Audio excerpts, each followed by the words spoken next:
Chapter 461 Negotiations on Redstone. In August, the copperless sector was shrouded in the shadow of war. The situation changed so quickly that before people in many areas of the Terran Federation received the news that Tarsonis was under siege, the Terran human throne world, known as the beacon of civilization, had already fallen. Admiral Gasser, Duke of the Federation Supreme Command, once said bluntly that the barriers on the main planet of Tarsonis were so strong that it would be impossible for the Earthlings to capture it even if they spent 10 years. However, Gerard Duger took less than a month to cross the copperless sector and capture the Federation capital, and most of that time was spent on the jump. Even if Tarsonis fell in a short time, the war on its surface, and even in synchronous orbit, may be one of the largest human civil wars in copperless so far. Conservative estimates show that the number of Tarsonis civilians killed alone may exceed 6 million. Gerard Duger is indeed the most powerful general in the Earth United Council. His efficient and fast surprise attack tactics are the key to his brilliant victory. Although Duger is a typical cold military leader who rarely appears in public, he has become famous since the fall of Tarsonis. Many Terrans living in Federation territory may never have seen the Earthling army, but they must have seen the style of the human hand Gerard Duger from the news and the rumors that spread quickly. His thin face and cold expression have become a symbol of the Earth. When talking about the Earthlings and their united government, whether it is the crystal miners working in the mines, the farmers running private farms, or the hooligans who have nothing to do in the bar, they will think of Duger's tough and cold image. On the colonized planets that were less influenced by Tarsonis culture, the people there actually began to look forward to how Earth would rule their long-lost colonies. The distant Earth should also send governors to manage the colonies, and they should be nobles of noble blood. The Terrans will never surrender. As long as I am alive, Earth will never achieve their hegemony in the copperless sector. We will fight at the Earthlings' landing points, in the fields of the countryside, and in the streets of the city. When Augustus was on a galaxy jumper in a state of hyperspace jump to the coordinates of the scheduled peace talks with the UD Expeditionary Force, Arcturus Mengsk was still using his personal terminal decorated with a wolf head logo to appreciate Augustus' speech just delivered this morning. It was playing the screen of Augustus' speech in the Senate of Cruces. He stood among the elected senators in suits and leather shoes looking at him from all sides, wearing only a dark blue military uniform, with a sword and a pistol on his waist. And he was dignified and extraordinary. Arcturus watched it over and over again a dozen times. Nothing could satisfy him more than watching his outstanding brother shine. We will fight on Braxis, on Delafor, and on Tarsonis, on the wreckage of warships and armor, on the ruins of bunkers and trenches, on our blood and bodies, until the final victory. The Earth wants to enslave us, and we will never surrender. Augustus could almost hear the shouts rising to the sky. The Crusaders who supported the war were shouting his name, which made him and the people around him feel a shudder from the heart, the blood surging. This is the will of the people. The Terrans need a leader who is popular with the public. If our military and civilians work together, we can defeat all enemies. This is the fourth time that Arcturus has said this. Actors can almost be sure that this 20-minute passionate speech will cause a sensation on hundreds of planets. In any case, using nationalism to unite people from different planets and traditions is the most effective means so far. It is really fate that the former terrorist and federal traitor has turned into a national hero of the Terrans. No one cares whether Augustus is an ambitious person who stirs up unrest. Well done, Augustus. Let those who dare not resist hear your voice and your determination. The Terran Federation is finished, and we are the last hope of the Terrans. Actors was sitting next to Augustus, wearing the uniform of the General Staff, and looked very impressive. Actors was 33 years old this year, in the prime of his life. He had only been transferred to the General Staff of the Revolutionary Army for less than half a month, and he had won the respect of the officers of the General Staff with his serious and responsible work attitude and his talent in strategy and tactics. If anyone thinks that Arcturus Mengsk got to his current position by relying on his brother's reputation, they are undoubtedly wrong. I don't want to spoil your fun, Arcturus. 9 years ago, the Federation asked its people to make selfless contributions in the Guild War in the name of the nation. Now that they have experienced the first full-scale war that swept across dozens of colonies, the resistance of many colonies is not as high as we imagined. Augustus's outfit is exactly the same as the one he wore when he gave a speech in front of the Cruces Senate. The Federation is still lingering. They have not been truly wiped out. So what? I won't give them any chance to revive. Actor's face was as hard as steel. His gray eyes, which were very similar to Augustus, were fixed on the back of the driver's seat in front of him. His eyes were so sharp that they seemed to be able to kill the person in the seat. No matter where the remnants of the Federation Parliament and the Creation family hide, my son of Korhal will find them.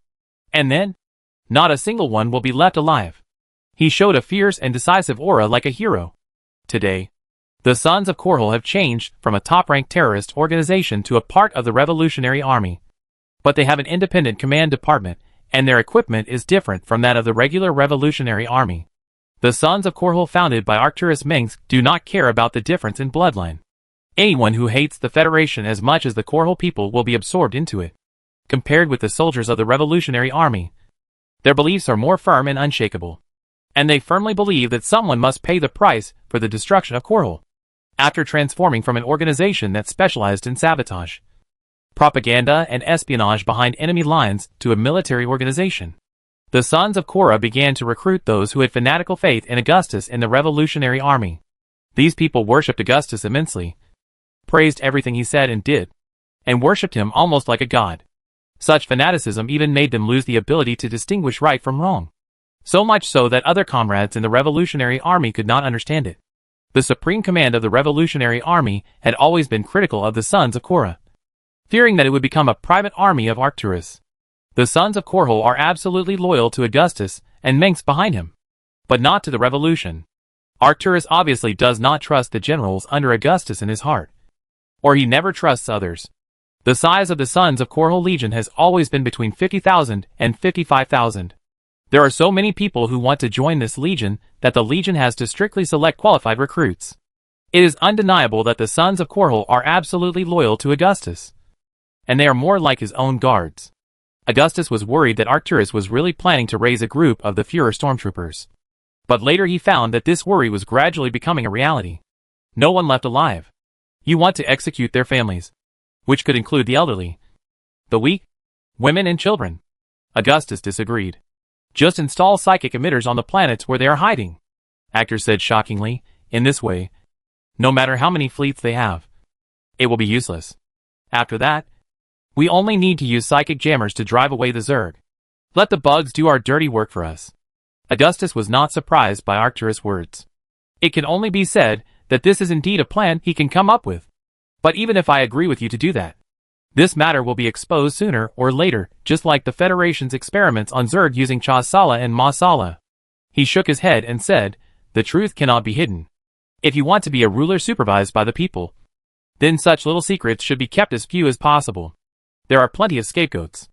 Arcturus shook his head. Well, you always think there is a better solution to a problem, but it is not better or more beneficial to yourself, but to others. But if you want to completely defeat your enemies, don't give them any chance to fight back. He suddenly remembered something. Speaking of little secrets, I have secretly destroyed the photos of you wearing skirts when you were a child. Anyone who knows this must be humanely destroyed. This is not something to be ashamed of. Augustus was shocked at first. His eyes widened. And then he argued, who didn't wear a skirt when he was a child? Maybe this can be passed down as a good story. That means you don't care. Actors laughed. Damn you, Arcturus. You can't do this. Augustus was shocked and angry. No matter how many years have passed, his brother is his brother, which is as irreversible as a person's birth, aging, illness and death. Are you there yet, Bob? Actors turned to ask the shuttle pilot in the front seat. That was the top pilot carefully selected by Arcturus, a legitimate old noble of Korhal. We have entered the preset coordinates and are calculating the difference. The shuttle pilot immediately replied. A fiery red planet appeared on the holographic projection screen in front of Augustus. He would never forget the strange and spectacular scene, even after 20 years. If Char and New Folsom were already hell on Earth with volcanoes and magma, then this planet marked as Redstone 3 was even worse. The surface of Redstone 3 is covered with brown-black land that is as bright and dark as ash, and a supermagma ocean that can be observed even in synchronous orbit. The area of that ocean is almost equivalent to 1/3 of the surface of the planet, equivalent to 20 coral radiation deserts. This planet has extremely active geological movements to this day. Billions of years ago, many of its continents were thrown into the air in large pieces. Now they have become multiple giant satellites bound by the gravitational field. The tidal effect brought by the satellites has further intensified the frequent large-scale geological movements on the surface of the planet. The low-lying areas on the surface of Redstone 3 are flooded by rising magma every few minutes. And its surface is even more dangerous than many areas of Char. However, even such a planet is home to human colonists, who migrate here in pursuit of rich and valuable crystal deposits. In the Copperloo sector, humans are such a tenacious race. They may be easily knocked down by emerging diseases and look fragile, but they can be found in the harshest corners of the universe. Redstone 3. Kelmorian Combined Territory. They are sandwiched between us and the UD Expeditionary Force, which is considered a neutral area. KMC can only remain neutral because they dare not speak. Kerrigan was sitting in the rear accelerator seat of Augustus. There are more than 100,000 Kelmorian immigrants on this planet, most of whom are miners with families. When the Zerg came, the Kelmorian Combine ignored the people here, and they could only make a living on their own. Redstone. Augustus kept repeating the name. During the Guild War, this was the focus of contention between the Terran Federation and the Comorian Federation. Long before the Terrans intervened, the Comorian family-style mining guilds on Redstone had been fighting for resources here, and it was common for guilds to fight each other. Redstone is a real must-fight place, and it is not an exaggeration to say that it is full of gold. The Comorians are called mineral locusts in the universe. The resources plundered by their planetary excavators and guild joint mining machines every minute are enough to fill the Antigua starport. It is amazing that a planet can thrive for many years in the mining operation of the Comorian Mining Guild, which digs the ground 3 feet and leaves no grass. It doesn't mean that resources in extremely harsh environments must be very abundant. Only when the value of resources far exceeds the risk of mining can they become human colonies. It was beyond many people's expectations that the Comorians were able to keep this land after the war. But at that time, the Federation, which had almost all its mining planets seized by the Terran Federation, was really poor. The directors of the Federation's board of directors and their executives would say, "What else can you take? Just take my life." The Terran Federation doesn't mind taking the lives of the Comorians, but they won't make any money that way. This location was chosen by both parties through consultation, because there are neither large-scale Revolutionary Army troops nor UD Expeditionary Forces stationed here. Even so, coming here to attend the meeting means that Augustus and the personnel sent by the UD must take many risks, because no one can be sure whether this is a hung-in banquet. The UD Expeditionary Force sent their second-in-command, Lieutenant General Alexei Stukov. Augustus should have sent a general of the same level to participate, such as Jim Raynor. But Augustus was determined to meet Lieutenant General Stukov in person. Chapter 462 Non-Aggression Treaty. Redstone. Asteroid Mining Station number 6267. This residential station, which seems to have been completely rebuilt from a wreck, has a rough and chaotic beauty. It is made up of hundreds of tons of old metal. Dozens of dome-shaped metal huts are deeply embedded in the interior of the rocky asteroid through welded steel overhead frames and numerous pipes as thick as a person. The dome and crude walls of each Comorian hut are black-gray or blue-green, painted with the propaganda slogans of the mining guild and the eye-catching family logo. At first glance, they look like poisonous mushrooms growing on moldy stones. The part that once belonged to the keel of the mining ship has become the largest road in the mining station. The sewage pipes and twisted wires on both sides are like interlaced ribs. Rows of pre-steel plates and walls made of rough welded fine steel form countless dark alleys and airtight dead ends. When Augustus came to the interior of this brightly lit mining station, he was slightly surprised to find that this place was small but complete. The most numerous in the mining station are high-energy gas extraction stations, so there is always a hazy silver exhaust gas lingering above them.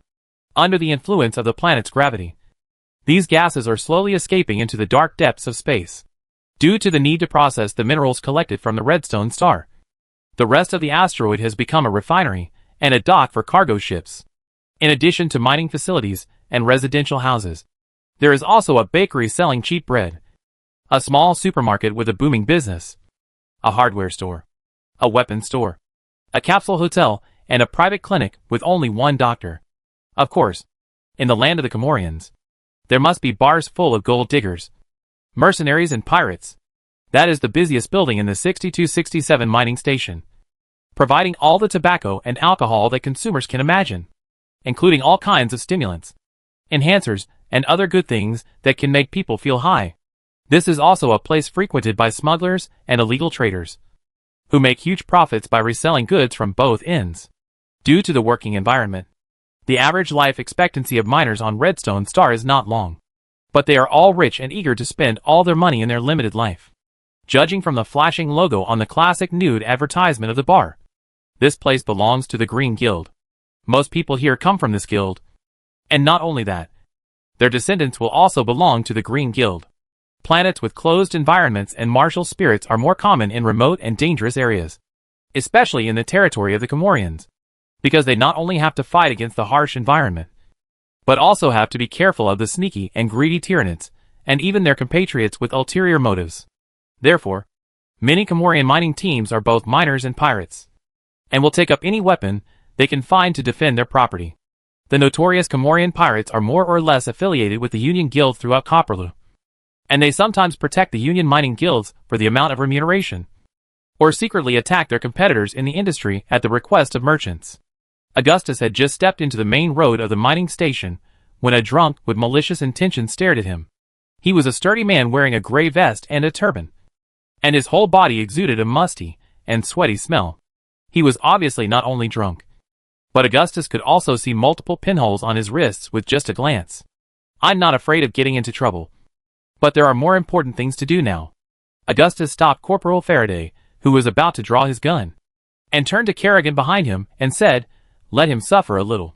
Kerrigan turned his head to look at the drunk who was stumbling forward, and the latter immediately tripped over his right foot with his left foot and fell to the ground. "I got dirt in my eye," Kerrigan said sarcastically. "This man's mind is like a sponge with thousands of holes. It's useless." The Comorians at the mining station knew nothing about the peace talks between the Korhal Revolutionary Army and the UD Expeditionary Force.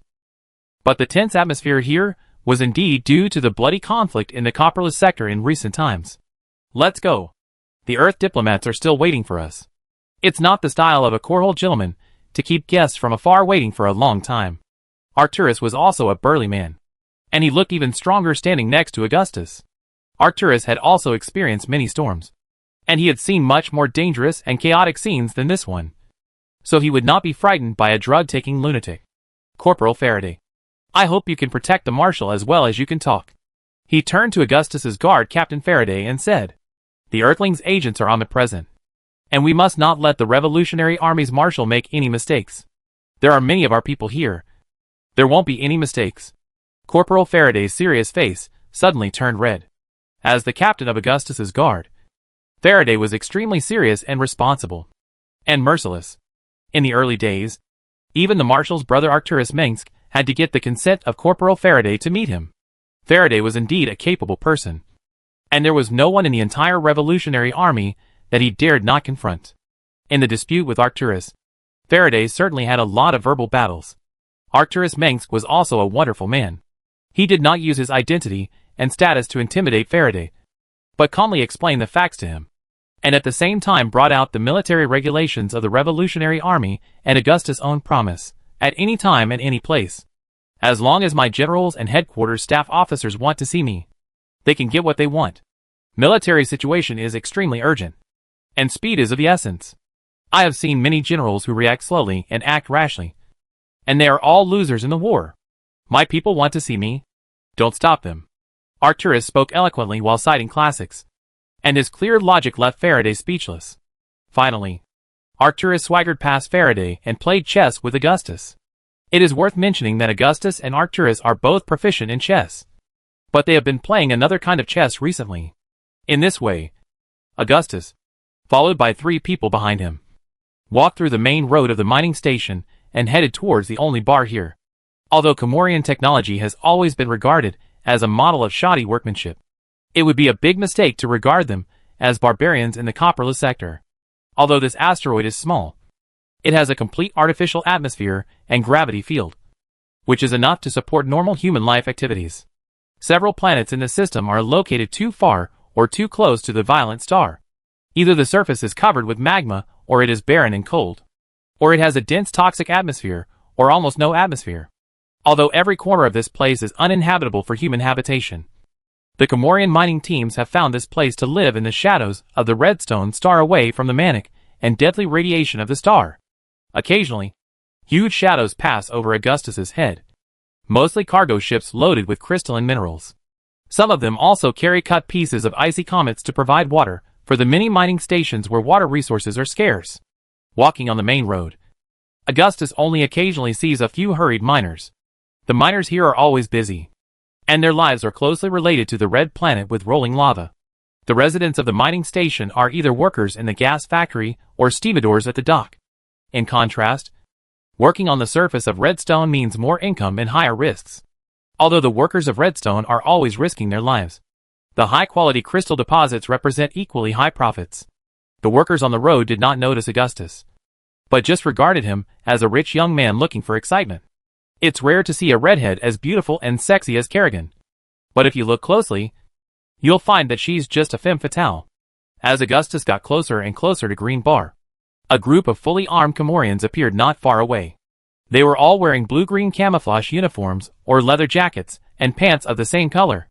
The weapons on their bodies were also varied, from semi-automatic gunpowder weapons to rail guns.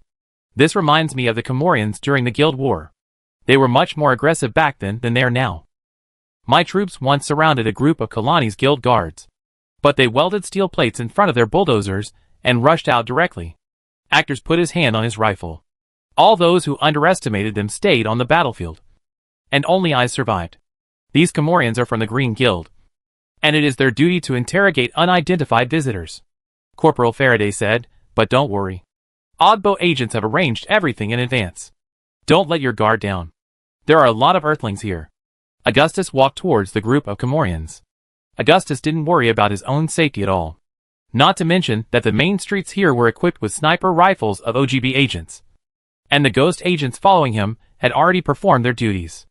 Artanis, the executive officer of the Protoss, also took this matter very seriously.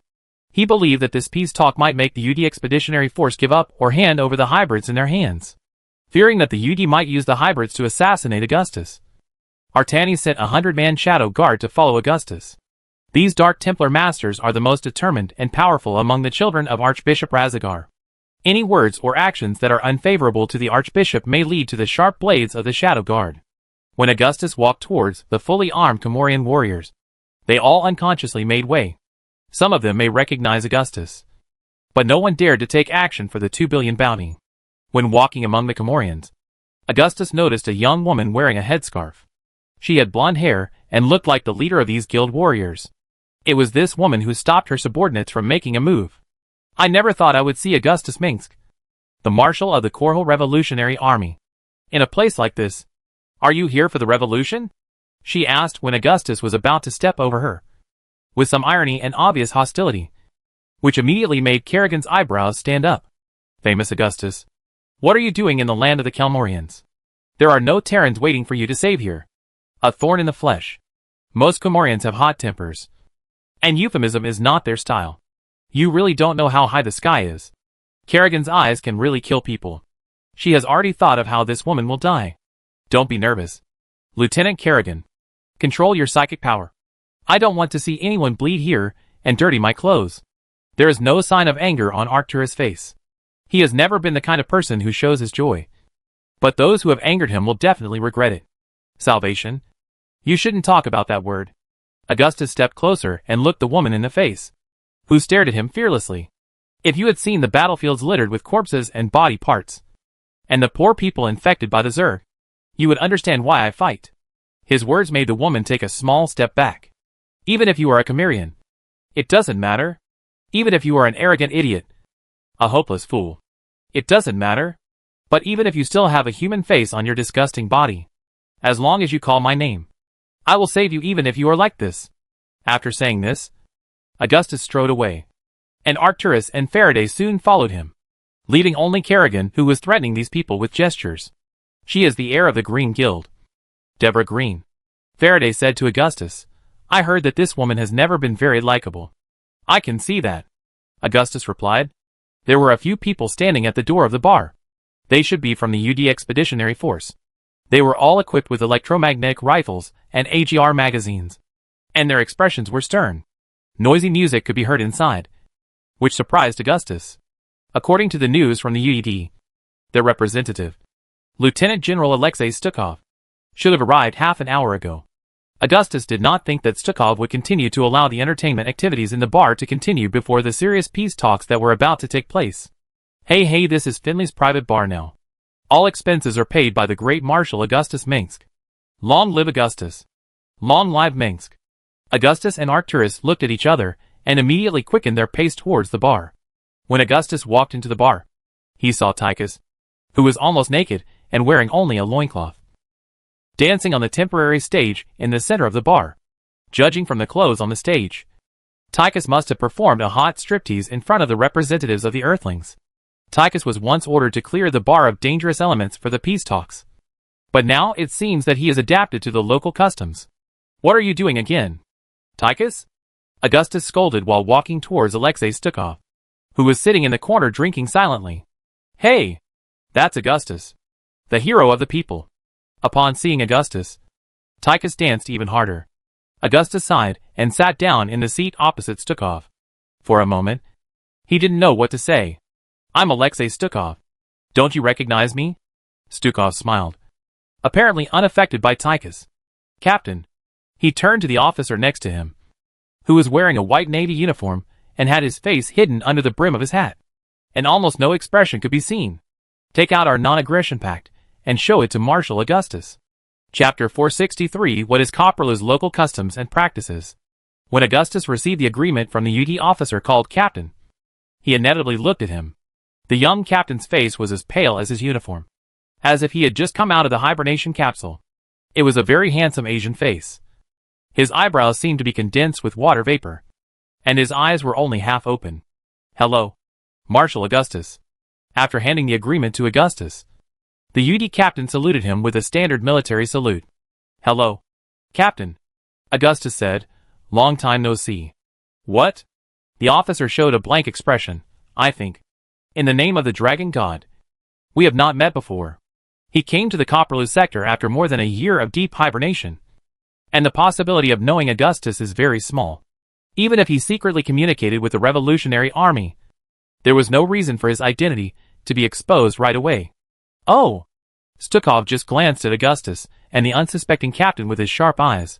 I think Marshal Augustus is talking about me. When I first came to this star region, we had a short long-distance call. Yes, Lieutenant General Stukov. There is an old saying on Earth. 1 day of absence is like 3 years of absence. Augustus was clearly talking to the UD captain. He was just testing. There are always some old sayings on Earth that the current Earthlings have never heard of. Right? Stukov smiled. Augustus smiled back, picked up the peace agreement on the table, and read it carefully. This was of course a draft. The UD Expeditionary Force gave them conditions that they could accept, and Augustus could modify it at will, as long as both parties were satisfied with the final result. The treaty was simple and clear. That is, during the period of effectiveness of the treaty, neither party could resort to any form of force. At the same time, it also planned the boundary line between the spheres of influence of the Korhal Revolutionary Army and the UD Expeditionary Force. A complex division was made based on the location of each star region on the galactic plane. UD divides Copperlu into a circle with Tarsones as the center, and then divides it into different sectors. A total of 24 sectors, each commanded by Latin letters. Generally speaking, both sides will each hold half of the colonies in the Copperlu sector. The Revolutionary Army's territory looks much larger, but the number of planets is not large. And if it really needs to be divided into details, the mineral reserves and economic strength of the planets in the territories of both sides will undoubtedly be included, which will take a lot of time to count and talk about, unless both sides don't care about the binding force of this treaty. After all, there is no interstellar alliance in this universe that can coordinate the forces of all parties. Augustus put down the treaty and looked at Stukov opposite with a different look. Apart from anything else, his appetite is really big, because the Comorian Federation and the Umojan United States are also included in the division. The UD Expeditionary Force came to unify the humans in the Copperlu sector at the beginning. If the Executive Board of the Federation and the Parliament of the United States see this, the industry elites and old antiques there will explode again. The reaction of Umojan must be the most intense, as they have always wanted to retain their independence. In contrast, the rulers of the Federation must also be furious, because who knows who will own their guild industries and numerous mining planets. Augustus made up his mind that even if this peace treaty was of no use, he must show it to the people of the Comorian Federation and the Umojan United States. Finally, Augustus set his sights on the time of the treaty, 10 years. He couldn't help laughing. And Stukov on the other side lit up a cigar. Both sides are smart. Oh yeah, oh yeah, oh yeah. I'm Tychus Finley. And now I'm the most handsome guy in this sector. I want to sing a song for the great Marshal Augustus Minskwow. Beautiful Zerd wormholes. Marines always like to drill in. Sticky. Wet. Slippery.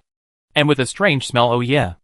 Unfortunately, just when Augustus wanted to talk to Stukov about the content of the peace treaty, his thoughts were immediately interrupted by Tychus's rough voice.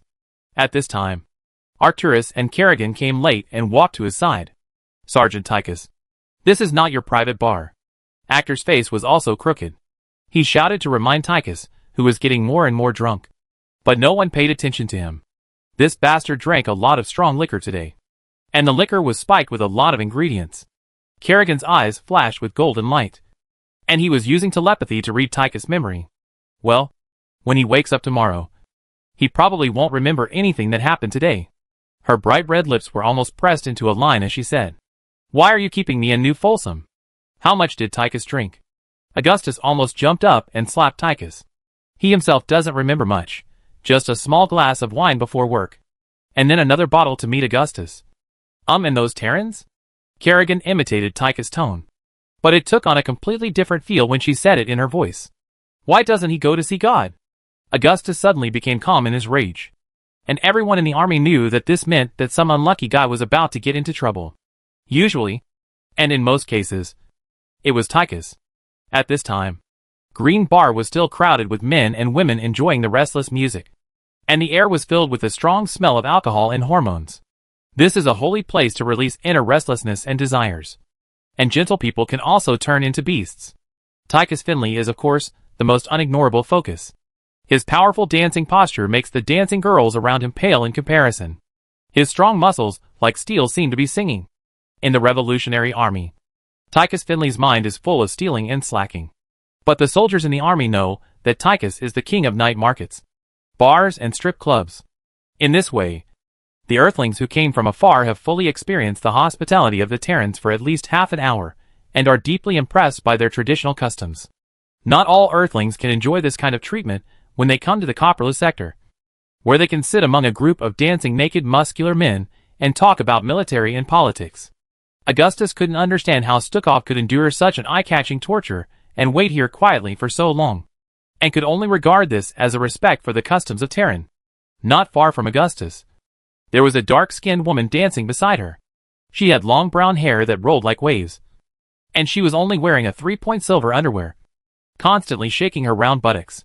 In the past, Augustus might have cast a scrutinizing gaze, but now he did not look away.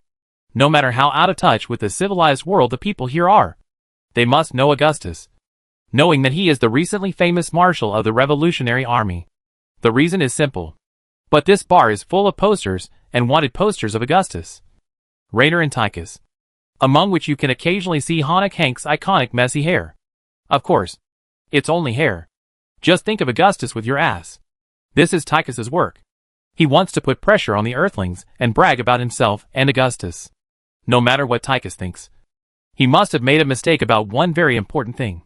That is, the soldiers on Earth are not the weak and fragile guard of honor in peacetime as he imagined. There is no shortage of wars in the huge solar system empire. The exciting music around him made Augustus very bored. He was used to working with his serious and responsible officers. Augustus actually prefers those who are capable and efficient. He doesn't always tolerate incompetent fools. And he hates those who take shortcuts. At least, these people won't gather together to dance striptease in the staff or in important meetings. You are worthy of it. Tychus, you did a good job. Stop. Augustus' voice was almost drowned out by the music. But the people in the bar still heard his voice. Then get out. The noise stopped abruptly, and the people on the stage immediately fled the bar with a look of horror, as if Augustus was a man-eating monster. Tychus was awakened from a dream. Tychus felt like he was in an ice cellar. Tychus was as quiet as a chicken. Take him to sober up. After that, Augustus said to Lieutenant General Stukov opposite him calmly, "Lieutenant General, your subordinate is really extraordinary. He is an outstanding officer who graduated from the Alpha Draconis Military Academy. The school gave him a very high evaluation and gave the army high suggestions. Stukov put his hands on the table, showing his friendly smile. Ignoring the small scene just now. The tables and green bar are all made of metal, and the table legs are welded to the floor of the bar. On the tabletop, you can still vaguely see the blood left by the mercenaries fighting, in order to prevent drunken mercenaries and pirates from fighting each other. The gravity of the bar can be adjusted higher than the standard gravity when necessary. But under normal circumstances, the tough guys with alcohol flowing in their blood will not pay attention to gravity. Thanks to genetic engineering and the abuse of enhancement drugs, they are really tough guys who can kill a cow. After capturing Black Sis, the captain has been promoted exceptionally, and now he is the commander of a large fleet. But we still call him the captain. Vice Admiral Stukov introduced the officer next to him to Augustus. This is a code name, or a honorific, like a unique title in this army. At the moment when the captain achieves such a brilliant record, he and his exploits have been regarded as legends. And what really makes him leave a strong mark in the history of war is that he was only a captain when he achieved this honor. Augustus nodded. Stukov was right. Judging from the shoulder straps and medals of the UD officer, he was at least a major general. This person should have the ability to command a fleet, or even the owner of a UD fleet headquarters. However, such a general with great military achievements could only stand beside Stukov, which vaguely revealed the status of this lieutenant general in the UD Expeditionary Force. Now the Coprolus sector is rumored that Gerard Dougal destroyed the Terran Federation and called him the conqueror of Tarsones. But few people know that Alexei Stukov is the one who is behind the scenes. Today's peace talks must have been the work of Stukov. Augustus knew him well, and he was always cautious, but very bold in his use of troops. This kind of person was the most difficult character to deal with in the UD. When Augustus accepted the peace treaty, the competition had already begun. In Augustus's view, the UD Expeditionary Force was not without the strength to defeat the Korhal Revolutionary Army after conquering the Terran Federation throne world.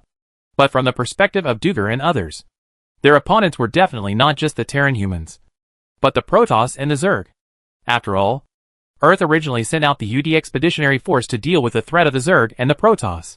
The solar system has been monitoring their colonies for hundreds of years, but has never sent a fleet to retake them. Dugar and Stukov should not be afraid of the power of the Korhal Revolutionary Army, and should not actively show weakness and ask for peace talks with Augustus. Either they really suffered a lot of losses in the attack on Tarsones and urgently need to rest, or they have more important things to do. This matter should be ranked before completely eradicating Augustus's revolutionary army, and a large amount of military forces are urgently needed. Because of this, Stukov didn't want to fight Augustus right now. When it came to this, an answer was ready in Augustus' mind, the UED Black Flag Plan, which was to send a fleet to control the new overmind on Char, and master the power to control the Zerg. Using the power of the Zerg to deal with the Protoss, and letting the two races kill each other was completely in the interests of the United Earth Council. Using the enemy to fight the enemy. This couldn't be better. Apart from the UD Expeditionary Force, only Augustus knew about this matter. This is another big advantage he can take advantage of. The enemy thinks you don't know their little secrets at all, but in fact you have already seen through their underwear. Therefore, even though he was the one who proposed the peace talks, Stukov continued to show off his muscles to Augustus. And Stukov must be aware of Augustus's character, because people like Edmund Duke will definitely regard his words as a weak and cowardly bluff. Stukov poured Augustus a glass of clear wine. Even with Augustus's preference for wine, it was difficult to tell what kind of wine it was from the color and smell. It seemed to be an ancient wine from the solar system. A very strong juniper gin with a strong smell. Augustus bet that Angus and Arcturus would regard it as a treasure based on the Minx family's love of wine. Gin produced in Amsterdam, sealed in the winery cellar in San Diego, before our fleet left the solar system. This wine was listed as one of the military supplies. But it is very precious, and it is impossible to drink it here, Stukov said. This is a small gift. Chapter 464 Sign. You can sign. The gin that Stukov handed over had a strong smell and an alluring aroma. Considering the distance between Earth and the Coprolus sector, it should be difficult to drink such wine again. While tasting the spicy wine in the cup, Augustus naturally thought of its origin. Earth, the ancient home of mankind. The Earth today must be completely different from the one in Augustus' memory. The country has become history, and it is still unknown whether the ancient city and even the place name will still exist in 500 years. Green Bar finally quieted down. Even the owner and bartender ran away. Augustus drank and read the peace agreement repeatedly. And the wine in the glass was gone when he read it for the third time. Arcturus and Kerrigan stood on both sides of Augustus. The former was looking at Stukov with some hostility, but more of curiosity, while the latter's eyes almost penetrated the UD officer. After a while, Kerrigan's brows gradually frowned. She was not sure whether Stukov himself had psychic power, or whether he used some advanced anti-psychic equipment. In short, no matter how hard she tried, she could not find out the other party's thoughts. Stukov also noticed the two people's gazes, but he didn't pay much attention. What do you think? This agreement is not bad. Stukov took out a cigarette and a lighter from his thick general's coat pocket, lit a cigarette, and squinted his dark eyes at Augustus. You drafted it? Augustus chuckled. Part of it. Stukov didn't say which part. I was only responsible for technology-related research and did not participate in military decision-making. In addition to these sectors in the agreement, I also need Adina, Suitor 5, and Iguar. Augustus named a series of planets and galaxies, which were enough to connect the scattered Revolutionary Army territories. There was no map with the names of the places on the agreement. Augustus spoke these words purely from memory, and he suspected that Stukov might not have known these areas before. Then Heimdall 4 Norse god, Helios sun god, New Sydney, and its satellite Hermes god of commerce and theft. He then said the names of several worlds.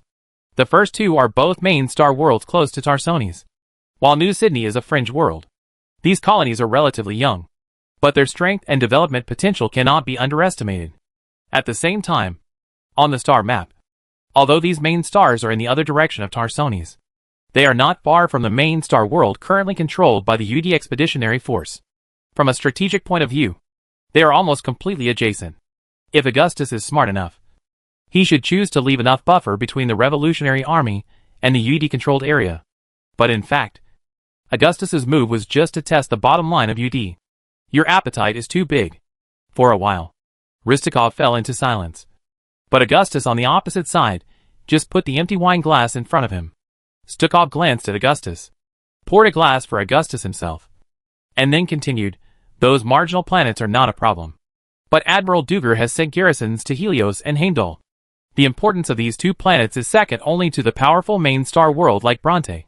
Helios has a huge naval port, where the main shipyard and weapons laboratory of the Federation are located.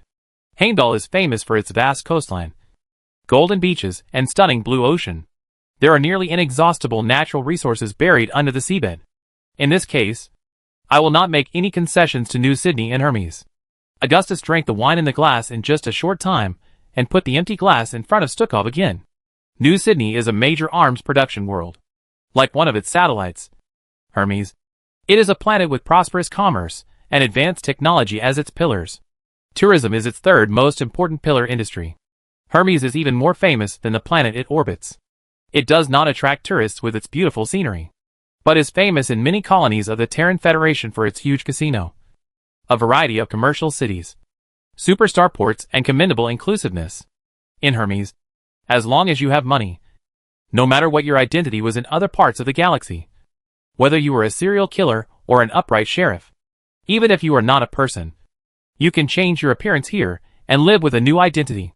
Hermes is also a martial world. Hermes prefers to use pistol duels rather than legal means to resolve conflicts, even if the other party just stained his tie while drinking in a bar. The Guild War once caused great damage to Hermes, but they quickly recovered after that. The First Total War did not affect Hermes, which greatly preserved the strength of this world. Since the Korhal Uprising, New Sydney and Hermes have never clearly stood on the side. But recently, the two planets have turned to Augustus. It's up to you. Admiral Duger is not planning to control more planets. Stukov shrugged his shoulders and simply handed the bottle of gin to Augustus. This is originally given to you by the Admiral. Augustus could see that Stukov had a very good relationship with his boss, and simply attributed all the good things to Duger. This wine is really good. Then, Augustus picked up the bottle and began to show his amazing drinking capacity. The people in the Minsk family all had surprisingly good drinking capacity. In the Revolutionary Army, Augustus rarely drank, only a few glasses at the celebration banquet. But for the truly precious wine, Augustus had no decent resistance. Drink less. Arcturus suddenly coughed. That's right. You come and help me drink. Augustus handed the wine, which was only half a bottle left, to Arcturus. Arcturus took it calmly. It can be seen that you like to drink. Stukov suddenly took out 2 bottles of transparent wine from his wide pocket. I still have some personal collections. Don't worry. In my hometown, this is just water mixed with some alcohol. Damn Dougal. He would never think that I have hidden a lot of good things. Said that. Stukov, who was carrying vodka with him, glanced at the UD captain next to him. He must not let him know about this. You know what to do. This is also good wine. In Augustus' eyes, Stukov, who was handing him a glass of wine, almost said, Comrade? Vodka. Is General Stukov an Earthling? The UD Expeditionary Force includes not only Earthlings, but also soldiers from many other colonies. Yes. Stukov made a matter-of-fact expression. That is my hometown. That beautiful land means mother to us. Every time I go out, I always miss the green mountains and clear waters of my hometown. Earth is the undisputed homeland of all mankind. Augustus declared today. There is no essential difference between Terrans and Earthlings. No. In my opinion, it's very different. Stukov replied. Before long, Augustus and Stukov drank a lot. After that, they talked more happily, and divided the vast territory of the Terran Federation again and again, as if cutting a piece of cake with a knife. After losing Tarsones and most of the core worlds, the Terran Federation, which already lacked control over the edge worlds, had little chance of making a comeback. Even the embarrassed Federation government in exile was created by the surviving Creation family. Those high-ranking people in the Federation Parliament were either imprisoned by the UD Expeditionary Force or died in large-scale assassinations. The large and small founding families and the old local nobles who supported them are still waiting for an opportunity to regain everything they have lost and restore the glory of their ancestors. But their enemies have become stronger than ever before. After talking for a long time, Augustus and Stukov were generally satisfied with the divided power map, and their faces flushed with wine. Sign? Stukov asked. Sign? You can sign anything.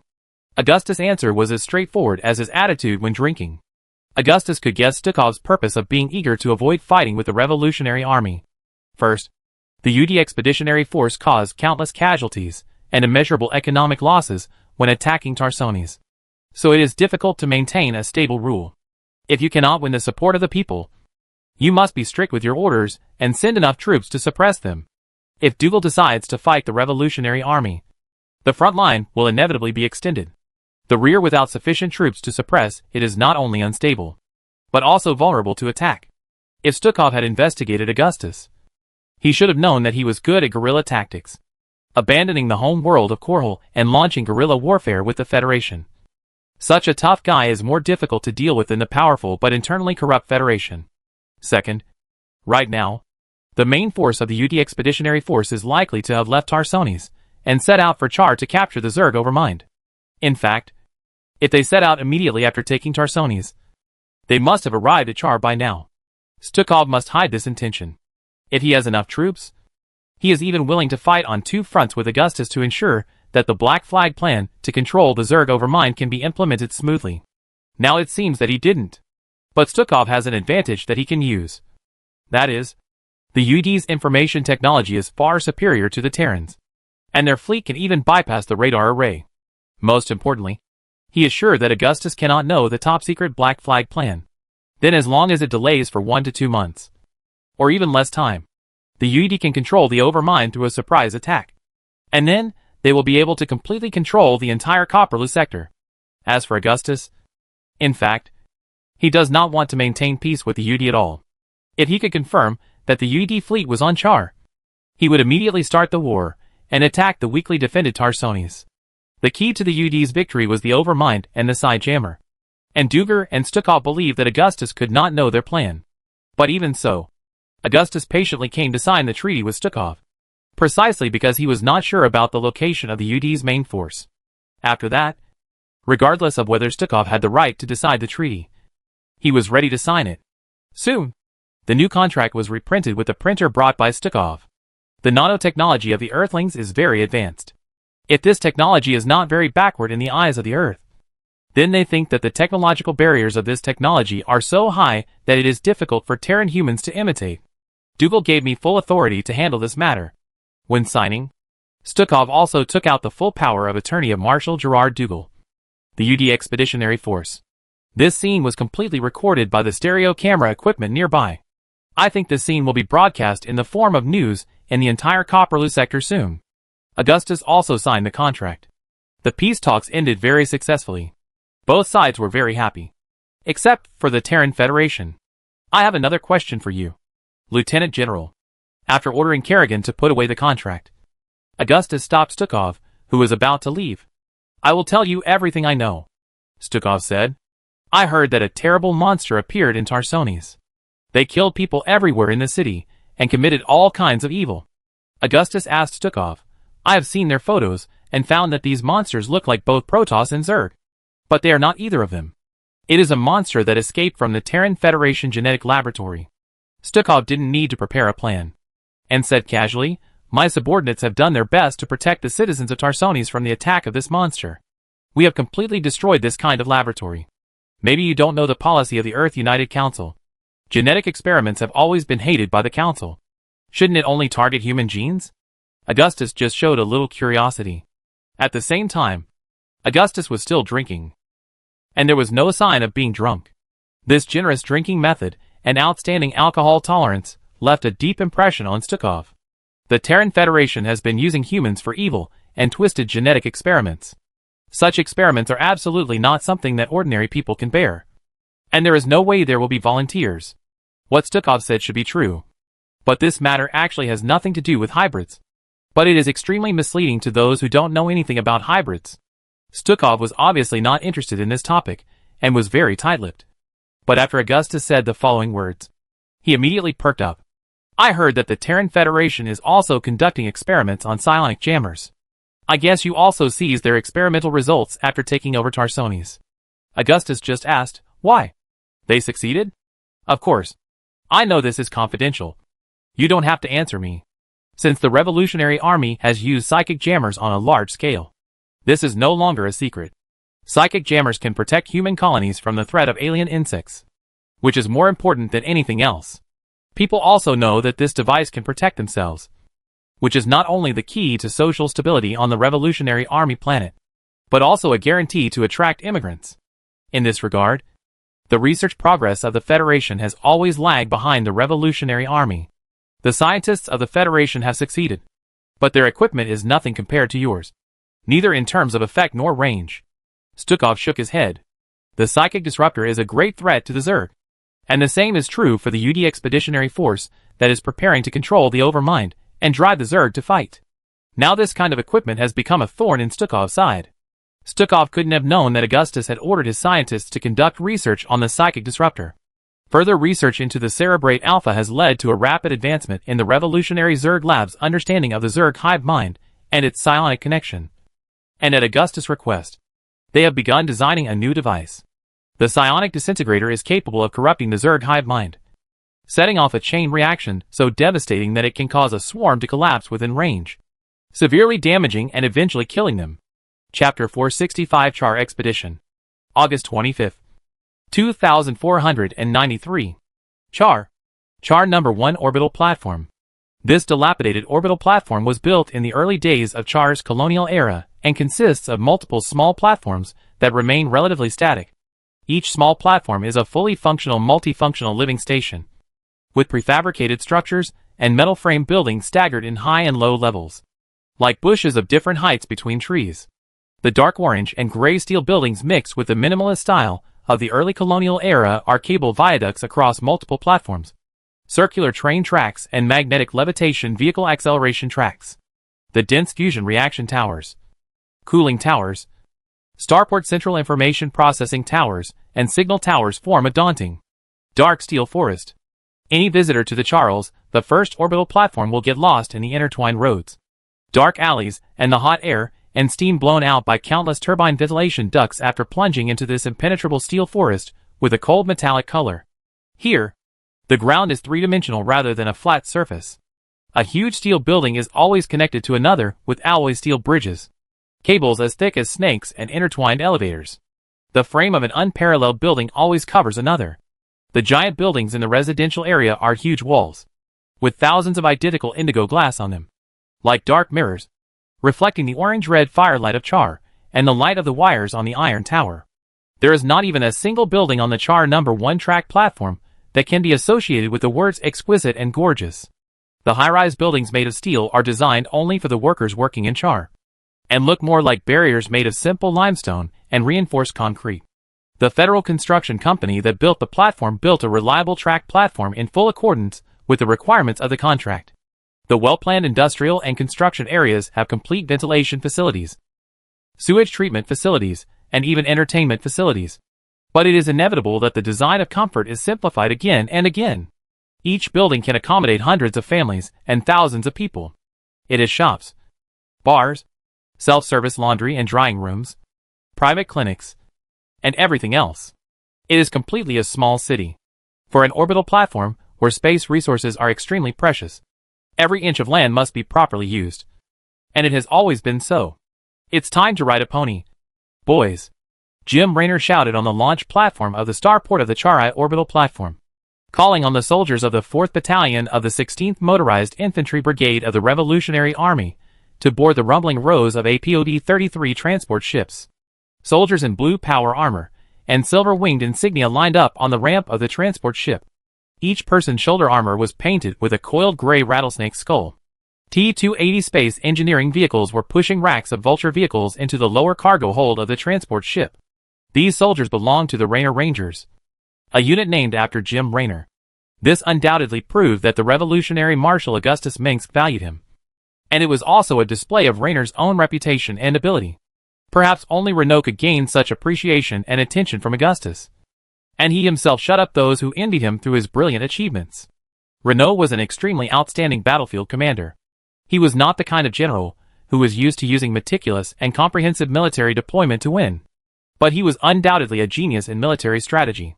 His strategic vision that ordinary people could not reach could always inadvertently grasp the weak points and fatal weaknesses on the front line. The great Marshal Augustus often said this to his generals: there are thousands of roads to failure, but only one to victory. If there is a key to pass through the Arch of Triumph, it is Jim Raynor. I have seen many Federation generals. They are famous, but none of them can compare to Raynor. This is not a racing game, kid. I have been to many planets, and only Char has caused us the greatest losses. An officer wearing a gray-blue flat-top military cap and a chief of staff uniform walked up to Raynor. Before departure, Augustus personally appointed Major General Charles Horner, an old subordinate of Arcturus, as the chief of staff of the expeditionary force to help Raynor command such a large army. You know, the Charles Expeditionary Force has 120,000 people, not counting the logistics personnel.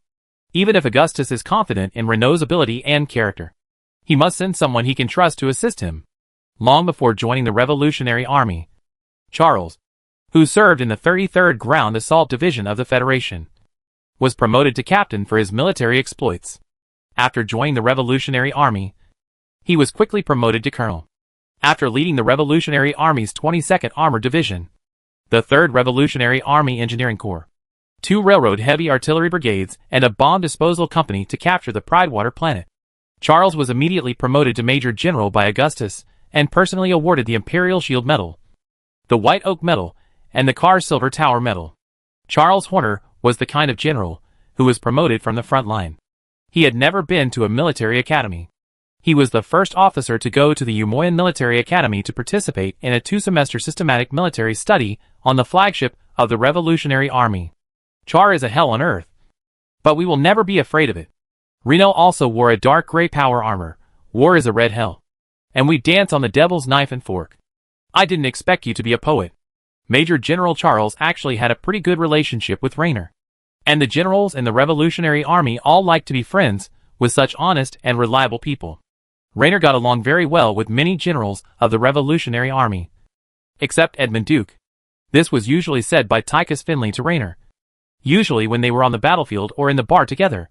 Tychus would praise Raynor a few words when they were in a good mood, and Raynor said that he had never seen a better man than Tychus. This is what Augustus said. Raynor then shouted to the revolutionary soldiers on the launch platform, "Move faster. The bugs won't wait until we are fully dressed before attacking us. They are not noble gentlemen speaking Tarsoni's accent. If you don't pack up your armor, The bugs will pick your asses. Uh-huh. Hurry up. Hurry up. Why are you still as slow as an old lady after 5 years of fighting? I don't remember ever training such soldiers, Charles shouted. And the sound of steel boots tapping on the platform immediately became uniform and dense. Did the marshal really say that? He asked Renault in a low voice. I heard it from Tychus. Renault did not think about who Tychus heard it from. Some of the transport ships on the launch port had retracted their thrusters and started to take off. Spaceships continued to disappear rapidly in the dark deep space. They all belonged to the motorized troops and were directly under Renault. The 16th and 3rd Motorized Infantry Brigades were directly under the command of the Revolutionary Army Charles Expeditionary Force. Generally speaking, directly under the command of the Revolutionary Army Charles Expeditionary Force. They were often elite or guard troops. And yes, our commander of the Char Expeditionary Force, Mr. Ray, simply loves these manic vultures. He bluntly said that vultures are cowboys' horses, and they are as important as cowboy hats and spiked boots.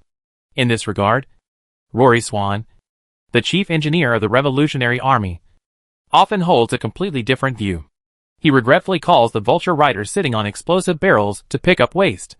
The Char Expeditionary Force is also one of the few legions to establish large-scale motorized forces, because on the volcanic ash plains of Char, vultures that can achieve high-speed mobility are invaluable treasures. And they are as important as armored forces that can advance quickly. If a vulture rider has enough experience and superb skills, he can even flexibly drive his vehicle to jump like a gerbil between the undulating Gobi Hills. With transport ships constantly taking off, large numbers of Revolutionary Army soldiers are still gathered on the launch platform. Even with the cover of the Protoss fleet, it is not an easy task to transport tens of thousands of soldiers to the surface of Char. At present, the Revolutionary Army Char Expeditionary Force and Tassidar's fleet have established a foothold in Char's high-altitude orbit. During this period, they also paid a great sacrifice to recapture this orbital platform that has been completely infected by the Zerg. Any news about Antigua? What about the Marshal's headquarters? Renault looked at the densely packed rail platform buildings in the distance. As soon as he saw them, he would immediately recall the sacrifices made to capture this platform. Looking around, the steel buildings that had not been reused still had obvious black burn marks on their surfaces. And desolation lingered on those rusty, exposed steel frames. Each giant building was as high as a mountain, and the side facing Renault was a smooth and straight cross-section of the cliff. The empty holes of thousands of windows silently told the tragic past and the tragic war that had happened here. Since the Guild War made the surface environment of Char more and more dangerous, almost all the population moved to this orbital platform. After the Zerg invaded Char, hundreds of thousands of people on this orbital platform were not spared.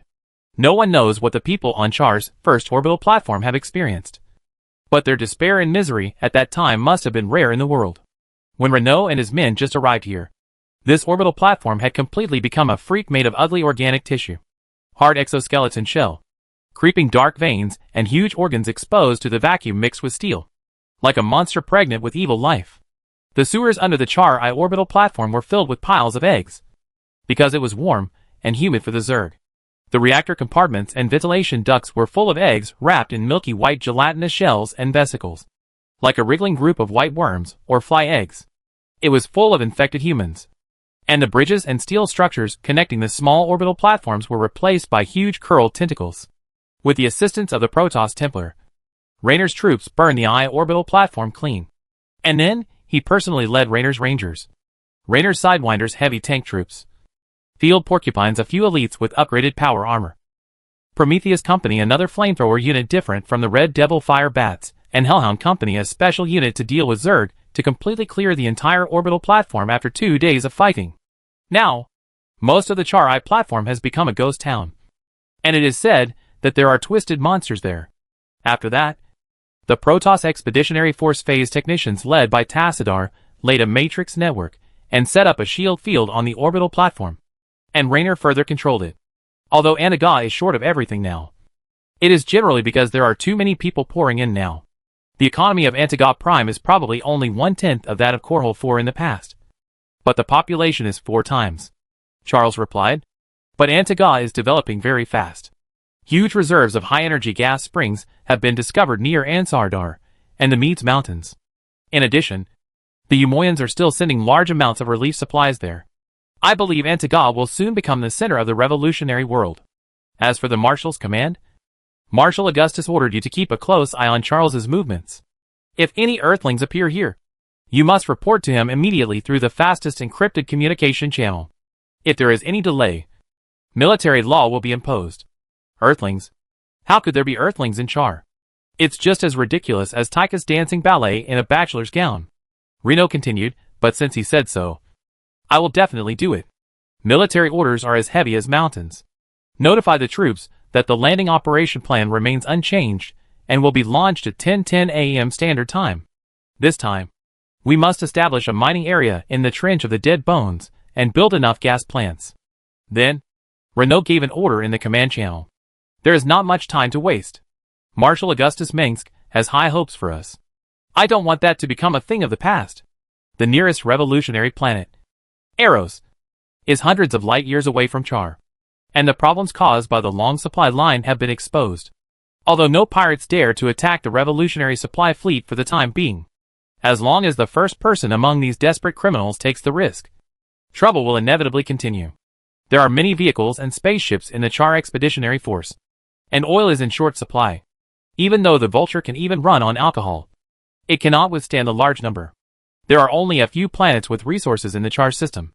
Even the Protoss must collect crystal minerals and high-energy gas from the surface of Char to fold more troops and warships from the mainland of Shakuras. However, after several landing battles, they only opened up a few landing areas on the surface of the planet with little strategic significance. The progress was not satisfactory to Raynor and Tassadar. It turned out that they all thought that the Zerg had suffered a heavy blow after the death of the Overmind. But in fact it was not the case. The Zerg of Char is still strong. Just after the Overmind led the two largest Zerg hives Tiamat and Jormungandr to land on Aiur, another previously ignored cerebral worm, Sas, has been cultivating its terrible Gam Zerg in Char. In the original timeline, Sas was the first cerebral worm to be killed by the Dark Archon Zeratul. But in this timeline, because he had been killed once by Augustus, Sas experienced the pain of death for the first time. So after sensing that Zeratul had infiltrated Char, he chose to retreat and let his brothers take the spotlight. This saved Sas's life. Sas, the brainworm, was feared by the enemies of his tribe with his cautious character and ruthless means. And he was probably the smartest one among the brainworms. Sas's character flaws were the main reason for his repeated failures. But the reason why brainworms were highly intelligent Zerg individuals, and the main brains that commanded the Zerg swarm was because they could learn and think. They could grow. At the same time, because of his caution, Sas frantically expanded his Zerg swarm in Char after the death of the Overmind. It was Sas who maintained the situation before Dagoth returned, and suppressed and expelled the restless Blade Prince Tosh. In addition, because Augustus's revolutionary army and Tassadar guarded the Zelnada portal to Shakuras, the brainworms and their tribes that were supposed to flock to Shakuras also returned to Char. After the brainworm Dagoth of the Tiamat swarm and the brainworm Yak of the Jormungandr swarm returned to Char, the Char swarms were still united again. They repelled the multiple attacks of Tassadar and Raynor's coalition forces, and guarded the new Overmind with great loyalty. Chapter 466 UD Fleet jumps in. Char landing site. Trench of the Dead. This is a real purgatory. A nightmare in reality.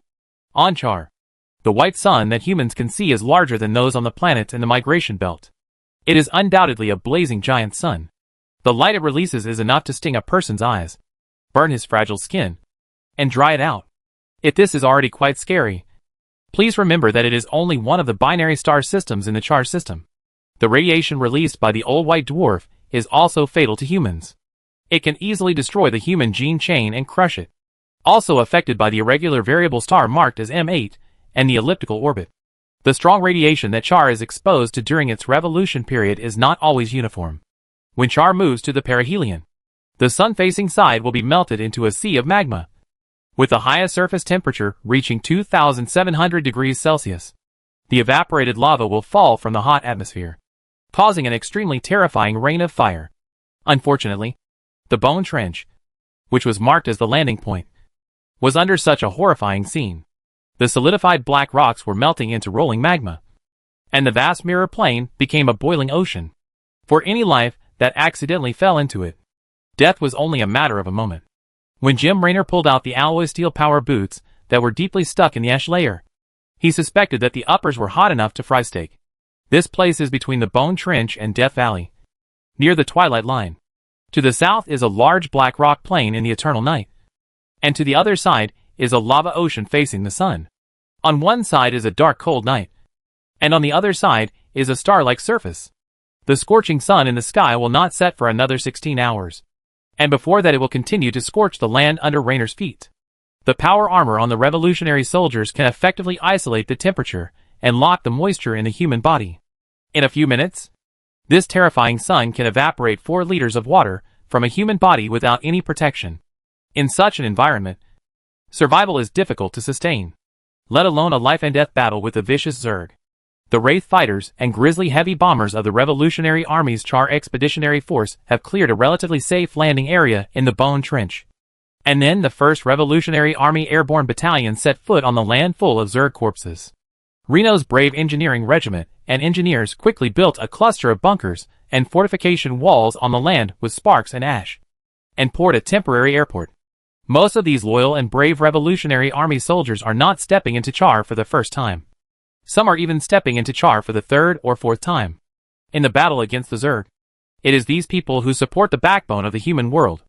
If there is a human flag on the land deep into the Zerg territory, it must be the Revolutionary Army. These people are just a group of ordinary people. They also know fear and will retreat. But they know that there must be a light left for them in the safe Revolutionary Army territory. Build fortifications, and set up arc tanks, with siege tanks in front and bunkers in the back. Our defense line can rest assured. When Renault was speaking in the command channel, the APOD transport ship behind him had taken off again. Assemble the generators and lay the cables. Those damn orbital satellite base stations and signal towers must start working immediately. He then shouted. All units will enter the designated positions as planned. The 3rd and 4th Armored Divisions will move eastward across the 76th Lava Lake to the Fearless Heights. The 16th Motorized Brigade will be responsible for carrying out armed reconnaissance missions. The Railden troops and the Protoss fleet will provide you with all the fire support they can. Beside Raynor stood several Revolutionary Army soldiers in blue power armor. Further away were many transport ships and shuttles. Vultures, arc-light tanks and Sidewinder tanks in the cargo hold rumbled down the spacecrafts. And the soldiers who filed down were endless. Earl, when will our jammers be useful? Raynor walked under the crotch of several T-280 space engineering vehicles, and found a Revolutionary Army engineer wearing old CMC-200 power armor. The Revolutionary Army is much richer than when they just started the uprising. The armor obtained from the Federal Armory in the occupied areas is enough to equip engineers. Although the T-280 space engineering vehicle can also provide necessary protection. There is no such thing as too much protection. Sir, the psychic jammer will be able to operate normally in 3 minutes. And its range is enough to cover the entire Dead Bone Trench, Death Valley and Fearless Heights. Earl is a Revolutionary Army engineer with short hair. He is still very young. But he is not restrained in front of Renault. What percentage of Zerg can be affected by the current psychic jammers? Raynor asked. If we can disrupt the psychic connection between the brain worm and other Zerg, we can do more with less when dealing with its uncontrolled subordinates. Less than 30%. Earl was carrying a tool kit and a huge laser pliers on his back. You know, General, our technology is advancing by leaps and bounds with the war. And the Zerg are also evolving crazily. The speed at which new variants appear has even been shortened to 1 or 2 life cycles. We use what we have learned from the Zerg carapace structure to strengthen the casting process of steel plates. And they are also accelerating mutation and evolution to discard genes and traits that have proven to be backward in the war with us. Since we use psychic jammers on battlefields and cities, this weapon that can effectively counter the Zerg hive mind has been updated many times. Compared with the prototype, the interference effect and coverage are incomparable, he said. But the Zerg evolve faster than our technological progress. Their solution is simple and crude. By transplanting the genes of the ancient king worm and increasing the number of the Ixer giant king worm elite king worm, the psychic connection between the brain worm and its group members is now many times more stable than before. Even the 5th generation psychic jammers are only sometimes effective in Char. And no matter how many psychic jammers we have, they are just a drop in the bucket. A small mosquito is still meat, Renault said. At this time, more Char expeditionary troops landed in the Death Valley Trench. The Death Valley Trench is a wide and long canyon rift. There are large areas of flat, Semi-cooled lava between the thousands of feet high rock walls on both sides, and huge lava lakes above sea level around it. This is when the volcano group erupted on a large scale. The low-lying areas are easily submerged by the surging lava. No matter what, marching in such an area is extremely risky. But according to radar detection and sensor analysis, the Zerg were able to hatch their twisted and abnormal organic buildings in such a dangerous area. Deep in the bone trench, thousands of dragon spires and scourge nests were still extending into the air. These terrible flying creatures are real living bombs. Swarms of scourge, dragons, and their new variants designed to deal with warships are enough to destroy a large Protoss fleet. A total of 25,000 revolutionary troops landed on the land that spread for several miles at the junction of the Bone Trench and the Death Valley, located on the cliff on the west side of the Bone Trench.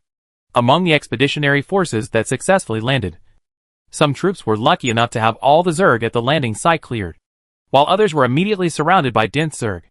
The reaction speed of the Char Zerg swarm. Hundreds of millions of Zerg swarms were moving through the intricate underground wormhole network, and they were like fish in water, even in such a cruel environment. A rustling sound sounded in the north of the landing site, and a roar full of destructive desire came slowly, with the hot wind sweeping across the earth. Fire! Raynor ran away from Earl and climbed onto a newly erected anti-aircraft missile tower with his chief of staff, Charles Horner. With Raynor's order, the heavy artillery of the Revolutionary Army opened fire first. The large caliber shells, which were rocket-assisted and magnetically accelerated, first covered the vanguard of the Zerg that launched the charge. Then came another round of saturation bombing brought by the bomber group passing through the sky. The ground seemed to be shaking. Large groups of Zerg fell under the fierce firepower of the Revolutionary Army, and the screams of pain rang out. Some soldiers were immediately encouraged, but only the veterans who had truly experienced the first total war knew that it was just the beginning of the Zerg attack.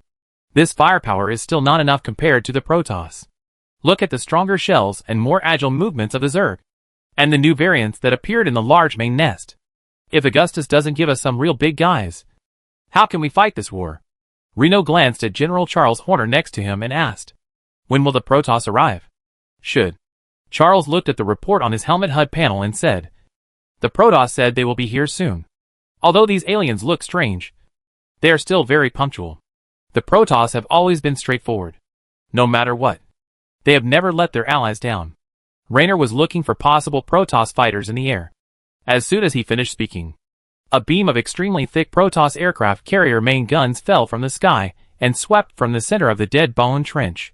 The rock walls along the way melted and collapsed, and the collapsed lava lake instantly swallowed up tens of thousands of Zerg in the trench. Soon, magnificent Protoss buildings were warped to the front of the Revolutionary Army. The large-scale warp signals caused the numbers on Raynor's helmet display to jump wildly. Raynor could recognize those buildings that could be called works of art: a Protoss hub, a control core, an unknown number of mechanical stations, forges, and hundreds of towering portals. This was the Protoss way of fighting. They deployed their fortifications and troops directly on the front battlefield. Whole armies of fanatics walked out of the warp field of the Crystal Tower, led by extremely powerful high-level Templars. In the rear, large numbers of Dragon Knights formed an indestructible front, and the Golden Beetles were rushing to the most critical place. The Dark Templars also joined the battle. They began their lonely and brave journey in the dark and deep main nest passage of the Zerg, trying to eliminate the elites and the members of the tribe in charge of command as much as possible. The number of Protoss is far greater than that of humans, and they are the main force fighting against the Zerg. After a flash of white light, Tassadar, wearing the armor and robes of the Terran Protoss High Executor, appeared in front of Raynor. He then bowed and saluted Raynor and the revolutionary soldiers behind him with human etiquette. "I have always regarded it as an honor to fight alongside Augustus Mengsk's warriors," Tassadar said. "Brother Raynor." "Hello, buddy." Raynor waved his hand. "We will fight side by side with swords, just like in the past." Raynor's view of the Protoss is different from others, probably influenced by Augustus. Augustus sees the Protoss as gray cats, and thinks they are both elegant and dangerous. "It looks like we are facing the Jormungandr swarm of the Brainworm Arkansas," Raynor said to Tassadar. "This brainworm is not the most difficult one to deal with, but its group members must be the largest. The Brainworm Ark only believes in one truth. That is, numbers can overwhelm everything. There is no position that the Zerg cannot break through. It's just that there are not enough of them. In addition to the brain wormyak, there are also the tribes of SAS. The number of Zerg here far exceeds our warriors. As Tassadar was talking, Raynor suddenly shouted because of the noisy electric current in the communication channel. Charles, what's going on? Raynor asked his chief of staff. Our communication system is interfered by a strong electromagnetic pulse signal. Before this, only the fragment of the Zelnada artifact excavated from Masa could have such an effect. Charles said, this means that our troops have become blind, deaf and dumb. What? This is done by the Zerg. I thought that Guy Aegon said that the Zerg might evolve AC and televisions just to fool the brain worms. Reno said. Senior Executor. The detector detected a sudden jump of human fleet on the other side of Char. They are heading towards the main nest of the Zerg swarm on Char. A high-level Templar appeared around Tassadar. The Protoss do not use such primitive technology to communicate. Their communication equipment is another completely different technology. Not our people. When Tassadar looked at Raynor, the latter immediately shook his head and said, Is it the Federation or those Earthlings? That is the fleet of the Earth Expeditionary Force. And the number is huge. The high-ranking Templar said. The UD Expeditionary Force had already invaded the Copperless sector more than a month ago. Augustus gave Tassadar the information of the UD Expeditionary Force early on, reminding him that he must be very cautious when dealing with Earthlings. If it were any other Protoss executive officer, they would probably just laugh at Augustus' warning. After all, Earthlings are still a part of humanity, so it's no big deal. But Tassadar was unwilling to do so. He never underestimated his opponents. Besides, Augustus and his human army had already demonstrated the bravery and strength of this race in the Battle of Ire. Immediately deploy Archon Phoenix's troops. We need to advance to the main hive to see what those Earthlings want to do. Tassadar immediately gave the order. Phoenix is the most valiant Templar among the Protoss. Tassadar only needs to say to deploy Phoenix immediately to deal with the situation. My people will follow you too. Raynor thought for a while and said, Augustus told me that I must keep a close eye on the Earthlings. Their goal should be the new Overmind. What did Augustus rely on to make such a judgment? Tassadar's eyes really lit up. I didn't ask much. And he didn't say much. Raynor speculated, in short. Augustus's judgment has always been the most correct. Anyway, we all follow his orders. If you have played chess, you will know that we are just pawns in Augustus' hands. We will only appear where he needs us, and do what we should do. He said to Charles, immediately tell Augustus about the appearance of a large-scale Earth fleet in Char. Use the fastest line and the best equipment. And tell all technicians who know about this matter. This matter is more important than the lives of all of us. So, Augustus must have made such a judgment after careful consideration. Tassadar thought for a long time, I am a dull apprentice, and I have never learned any wisdom and foresight from him. The Protoss know that he is right without exception. Chapter 467 Black Flag Plan. At dusk, the Revolutionary Army's 3rd Motorized Infantry Brigade crossed the junction of the Bone Trench and the Death Valley to the west, and advanced to the edge of the main nest area of the Char swarm. At this time, the blazing white sun in the sky was about to set. But in this high-latitude area near the North Pole, the sun sets particularly slowly. General Jim Raynor, the commander of the Char Expeditionary Force, personally drove his powerful gray-green Vulture motorcycle to follow the brigade headquarters. He pulled the joystick like he was tightening the reins of a horse. This beautiful streamlined hover bike is Jim Raynor's favorite. It is said that it was Raynor's favorite mount at the end of the Guild War. Although the strict regulations of the Revolutionary Army Motorized Forces strictly prohibit Vulture riders from making all kinds of fanciful modifications to their machines, and strictly order the installation of various engines, thrusters and weapons that would make Major General Frick of the Revolutionary Army Logistics Department curse. But General Raynor believes that the people in the Logistics Department cannot be on the battlefield of the war and empathize with the cowboys and bad boys driving the Vultures. So how can they understand that small modifications that come into being to adapt to the needs of the battlefield are absolutely necessary? In Renault's motorized forces, appropriate modifications to the Vulture are permitted, such as adding a reinforced windshield, a spare fuel tank, and an ion thruster engine. The added reinforced frame and alloy armor plate also make the Vulture in the Renault Rangers begin to transform into a more stable and reliable heavy motorcycle. According to the standard equipment table of the Revolutionary Army's motorized infantry, each Vulture motorcycle driver should be equipped with 3 intelligent 52 QD-MEM Spider mines designed by Viktor Kaczynski. The actual number of Vulture drivers is much larger, And some Vulture drivers even wear a whole polyester woven bag. According to unconfirmed rumors, these powerful spider booby traps are even more expensive than the Vulture. The sources of the modified parts are also varied, including spoils obtained by the Vulture drivers on the battlefield, and the scraps that the soldiers themselves picked up from the Port of the Dead. More sources are still unknown. Each Vulture driver is also a skilled mechanic. They are familiar with every part of their tanks, as if they were familiar with their own hands and feet. This also gives the Ranger motorcycle drivers a tenacious survivability, as long as the Vulture tank is not blown up. No matter how incredible the fault is, it can be repaired by these magical char cowboys. This skill comes from the training of the Terrans in the harsh living environment, and it is a necessary skill for everyone who makes a living in the dangerous marginal world. Finally, Renault's Vulture car stopped behind a high-raised dark brown sand dune and a smoking pile of hot granite with the pleasant roar of the engine. In a lowland there stood the towering command tower and orbital satellite base station of the command center, and a golden-red revolutionary flag fluttered in the rising hot wind. On both sides of this command center were large numbers of speeding Vulture cars, and the dust raised covered the sky. The reliable engineers of the Char Expeditionary Force were operating T-280 space engineering vehicles on the land made of black rocks. Soon, a wall of electrified barbed wire and heavy Gatling guns surrounding the forward base had been erected. Bunkers set up high-altitude fire points, which were the skeleton of the human defense line. Inside the bunkers were the high-spirited revolutionary soldiers, not the old federal soldiers, who could only stand in the bunkers and play international mahjong. Leno parked his Vulture in a steel frame and rain-proof tile shed, and ran into his chief of staff, Charles Horner, who was wearing the same commander power armor, and was one of the few riders skilled enough to compete with our Mr. Leno. A Horner is always reliable. The Vulture is a fast and agile single-person motorcycle, and when the rider is lucky enough, it can be trusted like an old AGR-14 rifle.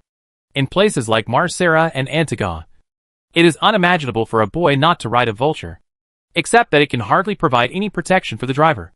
The Vulture is almost perfect. On the dangerous Char-Esh plain, a Vulture with sufficient fuel can completely leave a dozen swift and agile Zerglings far behind. But if a few Hydralisks spit acid at them, everything will be over. Raynor heard that recently.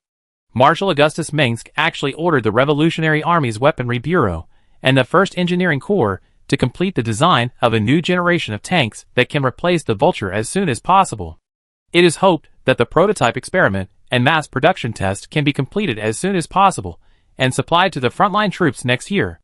The new design will feature 4-wheel drive, solid fuel gas injectors, and a layer of electroplated steel shield, powered by a powerful variable fuel engine. The idea of new equipment is beautiful, but Renault can't imagine that the perfect classic of the Terran human race, the Vulture, will be eliminated one day. In the Revolutionary Army, the call for upgrading and transforming various equipment has never stopped, and most of the tax revenue and income from the Revolutionary Army government in the mining area are spent on this. Weapons like the Vulture, Arc Tank, and Goliath armored robot Wraith will have better and stronger replacements. Now it seems that even classics like the APOD-33 transport ship are developing new models. War has changed everything. To survive in this dark universe, humans must step up their armaments to cope with the more sinister wars in the future. I can confirm that the main nest area of the Zerg is nearby. After so many years, they still haven't moved their nests. Even with my eyes closed, I wouldn't go wrong. Renault looked in the direction of the main nest area. There was a low-lying area with gullies and ravines, like small puddles dotted in the muddy land after rain, except that they were all orange-red, flowing hot lava instead of gentle and soft water. Thick smoke rose from the horizon, and the sky was full of dense black spots, like swarms of mosquitoes covering the sky in summer. Jim, the Zerg in the main nest area have heard the news and are heading for the location of the new overmind. Charles Horner threw his Vulture aside, because the Earthlings plunged into the death zone. Renault quoted Marshal Augustus as he stepped onto the ramp to the command center entrance. How courageous! I thought there were no other people in the world who were so brave except us. Technician, tell me, is our communication equipment still a mess? After entering the control tower, he ran into a group of technicians trapped in the wire coil. Raynor could understand their anxiety, because all the control panels turned into a mess of snowflakes, and even the kettle for making coffee was sparking. General, I'm afraid we can't repair these equipment in a short time. unless the unheard of strong interference disappears. A technician with an orange flat cap said, "Trouble will not disappear by itself when the time comes. Fortunately, we have just received a batch of Protoss equipment." Ryder waved his hand. Several Revolutionary Army soldiers came in dragging a finely crafted rectangular box, which was filled with a box of crystals, each of which was an equilateral cone, with pearl-like blue crystals inlaid on the golden metal shell. These are Protoss communication crystals, each of which is very precious. For the sake of past friendship, the Protoss's high-ranking executive Tassadar gave them to us. Wow! Can we keep them forever? The engineer's eyes lit up immediately. And one of them, a female Revolutionary Army engineer wrapped in a bloated protective suit, asked Raynor, "You have to return what you borrow. But you can take my collection and study it." Dear. Renault was born a farmer in Shiloh. And he was not arrogant to anyone. Of course, he has always been a person who does not fear authority. "Earl, take your people to move." When the Protoss handed these devices to me, they said that human engineers could fully understand how to use this simple communication equipment. So they did not give me the instruction manual I requested. They don't have such a thing. He shouted before leaving the command center, "For God's sake. I just hope you are as smart as the Protoss think you are." It's a piece of cake. Earl is the right-hand man of the Revolutionary Army's chief engineer Rory Swan. He once served on the flagship Hyperion, and is now a capable engineering team leader. "I'll buy you a drink when this is done." Reno rushed out of the command center again. Since the communication of the command center has been completely paralyzed, there is not much point in staying here. Not only that, the strong electromagnetic pulse signal even destroyed the radar equipment of the Revolutionary Army. And the landing troops of the Char Expeditionary Force returned to the primitive age. Where are Tassadar's troops? Where are he? Raynor shouted at Chief of Staff Charles, who was fiddling with a Protoss crystal communicator, and gestured with a pen in his hand. He should have been standing next to me not long ago. "Cowboy, Tassadar is not a good driver." Charles shrugged and said, "He has to command the Protoss fleet. A Protoss force is to our south. As far as I know, the one commanding them is Archon Phoenix, James Raynor. The Earthlings are marching towards the main hive of the Zerg. The Zerg is completely enraged. They have lost their master before, and they will never repeat the same mistake again." Before Raynor finished speaking, Phoenix appeared beside him. Phoenix was seriously injured and dying in the early days of the Battle of Ire. And now he has returned to the battlefield again as a dragon rider. Even though his strong will was bound in this golden spider-shaped mecha, the great Phoenix still made his enemies tremble. Their goal is to dominate. If the Terran Federation had this courage, those marginal worlds could have been saved. Renault sighed that after all, they were men of Earth, and the soft eggs of the Federation did not even dare to fight back when they met bugs. So, what is their confidence? Charles opened his power armor helmet and looked at Phoenix. The air here is hot and scorching, but it is still breathable. Even Tassadar's fleet cannot penetrate the heart of the Zerg hive. The Scourge in the Bone Trench can destroy everything. It is still unknown. A holographic image was projected in the cockpit of the Phoenix Dragon Knight armor, showing the images captured by the Protoss detector. In the picture, a large number of UD expeditionary fleets are fighting against the endless guards of the Zerg hive. The UD warships are so numerous that they cover half of the sky, and the huge swarm of Zerg seems to fill everything else. The city-sized battlecruisers in the sky used dense laser barrages to harvest the Zerg that entered the range of fire. But that was just to wipe off a layer of mosquitoes outside the screen window. A drop in the bucket. One after another, UD battlecruisers fell from the sky bathed in blazing flames, smashing huge and ugly red clouds on the ash and volcanic land of Char. Transport ships and shuttles fell like rain, and thousands of UD expeditionary soldiers were deployed on the surface of Char. What awaited them were countless grinning and brutal Zerg and flowing magma.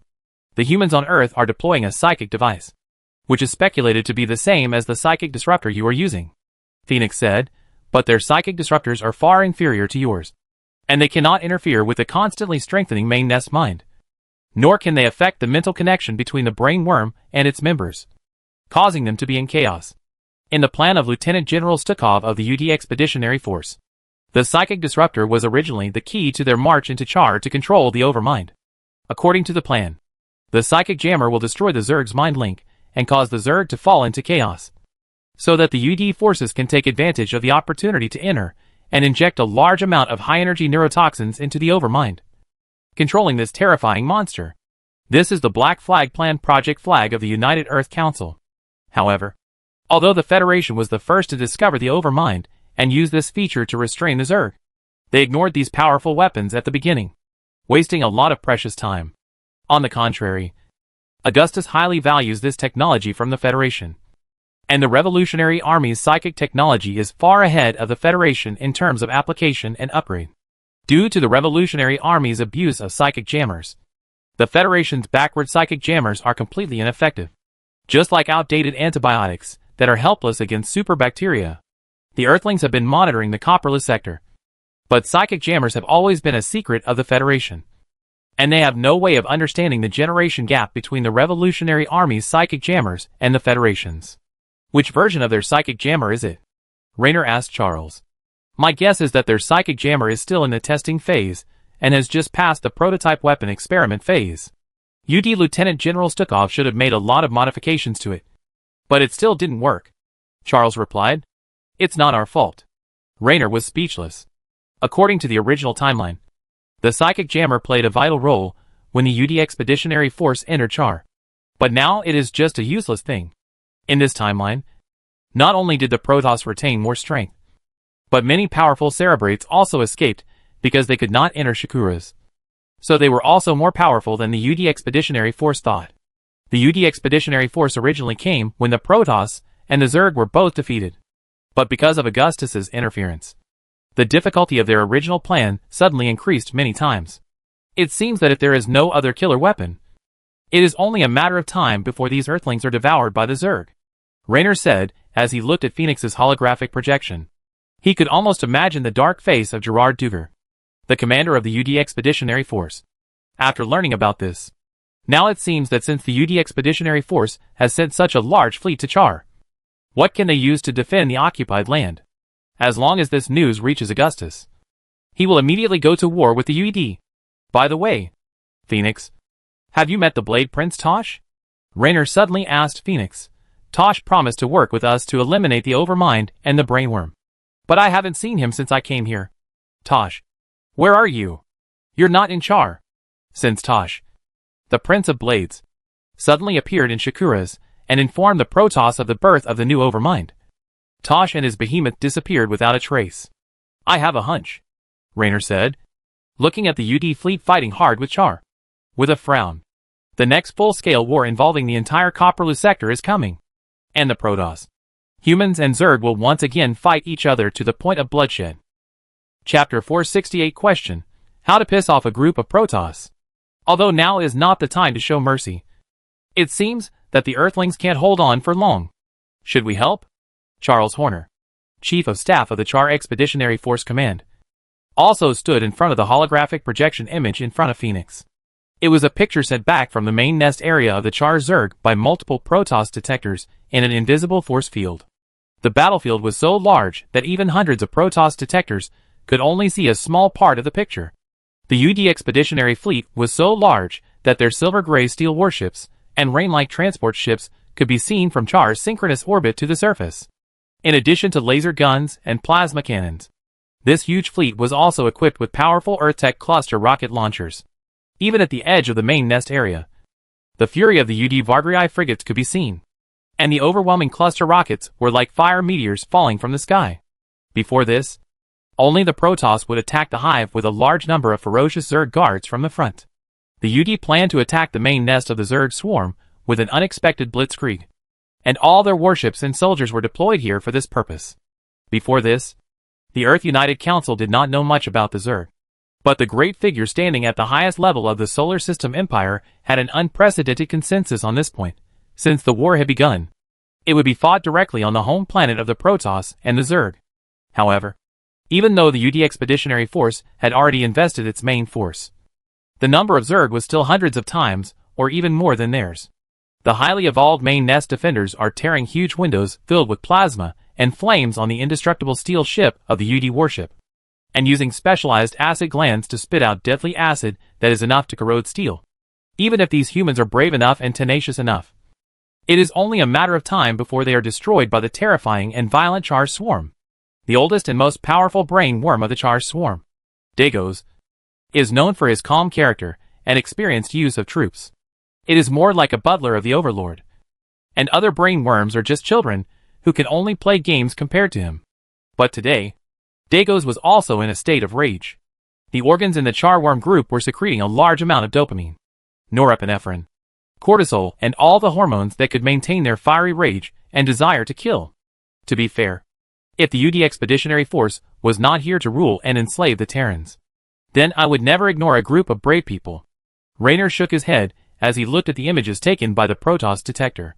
He even thought how good it would be if these Earthlings were not enemies. But the possibility of the Earthlings and the Terrans uniting is slim. The Council, which has dominated the human race for centuries, wants to rule the rebellious colonies with iron and blood. So how can it be willing to be on an equal footing with copperless colonies? Once humans have power, they will never let it go until they die. But you can't take back a bleeding person from the hyena pack of S's alone with your bare hands. Charles, damn it. We can't even make a splash in the main nest area. He yelled at Charles, or asked Tychus to find a few girls to cheer for the Earthlings? Damn. Why isn't Tychus here? I need him right now. What a brave human being. Phoenix gave his opinion of the Earthlings after a moment. If they come here to kill the Overmind, then the Templars don't mind giving them a hand. It would be great if the Earthlings really thought so. But it's clear that their ambitions are much more than that. Raynor said. The UD Expeditionary Force did indeed go to the Copperless sector to eliminate the threat to Earth and all mankind. And the Overmind was one of their goals. In this regard, the cowardly Terran Federation is not even worthy of carrying shoes for the Earthlings. But the domineering Earthlings would rather eliminate both the Protoss and the Zerg together. And Augustus had clearly pointed this out. He even spent a whole week or even longer to speculate on the intentions and plans of the UD Expeditionary Force. And part of the speculation was later proved to be exactly right. Augustus even said that the UD Expeditionary Force would probably regard Ire and Char as the top targets after dismantling the Tyranid human regime. If Gerard Duger is determined to attack Char, then the new Overmind must be his main target. Once this monster is killed or imprisoned, the Zerg will fall apart. However, I think this is a great opportunity to kill the Overmind.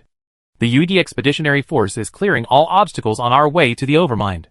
After a while, Raynor looked at Charles and Phoenix. Then, Raynor took a paper map from one of his guards. The strong electromagnetic interference attack of the UD made the electronic equipment of the headquarters inoperable. Fortunately, Raynor always had the habit of carrying a map with him. Deploy all the psychic jammers, and we can open a path to the Overmind between Death Valley and the main nest area. Raynor quickly spoke his thoughts. We killed the old Overmind when we were in Ire. Then we can kill it again with the same method. A simple and easy plan. That's what I learned at the Templar Academy.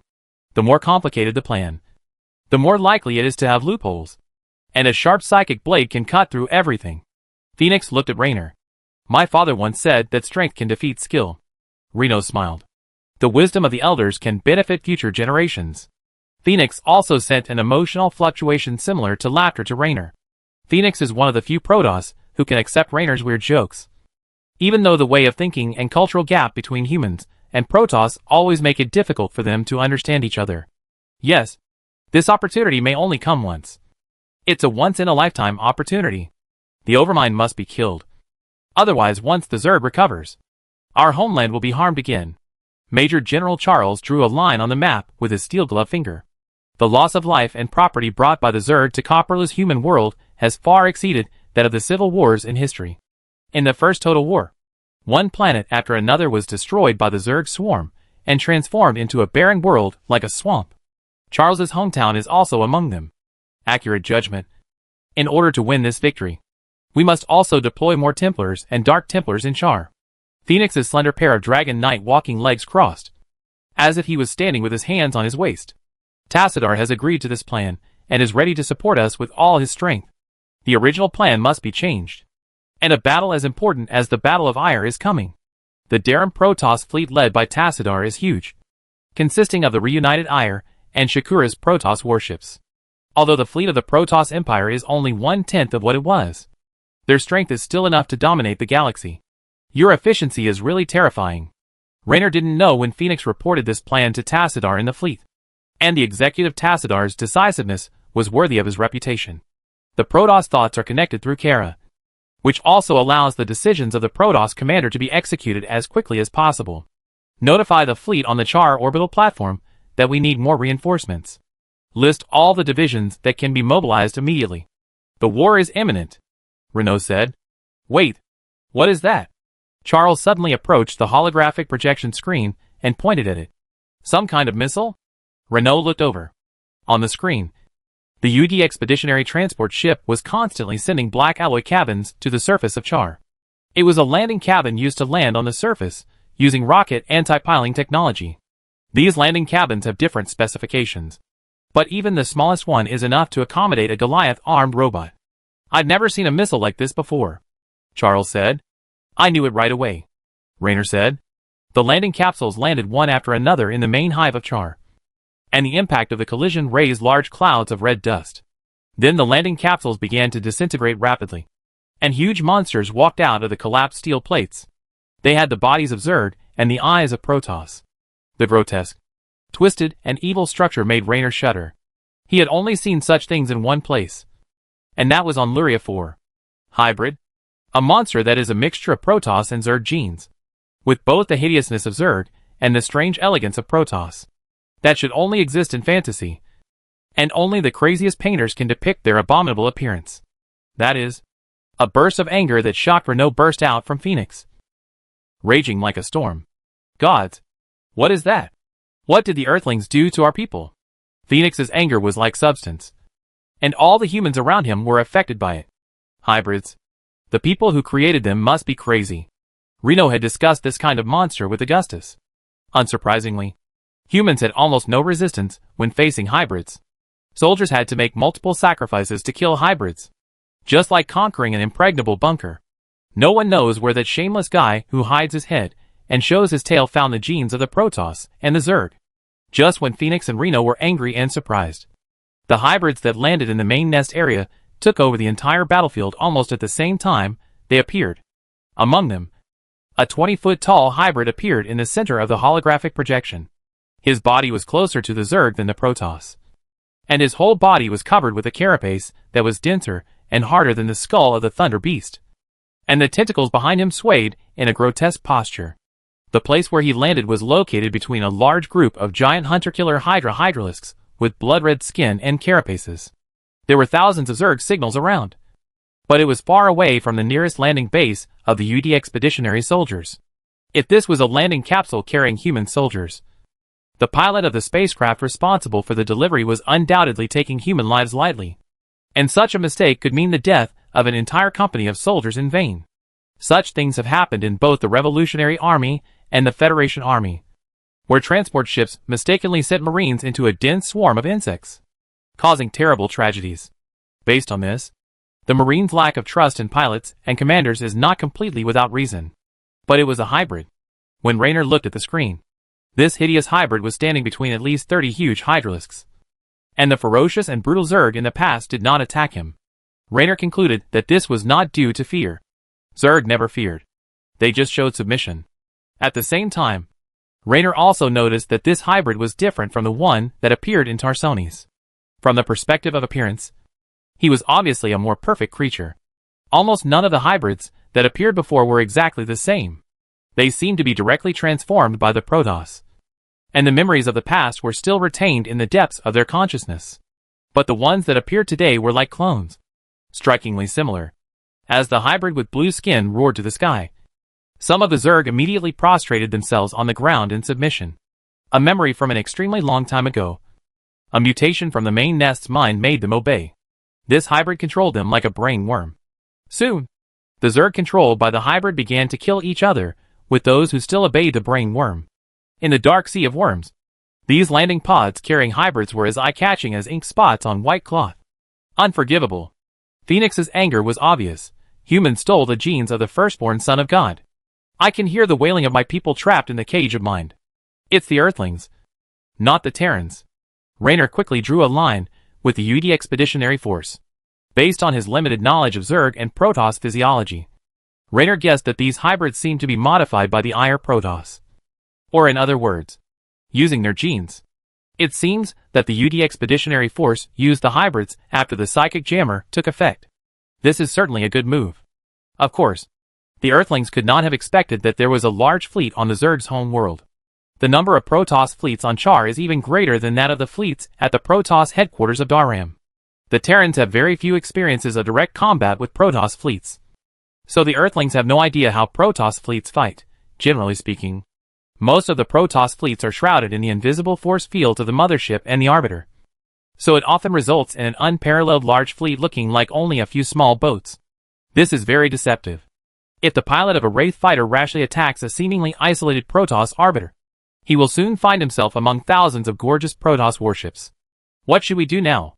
Charles asked. No matter why. The hybrid monster can effectively restrain the swarm.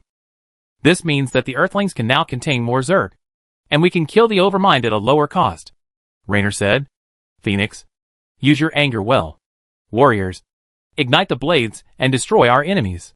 After a moment of silence, Phoenix ordered, I will fight alongside you. Anon Porgal. Prepare for battle. Chapter 469 Char's Meat Grinder. After a while, it was sunset. The sky was dim, and the ash clouds on the horizon were coated with a layer of gold in the reflection of the fire of the lava ocean. This place is close to Char's North Pole. The violent solar wind brought a gorgeous blue-white aurora, and the soldiers of the Char Expeditionary Force called it the skirt of the goddess of death. Char's night is not dark. Countless flowing lava lakes and oceans light up the starry sky like a long burning fire. But visibility is still very low, with the orbital satellite positioning equipment unable to work properly. The dust raised by the artillery fire covered the entire battlefield like a thick fog.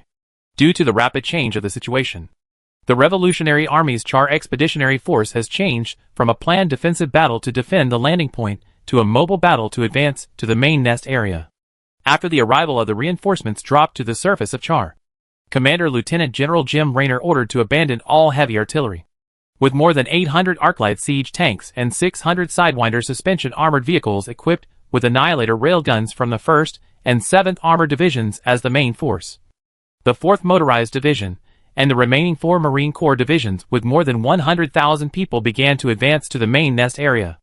A large number of half-track heavy armored personnel carriers and 88mm Comorian self-propelled artillery vehicles were at the back, and a large number of Revolutionary Army Wing Nightmare-class Wraith fighters and Grizzly heavy bombers roared past in the sky from time to time. The Grand Archon Phoenix, known as the Templar Manager, led several fanatic legions to guard the 2 wings of the Raynor Division. It seemed that the high-level Templars, who were riding the storm, commanded these Protoss warriors with burning blades in their hands. Tens of thousands of Protoss Dragon Knights advanced among the rising Mars and dust. Their flexible 4-walking legs were like platforms on the rugged terrain flowing with lava, and their speed was not inferior to that of human chariots. This team of human Revolutionary Army and Darran Protoss troops stretched for more than 10 miles. In the sky, the roaring Revolutionary Army aircraft and the gorgeous Protoss fighters were doing their best to block the attacks of swarms of Mutalisks, Scourges, Swarm Guardians, and Swarm Devourers. We are in trouble. Zerg life signals were found at 12 o'clock. In an armored Foxtrot command vehicle, Chief of Staff Lieutenant General Charles Horner pointed out the abnormal movement of a Protoss detection device. In the case of all radio equipment failure, these Protoss equipment solved the urgent problem. Well, I bet this is not the last wave. The Protoss will help us stop these bastards, and let the Phoenix fanatics kick the Zerg's ass. In this large-scale war, Raynor can't stay on his favorite pony all the time. Keep moving forward. Once we stop, we will fall into the middle of millions of Zerg. In the bumpy armored command vehicle, Raynor asked Charles, how is the deployment of the Psychic Disruptor going? Psionic Disruptors are the most important weapon for the Revolutionary Army in their battle against the Zerg. In defensive battles, this powerful weapon that can disrupt the Zerg hive mind is used to prevent the Zerg from advancing in a large scale with overwhelming force. In offensive battles, Psionic Disruptors can help the Revolutionary Army soldiers defend the positions that they have taken at great cost. Deploying a large number of Psionic Disruptors on the road ahead can not only ensure that the forward route cleared by the vanguard troops is unobstructed, but also provide a way for this isolated army to safely withdraw to the landing point. If the Protoss cannot teleport all the troops back to the fleet, then this open road will become a real lifeline. The Engineering Corps has deployed 5 psychic jammers using next-generation technology, with a straight-line coverage distance of more than 300 miles. Currently, this type of psychic jammer has not encountered effective countermeasures from the Zerg. Very good. The distance between us and the Overmind nest is getting closer and closer. Renault stood next to the small command desk in the command vehicle and skillfully used the Protoss console to retrieve the monitoring images of the Protoss detector. The Protoss generously provided Raynor's Char expedition with a large number of communication crystals and detectors, which were used to equip officers and tanks above the squad level. Otherwise, even the marching coordination of armored units and armored vehicles would be a problem. These Protoss devices that looked like works of art were surprisingly very useful. They were directly connected to the Protoss detectors throughout the main battlefield of Char, and then overlooked the entire battlefield with an extremely wide perspective. No matter how hard the engineers of the Revolutionary Army studied the operating principles of these Protoss equipment and weapons, they did not make any progress or gains. It was as if every one of its exquisite and precise parts was built in a way that humans had never seen or heard of before, and then assembled in a shocking way that this race could not understand. So much so that the Revolutionary Army's chief engineer Rory Swan believed that even the Protoss themselves might not understand how the shining catering crystal works.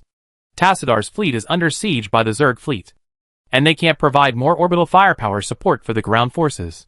Raynor clicked on the console screen with many beautiful geometric shapes flashing on it, and issued further combat instructions to his troops. The operating interface of the console has been set to human language, so even Raynor can understand it. Even if the Protoss didn't do that, Raynor could understand some Protoss language. As the friendship between the Korhal Revolutionary Army and the Dallin Protoss deepened, Marshal Augustus Mengsk had listed the Protoss language as an elective course in the Revolutionary Army's territorial schools. The status of the Protoss language became increasingly important in the military academies of various branches and schools specializing in weapons research. The continuous sound of artillery fire on the console screen indicated that Raynor's arc tank was still advancing rapidly. Of course, it was mainly Phoenix and his Protoss Templar troops who wiped out the Zerg. From the images taken by the Protoss fleet in the high-altitude orbit of Char, the entire 1,000 square miles of land in the main hive of the Char swarm was covered with Zerg, and tens of billions of Zerg were roaring to the sky, and the vast ocean was chilling. Raynor and Phoenix's troops had opened up a passage in the dense sea of Zerg, and were getting closer and closer to the hive full of organic buildings. That was the center of the battle between the UD Expeditionary Landing Force and the Overmind Guards. In just 12 hours, the area was also covered with the wreckage of warships and armored vehicles. Corpses were everywhere, and countless Zerg and human remains were scattered on the Scarlet Land. In the picture, a UD battlecruiser was falling into a dark red lava ocean, swallowed by the flowing lava without any suspense. That warship, which once symbolized the supreme military power of mankind in the Copperless sector, had at least 4,000 crew members on it, and now sank in the blink of an eye of Raynor. Now the Zerg in the main nest area are also in chaos. The last time I saw such a scene was in Ire, Raynor said. Humans and Protoss are dying one after another, and the corpses are piled up like mountains. The UD Expeditionary Force is approaching the heart of the main nest with the help of the hybrids, and it is certain that the second generation Overmind is located there, Charles said to Raynor. Even this kind of monster can't move a single step in the depths of the Zerg's main nest. Raynor zoomed in on the footage of a Protoss detector. The hybrids have a very significant impact on the Char swarm. Not only can they disrupt the main nest mind and cause the Zerg swarm members to kill each other, they can also severely damage them by backlashing the mental links between the main nest mind. Hybrids with Zerg-like characteristics can even wrestle with Ultralisks, while those with white wings that are more Protoss-like can use their psychic power to bring devastating blows to dense Zerg swarms. They also have the ability to teleport similar to the Protoss Dark Templar, and can crush large groups of Zerglings with telepathic abilities.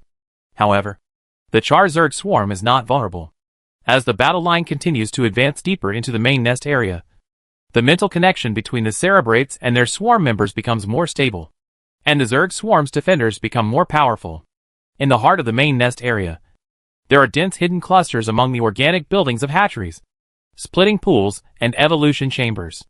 Among them are a large number of terrifying giant Hydralisks and Toya's Screebeasts that can be resurrected by brain worms.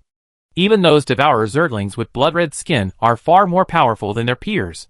These enhanced Overmind Guards are fully capable of competing with hybrids. And there are even hybrids that are killed and devoured by swarms of alien Zerg. The casualties of the UD Expeditionary Landing Force are even more severe. Countless Earth soldiers shed their blood on the Purgatory planet far away from their homeland. There is even a platoon of UD soldiers who were harvested by several Super Toya's Screebeasts with terrifying scythes. New Zerg variants also appeared on the battlefield for the first time. Insidious monsters lurking underground. Like hunters lurking under the dunes. They are likely evolved from the Hydralisks of the Tiamat swarm, and are also believed to be some mutant spider-like guardians from deep in the main nest. Their method of attack is to eject rows of high-density spikes from the surface, which are strong enough to penetrate steel and flesh. The new Hydralisks can kill rows of Earth soldiers in power armor. In the core of the main nest area, among the treacherous volcanic hills and gullies, a large number of lurkers hidden deep under the surface can raise spikes like waves, and any UD infantry who want to pass through there will suffer heavy casualties. The spikes piercing from the ground are enough to penetrate the tanks of the UD Expeditionary Force, cut off the limbs of humans, and cause death without a complete body, with the body torn into pieces. In the communication channels of the Earth Army, these Zerg variants that have never appeared before are called Char Crypt Demons, which is enough to show their fear of this monster. In the most brutal area, the broken bodies of tens of thousands of UD soldiers were lying on the battle line of less than 2,000 yards. The fungal blanket quickly devoured them, and it would not take long for these precious human warriors to become terrifying alien monsters. The Zerg's attack method was ferocious and merciless. They would tear the enemy to pieces while they were still alive. At this time, the UD's advanced nanomedical technology did not even play a big role, since being transported to the battlefield, the survival time of each UD soldier could even be calculated in seconds. At the same time, more UD fleet landing capsules were sent to Char's main hive.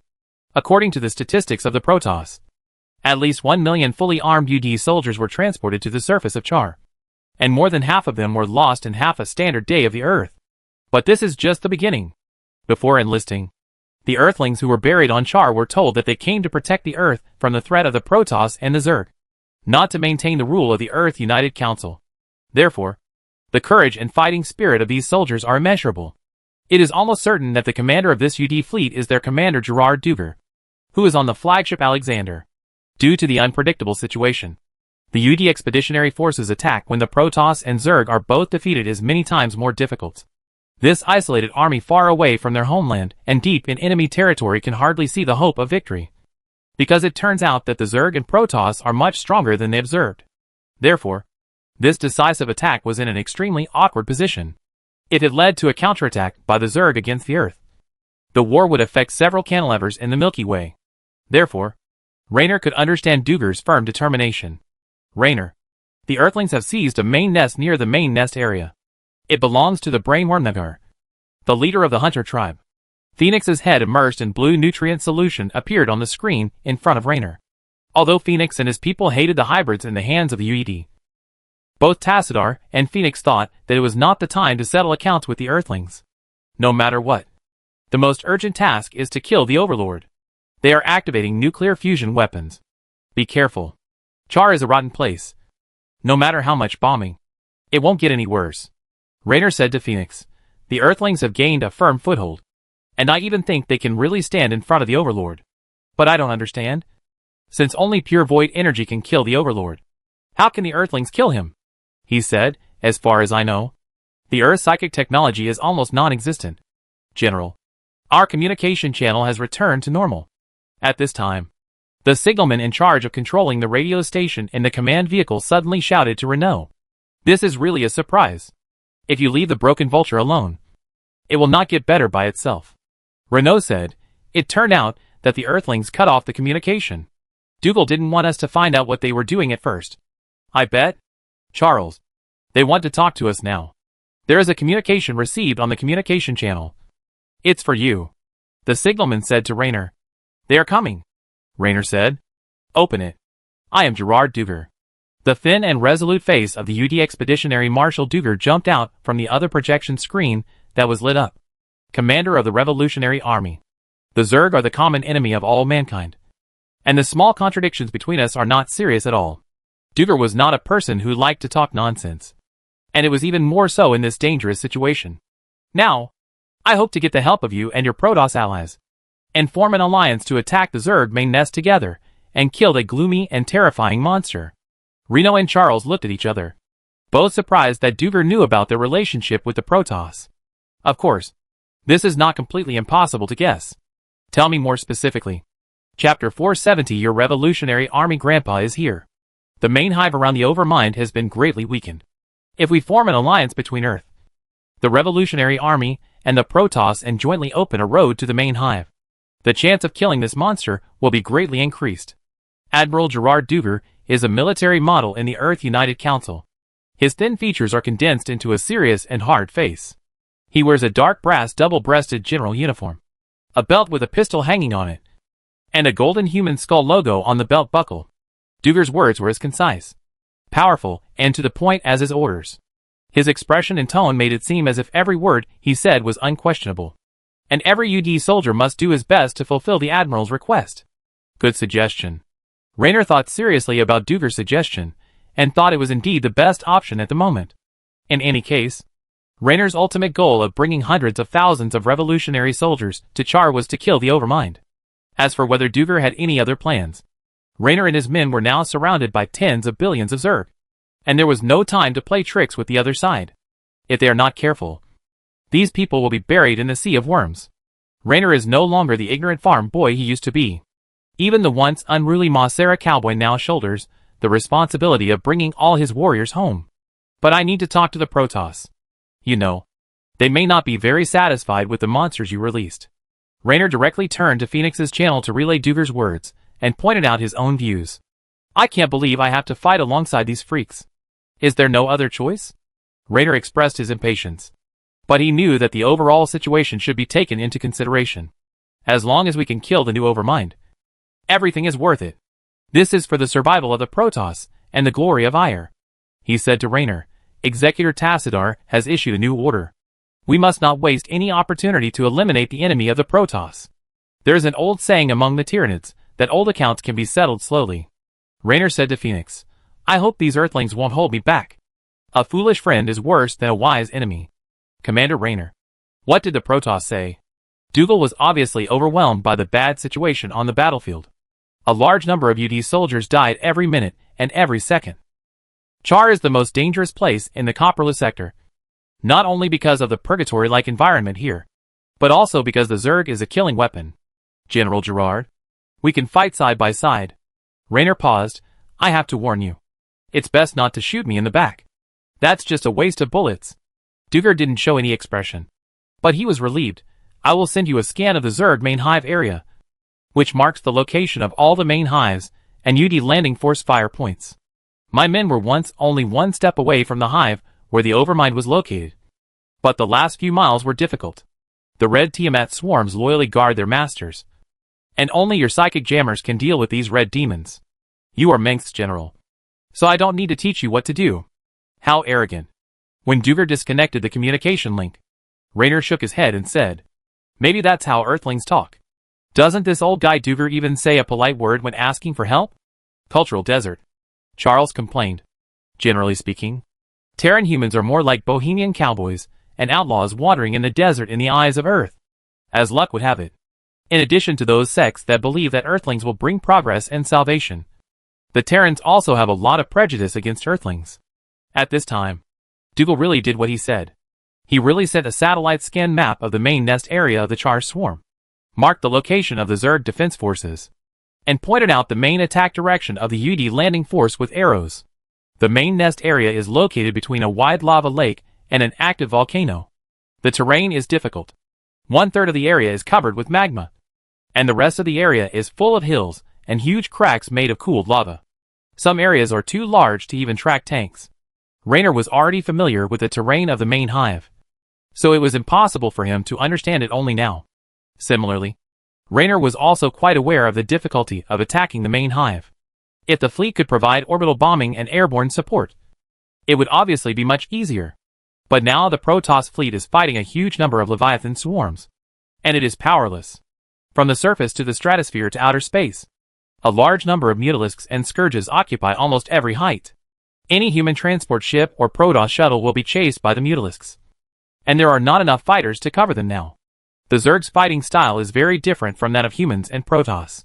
Their endless swarm members are directly hatched from eggs in the underground hives of Char.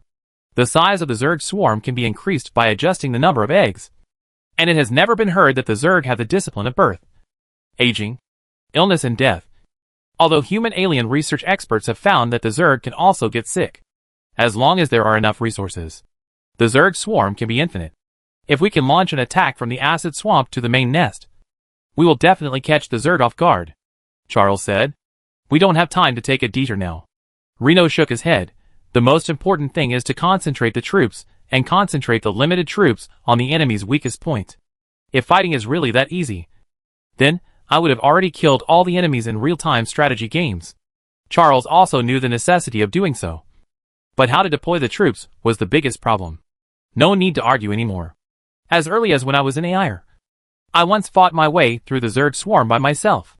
Phoenix said to his 2 human allies, the Templars are not afraid of sacrifice. They have always been like this. The most direct way is to flatten the way and solve everything with artillery fire.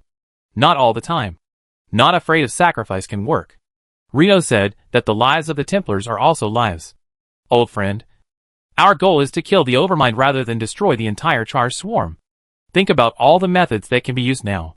Only the void energy can kill the brainworm, and even hurt the Overmind. Phoenix was so wise that he immediately thought, this Overmind is far less powerful than the original one. It is just a fusion of several brainworms, and it is even just waiting to break out of the cocoon and be reborn. In this way, the power of my Dark Templar brothers alone is enough to kill it. That is to say, we only need to send an elite team to the Overmind, Charles said.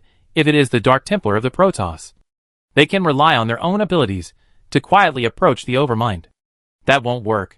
After suffering at the hands of the Dark Templar, they have evolved into more complex, detector-like insect eyes to prevent the Dark Templar's surprise attack, Phoenix said.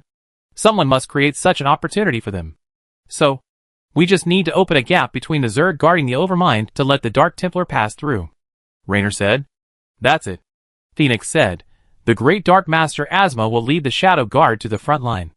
The Shadow Guard is the personal guard of Razagul, the Archbishop of the Terran Protoss. She deployed such an elite force to the battlefield of Char, which shows her determination to eradicate the Overmind. Shadow Guard. Oh, Brother Phoenix, I heard that they are all heroes among the Dark Templar. Raynor said so, in human terms. Phoenix's voice was serious. Show those bugs a little color. For ire. For Korhal. A few hours later, at midnight, a sound from the Arclight tanks tore through the sky above the UD Expeditionary Force Atlas League position, followed by the iconic terrifying scream of the Vargrii frigate's cluster rocket salvo.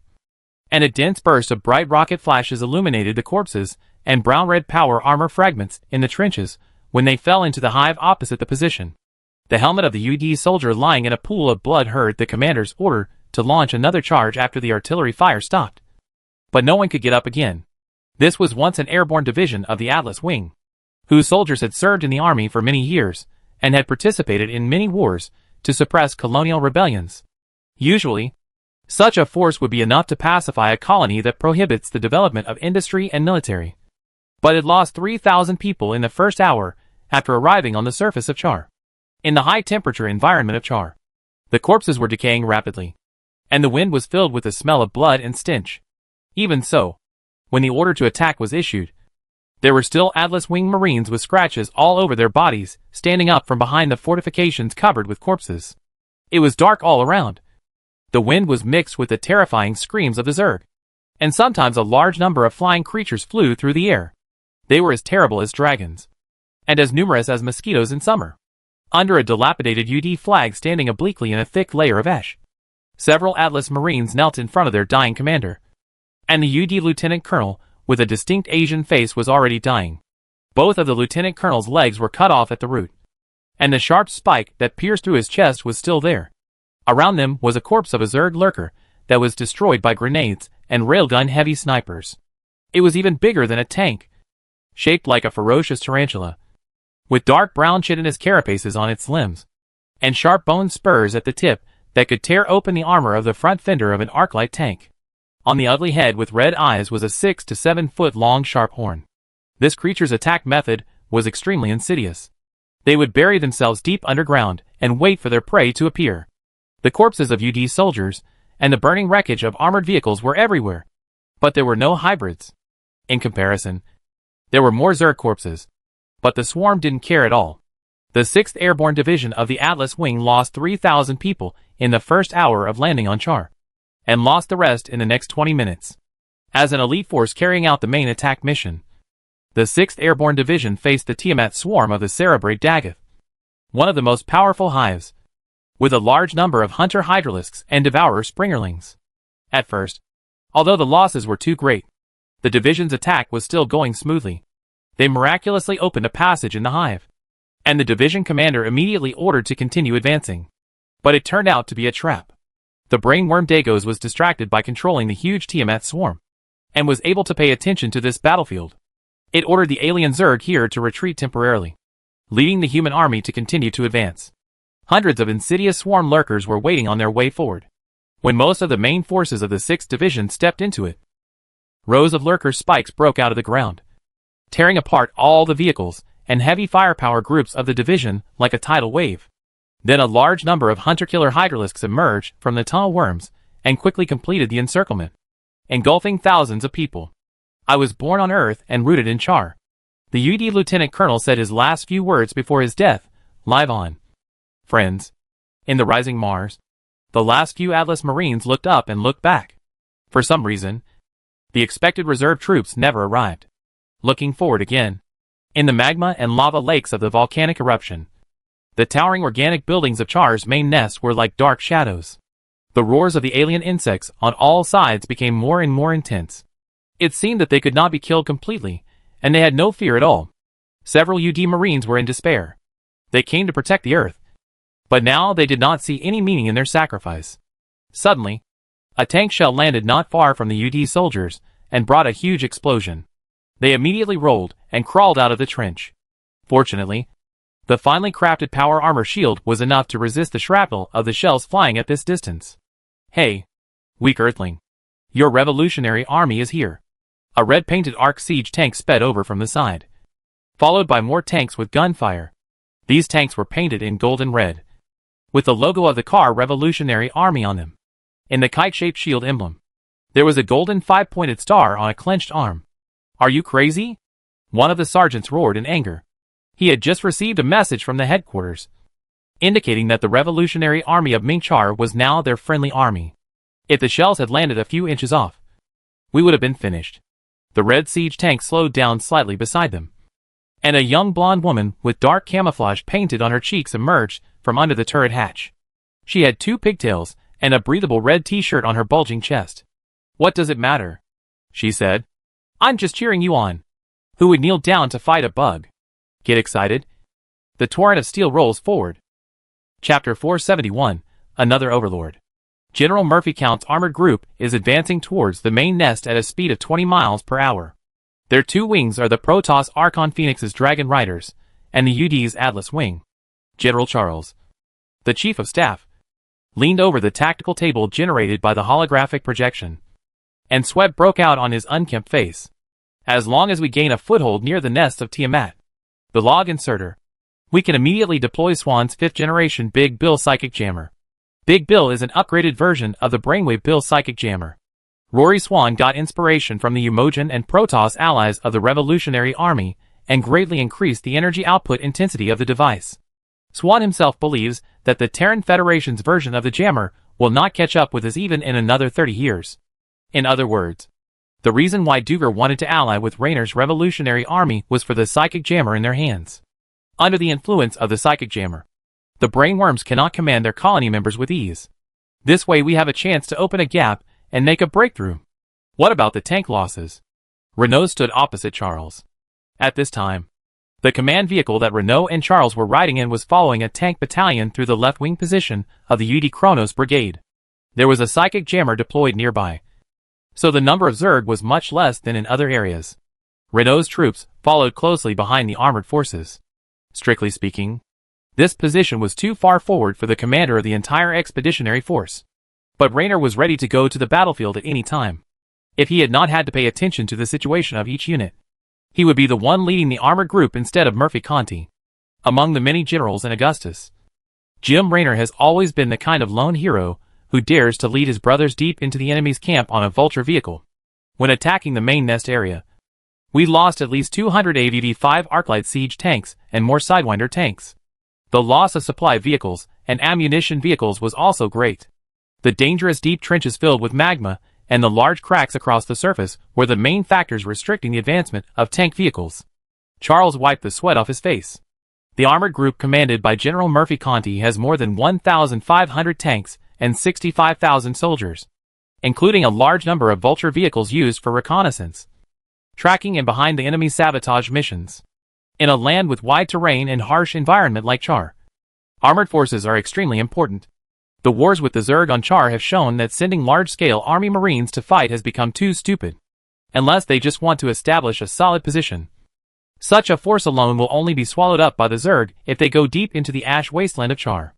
The UD Expeditionary Force still use the old-fashioned combat strategy, first using fleets and aircraft artillery to carry out a round of firepower bombing and then sending ground troops.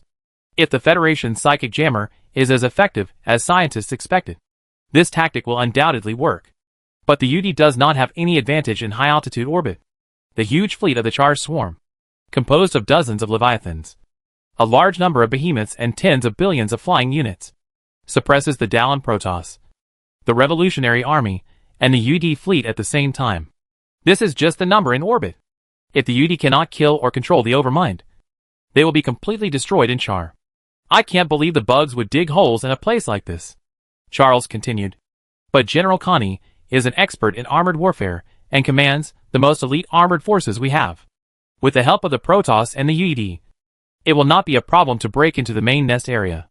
Murphy Conti belongs to a small-scale creation family in Tarsonis. More than 10 generations of this family have served in the Terran Federation Army, but they have always been sparsely populated and not very powerful. In the Terran Federation, the main rival of the Conti family is the Duke family, with whom they have never had much of a relationship. At some point during the Contact War in 2490, Murphy Conti left his family and joined Augustus's Revolutionary Army. In the first battle with Alpha in the small-scale tank battle of Mar Sera, he drove an old ARC tank and destroyed 5 Alpha Squadron tanks in one fell swoop, making him famous. The main force of the attack was a hybrid monster of the Protoss and UD. Not us. The use of the Psychic Jammer is better than 200 divisions. Raynor said, Conti's mission is to get as close to the Zerg main nest as possible to deploy the Psychic Jammer. He doesn't need to rush to make great achievements. When the Revolutionary Army was in the most difficult time, the soldiers were very happy to capture a few old tanks.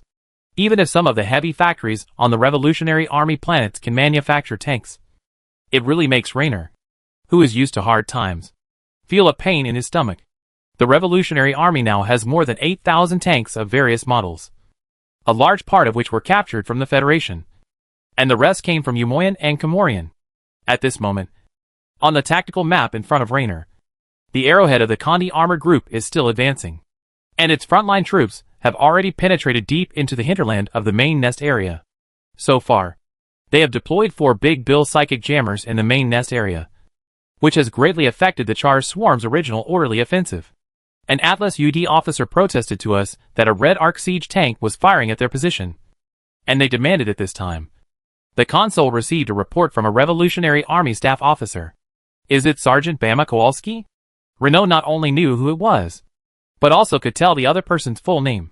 There has always been a rumor in the Revolutionary Army's armored forces that you should never mess with the socialized lunatic, Tychus Finley, and a woman who painted all the tanks red, because it is said that Sergeant Bama Kowalski is as accurate when aiming at her comrades as she is when firing at the enemy. This hot-tempered woman is as difficult to mess with as her siege tanks. Let's see if there is room for Bama's position and rank to be demoted. Charles knocked on the metal edge of the command desk. Let's settle Bama's account after cleaning up this mess.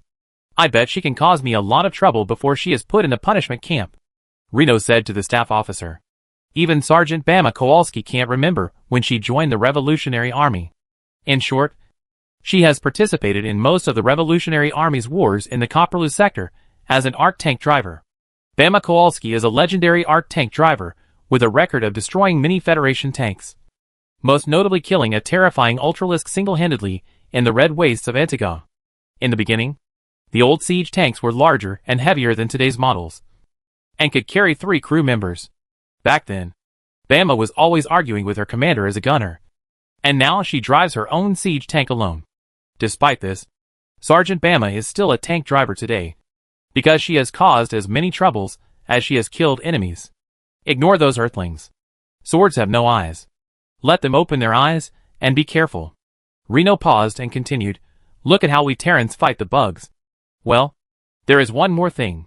Although it is inappropriate. Our troops found some advanced earthling equipment when they crossed the UED Atlas League's position, including nano-medical kits used by Earth field medical officers, nano-robot repair equipment, and light power armor. Charles said to Reno, some officers want to ask you. Do I need to say this? Reno said immediately, these are all good things. Instead of letting them fall into the ash wind of char and become scrap metal, it is better to put them in our pockets. Damn. This is not taking advantage of the fire. UD's nanomedical technology is a good thing. Nanomedical robots can quickly repair damaged cells and suture wounds, and even restore the combat effectiveness of injured soldiers. Previously, only the nanotechnology of the United States of Umoyan was far ahead. Medics are one of the native arms brought by the UED. The chemically modified agents, nano-conducting anesthetics, and weak laser surgical equipment they are equipped with make them far more effective than the Tyranid medics. According to calculations, the average life expectancy of UD Marines can be increased by a full 9 seconds compared to the Tyranids. It is worth mentioning that the custom of setting up medics has a long history on ancient Earth. These charming women have always selflessly and bravely joined the battlefield to protect their injured brothers. Think about how many lives the UD's advanced medical technology could have saved. If we had had these when we first encountered the aliens, many of the best guys and good people who followed us to fight the Federation and the aliens would have survived until now. Reno said hoarsely. Immediately find a way to let our medics use the equipment that can still be used. And mark the rest, and come back for it later. He said, give these to Swan later to see what new tricks our omnipotent reverse engineering can come up with. I heard that they have been researching the human arc. I said there is no need to aim too high. And the first thing to do is to make something that can save people. That seems to be more than just a wild idea. Charles said. Imagine how happy Augustus would be if he heard the news.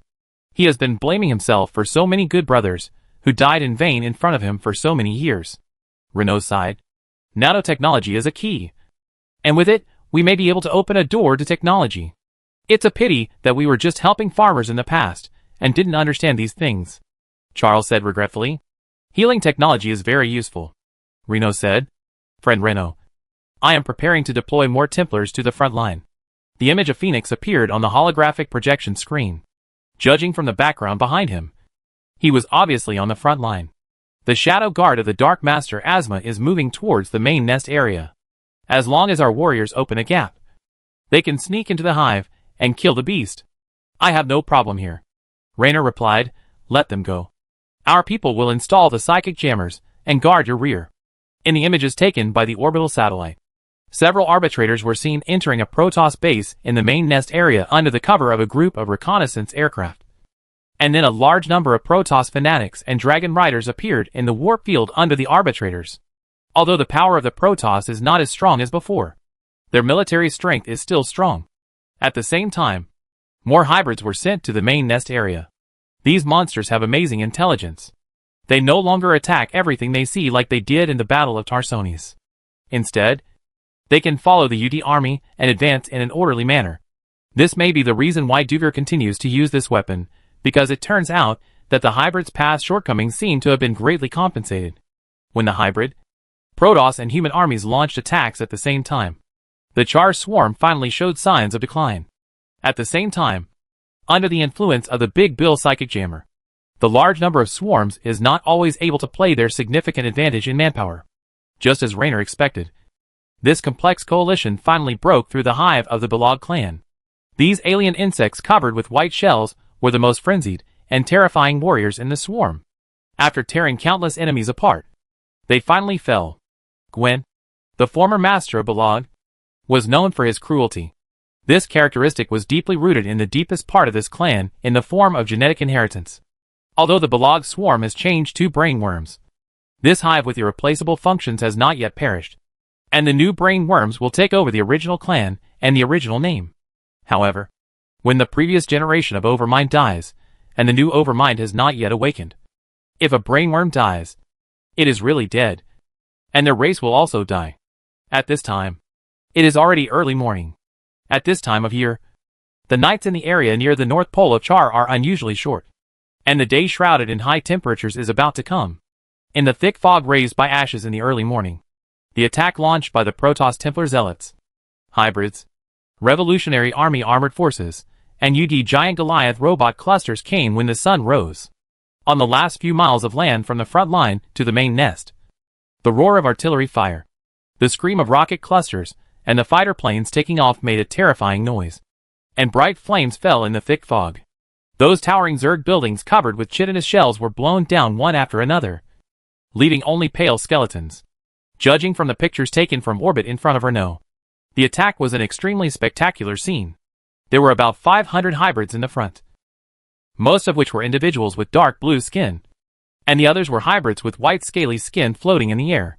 To their left was Phoenix's Templar army, numbering about 100,000, an extremely astonishing number. After the Battle of Ire, it was not easy to piece together this number of zealots.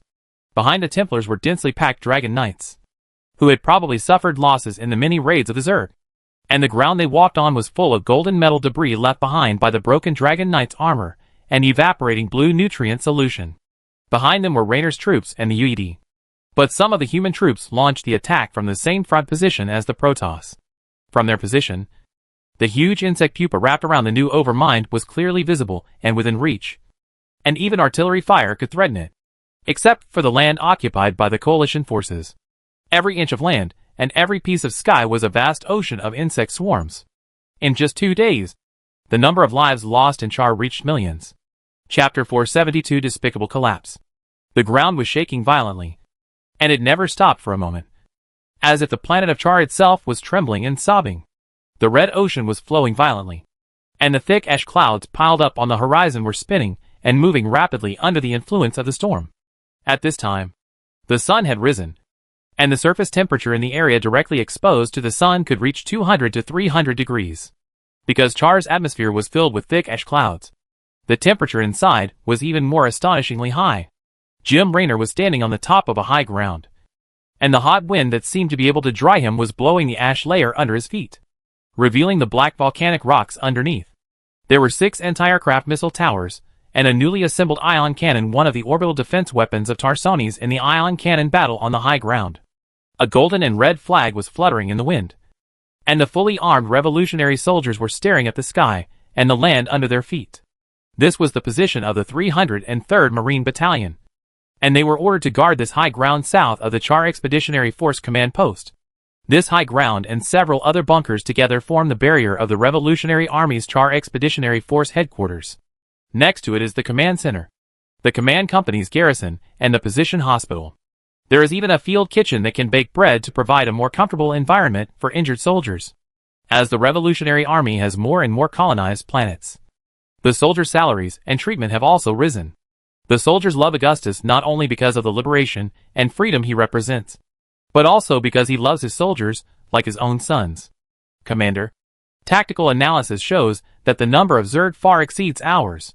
Beside Raynor was a table made of several supply boxes, on which was an open holographic projector. The holographic screen was playing the intermittent images sent back from the front line, and the mechanical adjutant connected to the central supercomputer of the flagship NORAD-2 occupied the lower left corner of the screen. Next to it was a news report from a week ago, in which the Tarsonis UNN company, which had been controlled by the UED, broadcast the news that they had signed an armistice agreement with the Revolutionary Army to the entire Copperloo sector. For a time, it caused a great uproar in the territory of the former Terran Federation and even other human forces. Even mercenaries and pirates were moved by the news, and it was even more shocking than the news of the fall of Tarsonis. The Terran Federation had a very bad reputation in various colonial worlds, so that more people applauded when Tarsonis fell than those who worried that the Earth would demand more land. At the same time, various public opinions were different. For the Federation colonies that hoped for peace, they were unwilling to be involved in more wars. Some public opinions were quite unfavorable to Augustus and the Revolutionary Army. Some people thought he was a traitor to the Terran race. But that also made more and more radicals regard Augustus as the last hope to resist the Earthlings. More people noticed that if anyone could defeat the Earth invaders, it could only be Augustus. And Renault and Charles knew more. This peace talk was just a calm before the storm, just to make the Earthlings believe that the Revolutionary Army had the idea of peace talks. Renault didn't know why Augustus was so sure that the UD would take large-scale military action in Char and deploy a large number of troops. But no matter what, the facts once again proved that he was right. As long as the news that Gerard Duguer led a large number of UD fleets to invade Char was sent back to Augustus, Augustus would immediately start the war. The situation was quite favorable for the Revolutionary Army. As Renault saw in Char, the UD had already lost a large number of troops in Char. Okay, you blockhead. Say something useful. Renault wanted to kick him, but couldn't. I'm not blind. This holographic projector has a neat rectangular black box, which is handmade with riveting technology. It is produced by Terran, a company that pays attention to fine workmanship. The bottom of the box has the wolf emblem of the Minx family, and the white shield emblem of the Revolutionary Army painted. It is Renault's personal property, not distributed by the Revolutionary Army's equipment department. It was sent by Marshal Augustus Minx himself, and Renault regarded it as a treasure. From this position, you can clearly see the wide ash plain northwest of the highlands. The straight-up columns of smoke and the black rocks exposed under the scorching sun create a gloomy and desolate scene that makes people unhappy. Countless zergs are all over this wasteland, forming thick smoke that keeps moving on the ground. They are blocked outside the Revolutionary Army's position by an invisible wall, and they are moving towards the main nest area like a black tide. The sky is filled with black clouds formed by flying zerg creatures such as the Overlord, the Dragon, and the Swarm Guardian. If it weren't for the interference field formed by the Big Bill Psychic Jammer, even the steel-forged fortress would not be able to withstand the sharp teeth and claws of the vast sea of worms. This location is quite close to the main nest area, right where the Revolutionary Army built its base. There are zerg organic buildings that were blown down by artillery, napalm flamethrowers, and cluster blasting explosives everywhere. The ugly, reddish-brown meat has lost the support of bones and tissue fluid, and it has become wilted and shrunken like a rotten apple under the scorching sun of Char. In the many hatcheries, queen nests, scorpion caves, thunder beast caves, and tunnels, there is a huge cocoon that wraps the new Overlord. Countless alien insects surround it and surrender to the Overlord of the swarm. The cocoon looks no different from ordinary ones. It is wrapped in a tough green shell-like skin, covered with sharp spikes. But the one that wraps the Overlord is unusually huge. It seems to be a mountain made of organic tissue, flesh, blood vessels, and heart. The height, area, and visual impact of the cocoon are equivalent to the 20 Terran skyscrapers that Raynor had seen in Tarsonis. The new Overmind is obviously still waiting to hatch, and this process has lasted for a full 6 months. At first, it was just an embryo formed by a few brainworms, but now it is as majestic as a mountain. Raynor can imagine the scene when this cocoon hatches, and he hopes he will never see it. At present, the coalition has entered the main nest area and started an extremely bloody battle for position with the Tiamat and Grun swarms guarding the nest. All parties were already fighting fiercely. Even standing in Raynor's position, he could smell the smell of blood and the scorched smell of burnt corpses. At this time, the Revolutionary Army had retreated to the second line and no longer took on the main attack mission. Even Gerard Duguer's UD troops no longer attacked the main nest area, but let the hybrid take on the main attack mission. Char is one of the most dangerous planets in the Copperless sector, and the main nest area is the most dangerous place on the planet. The underground of the entire main nest area has been opened up by tunnel worms, and is closely connected with all the wormhole networks of Char. Therefore, zergs from all latitudes of Char drill out from the underground of the main nest area at all times. The huge zerg air force also makes it impossible to approach the main nest area from the air. Once they enter the main hive, the human forces will lose most of their advantages, and in the eyes of the zerg, they are no different from lambs to be slaughtered. And their sacrifice has little effect from a strategic point of view. Not even as great as the psychic jammers of the Revolutionary Army. The troops brought by the UD from the mainland cannot afford to lose, and are difficult to replenish. Although the expeditionary force came here with the determination to die in the wasteland if they fail. Therefore, the Protoss and hybrids are still fighting in the main hive, while the humans are responsible for providing fire support and guarding their rear. Although Phoenix claimed in a humane tone that fighting alongside the hybrids made the Protoss sick and gave them goosebumps, the Protoss still withstood the physical disgust and did not kill the hybrids and the Zerg together. In order to kill the Overmind, the Protoss had obviously tried their best. In the warp matrix they set up on the surface of Char, they were constantly warping in reinforcements from their homeland, Shakuras, as if endless Templars had landed on Char. Zerg and Protoss seemed to be born enemies. After the Battle of Ire, the contradictions between the two races have been continuously magnified. The Protoss will not miss any opportunity to eliminate the enemy, even if it means fighting to the death. The hybrids and Protoss are advancing on the corpses of Zerg. Although the progress is slow, they are indeed advancing towards the position of dominance. The psychic war roars of the Protoss resounded through the dome, and Raynor could feel the dullness from such a distance. Raynor wanted to fight side by side with the Protoss, but so many people were waiting for him to give orders, and he really couldn't get away. Bang bang bang bang bang boom boom boom boom. The anti-aircraft machine gun positions of the Revolutionary Army were all around. They were constantly firing at the alien dragons that were flying and attacking randomly in the sky because they accidentally fell into the force field of the psychic jammer. A few miles away, the Arclight siege tank positions were bombarding the tunnel worm webs in the main nest area with their 120mm Thor's hammer siege artillery. The artillery fire was endless, and the shells consumed by each batch of salvos were enough to make the logistics chief pale. The Protoss and UD were also firing. From time to time, blue particle cannon shells and rockets that covered the sky fell into the main nest area with hoarse and sharp screams, raising huge fountains hundreds of feet high on the ground covered with ash and dark purple fungal carpets, revealing the black rock ground below. Countless shrapnel and energy-filled shock waves tore everything in the main nest area, and countless Zerg were blown to pieces. The oversaturated firepower tore the bodies of the dead and the living at the same time, destroying everything to ashes. I am Megan Torres. Assault Team B calling the command center. General, we have broken through the defense line and are approaching the Overmind. At this time, a communication channel marked with emphasis jumped out on the holographic projection screen. It was one of the special forces sent by Raynor, and each team was led by a ghost agent. The mission is to follow the attacking Protoss and hybrids to deploy psychic disruptors in the main nest area. In an emergency, these teams can directly contact Raynor himself. Well done. Raynor was relieved, Lieutenant Torres. Evacuate immediately once the deployment of the psychic disruptor is completed. What about the rest of the team? The sensors on this ghost agent can still send back some unstable images. He is moving at a speed that ordinary people can't reach. Raynor can only see the flashing wreckage of the Protoss Dragon Knight and the corpse of the huge Thunder Beast. I'm sorry. Like many ghost agents, the voice behind Torres' mask was unusually hoarse. I carry their nameplates with me, just like their souls are with me. The ghost agents of the Revolutionary Army all have their own names instead of code names. They are regarded as part of humanity instead of monsters or killing tools. According to the plan, the Protoss Dark Master Ozima is leading the Dark Templars to approach the Overmind, and they are about to succeed. He continued, I can feel the powerful power in the Overmind, but it has not awakened yet. In front of the Dark Templars, it was as weak as a brain worm.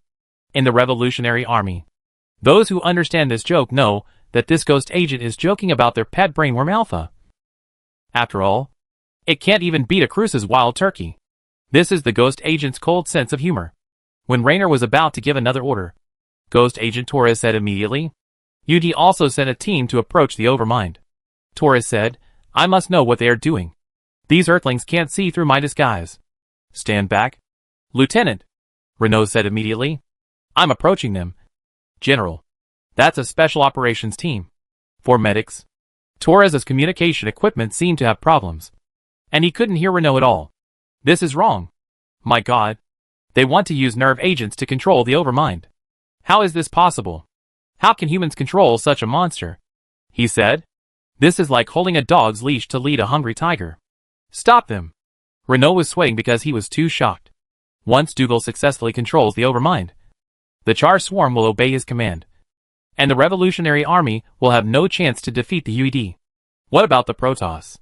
They can also read minds, and will never let Dougal succeed. At this moment, Torres stopped his high-speed steps with a scream. From the picture sent back by the helmet, he was pierced through the chest by a claw from behind. The sharp black claws pierced through the chest, full of blood. It was a finger from a hybrid, who was much taller than a human. This attack from behind directly took Torres off the ground. Then, the hybrid took Torres, and ran quickly towards the main nest area. Some kind of evil laughter kept coming into Raynor's mind through the ghost agent's device. You still have hope? Bastard. Raynor punched the holographic projection device, and a metal twisting sound was heard immediately. before Torres died completely.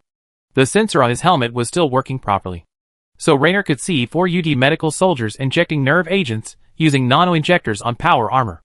As expected, the dose of nerve agent they carried was enough to control the Overmind. However, the team apparently did not notice the sudden appearance of the Dark Templar.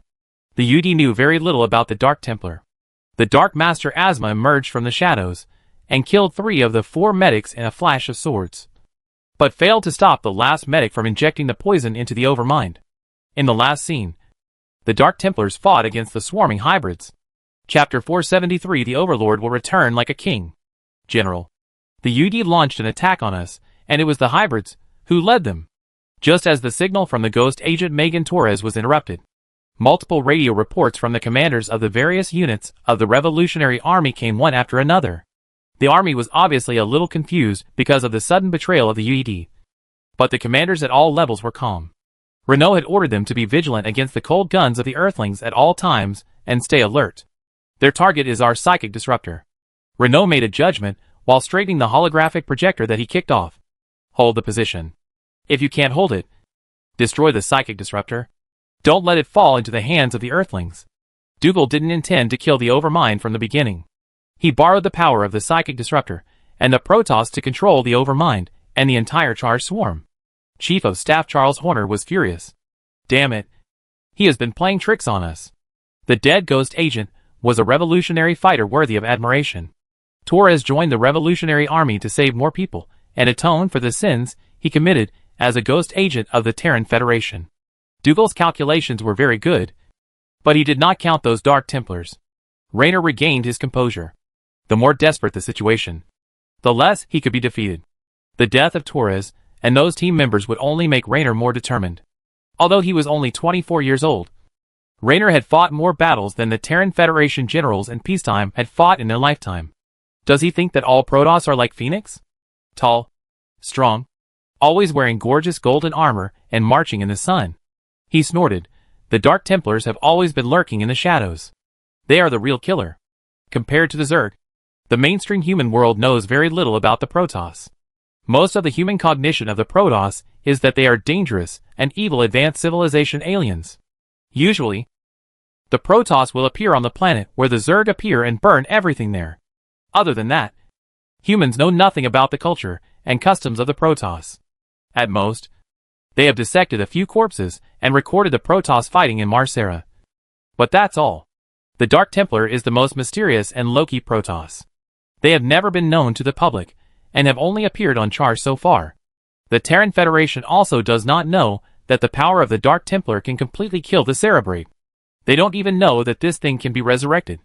Augustus's Revolutionary Army can be regarded as the human force that is most familiar with the Protoss, and has always been in close contact with the Protoss. The main force against the Zerg was also the Revolutionary Army, but their achievements were mostly unknown. Most of what the UD knew about the Protoss and the Zerg came from the Terran Federation, and they had no idea of the existence of the Dark Templar.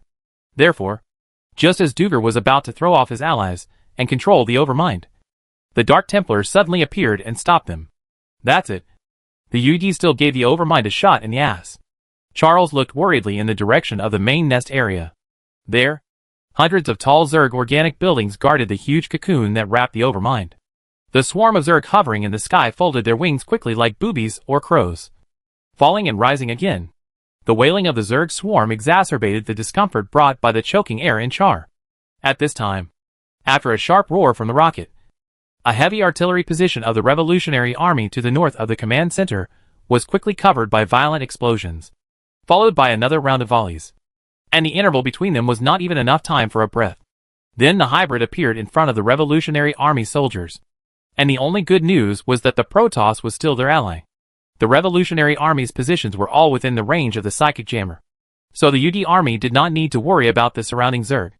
But if Raynor ordered the soldiers to destroy all the psychic jammers, at worst, everyone would be finished. The dosage must be insufficient, or the potion carried by one soldier is not enough to control the Overmind. So they need 4. Raynor shook his head. For a creature as large as the Overmind, it takes time for the drug to flow through the circulatory system and spread throughout the body. He stared at Charles and said, "Think about it. If you need 4 injections of anesthetic to anesthetize Tychus and throw him out of the 12 naked women, but you only get 1 injection, what will happen? Before Charles could say anything, Raynor said, that would be the end of it. Only 1 injection of anesthetic would do nothing except wake up Tychus, an unreasonable beast that is too strong, and anger him. Then Tychus will tie your 2 eggs and hang you up. Don't say that. It's hard to say who will win. Charles snorted coldly. The generals under Augustus are not good people. Pass my order. Delay the UD as much as possible. And don't think about having an easy time. While Raynor and Charles were talking, the UD immediately launched an attack on the Protoss position, and the latter immediately fought back. In a very short time, the entire main nest area changed from the joint attack of the Zerg by the coalition forces of various races to a 3-way melee. The battle became more and more intense, with corpses and bloody bodies everywhere, no matter which race they came from. At this time, Raynor had lost contact with all his special forces teams. He tried to contact the Protoss, but they seemed to be in a mess. At this point, Raynor had no idea what was happening near the Overmind. Dark Archbishop Asma would definitely stop the UD from injecting poison into the Overmind at all costs. But first they had to deal with those hybrids. Besides, the Zerg nearby would not wait for the Protoss and the hybrid to decide the winner. They would violently tear all enemies close to their masters to pieces. At this time, the holographic projection on the table next to them began to jump, and the mechanical adjutant said with his unique synthetic voice, a 12th level psychic waveform was detected. What? Charles shouted. It must have made a mistake. This piece of scrap metal needs to be repaired. Renault suddenly felt a hot wind coming from the direction of the main nest, mixed with the smell of blood, the rust of the nutrient solution in the cockpit of the Dragon Knight mecha, and the stench of burnt protein. The whistling wind made the flags beside the base whistle, and a tornado thousands of feet high with volcanic ash raged across the war-torn land. The impact of Char's active geological movement was even more severe. Thousands of volcanoes erupted, and lava rose and turned into a sea, like a doomsday scene. Fuck. Raynor looked at the giant cocoon of the Overmind. If I got a needle in my butt while I was sleeping soundly, I would be furious. He had a premonition of something, and felt in his heart that he and his subordinates, who trusted him, would probably not be able to leave Char alive. Dougal, you will regret this. The sudden storm was not formed naturally, but came from the Lord's wanton psychic power. The surging psychic power created a strong wind around it, and the storm affected about 350 square kilometers of rocky land, causing terrible waves in the lava ocean. The mechanical adjutant must have been scared by the data sent by the sensor, and kept repeating the sentence 12th level psychic waveform detected. In fact, the human PI index does not have this level at all, and it does not apply to humans and Protoss at all. This is enough to show that this level is definitely not something that humans can achieve. Renault looked at the Overlord and saw that the cocoon was rapidly changing from green to yellow like dead grass, and the wrinkled skin was rapidly turning into cracks and falling off. The body covered with a hard exoskeleton expanded rapidly, like a blown-up balloon, compared with the old Overlord's indestructible chitinous carapace and sharp spikes that stretched to the sky. This new Overlord obviously had more tender skin and even fewer tentacles. In the center of the Overmind's body, wrapped in slimy liquid, a huge insect eye connected to countless extremely thick nerve tendrils has opened. At this moment, a substantial psychic storm rises into the sky, stirring the ash cloud above Char, forming a vortex that appears on the dome. Hundreds of millions of Zerg flying creatures take off from their nests and head towards the center of the psychic vortex released by the Overmind. All the warships and fighter planes along the way, whether they belong to humans or the Protoss, are torn to pieces by them. The Zerg fell into a near-crazy joy. The Zerg did not have such rich emotions, which all came from the brain worms that controlled them. Now, the former master of the Zerg has been reborn. It is the master of the Zerg, the controller of all the brain worms and all the Zerg nests. And it has always been like this. The master has awakened, and it will take control of the Zerg again, leading all the Zerg to defeat and devour all the Protoss, and leading the tribe to become stronger, faster and more perfect. It's all over. We all have to die here today. Charles felt a sense of despair. We will not be the last to die here. It's a pity that I haven't seen the day when the revolution is truly successful. Marshal Mengsk. Once the Overmind awakens, everything that follows is completely predictable. Under the command of the Overmind, the Zerg are invincible, and they will soon devour all the Protoss and humans on Char. This is indeed the case.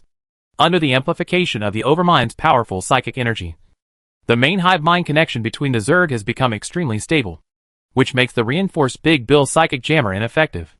The Zerg once again entered the positions of the Revolutionary Army, UD and Protoss. All parties were surrounded by enemies from all sides, with countless casualties and screams in the communication channel. Don't lose heart, old friend. We still have a chance. Raynor's heart was also gripped by despair, which proved that he would still be as afraid as an ordinary human. But Raynor would never be easily defeated at this time, because he still had a family, a wife, and children waiting for him to return. Raynor, my troops suffered a heavy blow. In the battle just now, my Templars suffered heavy losses. The enemy is more difficult to deal with than I thought. Phoenix's head appeared on the twitching holographic projection screen. Phoenix, you finally responded. Renault breathed a sigh of relief. You should know that the Master has awakened. Yes. Phoenix's voice was low. Dark Priest Asma had to deal with the hybrid of UD and the ghost agents of the Earthlings. So he missed the best time to kill the Master. By the time he had dealt with all the enemies, Dagos' tribe had already pounced on him. He said, the humans on Earth awakened this beast, and now it is immersed in the joy of rebirth and anger at the invaders. Don't worry.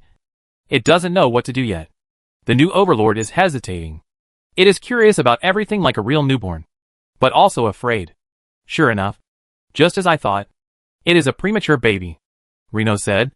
Even if it breaks out of the egg prematurely, the overlord is still powerful, Phoenix said, but it is not the overlord that died in ire in the past. This new lord of the swarm knows nothing about it. They are two different individuals. It can only control the swarm by instinct, and is not the experienced master who has lived through countless eras. He said, it is just a child of the Protoss who is less than 100 years old. As long as we regroup, we can kill it again. You are still the same. You will never give up easily. Reno shrugged lightly. It happens that I am the same. Adjutant, contact Dougal's flagship Alexander again. I think we still have the possibility of reuniting.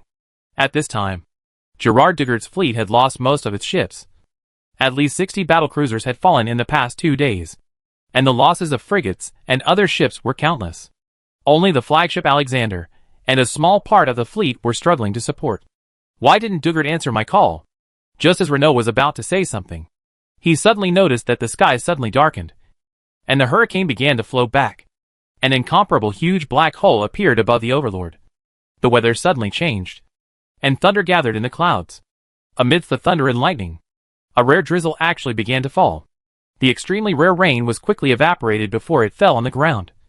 So a fleeting rainbow appeared on the land full of corpses. What kind of witchcraft is it going to cast? Phoenix? Raynor spit out a curse, and at the same time hoped that the invincible Phoenix could have any other way. After all, his understanding of Zerg and psychic power is definitely not as good as that of the Protoss. A wormhole. This new Overmind may want to gather his tribe from other main nest worlds. Even Phoenix said, the situation is very unfavorable to us. Reno and Phoenix realized that they were about to face the most tragic battle in their lives. The Overmind let out a heart-wrenching psychic scream, and the Overmind was about to attack. The Overmind disappeared in the vortex of the wormhole. At the same time, countless Zergs began to move towards the wormhole, and even the Zerg fleet that was fighting with Tassidar's Terran Protoss fleet in high-altitude orbit returned to Char's atmosphere. The screams and calls of the Earthlings could be heard on all channels, and the Dougal UD fleet, which was on the Zerg's must-pass path, was swallowed up without any suspense. It was like a stone falling into the ocean, without causing any waves.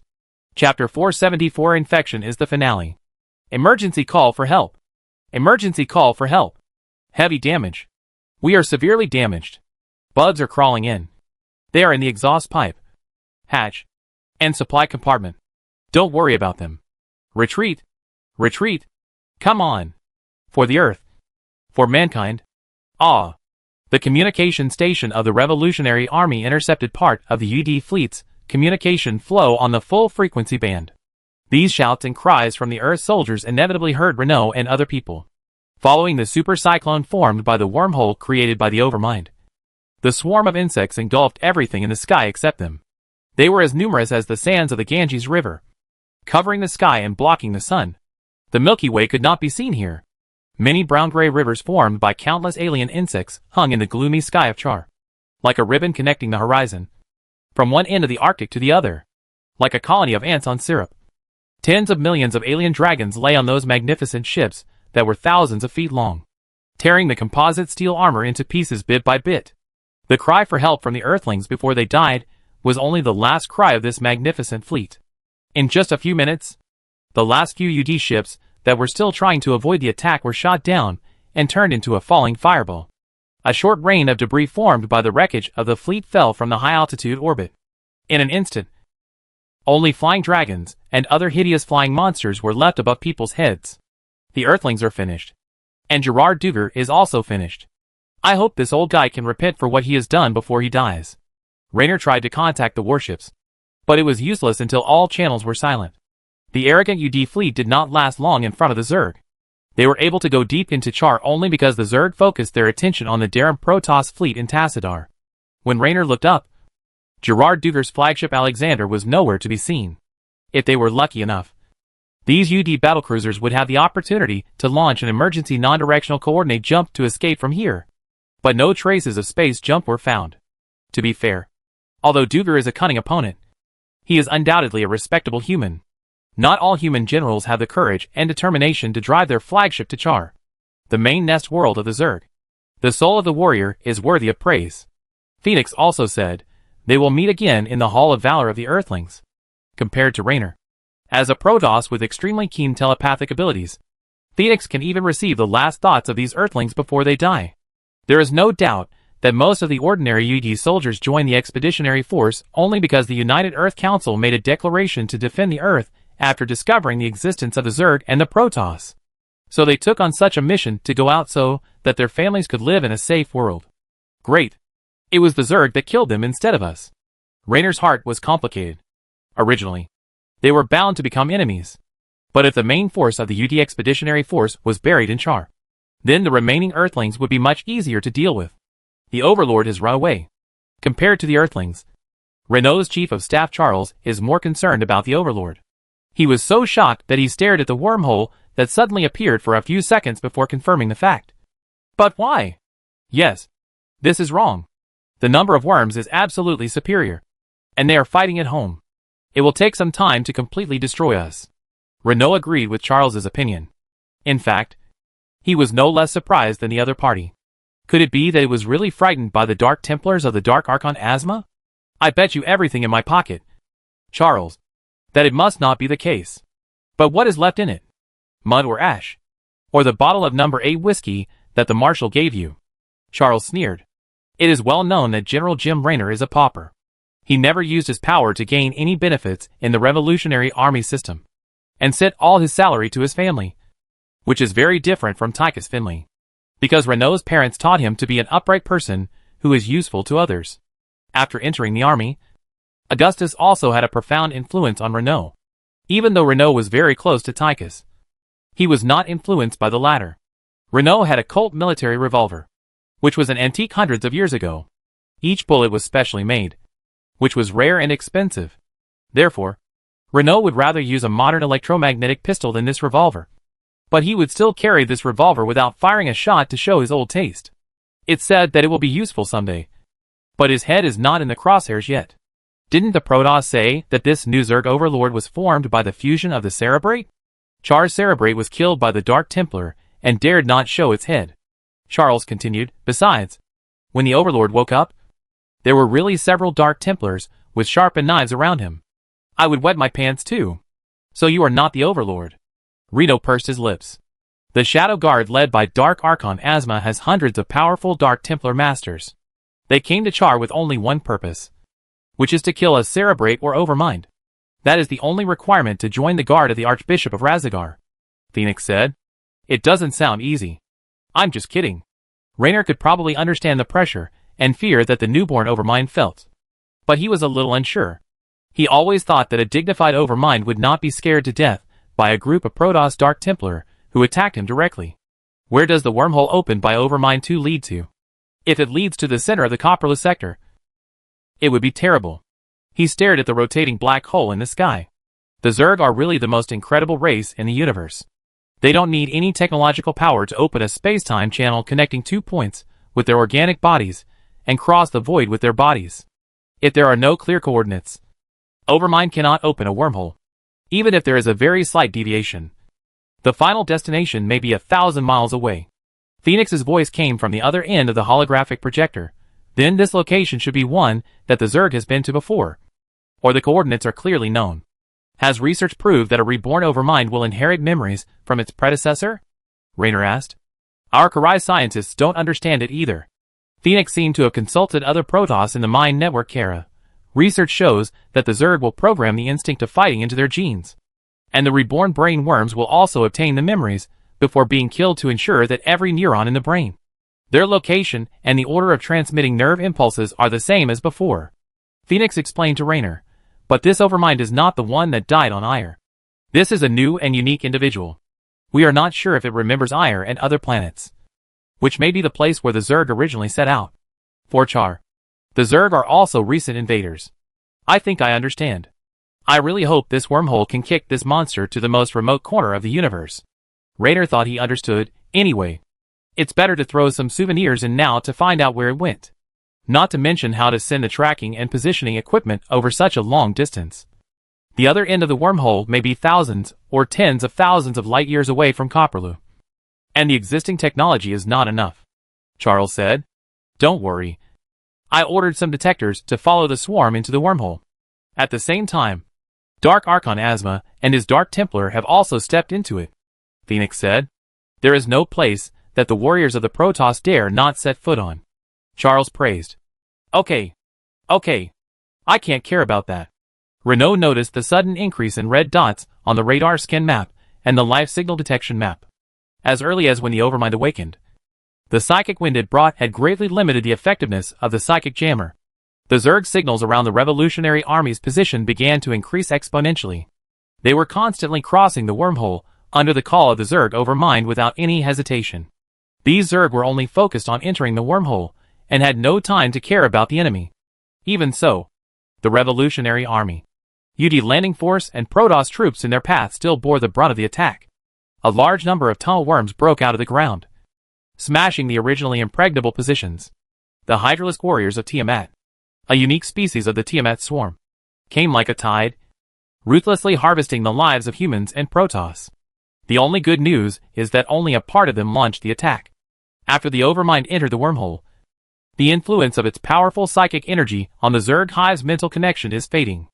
It is estimated that the Big Bill psychic jammer will be effective again in 20 minutes. Charles said to Raynor. In any case, we must hold on until then. Although it is just hindsight. If it were 2 days earlier, I would advise my past self not to stand in the way of the Zerg and give them way earlier. Raynor said. Phoenix, I need your support. The less land we have to defend, the more secure our defense will be. The Revolutionary Army and the Protoss must unite. It's my honor, Phoenix said. I will crush them like a bug. Try to contact the UED who are still on the ground in Char and find their highest level commander. Reno said. Poor old Gerard probably won't be able to command his troops even if he is still alive. If those Earthlings were willing to fight the Zerg with us, they would not be without a ship to leave Char after this. I don't like Earthlings, and I don't trust them. It would be better if they all died here. Charles shook his head, but no matter what, sometimes the living are more useful than the dead. If you don't understand the Earthlings, how can you deal with them? Then, Renault turned on the channels of all the troops. With the influence of the loudspeaker, even the nearby UD positions could hear it. Brothers, it's not the time to be defeated. Char is of vital importance. Char must be controlled by humans. Defend Char and resist the Zerg here, so that other paradise-like worlds will not be destroyed. If the Federation can't do it, then we, the Revolutionary Army, will do it, Reno said. Marshal Augustus Minsk has entrusted this task to us. His most brave and skilled warriors. Don't let him down. In the Dark Universe, humans can only survive by supporting each other. This is our mission, to defend the last hope of the Tyranids with blood and sweat, he said, even if it means sacrificing our lives. Doctor? Doctor? Doctor? Where are my feet? Where are they? Save me! Save me! Ah, the wailing that made Carlos the brain worm so happy came from humans. A race that it was extremely interested in. This group was not the only hive that used viruses and infections as weapons. But they were most interested in infecting humans.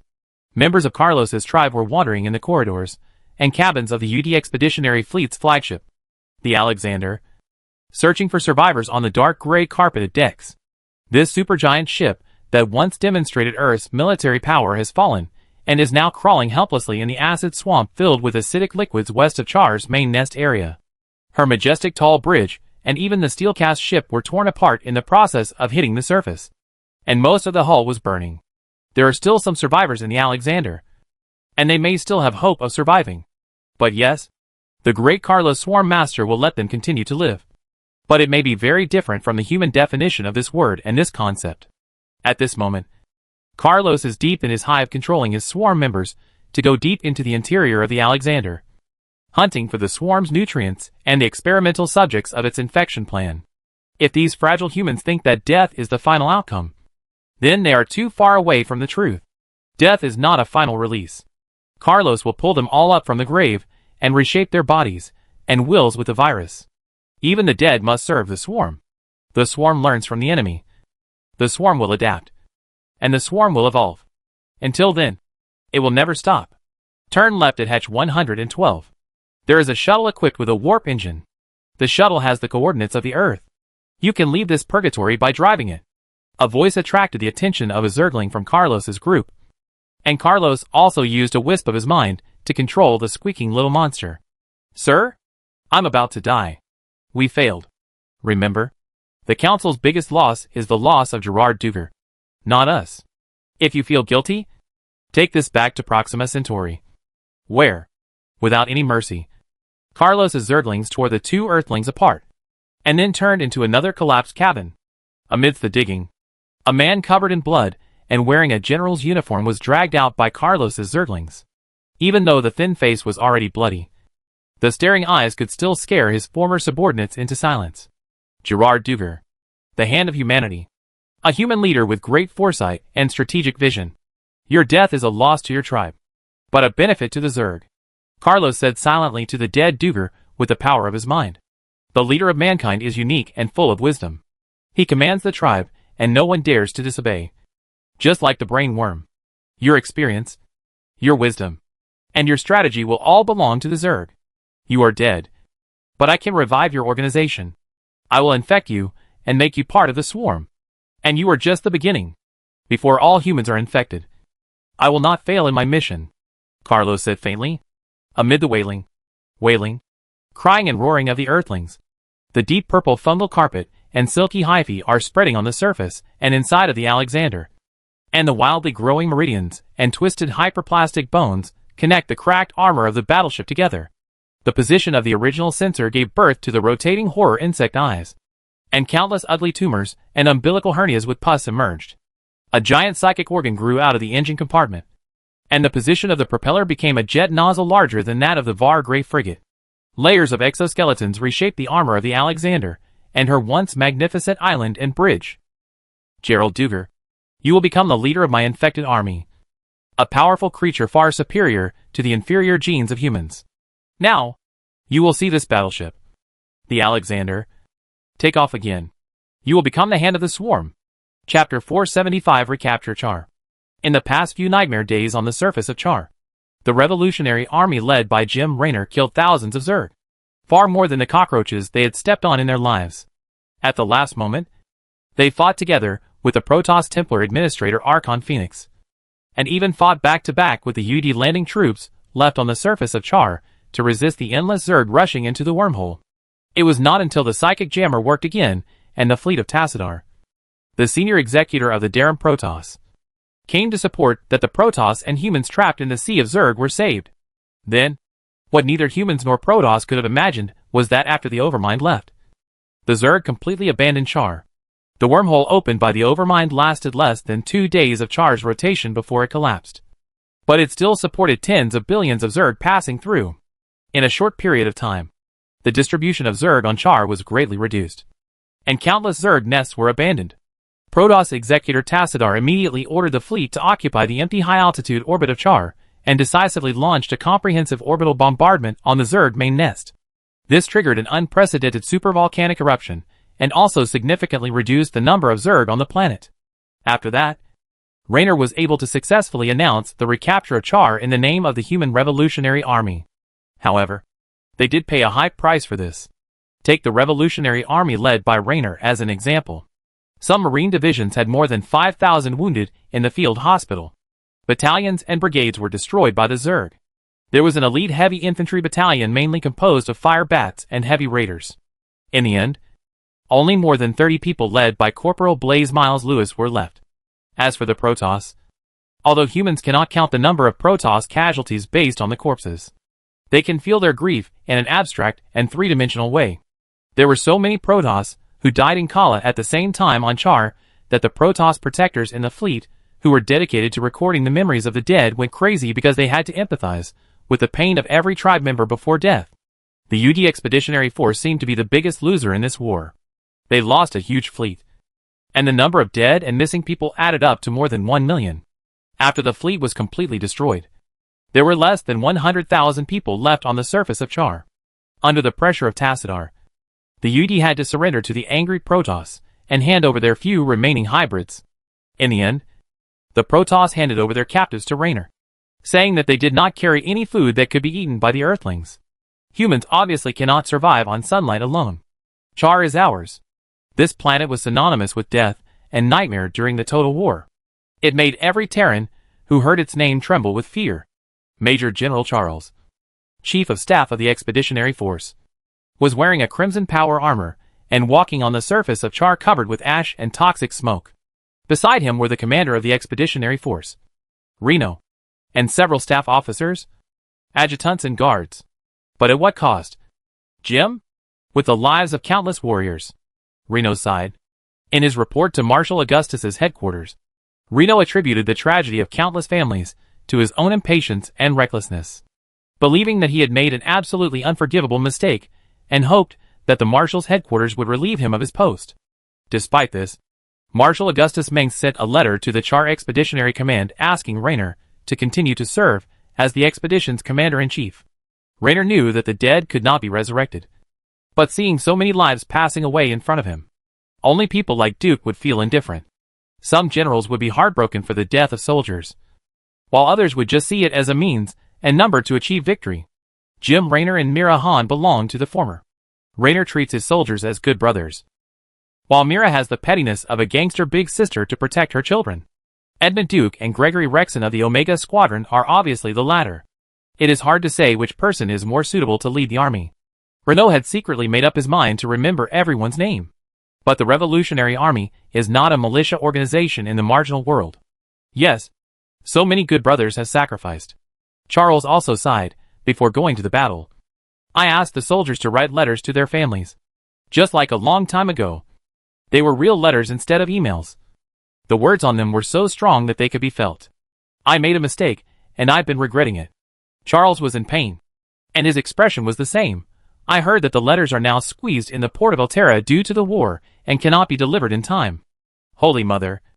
The death notice arrived faster than these letters. Renault and Charles continued to move forward along the ash-covered mountain path in silence, stepping onto a cable bridge built between two mountains, and under the shaking bridge deck was flowing lava. This place is located on the fault mountain range formed by geological collision and compression in the Fearless Highlands. The surface is mainly solidified lava, huge black granite, and volcanic rocks composed of layers of squeezed ash. A long river of magma that runs through the entire Arctic flows in the deep trench between two parallel mountain ranges. When passing through the low and slow banks, it will form lakes scattered due to geological movements such as earthquakes. The fortress built by the Revolutionary Army Charles Expeditionary Force was built on the dangerous ridge of the Fearless Highlands, overlooking the surging lava river and the rolling red lake below. The Dreadnought Fortress is a symbol of humanity's victory over the Zerg and its recapture of Char. The entire fortress seems to be built on fire. It is extremely hot here, and the choking sulfur compounds in the air are poisonous. Therefore, the revolutionary soldiers exposed to the scorching sun and deadly gases must wear protective clothing and carry oxygen tubes and breathing masks. Sometimes the rocks in the mountains fall into the lava river below with a tooth-grinding crackling sound, and the deafening roar of the volcanic eruption in the distance is like thunder in the sky. On the other side of the bridge is the Fearless Highlands Fortress under construction. The entire steel fortress is built on a platform deep in the rock wall. There will be a military camp inside, and plasma cannons and anti-aircraft missile towers will be set up. The complete ecological environment cabin can grow green plants that are not available in Char, providing a more comfortable environment and green plants. This project has just started, so most of the areas on Fearless Highlands are still dry black rocks, because both manpower and time are quite limited. Even building materials can only be collected from Char's crystalline clusters to smelt alloys and extract fuel from the high-energy gas extraction plant at the foot of the mountain. Some Protoss and their golden and blue machines can be seen among the construction workers. The anti-gravity technology and superb construction technology they brought greatly accelerated the construction process of the Dreadnought Fortress. The harsh natural environment and extremely unstable geological structure also made the construction project extremely difficult. As a result, the kind-hearted Tassadar sent some Calais phase technicians to help the Revolutionary Army gain a foothold in Char. But they would not build a new city for humans. Tassadar, a high-ranking executive of the Terran Protoss, believed that excessive interference in the development of humans themselves was not a good thing. The core of Dawes' doctrine was to let things go. Tassadar promised to help Augustus rebuild Korhal. But humans are not vassals of the Protoss. They have their own civilization, and Augustus and Tassadar are aware of this. The Revolutionary Army will rely on this fortress to firmly control Char and provide a stable military base for the soldiers stationed on the planet. Although Augustus does not plan to continue to carry out targeted colonization on Char, he will still build enough mines on it. In the future, Char's population will also mainly consist of soldiers and miners. Even though the Zerg have left, Augustus believes that they must be prepared for any possibility of their return. If the Overmind returns again, it will definitely choose Char as its landing point. Across the shaking bridge is the entrance to the Dreadnought Highland Fortress. There is a heavy gate in the 20-foot-high steel wall. The sign next to the door reads, "In the name of humanity, the Revolutionary Army, and Marshal Augustus Minsk, we have recaptured Char from the Overmind, proving that the Zerg are not invincible. General Raynor, General Charles, we are still holding on." The two sentinels stationed at the gate saluted and said, when they saw Raynor and Charles, "Thank you for your hard work. Keep on with your duty." Renault saluted in return. The dignity of a general must never be let down. Augustus had clearly told Renault that he was his brother, and he was ready to give Renault more troops. This put a lot of pressure on Renault, and made him become a self-disciplined and dignified general instead of a cool Mossera cowboy. Renault knew that he had not experienced enough hardships and setbacks. Since joining the Federal Marine Corps, he has been living a smooth life. Later, he met the love of his life in Mossera. The passion and determination of young people made Renault a leader among young generals, and the establishment of a family made him understand what protection and responsibility are. Some people think that Jim Renault became a general just because he happened to be a comrade in arms of Marshal Augustus. Although Renault didn't care about the opinions of these people, he also wanted to prove that Augustus's vision was as accurate as ever. Entering the gate is the interior of the fortress under construction. The roads and suspension train tracks have been built. Steel used for construction can be seen everywhere on the ground. Moving engineering vehicles, roaring heavy cranes, and pile-driving heavy machines used to nail extremely thick steel piles on cliffs. And the sound of people is bustling. But Raynor and Charles were not here to inspect the construction of the site. They were here for the 6 Vargrii frigates parked at the fortress airport. 6 intact Vargrii. It is said that they only suffered some scratches. When Charles really stood under the magnificent bow of a Vargrii frigate, and in the shadow of its magnificent wings, he couldn't help but sigh. The Protoss fleet captured a group of UD fleet remnants that wanted to escape from Char in high-altitude orbit. And there were 6 well-preserved Vargrii frigates.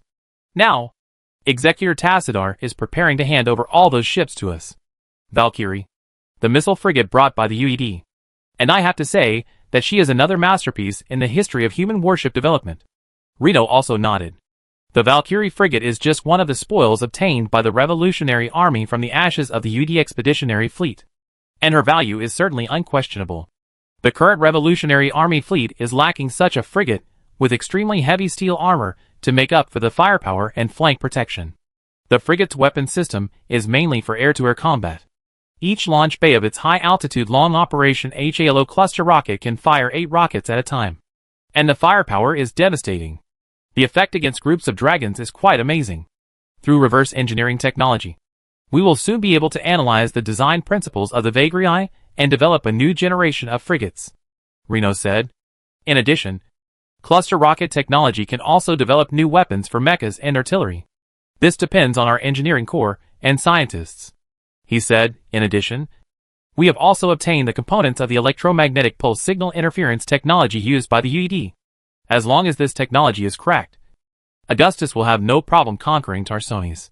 In addition to allowing Raynor to continue to serve as the commander of the Char Expeditionary Force, Augustus also emphasized that the main force of the Revolutionary Army was fighting the Earth Army led by UD Lieutenant General Stukov, which undoubtedly cheered Raynor and others.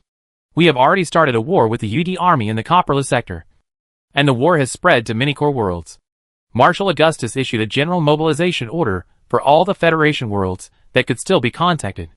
Charles also said, he announced that in the new Terran nation to be built with the Terran people as the main body, any former Federation world that had given full support to the Revolutionary Army in the war against the UD invaders would be given priority in reconstruction.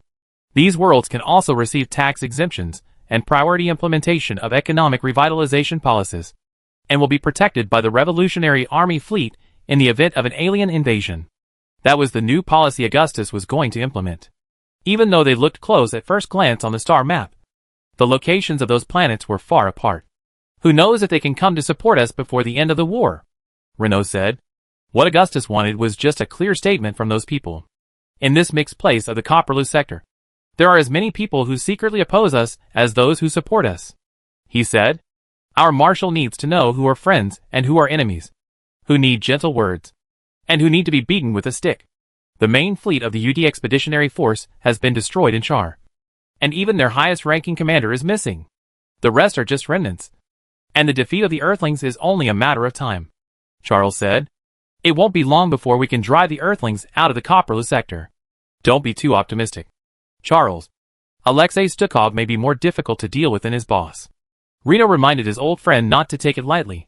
If Dougal is a lion, then Stukov is a fox. If they work together, they will be as fierce as a lion and as smart as a fox. Losing any one of them will greatly reduce the impact.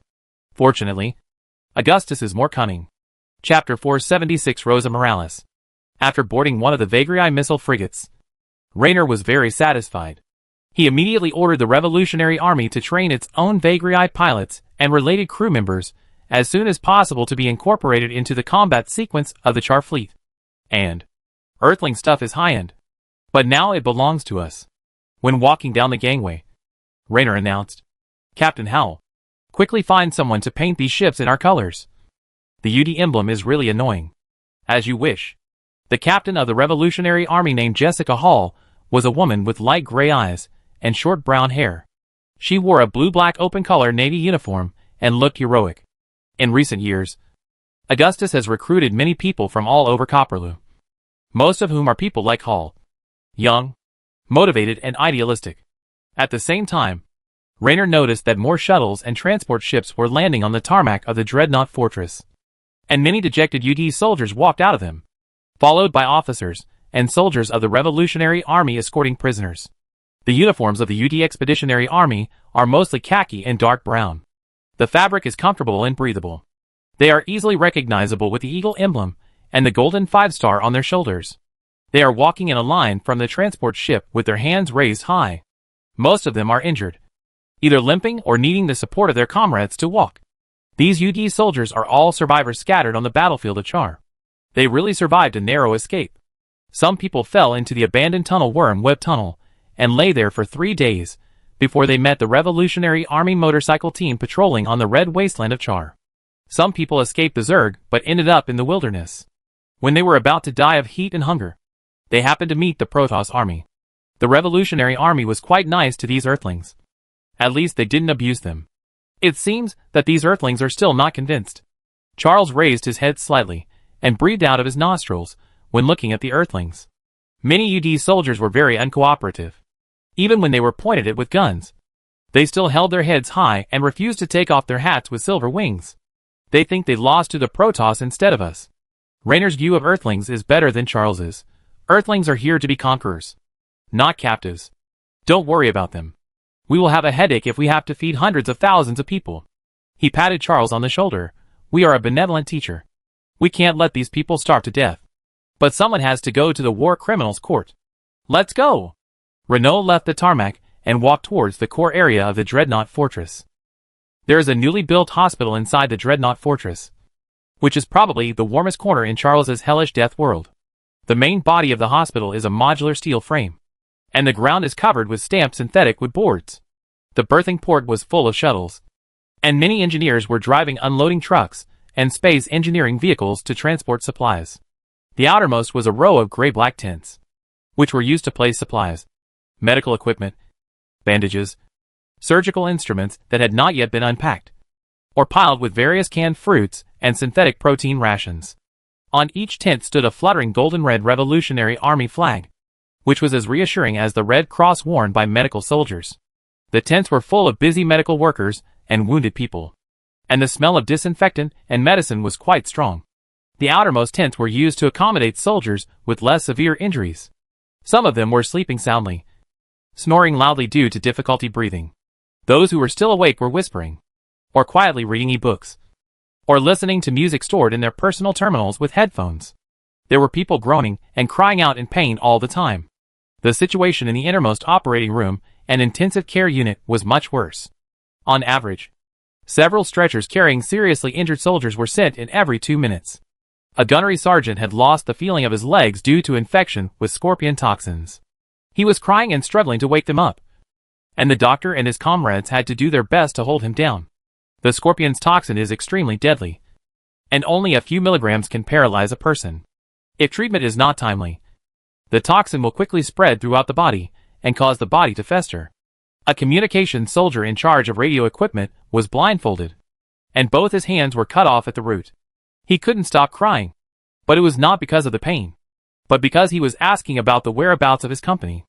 This nearly collapsed revolutionary soldier actually knew the truth clearly. A dozen terrible Tiamat hunter-killer hydralisks killed everyone in an extremely cruel way, cutting off their limbs and digging out their hearts. The Zerg really dig out their hearts to ensure that these people would not stand up again to threaten the Zerg. There are thousands of people fighting with death, and medical equipment can only increase their chances of survival as much as possible. The people here are both heroes and miserable sufferers, just standing outside and watching for a while. Renault saw more than a dozen body bags being put on trucks, filled with pale young men and women, some of whom even had the faces of young children.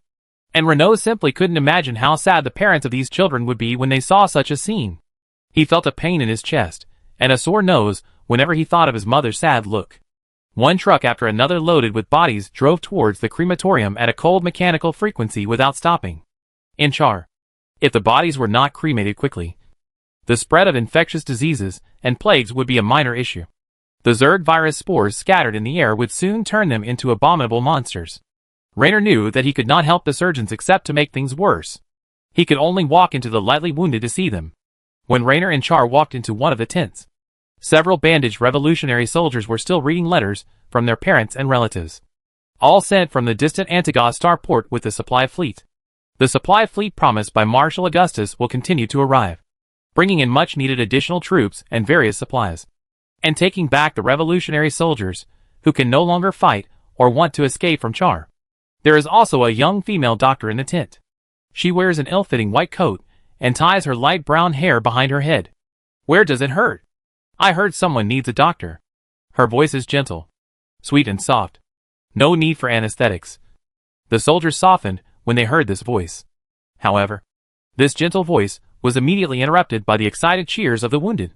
Jim Raynor was very prestigious in his troops, and the soldiers loved him as much as they loved the Marshal. General Raynor, salute you. Brothers, it is I who should salute. Raynor gestured to these soldiers who were eager to get up to lie back on their beds, and couldn't help but sigh in his heart that once upon a time he had read the letters from his family with joy like them, not missing every word in them. Are you reading the letter just sent from the rear? He asked one of the soldiers with a bandage on his face. Yes, it's from Mayor Atticus Gordon, who is probably the last person who remembers me. The soldier's face was so pale due to the pain, but he was still smiling. We all remember you, brother. Renault's nose twitched, and he hugged the soldiers one by one. You all did a good job. Thank you for taking care of them, doctor. He finally turned to the doctor. Renault noticed the doctor's ID card Lieutenant Rosa Morales, which showed that she was a UD medic with special permission. Earthling? Charles almost jumped up.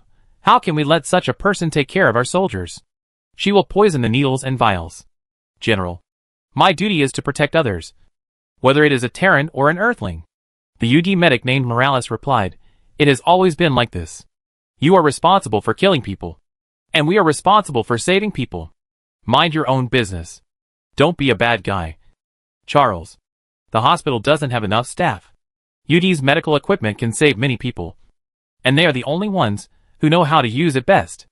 Renault couldn't help shaking his head. Earthlings are also admitted here. We are more chivalrous than Earthlings. The Terrans follow the Geneva Convention. But I don't know where they found you. We lost too many comrades on Char.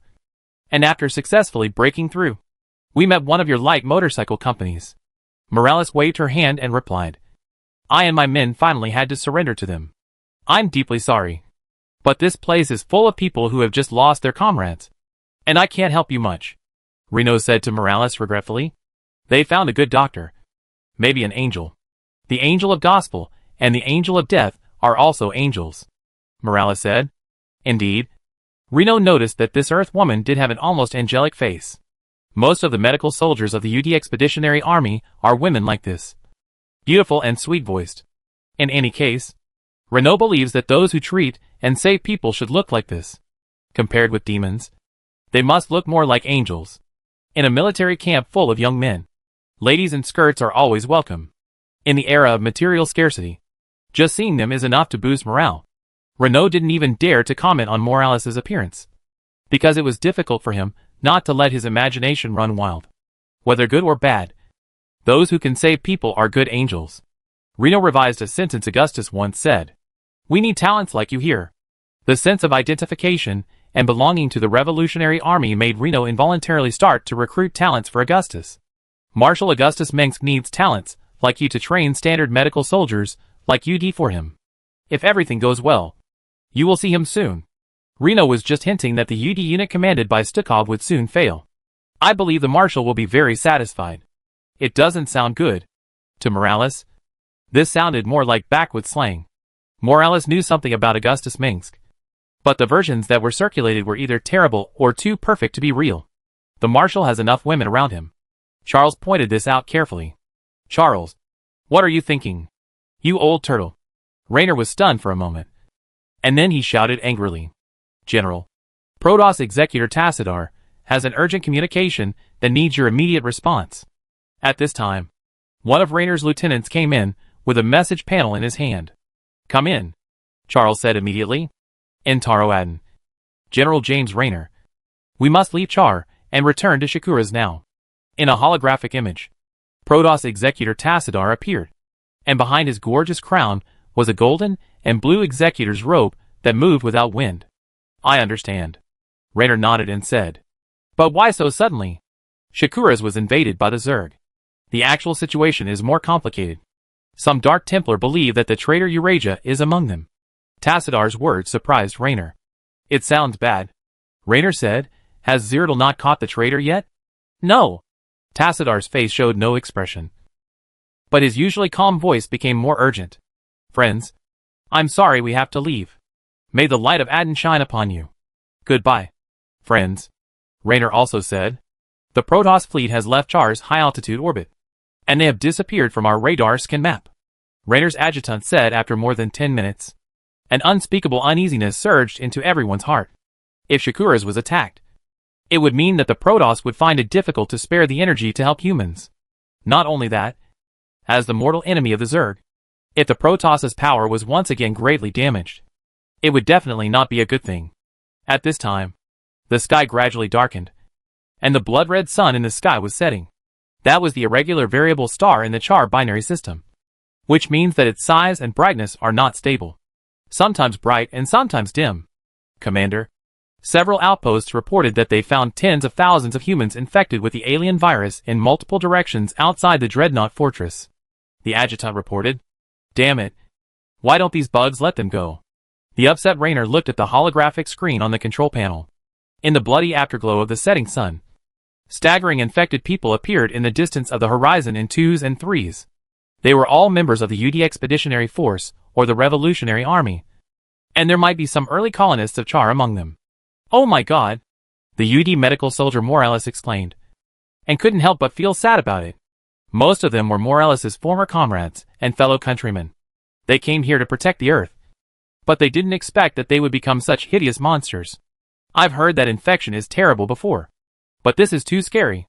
Before the antidote to the Zerg virus is truly developed. Killing these poor people and bringing them relief is the last thing we can do." Reno quickly issued an order: "Send fire bats and armored troops to clear these infected people. I will lead them personally." "It's terrible." Charles hummed and frowned. "Since the Overlord has left Char, who is controlling these monsters? Where did that bastard go?" Chapter 477 Battle of the Brood. Lord Asma. The Dark Priest Asma sat in the interlaced canopy of a towering tree with lush branches and leaves. Below him was a lush green forest, dotted with bright orange-red and purple-red flowers and fruits of angiosperms. Sometimes, a long and rough roar echoed in the sky above the forest, and a breath of emptiness and vastness came to the face. The color of the sky was between blue and indigo, which showed that the atmosphere of this planet was rich in methane and nitrogen, and also proved that the vegetation on it had undergone a long evolution process. Everything on this strange planet is far from the Shakuras that the Dark Templar are familiar with. The vast land stretches from the North Pole to the South Pole of the planet, covered with thriving and diverse higher fern vegetation and dense forests. The planet's continental plates are still in a fairly active state, and many active volcanoes erupt from time to time. So it is not uncommon to see strange scenes of large-scale volcanic eruptions and lava surging in the green jungle. Here, many and large lakes replace the oceans of the early formation of the planet, and dense clouds and strong air currents bring abundant precipitation. The diverse ecological environments formed by factors such as latitude, altitude, sunshine and water flow have created a primitive world full of vitality, but full of dangers.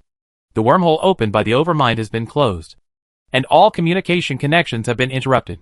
A Dark Templar in purple robes and black armor appeared in the black mist rolling between the treetops, and landed on a branch as lightly as a bird accustomed to standing on the branches, and could stand steadily on it without climbing.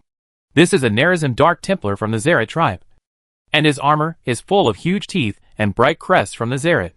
The warriors of this tribe are famous hunters. They are keen on hunting Zerg and hunting for sharp teeth and claws for decoration to make up for the shortcomings of the Protoss body being too smooth and not sharp enough. In the war with the Zerg, the warriors of this Nerazim Protoss tribe are the most active ones. I have completely lost all contact with Shakuras, as if there is an entire void between her and me. After saying this, the Dark Templar Master said no more, as silent as a black rock. Master, I have discovered thousands of plants in this area, many of which are poisonous or extremely aggressive. There are many ferocious species living here. What is incredible is that they are almost all predators, and cannibalism among the same species is extremely common. Another female Dark Templar, wearing multiple layers of dark purple veil, appeared on the other side. The Zelnada on her robe indicated that she should be a respected and knowledgeable scholar. Among the Dark Templar, the distinction between leaders, warriors and craftsmen and scientists is not clear, and anyone can be a powerful warrior. I also found that even extremely different or even completely different species have similar characteristics, which means that they may have a common origin millions of years ago. She said, "These powerful creatures are fighting each other all the time, fighting to the death, generation after generation, endlessly." Just as the Dark Templar was talking, there was a sound of branches breaking and fierce fighting in the distant treetops. Amidst the sharp hissing, a monster with 2 pairs of leathery wings was biting another creature that looked like a snake but was not a snake. The former looked more like a winged lizard than a bird. It also had a strong body and rough light green skin like a reptile. The front end of its wide mouth had light gray spots, and the sharp giant teeth below seemed to be born for chopping everything. This monster had multiple pairs of golden vertical pupils like reptiles. Each pair of eyes was hidden in the folds of thick skin, and they were enough to make people shudder when they were opened. The other one was a creature with a long, slender body like a long snake. Its bright color meant that it was deadly poisonous or extremely dangerous. On its arched back were several pairs of venous membrane wings that were almost broken, and the spikes with stingers swung wildly, trying to pierce the opponent's body. In just a dozen seconds, the strange lizard used its strong and powerful upper and lower jaws to bite the skull of the long snake and ate it as quickly as sucking in a spicy bar.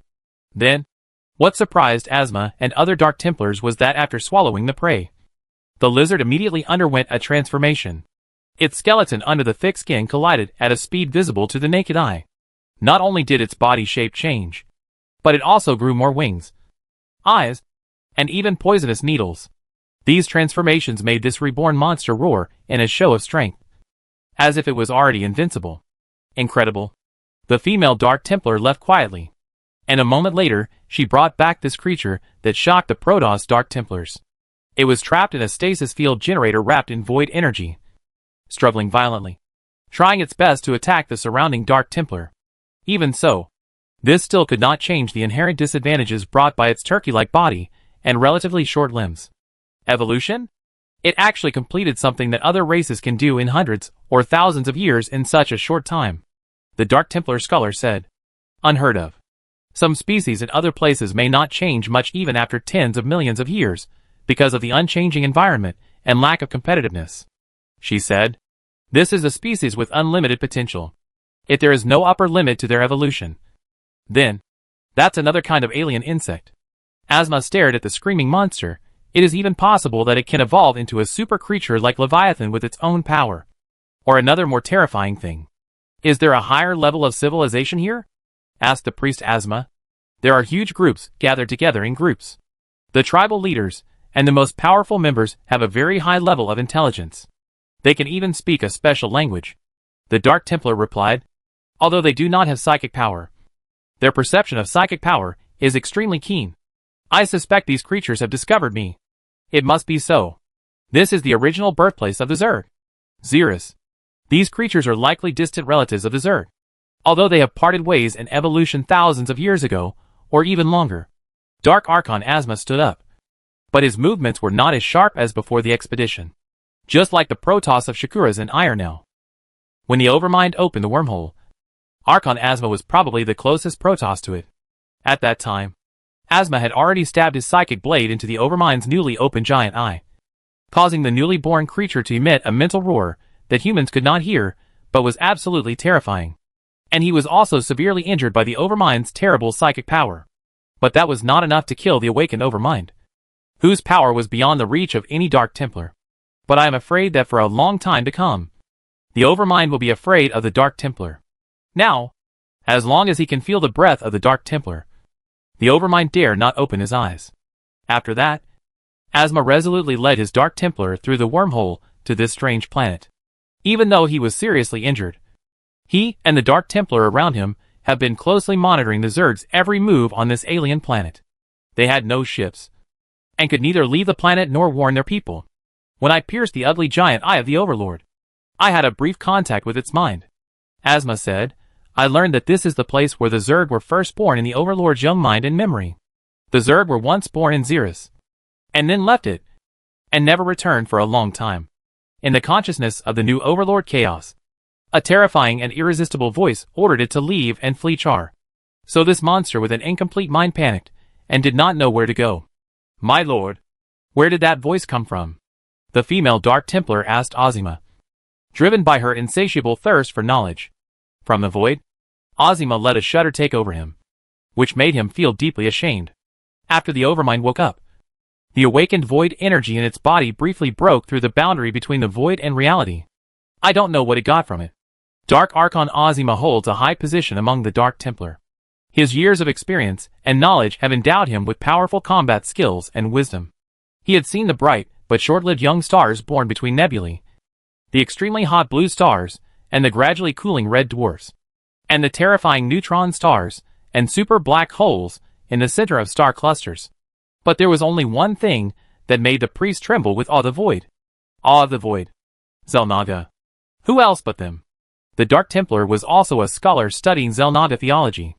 Before her people called her back, she had been searching the universe for clues about the existence and discipline of Xel'Naga in the yellow sand and ruins. The Xel'Naga came from the void, and if they disappear, they should return to the void. After all, they are immortal, and they are the gods of the void. This is an omen. Her glowing green eyes swayed like flames. But if there are no other signs and prophecies, I don't know what this means. I don't know. Asma just said, It may be just a fantasy of the Overlord. If that is the Xel'Naga, then I don't understand why he has never responded to us so clearly and given us any guidance. Another Dark Templar, who had been in the shadows, could not help but show up and say, "Haven't we done enough? We have disappointed the Xel'Naga. So it is understandable that they have never paid attention to the Protoss again." The Dark Templar scholar said. "But why? Why do the Zerg?" Crack, crack. The sound of large trees being broken came, and the whole forest immediately boiled like a pot of boiling water, and all kinds of strange-looking Xeris creatures immediately scattered. Dark Archbishop Asma instantly reached the top of the tree canopy, and one Dark Templar after another appeared behind him. The Zerg have shown their fangs, and this world is about to be destroyed, one of the Dark Templars said. At the edge of the forest, a large number of Zerg buildings with brown and black exoskeletons were rising from the ground at a terrifying speed, and the dark purple fungal blanket spread like a prairie fire in the emerald jungle and primeval forest, and the land it swallowed turned into a monotonous and sickly gray in an instant. Under the thick clouds and black sun dyed by volcanic ash, the Overmind has taken root in a vast jungle. Hundreds of millions of Zerg are crossing the jungle, and the sky is filled with Overminds and dragons that block out the sun. The clacking, rustling and violent roars of the Zerg shells are enough to remind those who have fought against them of the fear of the past. The Zerg swarm is expanding. Based on their bright red and purple shells, they can be distinguished as the tribes of the brainworms Dagoth and Yak, Tiamat and Jormungandr, the dragon of creation, and the serpent of devouring the world. Just referring to the names given to these swarms by humans based on fear, we can roughly know their combat style and terrifyingness. Now, Asma is not sure whether the strongest brainworm Dagos or the new Overlord is commanding the entire swarm. Obviously, the new Overlord is far inferior to the past Overlord in terms of mind, ability, and prestige. But the creatures of Xeris are uniting. Asma looked to the other side, based on common hatred or other ways that the Protoss cannot understand. The Xeris primitive Zerg, the distant relatives of the Zerg, are uniting. Multiple super-large tribes led by powerful primitive Zerg leaders are gathering and appearing from the other side of the horizon. Compared to Zerg, primals are more like green dinosaurs, with tough leather instead of chitinous shells. Many primals have similar appearances, but their sizes vary greatly. Giant primals comparable to Ultralisks are like small mountains, but are as small as stardust compared to those peerless Zerg. A primal that is as big as a mountain leads most of the primals in Xeris. It is so big that the ground collapses because it cannot bear its weight. For the primitive Zerg of Xeris, this is a battle for survival. We will hold on here until we get in touch with our people. I hope my old friend Zeratul can find us, said the Dark Priest Asma. Razitul, please protect us. At this time, the Char Zerg swarms and the primitive Zerg, which occupied half of the sky and half of the continent respectively, collided with each other, like two colors of ink blending with each other. Instantly, the roar shook the sky, and flesh and blood flew everywhere, and the flesh and blood were thrown into the air. Neither the original Zerg nor the Char swarm will rest until one is completely destroyed. The characteristics of constantly absorbing high-quality genes and rapidly evolving are manifested in different, but equally terrifying ways in both Zerg. In extreme times, even the time it takes to swallow a piece of raw meat, the original Zerg gained a new form by devouring the Char swarm, and the Char swarm obtained the long-forgotten genome of the original Zerg and derived a new and powerful variant. One of them must perish, and the other must be far more powerful than before. Chapter 478 Dark Revenge. Or what have you done? Even when Ire fell, Dark Archon Zeratul did not let this cold anger affect his judgment. Why reopen the portal connecting Shakuras and Ire, allowing the Zerg to march straight in? So many of our people died because of this. Zeratul's anger was not without reason. Or a traitor of the Dark Templar who escaped from his hands long ago, actually took the risk and returned to Ire, using his powerful power that he did not know where to get to control a brain worm and a huge swarm of Zeratul. After disappearing, Auriga not only gathered more angry Dark Templars, controlled a hive, but also found human mercenaries. Auriga then raided the Darim Protoss guarding the Xel'Naga portal on Ire, and opened it again, driving Ire's Zerg to pour into Shakuras and attack the Darim Protoss city on Shakuras. Today, Shakuras is in the midst of an endless war, with more than 1 billion Ire Zerg swarms wreaking havoc in this land of eternal twilight. Not only that, the Xel'Naga portal is still open, and more Zerg will enter Shakuras through the portal.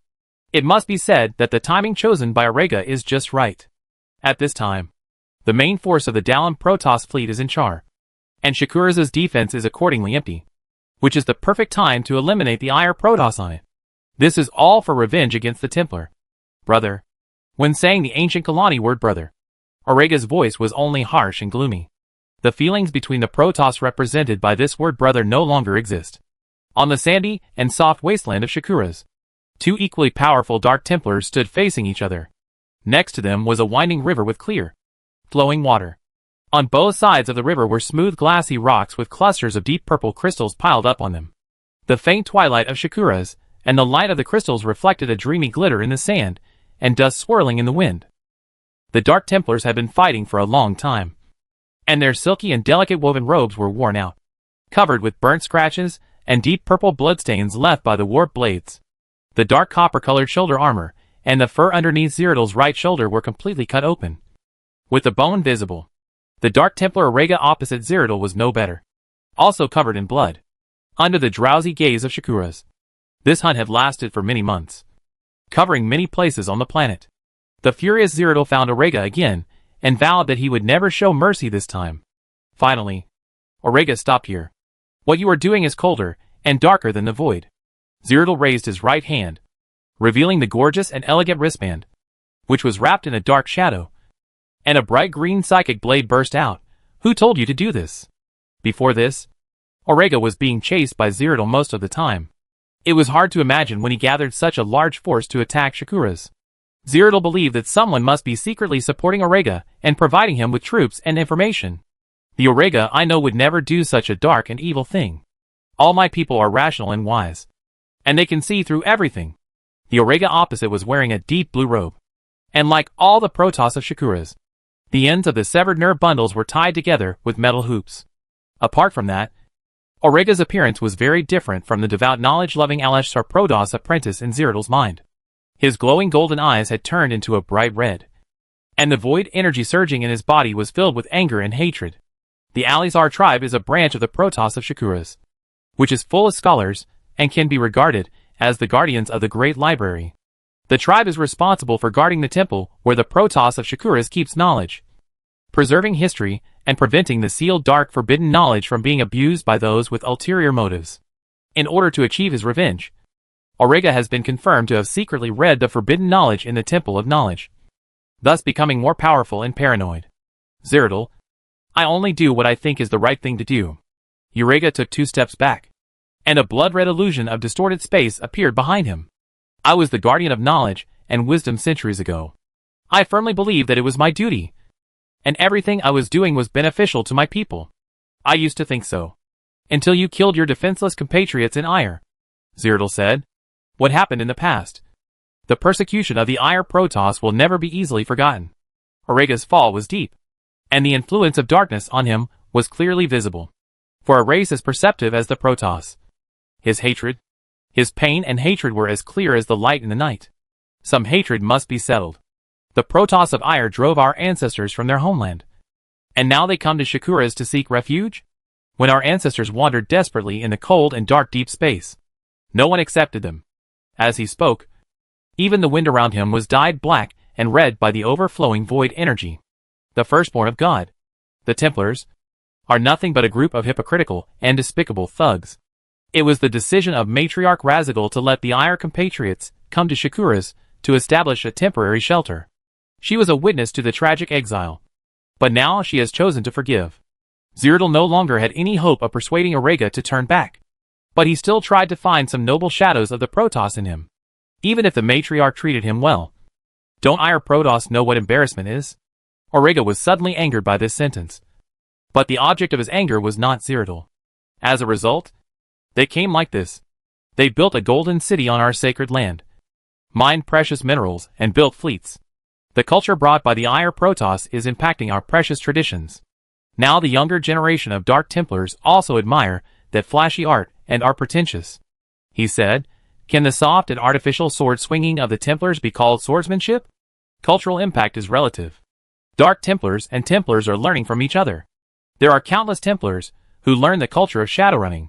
Cyrodiil said, the damage caused by mining has caused irreversible impact on Shakura's. And the Light and Shadow Council is urgently discussing how to adjust it. The Light and Shadow Council? It's just a puppet of the Templars. Aurega said bitterly.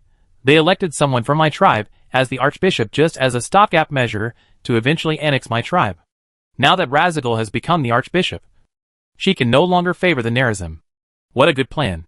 You must trust the judgment of the female leader, Zeratul said. She is old, weak, and stupid.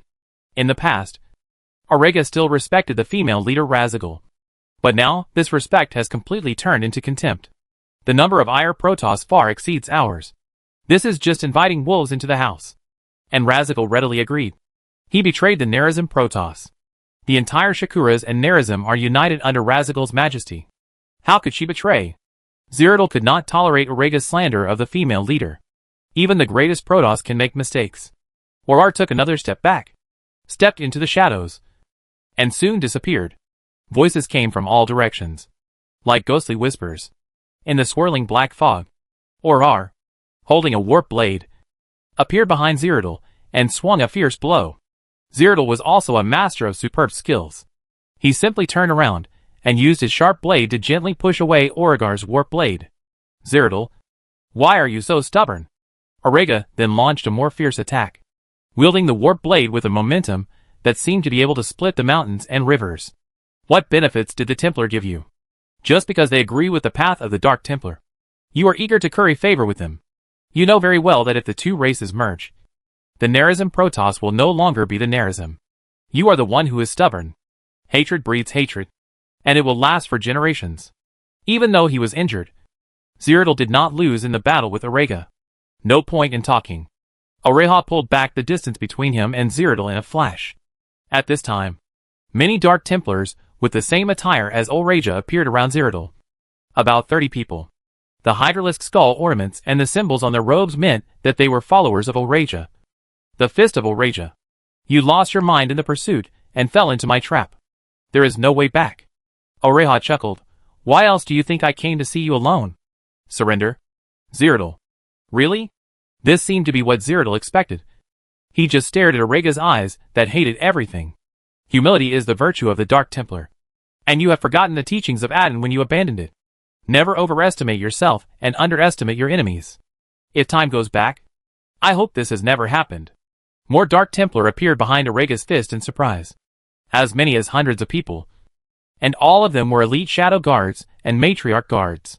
Aurega thought Zeratul had fallen into his trap. But that was also part of his plan.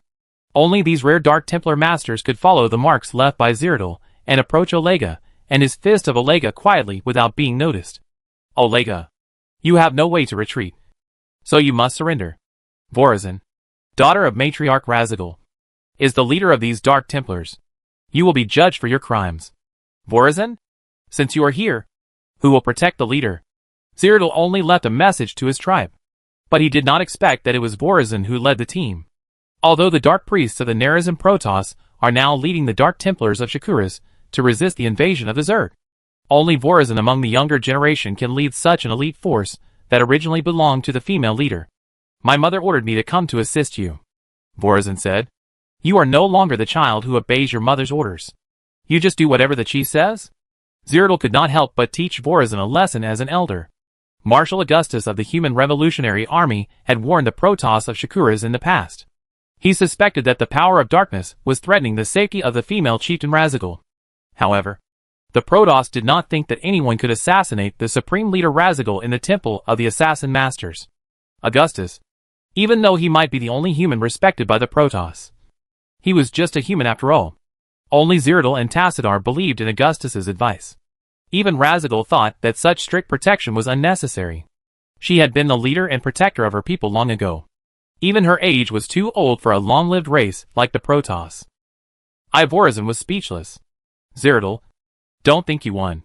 At this time, Aurega, who was already in a desperate situation, did not show any signs of panic.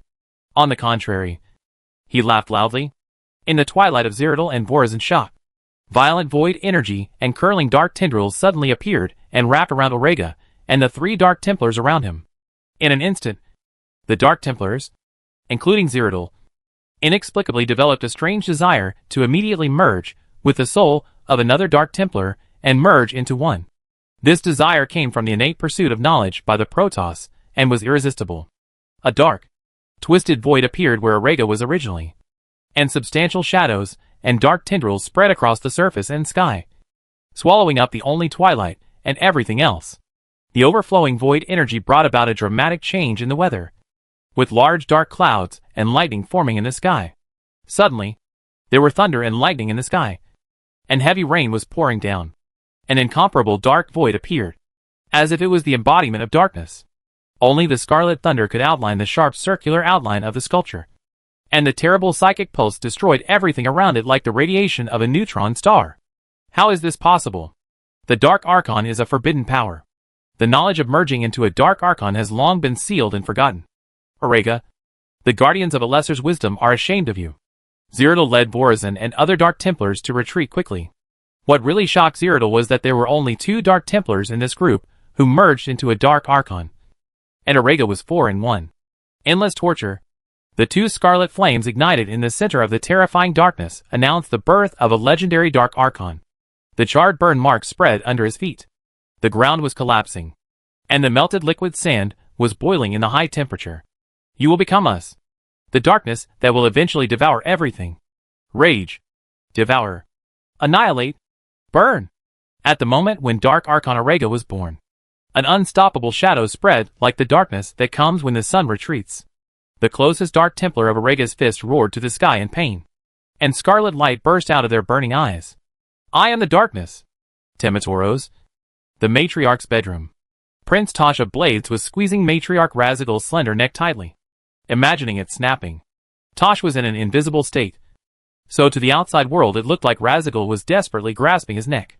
For Tosh, who was once a human psyker, learning to be invisible was not a problem at all, as long as he caught a ghost agent and studied his equipment. The Protoss did not need to use a trachea to breathe, so it was extremely stupid to suffocate them to death. However, Tosh did not want to kill them. He just wanted to use Razagul as a threat to make the Dark Templar obey him. With the help of the Dark Templar, Tosh will be able to eliminate the Overmind in no time.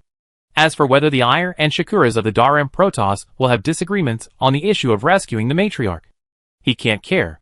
Thinking of this, Tosh couldn't help but be grateful to the Dark Templar named Aurega. Although they were just using each other. Overmind. It won't be long before I, the Prince of Blades, will return to Char. Take back my swarm. Chapter 479 Royal Guard. How was your trip to New Folsom Prison? Private Tychus Finley. The armory in compartment number 12 of the Hyperion was filled with the smell of acetylene, engine oil and high-energy gas. The heavy workshop between the decks was replacing a laser drill tank with a new refined gas engine to replace its old fossil fuel engine. Between the carpeted gray metal bulkheads on both sides, each manufacturing platform and operating table at different levels was occupied by many Revolutionary Army engineers and mechanics working under the blue-white light of the built-in wall lamp on the ceiling above. The gushing electric welding sparks fell like a waterfall on the transport track at the bottom that was running with electromagnetic acceleration technology. After Major Matt Horner adjusted the star-shaped collar badge on the collar of his staff officer uniform, he reached out and handed a black-bottomed red Revolutionary Army wolf-patterned shield armband to Tychus Finley, who was holding a cheap cigarette and crossing his legs on a tall supply box next to the armory shelf. How about a pile of shit with urine added? Tychus took the armband from Matt's hand, took a look at it, and put it on the collar of his work clothes. Tychus had the idea of stepping on the armband and walking away, as a way of resisting Augustus Mength's severe punishment, and showing his unrestrained and free-spirited personality. However, the wolf-patterned armband was the emblem of Augustus's personal guard. In any case, this also meant that he could escape from the boring armory manufacturing workshop and do something interesting. Counting it up, since he was kicked into New Folsom Prison by Augustus to experience life last time, and was taken back and thrown into Rory Swan's hands last month to suffer, Tychus Finley may have not been exposed to the colorful and beautiful world for a century. Moreover, according to military regulations, if Tychus really did this, he would have to stay in New Folsom for at least half a month. I bet, kid, your white ass will urinate as soon as it touches the rusty iron bars of New Folsom Prison.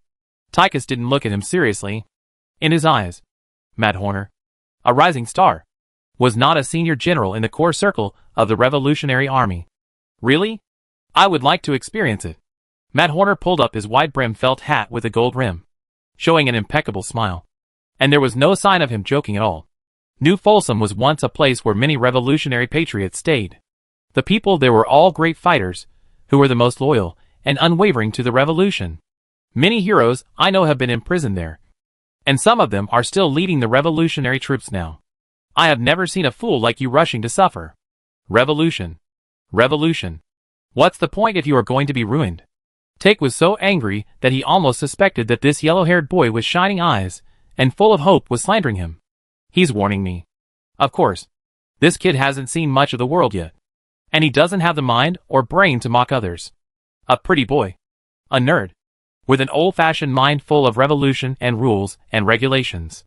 Although still young, his personality is more stable than that of Tychus, who is already 30 years old. Generally speaking, Tychus has always kept a distance from such people. Think about it. When Augustus brought this brat out of Teledor 9, he was like a homeless puppy at a loss. Now he is an officer of the General Staff of the Revolutionary Army. While Tychus has gone backwards. Tychus said that it is not the origin of a hero. But Augustus thinks that it is a dog that can't change its nature. Is it? Major Matt did not comment. I think that when Redstone Stars signed the peace treaty with the UD, if you had not been dancing in front of Marshal Augustus and completely forgotten your duties, he would not have been so angry. When the Marshal, who rarely gets angry, no matter how many good words we say, it will not help you. I'm sure that old dog Edmund Duke was very happy about this for the whole day. And he was also sure that Augustus the bastard was going to kick the old party of the Kingdom of Heaven demon aside and use the new one. Tychus said. In fact, I had no choice at the time. He argued, at that time. I had a little drink, and lay on the body of the beautiful Comorian for a while. I don't know what happened afterwards. Don't think that old guy Augustus Minsk is tolerant on the surface. But he is actually very petty. I just laughed a little louder at his little skirt joke. But I still remember it. Tychus continued. He doesn't think that he is the only one who knows about this. Right? Everyone in Hyperion has known about it for a long time. What's the big deal? I've even worn skirts now. For this, Augustus threw me to New Folsom, saying that I would have to go in anyway. Later, he asked me to help Rory Swan. Doesn't he know that I don't get along with that dwarf? Ask soldiers to embroider. Is this something a human being can do? If you work hard, you are at least a colonel or even a major general now. Matt sighed. You don't understand. If you don't have some fun in your life, if you don't have some excitement, how can you know that you are really alive? You know, this is the world the Marshal wants. No constant war. No conflict. No excitement. My teacher at Umojan University told me that they would call that peace. Matt just looked at Tychus's absent-minded blue eyes. When we were in the Federation Marines, Augustus liked to write letters to his lovely little sister, telling him some childish and ridiculous fairy tales. What? Did he really live in such a fairy tale before? It's hard to say who in this world knows the real Augustus Minks better than Tychus. Oh, the little prince of Korhal. That's the world he dreams of. A starry dream. A peaceful and prosperous era. Matt immediately retorted, You haven't really read those tender letters. Mr. Finley. You are a respected hero. Not a sneaky rogue. Do you know how many people are shouting the name of Tychus Finley, waiting for you to save them? Heroes are very busy. Rarely. Tychus actually blushed. But with such a thick skin, this can be completely ignored. Matt said, as he took a set of golden and red military uniforms from a Marshal's Guard soldier next to him and handed it to Tychus. Now I should call you Lieutenant Tychus Finley. Wow. It looks good. The Marshal's Guard has issued new uniforms. Tychus was a gentleman with taste and rubbing his hands when he took the uniform, even though he looked like a fly. From the Marshal's Guard soldier next to Matt, it can be seen that the new uniform is a red uniform with dark blue trousers, with golden buttons and V-shaped shoulder straps representing military rank and varying numbers of gold stars. Compared with ordinary uniforms, the Guard uniforms are much more gorgeous. The lace, tassels, and golden wolf logo on the cuffs and shoulders of the uniforms are all pure gold. And even the two sides of the flat cap have golden laurel leaves intertwined and surrounded each other. It was the new uniform design proposed by the Deputy Chief of Staff Arcturus Minsk. I heard that he hired a private senior tailor who originally worked for the Tagore family for this purpose. And the style was modeled after the Royal Guard uniforms of the ancient Earth countries. Matt has now been initially promoted to the top level, and can be considered to know a lot of inside information. Although he is ridiculously young, Matt is indeed a rare talent. In just 2 years, Matt not only became an experienced captain through actual combat, but also spent his rest time on studying, and finally passed the graduation examination of the Umojan National Naval Academy recently. Royal Guards? It seems that what those old guys said is true. They are going to make Augustus Mengsk a dictator emperor. Tychus smacked his lips. This is different from what was agreed upon at the beginning. Will those revolutionaries buy it? They think that the Republic is not reliable at all. Instead of waiting for a group of noisy senators to waste time arguing in the Parliament, it is better to let the truly wise people take power. That being said, if Korhol had announced to the world that his Mengsk family would become the royal family when he started the uprising, how could he have won the support of everyone? This is just the beginning. The Earthlings and the Federation are still alive, and these people are thinking about enthroning a new king. This is freedom. This is revolution. The old guys mentioned by Tychus are mainly Horace Warfield and Arcturus Mengsk. This is the Chief of Staff Arcturus's idea, and the Marshal has been strongly opposed. Matt doesn't think so, but I have to say that there has been a lot of calls in the military recently, and many people think that only Augustus Mengsk deserves this title. After all, Augustus is the title of the emperor.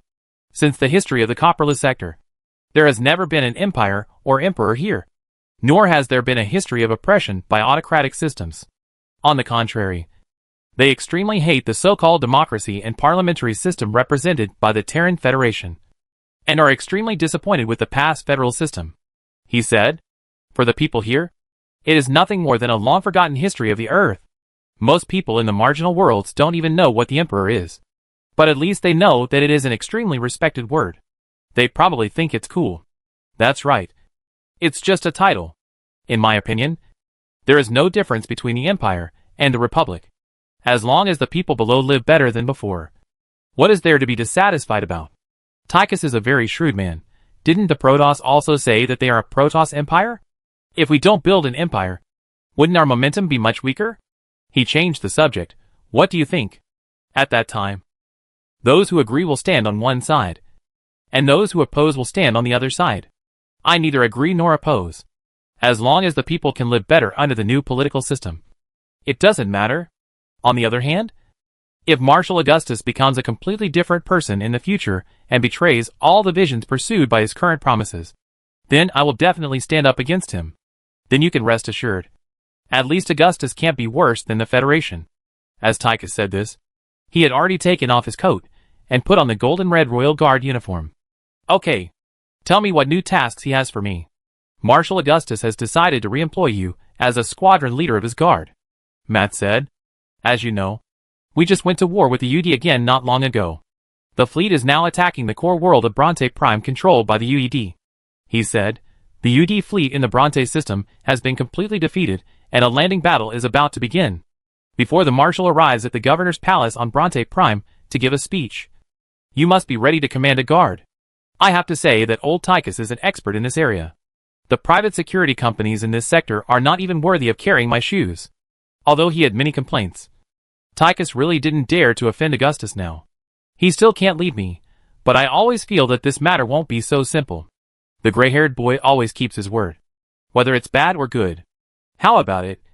We have already defeated Blunt, and it won't be long before we can attack Tarsones. Tychus could already imagine the prosperity of Tarsones. Blunt was one of the earliest main star worlds to form the Terran Federation. It was also a prosperous world with a stable social order and a developed economy. It played an extremely important role among the constituent planets of the Federation. Now, Blunt is also one of the most important planets controlled by the UED. With a considerable number of fleets and ground forces stationed there, it's not that easy. According to intelligence, Stukov has once again strengthened Tarsones' orbital defense system and started compulsory conscription. Matt shook his head and said, he may still have an unknown number of hybrids in his hands. The destructive power of large-scale hybrids on our army is unimaginable. What about the Protoss? They will not stand idly by. Tychus also knows a lot about hybrids. The Protoss homeland of Shakuras has been invaded by the Zerg. I'm afraid they can't help us much now. The voice was Augustus, who was still wearing a dark blue military uniform, and only the red-haired Sarah Kerrigan was with him. Augustus? Tychus opened his mouth slightly in surprise, when he turned around. Are you saying bad things about me again? Augustus laughed. No, Tychus said immediately. He said you were narrow-minded. Kerrigan said with one hand on her waist. I hate psychers who can read minds the most. Tychus wanted to spit, but swallowed it back wisely. Hey, boss. Oh no. Marshal. Come and see our new main battle tank.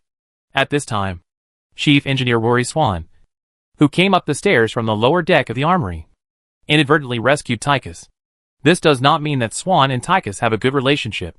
In fact, although Tychus is not a clumsy big guy, he had a big fight with Swan because he broke Swan's newly invented high-energy gas collection drone. Both sides called a lot of Marines and engineers to prepare for the fight. But in the end, the gendarmerie intervened and the fight ended. Look at that big guy, weighing 170 tons, with the thickest armor of 200 millimeters. There are no disadvantages except that it may crush roads and bridges. Fuel is one aspect, but compared with its destructive power, it is not worth mentioning. Swan walked down the armory with Augustus, who came to visit, and stood on the platform above a heavy track tank. It was a heavy tank that was even larger than the Arclight siege tank, and the diameter of the muzzle was so large that it was frightening. We prefer to call it the Draken siege tank. It uses the chassis of the Zeus battle tank, and the main gun is the Draken laser drill, with a maximum energy output of 174 billion watts. Considering the cost, it can also be replaced by the Comorian BDE 1600 mining drill. Of course, the power is much smaller. Considering the cost and craftsmanship, the production of this tank is very limited. But it can be used as a mobile weapon platform to deal with fortresses. Wow! This is the energy of the sun gathered at your fingertips, Tychus teased. Well, you really love the Draken drill to death. Anyway, this caliber still makes Augustus quite satisfied. I knew this a long time ago. The Battle of Blunt is the best time to test him. Tychus, you drive it. Chapter 480 Draken Siege Tank. You've found the right person. Tychus's deep, magnetic, rough voice rose slightly, and he looked at Rory Swan with a proud look in his eyes. Apart from his bad character and bad habits, Tychus is definitely not a big, stupid guy with a head full of muscles. On the contrary, Tychus is a man of action with a flexible mind. From the private floating flying cars of federal nobles to the T-280 space engineering vehicles, Goliath robots, Arc siege tanks, and even shuttles, there is no spacecraft that Tychus can't drive. As long as Augustus doesn't care, Tychus dares to drive the warship. But that is definitely not for justice. I'm sorry, boss. He just broke my new invention in 2 standard days and 4 hours. Swan pushed his dark green welding goggles to his wet forehead. This villain is simply a destroyer. The best things fell into his hands and broke in a blink of an eye. I have never seen such a thing. You can't let this villain do whatever he wants. It's better to break down during the experiment than on the battlefield. Tychus was right but confident. You should thank me. It must be said that clothes make the man. And Tychus looks like a man in this golden red guard uniform. The uniform is of course tailor-made. Otherwise all the uniforms in the army would be too small for this giant. The reason why Tychus accepted this uniform with joy is that he can use it to hook up with the girls who admire the Revolutionary Army. I swear by the beard of the ancestors of the Swan family, there won't be a next time. Swan's face was full of disgust. Now is not the time to quarrel. I know you and Tychus have some conflicts, but we can leave it for later. Augustus frowned, not wanting to mediate the conflict between Tychus and Swan. It is almost impossible to get along well with the annoying Tychus and the hot-tempered Swan. Oh, yes. It's your money anyway. Swan was not always willing to give his boss face. Tychus, I'll settle this with you later. Augustus had said this to Tychus more than once. And it was certainly not the last time. This is a chance to make amends. Introduce him to this new tank. Swan. In short, we found some chassis of the Zeus tanks according to the method of the engineers of the Moria Guild. The foundation is actually the Arc tank. Of course, a better steel frame, engine, transmission track, and shock absorption equipment were added afterwards. Swan was much more talkative when talking about his new invention. Always talking non-stop. Of course, as a key part of this genius idea. At this point, Swan's voice suddenly rose and shocked everyone around him, which fully demonstrated the pride of Mrs. Mainhoff in her masterpiece. Draken laser drill is awesome. I heard that there is nothing it can't drill through. Augustus also has high hopes for this new weapon. Generally speaking, the firepower of the Arclight Siege tank's 120mm Thor's Hammer concussion cannon is already amazing enough. But it still seems to be stretched when dealing with enemies like Ultralisk. As the war escalates, the Arc tanks that have been in service for many years can no longer meet the needs of the Terrans for powerful fire suppression. So larger and stronger new weapons have come into being. You are right. Swan whistled happily. And seeing his happy look, Augustus and Kerrigan also smiled. The Draken drill is mainly used for drilling in mining sites. There is no need to change the drill bit. The laser drill can go all the way down until it breaks through the Earth's crust. Such equipment is indispensable for both the Terrans and the Comorians' mines. A Revolutionary Army engineer beside him also explained the function of this device to Augustus. Augustus recognized that it was Viktor Kaczynski, who came from a technology family in Moria. He was also a rare talent, and was currently the second in command of the Revolutionary Army Engineering Corps. Viktor was recently developing a new project called Widow Mine based on the Spider Mine. It is reported that the weapon will be equipped with a micro-fusion reactor and fragmentation missiles to further enhance its power. Although the Terrans regarded the Comorians as nouveau riche, their technology and strength had always been on par with the Federation in the past, except that their weapons were much more crude and casual in design. During the Guild War, the mines of the Comorian Federation directly used this type of drill to deal with the Terrans. Not only was the accuracy very high, but the effect was also quite outstanding. Even the battlecruiser was defeated. Although it is very similar to the plot of the Comorian Federation's domestic film industry against the Terrans, this does a precedent.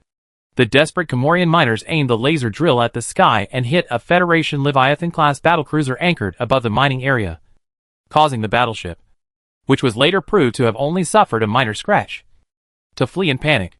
It is very difficult to install this equipment on a tank while maintaining the original power and force without using a miniaturized and lightweight castrated version. So we designed this tank to be quite large, comparable to a small mobile fortress. Viktor continued, it is impossible to produce too many weapons of this kind, but they are enough to penetrate the steel fortress of the Federation, the main nest of the Zerg, or the building shield of the Protoss, and play a decisive role on the battlefield. In the past 2 years, the weapons and equipment of the Revolutionary Army have been designed with the Protoss and the Zerg as the imaginary enemies. Among the many scientists who have been persecuted by the government and the big chaebol, or for other reasons, and have defected to Augustus, some extremely amazing designs have emerged one after another. It is not Swan's idea to install the laser drill on the tank. In fact, 9 years ago, the miners of Comorian installed various weapons on their strange tanks. During the Kylian War, the Comorian Federation produced many such tanks, and some of the unique designs were highly praised by the Federation soldiers. Augustus ordered the development of heavy tanks, mainly to fight against the newly emerged hybrids. Secondly, as long as such strategic weapons are in hand, it will be much easier to deal with alien threats. Well, let's see how effective it is before deciding how many to produce in the future. Augustus raised his chin to Tychus. Look, boss, when has old Tychus ever let you down? This is a powerful big guy. A good horse deserves a good saddle, the smug old rogue said as he jumped over the grill and jumped onto the platform where the Draken siege tank was parked below. He pushed aside several mechanics beside him and jumped into the majestic tank. Oh, I love this girl so much. Can I take her home? This tank has domineering curves, excellent armor, and a terrifyingly thick laser cannon. The volume is at least 4 times that of an ordinary arc tank. Just like a real steel behemoth. The tank's curved front armor plate is also equipped with long-bladed bayonets and spikes for impact, which are designed to impact groups of Zerglings. The designer got inspiration from the large combine harvesters on the Edge world, and paid more attention to armor and damage caused by impact. The tank's paint is also the classic Revolutionary Army red and Minsk gold, which looks quite majestic. The biggest difference between the Draken tank and other models of tanks is that its overly large laser cannon is so exaggerated in proportion to the width of the vehicle that the Revolutionary Army tank drivers and commanders who came to visit were very excited. Some tank soldiers who like to make dirty jokes will call it Huge Root, which naturally spreads farther than its original name. Is one driver enough? This is much larger than the Arclight tank. Can it be controlled? Augustus looked at Viktor. The integration level of modern tank operating systems is already very high.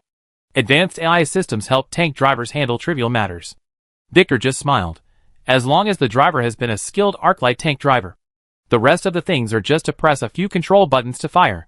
When Tychus started the engine, the Draken tank immediately roared like a tiger roaring in the forest, and rushed forward with full force, scaring the tank technicians. "It's a bit like that," Swan said. "It's really a bull," Augustus commented. "How does the armor of this tank compare to the Ultralisk? We need weapons that can fight against it on the battlefield." The armor of the Draken tank is designed based on the Ultralisk exoskeleton armor, using a new type of bionic alloy steel, which is lighter and stronger, Victor replied. "Okay, Tychus, save your energy." Augustus was not sure if Tychus in the tank could hear him. After all, this guy was so excited on the battlefield that he could hardly understand what people said. "Load this car onto the ship." He looked at his mechanical watch. "The landing will start in half an hour. If you want to go for a ride, go to the Great Plains of Bronte Prime." When Tychus popped his head out of the tank, the domineering tank quickly sank to the dock deck below with the roar of chains and hydraulic equipment of the lifting platform. Meanwhile, the armory was still busy, and the engineers only occasionally put down their work to drink a sip of water. The oldest among them could be Augustus' grandfather, and the youngest was only 17 or 18 years old. To fight a war, it was far from enough to just have an army. The people in various departments of the Revolutionary Army added up to more than the soldiers on the front line. At this time, Augustus, standing in the armory, could clearly feel that the Hyperion was shutting down its shield and making final preparations before sending ground troops. "Tell the big guy that it might be a little hot in the cab." Swan suddenly remembered something. "I thought this new tank has some minor design flaws. The air compressor and temperature control system still use the technology of the old Arclight tank." "Forget it. That's it. It's best for him to drive in his shorts. This is my last suggestion." Boss, the main control room is on fire again." At this time, an engineer hurried over. Soon, the cables in the armory produced bright arcs due to overload, which meant that the equipment in certain areas needed to be replaced immediately. Otherwise it would cause a fire or a bigger accident in a short time. "What did you do again?" When Swan was about to grab Augustus by the collar and scold him, Kerrigan stretched out his hand to stop him. "Well, I just ordered the main guns to be activated when dealing with the UD battleship in the Bronte system." Augustus knew that he had better organize his words properly. Otherwise Swan would really dare to fight with his boss. Swan has a good personal relationship with Augustus, and he is one of the few people who dares to confront the Marshal. It has been proven that installing the Protoss Arc's microsolar engine on the Hyperion can certainly increase the combat power to an incredible height. But the excessive energy greatly shortens the life of the battlecruiser's facilities, even if it is running at the minimum power. If there is no restriction, the energy released by the sun's core is enough to electrocute the Hyperion to a crisp. The energy transmission equipment of the Hyperion has always been on the verge of overload. Once the energy output is increased, it will malfunction. An overhaul is commonplace. After the Darham Protoss recently recalled the Calais phase technicians, who followed the Revolutionary fleet, the tasks of the Revolutionary engineers have become many times heavier. No matter how wealthy a family is, it is afraid of prodigals. Engineers are not omnipotent. No matter how many good things they make, they can't withstand the tossing. Swan quickly regained his composure. After all, this was not the first time. "I have to say that we must replace it with a larger ship that can withstand the solar engine as soon as possible. Do you understand, prodigal son?" Among human warships, the Hyperion is already considered large. Augustus sighed. "How about the Zelnaga transport ship dug from Ire? Although that ship may be older than human history, it has no problem with withstanding the energy of the sun's core. You also said that it was a transport ship. If possible, I hope it is a Zelnaga attack boat, or something else ridiculously large. Otherwise, you can temporarily put it in the basement of your palace as a power source for the defense system." Swan spread his hands. "Although it is a waste of resources, it can only be used to power a huge city now. My people have calculated that this solar core can continuously provide energy for a city as big as Tarsonis. My God, is this reasonable? Do you know what this means? If it explodes, it might really produce a supernova-like effect," he said. "If you encounter an enemy you can't deal with, you can throw this thing out." "Good suggestion." Augustus smiled, but soon restrained himself. "But I didn't say I wanted to build a palace. Your troublemaking brother doesn't think so. This guy has a stronger sense of clan than the Comorians. If his father Angus wants to establish a republic, Arcturus will slap him in the face. Swan shook his head. In fact, there is no difference between the Empire and the Republic. The Comorians never care about this. Although Augustus never expressed any opinion on this, his brother Arcturus always wanted him to become emperor and to establish a parliamentary monarchy. Of course, as the head of state, the monarch has the absolute right to appoint the imperial parliament. After all, in the original timeline, Arcturus did this. Arcturus has begun to build momentum among the revolutionary army. It's okay for a republic to have a lifelong ruler. If there is a lifelong ruler, then why not crown him emperor? Anyway, the Terrans don't have much reaction. An emperor can calm people in the marginal world.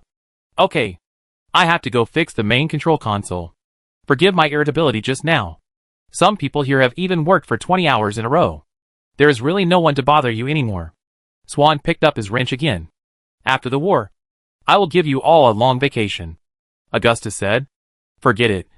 You said the same thing last time. I don't expect you to do it this time. For a leader, breaking a promise is a terrible thing. Swan quickly left with Viktor Kaczynski. Just show us what the world you promised looks like. And these old men, and young women will be satisfied. How are the troops preparing for the landing mission? Augustus was silent for a while, and then asked Kerrigan. All landing forces have boarded the ship, waiting for the fleet to clear a landing area. Kerrigan shook her red hair that looked dry due to being too busy. According to reports from our agents in the city of Bronte Prime, they have discovered some strange phenomena in the city. Strange noises have been heard in many UD camps. Many citizens claim that they have seen similar monsters in nightmares. And the number of mentally ill patients is hundreds of times higher than usual. I suspect that there may be hybrids on this planet as well. Chapter 481 Battle of Bronte Prime. When the first group of colonists arrived at Bronte Prime, they found that the planet was more suitable for human habitation than the results of exploration and calculation. The colonists named her a feminine name, humbly hoping that she could be as tolerant as a mother to people from afar. This is a rocky land planet with a mineral-rich surface, just in the habitable zone of its star system. 77% of Bronte is covered by a vast blue ocean, and an atmosphere bounded by 0.98 standard gravity is occasionally observed to be affected by storms caused by solar wind and magnetic field, but not enough to cause major natural disasters to major settlements. Several inverted triangle continents and scattered islands are located in the tropics and temperate zones. They are significantly affected by the temperate oceanic climate and temperate monsoon climate. They are warm and humid all year round, with an average temperature between 24 degrees and 28 degrees. The oxygen content of the atmosphere is about 33%, and fires are frequent in the equatorial region, where the sun shines directly. Bronte rotates longer than Tarsones, with an extremely low axial inclination, and the difference between the 4 seasons is not obvious. Its revolution period is also close to a year, but it is a dozen days shorter. 2 bright satellites provide stable tides. Its land is covered with dense vegetation, and a large number of ancient biota live there. The environment is similar to the Carboniferous period on Earth, and the whole of Bronte is full of vitality. Such a planet is quite rare in the Copperless sector, where habitable planets are rare. It is really a blessing for the Terran humans, who are used to the world of poverty, bad water, ice and fire. After Bronte was discovered, the subsequent colonization movement also received a positive response. A large number of people from Tarsones and other worlds immediately came to this dream paradise with their only property. The colonies and cities of the Terran Federation are mainly concentrated on a narrow continent called Heimdall, with a population of about 900 million. The most important festivals in the area are the Holy Spirit Festival and the Harvest Festival. Fireworks, dehumidifying peppers, and wine are in great demand among the Bronte people.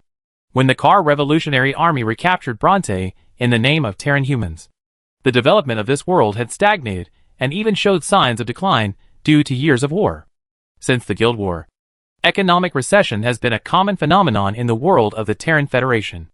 Only those planets that are far away from the battlefield and have developed foreign trades such as arms have been able to flourish. As one of the earliest main star worlds to form the Terran Federation, the Bronte people have a stable life and a controllable unemployment rate. On worlds like Turisus II and Linkswizio, starvation is common in the most tragic marginal star regions. According to a reporter who was fired by UNN for reporting false news, entire cities were dying of hunger, and the rampant Zerg virus. The bodies of the dead were piled up like firewood. And then liquid high-energy gas was poured on them and burned. During the Kylian War, the economy of Bronte was still booming. Despite this, life has not been easy for the Bronte people in recent years. The Zerg invasion changed everything forever.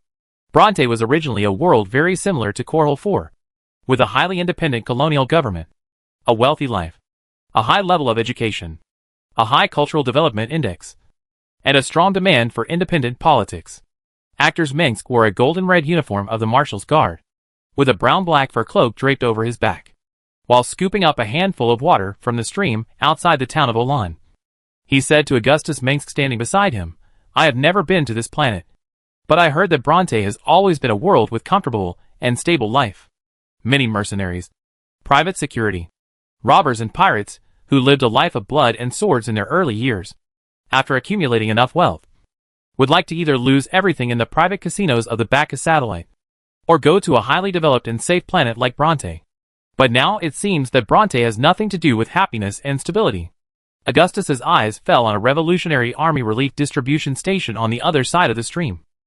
Watching many people with sallow faces and sparse and dull hair receiving bread and sausages. A few hundred yards away, a field kitchen with a high-energy gas stove was still cooking vegetable soup and macaroni with milk for the children. And the green military tents guarded by the revolutionary soldiers were filled with supply boxes.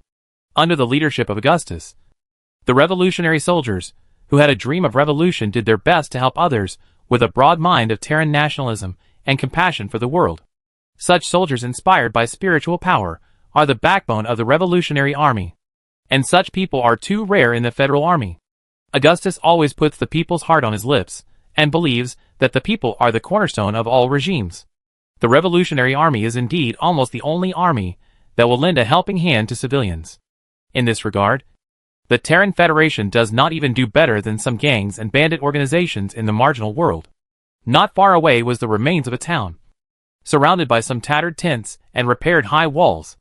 The damage to the town buildings was quite serious, almost razed to the ground, leaving only the ruins of the strongest buildings. And the pre-steel supports were like bronze skeletons that were crumbling in the warm and humid wind. Bronte was one of the few planets that had been invaded by the Zerg. But this kind of destruction did not seem to be left by them. Generally speaking, the Zerg would hunt, capture and infect every creature and building they encountered. But they would not flatten the city. The cities destroyed by the Zerg looked more like rotten fruit or a mouthful of dirt, covered with a sticky fungal blanket composed of countless blood vessels. This was clearly the trace left by human bombers. Augustus learned from local residents that when the Zerg first invaded Bronte, the Federal Army of the planet destroyed all the peripheral towns that could only be infected by the Zerg. After the traces of the Zerg left on Bronte's main planet were completely cleared, Bronte was attacked again by the UD Expeditionary Force before it had time to rebuild the city. A few years ago, the Brontes were still living a prosperous life. Sarah Kerrigan always stayed close to Augustus, compared to Antigua. "This place is simply a paradise on Earth. This red-haired female ghost is an extremely threatening person." As early as the age of 16, Kerrigan could kill a whole room of people with just a pistol and a dagger. As she got older, her psychic power has exceeded the limits of what ordinary people can recognize. Now Kerrigan can already pinch the sniper bullet shot at Augustus with just her mind, and then send it back into the barrel intact. It was not only the Zerg and the Earthlings who defeated Bronte. In this process, the greedy Terran Federation and the Creation family behind them also played an indispensable role. Actors Minsk has an extremely clear understanding of the humanities, politics and development prospects of each planet in the Federation, which mainly comes from his keen political vision and profound knowledge. Do you know why Turad 10 fell from a thriving new world to the property of the Creation family? The federal government first used economic intervention to lead Terad's economy to collapse, and then lent a large amount of money to local companies and even civilians, and then took control of the entire planet. Arcturus said, "This is just one of their ways to make money."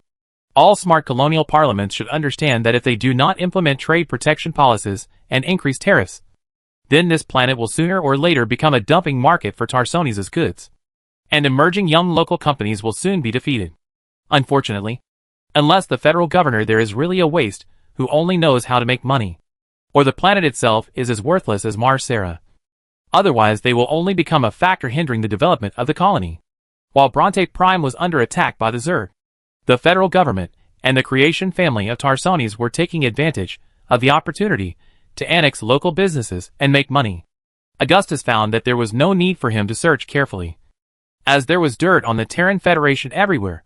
No wonder so few people hold so much wealth, and these people are still trying their best to exploit and oppress. So, we must not tolerate these Creation families. He looked at the devastated town. After we deal with the UD, we have to deal with the remnants of the Federation. The news that the main fleet of the UD Expeditionary Force was almost annihilated in Char has not yet spread in the Copperless sector. Its current Supreme Commander Stukov has obviously blocked all the news to avoid significantly affecting the morale of the remaining troops. Augustus wisely used the intelligence advantage in his hands, and used all possible means to spread the irrefutable evidence on the planets controlled by the UD. This hit the morale of the UD defenders to a certain extent, but it also made the remaining Federation forces begin to rise up and have the confidence to make a comeback. Speaking of which, since Augustus declared war on Antigua Starport after it was attacked by UD armed thugs, the Revolutionary Army quickly seized 17 planets from Stukov. Currently, only 5 main star worlds including Bronte and 8 secondary core worlds are still under the control of the Earthlings. The communication jammers brought by the UD also became less effective after Augustus activated some of the Protoss communication technology. Based on his fear of the Earthlings' information network technology, Augustus also ordered to further increase the data network security level and reduce the use of AI. Faced with the swift offensive of the Revolutionary Army, the resistance and counterattack of the UD planets were almost negligible, and some planets were even successfully captured at the cost of only a few officers injured. This successfully made the cautious officers under Augustus unbelievable, as they always believed that the Earthlings had other cards. If it weren't for the news that the UD was still strengthening the defense of Tarsones, Augustus could almost be sure that Stukov himself had left there. At present, the Revolutionary Army has controlled all shipping hub planets outside Tarsones, and multiple fleets are approaching and surrounding the main core worlds from all directions. More and more Revolutionary Army members believe that the UD is doomed to fail. The leaders, led by Augustus, are still warning their subordinates not to underestimate the enemy. Even though the UD has lost most of its fleet, Alexei Stukov is still an extremely tough opponent. Where have our troops advanced to? Augustus saw another whole Revolutionary Army motorcycle company passing by on the other side, with a golden and red Revolutionary Army Vulture car in the back seat, speeding away at lightning speed. 90% of the land surface of Bronte is covered with dense vegetation, and emerald-like lakes are dotted between dense green forests. Therefore, most cities and towns are built on water, connected by developed train tracks in the forest. In order to avoid affecting the migration of local biomes, most of these train tracks are elevated networks suspended above the forest, and it is almost impossible to move in the lush vegetation below. This creates a special scene. That is, in the Battle of Bronte, the control of the transportation network is very important. The competition for hubs is also very fierce, and air battles are also quite frequent and fierce. When facing the UD Expeditionary Forces Wager frigate, the Revolutionary Army fighters can only use mobility to temporarily avoid the edge. The 2nd Armored Group has advanced to the Sunset Fortress outside Bronte Garden, with the Korhal Legion and the 1st Sarah Shock Army on its 2 wings, commanded by Marshal Horace Warfield himself. Kerrigan replied, the Sunset Fortress was a product of the early colonial period, mainly to deal with the dangerous large predators of Bronte. During the period of full-scale war, it quickly transformed from a low fortress to a magnificent fortress made of fine steel. Now it is used against us. Augustus nodded. An isolated fortress is of no importance at all. The most important thing is how many hybrids there are in Bronte Garden. There are civilians held hostage by the UD. If we have to fight in the city, innocent people will inevitably be hurt. In Arcturus' eyes, this fortress is just a target for testing new weapons. In fact, this is exactly the case. The Sunset Fortress can still be seen from Augustus's location with the help of a sophisticated optical telescope. It is shaped like a solitary peak with a pointed bamboo shoot shape, and has a physical laboratory and a Hurricane nuclear missile silo inside, which is a truly strategic location. However, the UD Army of Bronte does not have many people to guard it. According to reliable intelligence, there is only 1 artillery battalion and several marine companies belonging to different warships guarding the fortress, and the rest are local Earth puppet troops. Bronte was once a developed and wealthy world, The locals have always lived in a relatively rich and stable environment, and their enthusiasm for joining the army is not very high. It can be expected what kind of people the UD will recruit on this planet: office workers, newly graduated students, or unemployed young people who spend time in cafes. These people were not very willing to fight against the Revolutionary Army. After all, the Earthlings were not worth their lives. Only those who were crazy about Earth culture were still fighting to the death, because they believed that even if the Expeditionary Army was defeated in the end, they would still have the opportunity to immigrate to the solar system. Although Augustus believed that anyone with a rational mind should give up this stupid fantasy. Is Tychus in place? The Draken drill can completely drill through the iron wall of the fortress. It is a powerful weapon for siege. Augustus treated Tychus as a humanoid weapon. This old rogue deserved such praise. The Draken drill needed several hours to prepare for full-scale firing, but Swan greatly shortened the preparation time. The current drawback was that it was not durable enough, and the energy source was also a problem. At this time, a very thick bright orange laser pulse beam appeared on the horizon, like the death finger of Bronte's golden sun. Augustus could almost imagine Tychus's iconic groaning and barking laughter. Augustus, the Amerigo science ship just sent back a message that a UD fleet has left Tarsones. They remotely observed the traces left by those warships when they opened the hyperspace channel. Kerrigan received a message from the headquarters and immediately reported to Augustus. We attacked Bronte, and they couldn't wait. Actor smiled as expected. This planet is very important to Stukov. It's still unknown what they're going for. Augustus hummed. Maybe they're going to retrieve Gerard Duger's body. But even Jim couldn't find it. He speculated, be careful. They may want to raid the planet behind us to limit supplies. Order the remaining troops to be alert. No one knows what Stukov is up to. Chapter 482 Liberator of Bronte Prime. The defenders of Sunset Fortress were much more tenacious than expected. But they still fell on the same day. The empty town ruins around the fortress were almost razed to the ground, with bomb bunkers and tank wreckage smoldering in blazing flames everywhere. In this battle, the new tank Draken siege tank driven by Lieutenant Tychus Finley made its debut, and was a great success. Lieutenant Tychus operated a large-caliber laser pulse cannon and penetrated the 8-foot-thick pre-steel and fine steel walls of Sunset Fortress in just half a minute, and then carved flowers on the majestic fortress wall with surgical precision. On that day, Marshal Augustus Mengsk issued an order to attack Bronte Garden, the capital city of Bronte Prime. The order clearly stated that Edmund Duke's Alpha Squadron and Gregory Rexon's Omega Squadron Air Force Wing would carry out strategic bombing missions to destroy the city's few air defense weapons and major military facilities. Jackson Hole's Nova Squadron Psychic Special Forces and Alpha Squadron Airborne Forces would seize the city's firepower points, and then Runstein's army group would launch a general attack. At the same time, cities across Bronte Prime were captured one after another, and the Revolutionary Army entered the city without encountering any obstacles.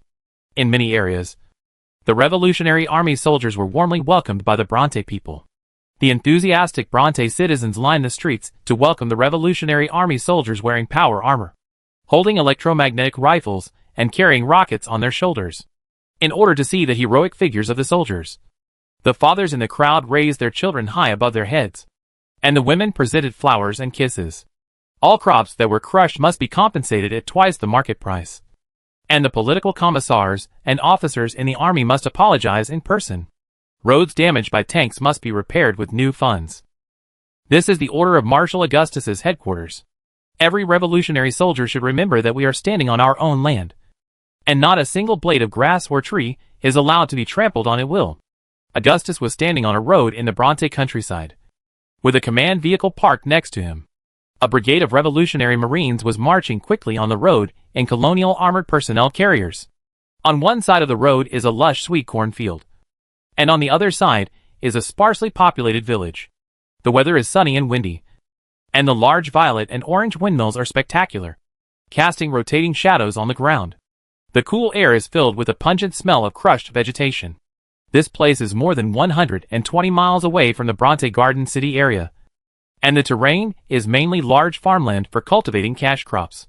Local farmers use automatic irrigation pumps, combine harvesters and drones for spraying pesticides to grow rice and soybeans, and the output is mainly to meet local needs. Most of the powerful Federation planets are self-sufficient, which means they will not be easily controlled by others. But when Augustus arrived here by car, Most of the farmland had been abandoned, and large tracts of fertile land were overgrown with weeds. It is no wonder that people have starved to death on Bronte Prime, which has never experienced famine. Bronte is full of corruption, and its governor is a brutal character who levies heavy taxes. The planetary senate is also corrupted by money. With his help, the federal government and the creation family have accumulated a lot of wealth on this planet. This situation is numerous throughout the Terran Federation world. There are many honest federal officials, but they usually cannot hold high positions. And the reason why Augustus is standing here is because he learned that Tychus Finley drove a Draken laser tank into the cornfield. This is mainly because the fuel consumption of this oil-consuming behemoth is really amazing. And Tychus drove at full speed, resulting in the fuel supply truck not always being able to keep up in time. That was fine. But Tychus then went into the village's high-energy gas station to steal gas. If it weren't for the noise of the Draken laser tank, he would have almost succeeded. After being caught by the local militia, Tychus refused to plead guilty because he did pay, although it was far from enough. He also wrote an IOU in the name of the Revolutionary Army. Now, the huge land tank is lying quietly in the field. Tychus himself is sitting on the hot hood of the car, wearing only a pair of colorful boxer shorts, drinking cold beer, watching the busy mechanics repairing the tank. Facing Tychus, Augustus no longer had much desire to get angry. He waved his hand and demoted Tychus's rank by 1 level. After all, Augustus promoted him just to make it easier to demote him. This guy made a mistake, and it was useless to beat him or scold him, because Tychus had no shame. Demotion was also useless, because he only wanted to enjoy the benefits of promotion and wealth without taking responsibility. However, this punishment could still intimidate others. In this world, Augustus could not find someone exactly like Tychus Finley. This man is not ignorant of reason, nor is he a vicious thug or a stupid barbarian. He is just an egoist who follows his desires. Tychus has his own heart. He is a bad guy, but not completely bad. It seems that Earthlings are not popular here either. Augustus looked at the dilapidated village and the slogans covered by graffiti at the entrance of the village. He could still vaguely see the slogan of overthrowing the tyranny of the Earth. Earthlings came to conquer the copperless sector and bring it under the rule of the solar system empire, not to bring prosperity and peace here. These idiots just don't understand that the Earth Federation is in trouble. So how can it care about us who are 60,000 light years away? Actors Minx regards the Earthlings as enemies no less than the Zerg and Protoss, and believes that once the Earth mobilizes the power of their huge colonies, the human forces in the copperless sector will be difficult to resist even if they unite. There is no evidence yet that this expeditionary force is the only military force that the Earth will send. Actors is not very optimistic about the situation. We cannot let any UD expeditionary force escape back to Earth and bring news of failure. Arcturus has the wolf-like cunning, ferocity, and suspicion of the Minx family in his bones. Even the threat from far away makes him feel uneasy. He prefers to deal with the threat directly rather than waiting for trouble to come. The way to eliminate the threat of Zerg and Protoss once and for all is of course to completely destroy them. And the same applies to the Earthlings. Unfortunately, the Copperloo sector is now in a state of war, and the Terran humans have also fallen apart. It is tantamount to a foolish dream to counterattack the Earth. The generals under Augustus all believe that losing such a large expeditionary force might cause serious damage to the Earth, but it would not cause a major loss of their strength. Actors, have you already determined that the UD expeditionary force will definitely fail? Augustus laughed dumbly. Only when Alexei Stukov surrenders can we be considered to have repelled the Earthlings' invasion this time. I have never had any doubts that we will win in the end. Arcturus said, it is with this belief that I have persisted until now. I have never failed, except for the education of Valerian. Augustus' words were somewhat dissatisfied. Arcturus had been trying to avoid the fact that he had a son. Therefore, compared with his serious and always demanding father, Valerian was closer to his uncle, who never concealed his love for his nephew. Actors always told his son Valerian that if you want to wield a sword flexibly and shoot every bullet in the pistol accurately, you must become stronger. But he is too thin. And Augustus would say that you have to become a great man in thought. Edmund Duke's headquarters has just reported that the airborne assault troops of Alpha Squadron have taken control of the Bronte Garden Central Airport, and the Blood Eagle Marines have successfully defeated the defense forces in the city and are besieging the City Hall and Senate buildings. Sarah Kerrigan said to Augustus when Arcturus was about to open his mouth to say something.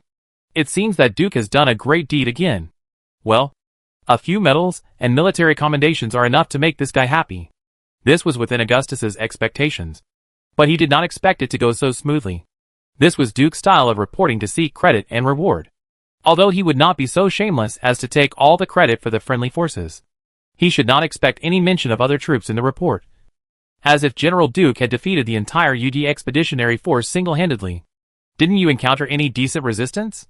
Multiple intelligence sources showed that the UD Expeditionary Force in Bronte Garden may have less than 120,000 people, of which only less than 25,000 were Earth soldiers from the Earth United Council. The rest were either the former Bronte Terran Federation garrisons, or the temporary conscription of civilian militia. The main force of the UD in Bronte was mainly concentrated in the fleet in orbit.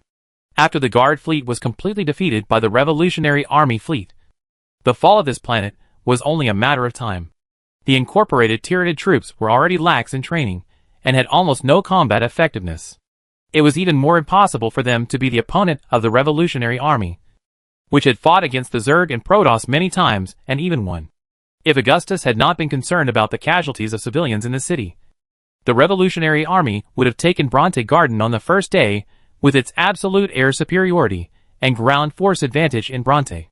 The propaganda campaign has worked, and the resistance of the defenders in the city is quite passive.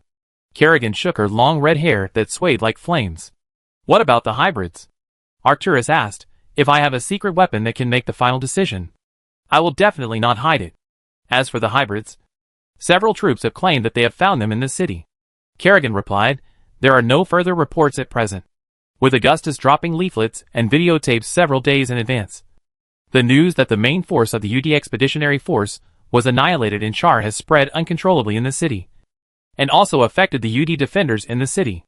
Although they were not aware of the Black Flag plan formulated by the Earth United Council before departure, and had not received the news that Marshal Dougal led the main fleet to Char.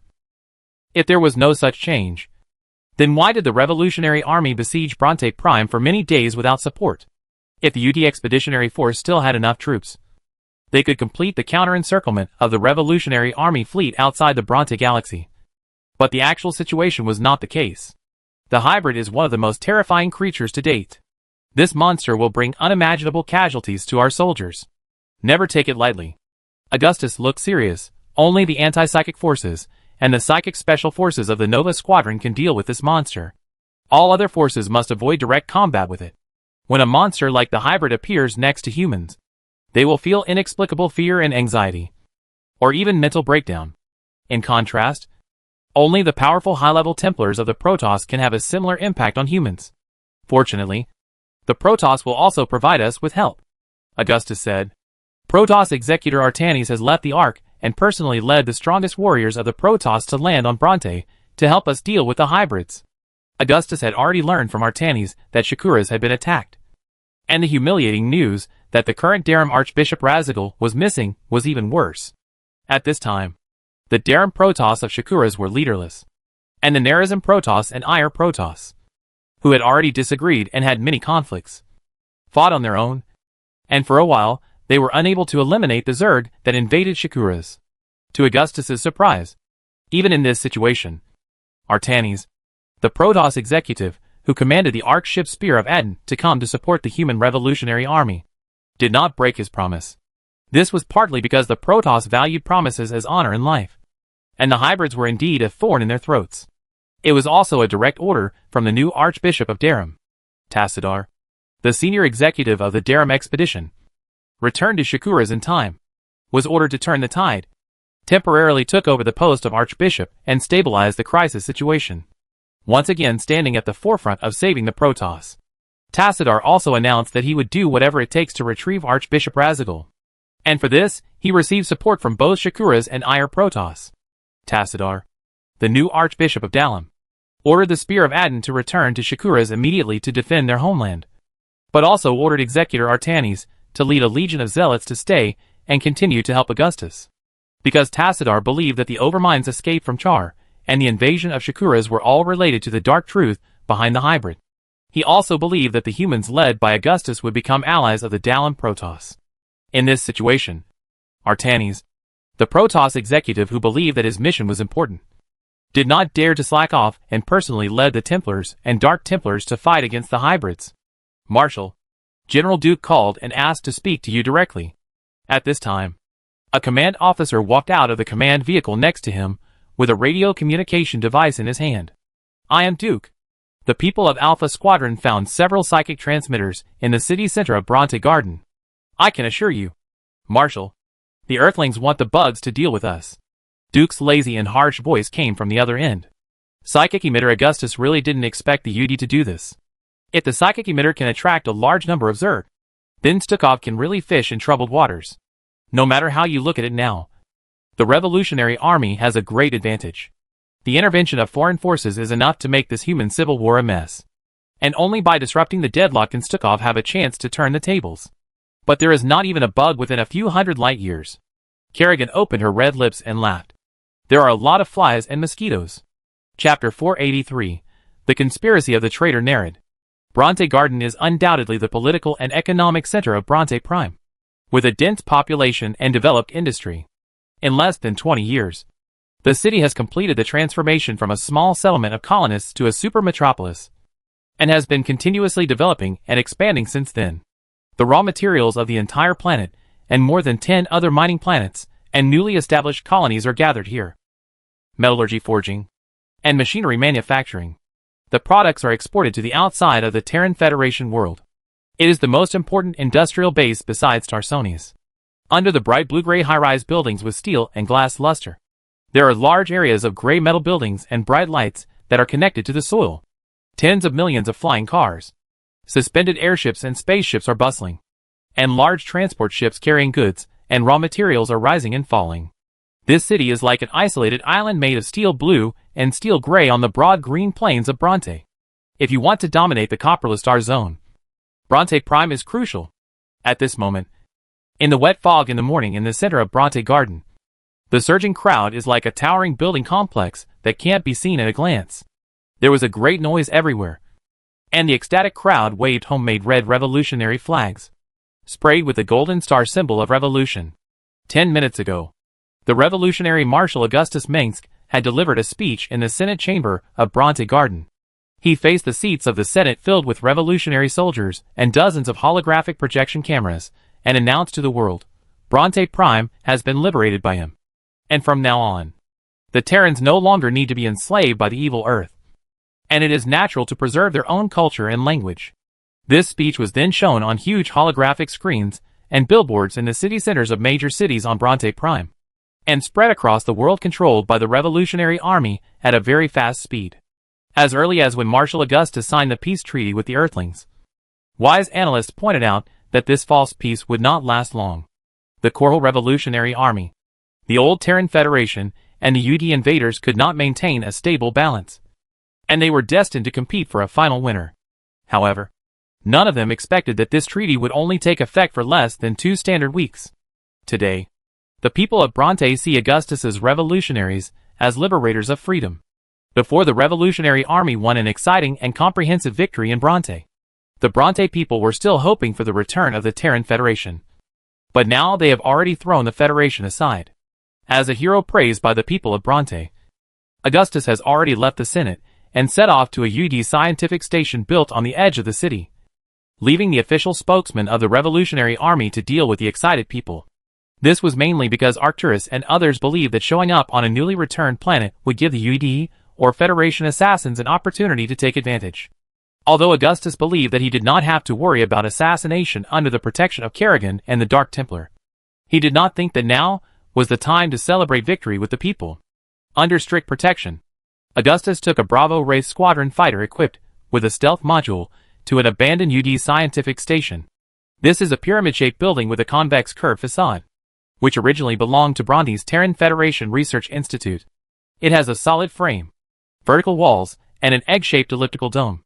The outer shell is welded with silver and ivory aluminum and synthetic steel shells, which emit a shining light in the morning light. The scientific station is a highly confidential research facility of the Terran Federation, which has high-precision equipment including high-energy particle accelerators and quantum colliders.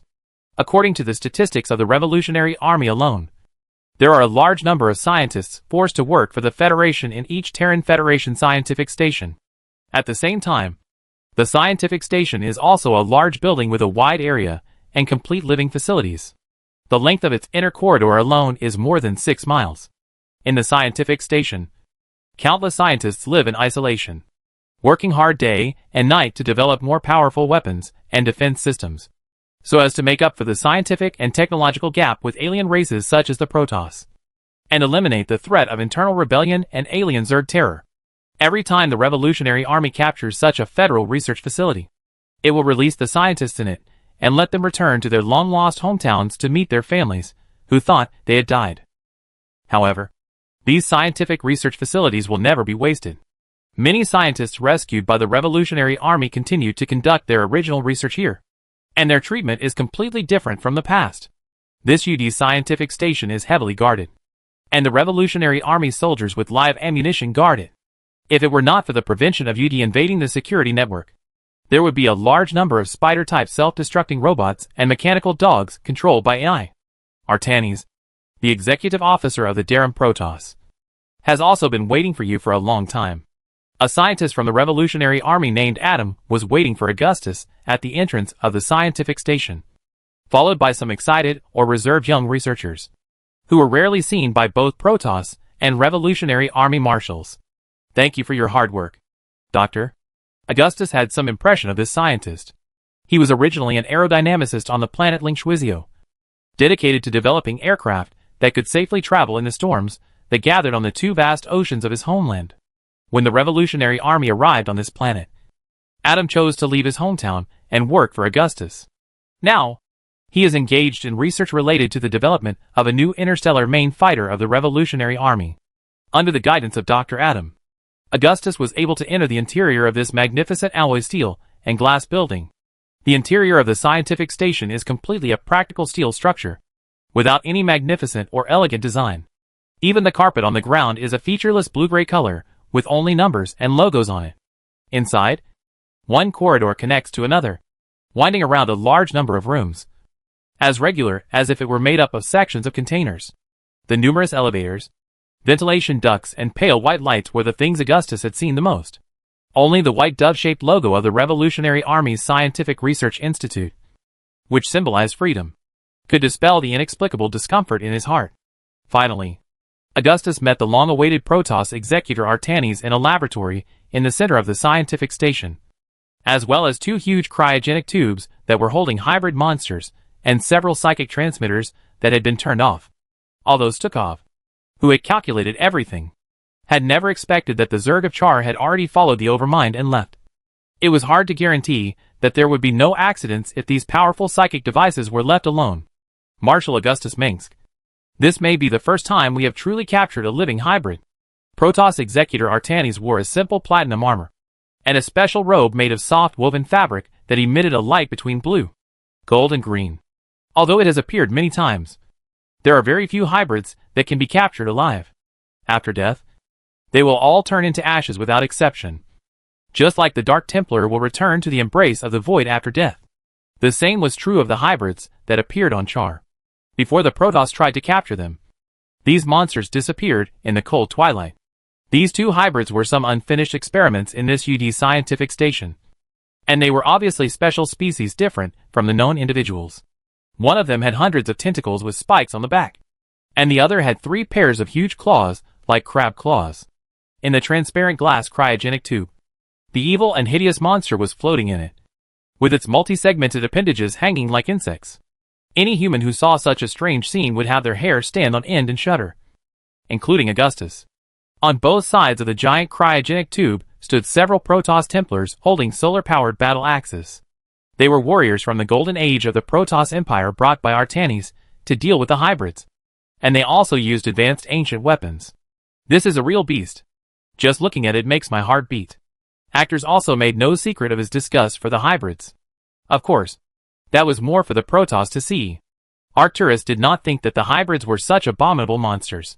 If they could really be controlled, they would undoubtedly be a powerful weapon against the Protoss and the Zerg. He believed that the greatest enemies of the Mingth dynasty, and even mankind, were always the Protoss and the Zerg. Arcturus deeply agreed with the truth that those who were not of our race must have different hearts. From the report sent back by Jim Raynor from Char, the hybrids were much more effective than the psionic jammers in dealing with the Zerg.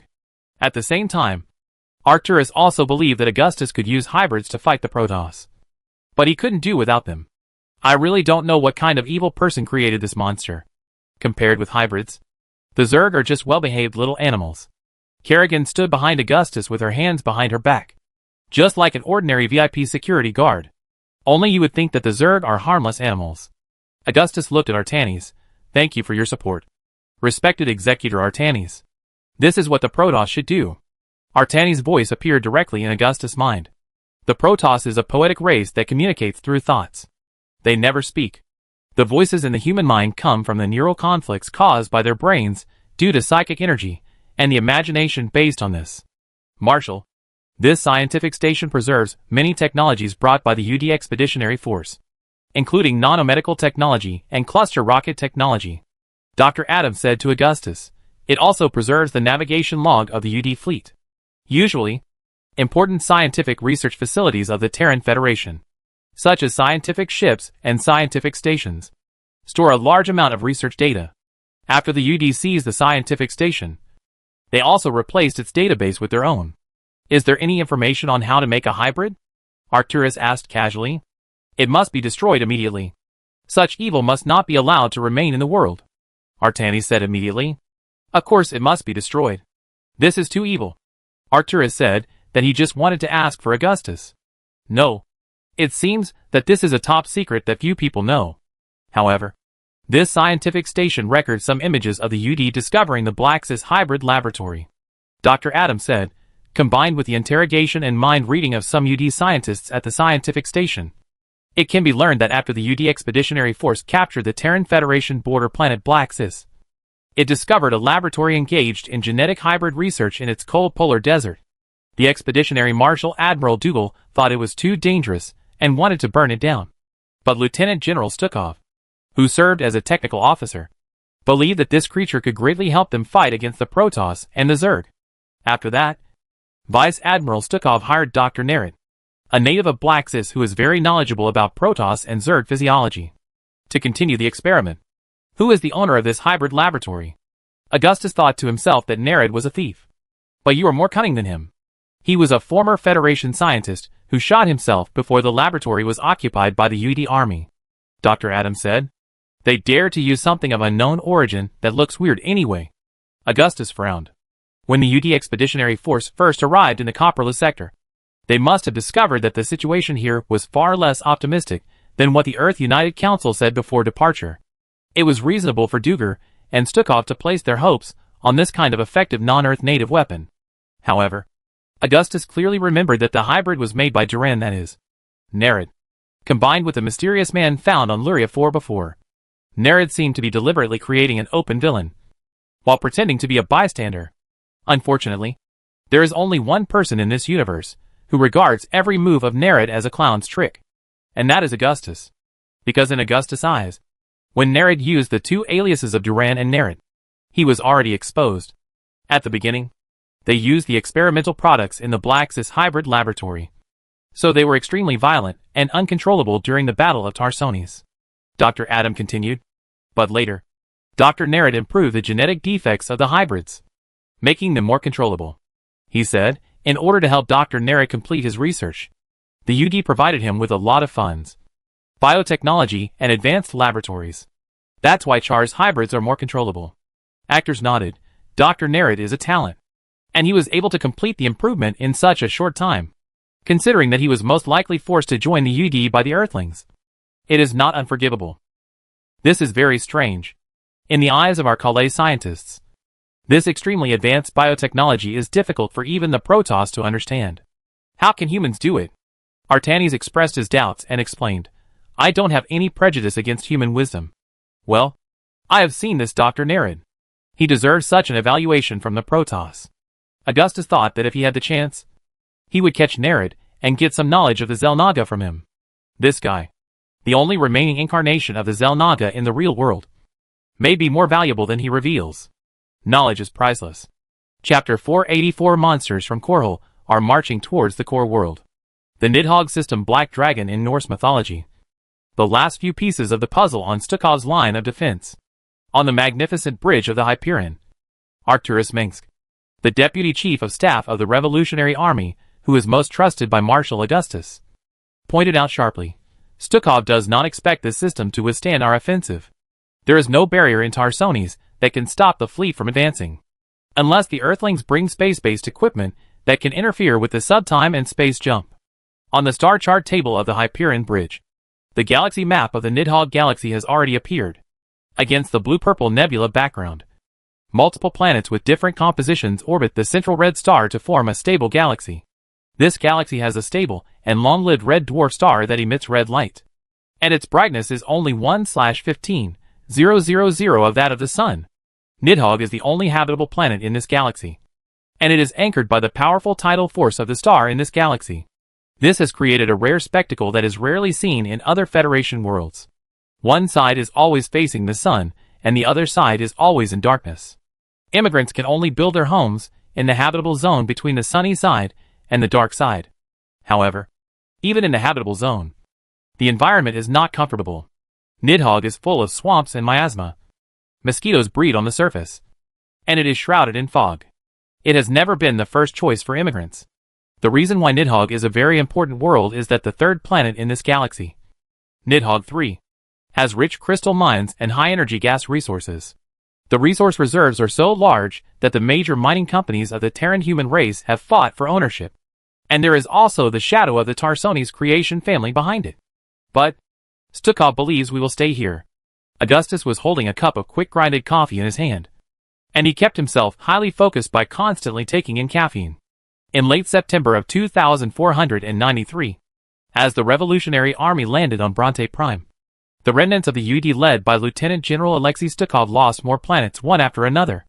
As the situation became clearer, the guerrillas, rebels and militias in the UD-ruled areas were also inspired by the victory of the Revolutionary Army, and they harassed major transportation hubs and outposts more frequently. Even the Tarsones were looking forward to the return of the Revolutionary Army. The high morale of the Revolutionary Army reached its peak. Everyone believed that the final victory was within reach, and this ups and downs of the revolution would usher in its end after its climax. A civil war is breaking out on Nidhogg 3. Pirates, mercenaries, and large private security companies have intervened in the war. I heard that even the Comorians want to get a piece of the pie, Augustus said. It is no surprise that this important world that once belonged to the Terrans must also belong to the new Terran human regime. Anyone who wants to split and steal the property of this regime must be severely punished. While Augustus was speaking, a number of Revolutionary Army Wraith fighters painted in red and gold, Apod large transport ships, and Hercules super large transport ships were forming a landing fleet and heading towards the planet shrouded in the dark night in the far distance. About 55,000 fully armed Revolutionary Army soldiers and various armored vehicles will be sent to Nidhogg 3 to end the chaotic anarchy and the separatist state of large mining companies on this planet. Augustus appointed Admiral Horace Warfield as the commander-in-chief of this campaign. This experienced general in the Revolutionary Army never let him down.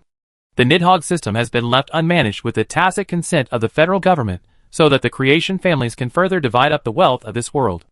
Their agents on Nidhogg 3 are the mining companies that have gained vested interests. Actor said, and the wealth of Nidhogg 3 is enough for anyone who still has reason to kill his compatriots. This planet is like a treasure trove of gold mines, full of greedy gold diggers and speculators. Outside the bridge window of the Hyperion, the wreckage of the warship scattered in the dark starry sky rolled like debris in the wind.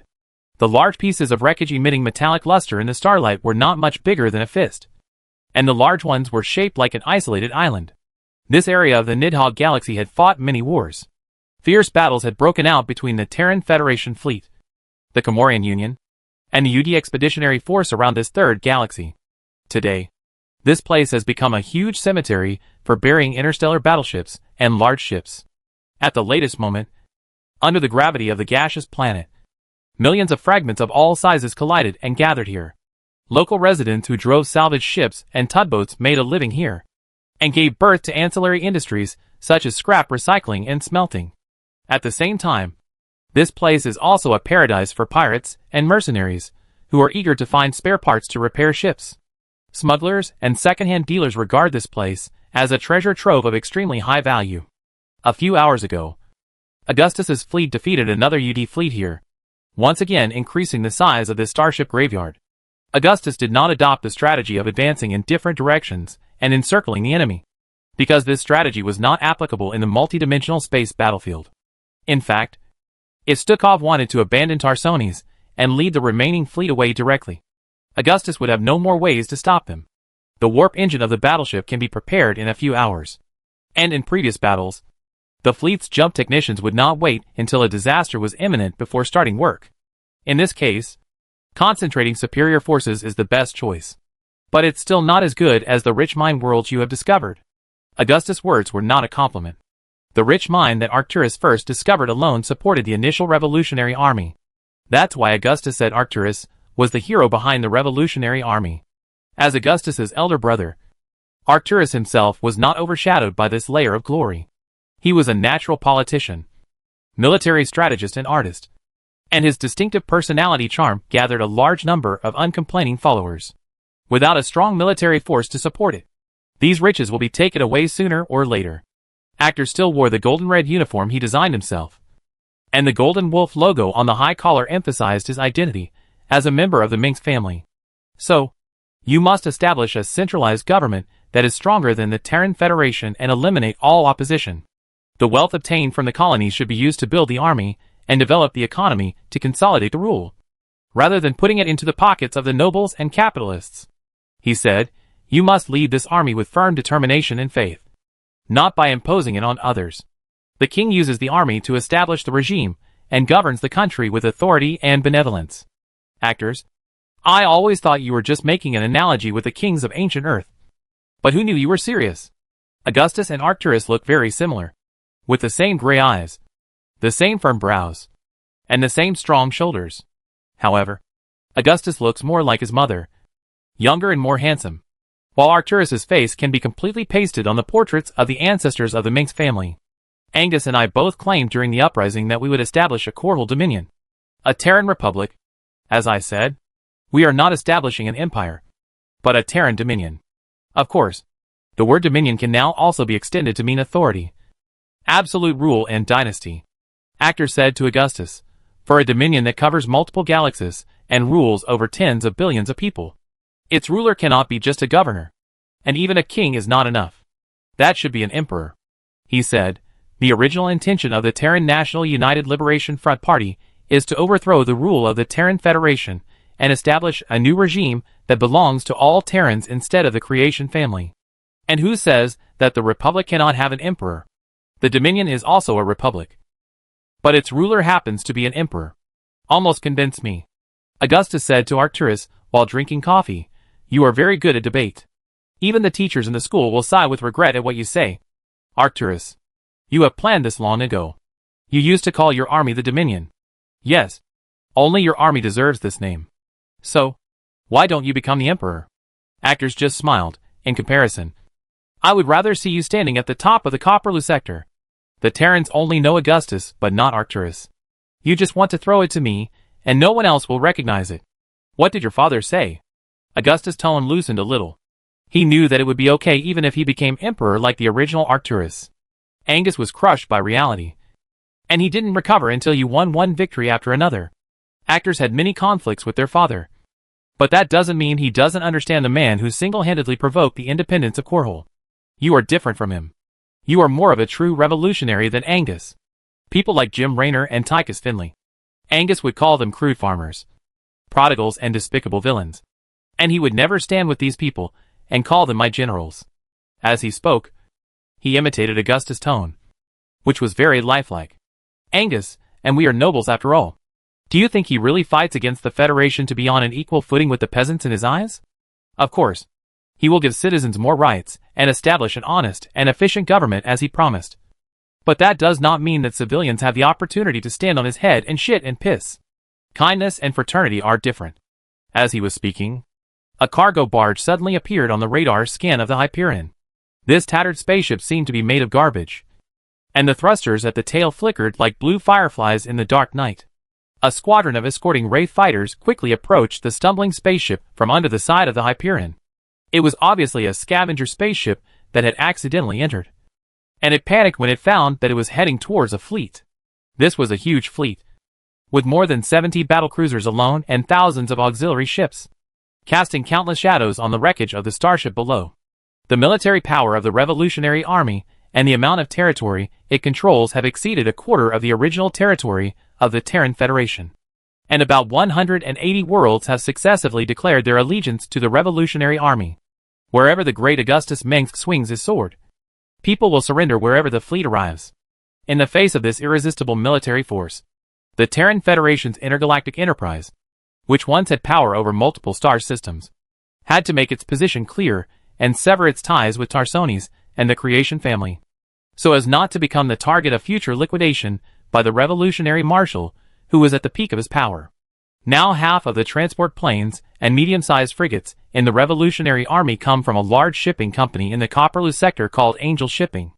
This is an ancient and powerful family business. The Angel family rules this amazing interstellar shipping empire. Augustus naturally had no reason not to accept it. Such generous assistance can be regarded as timely assistance. In exchange, Augustus promised to eradicate the rampant pirate forces on the edge of the New Trinidad galaxy and the UD Expeditionary Force that invaded this world.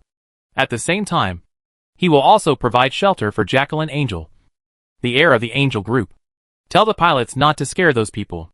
Augustus realized that these scavengers were working in the starship graveyard when the Revolutionary Fleet and the UD Fleet were fighting here, and they must have been scared to death. Scavengers are a group of people living on the edge of the galaxy.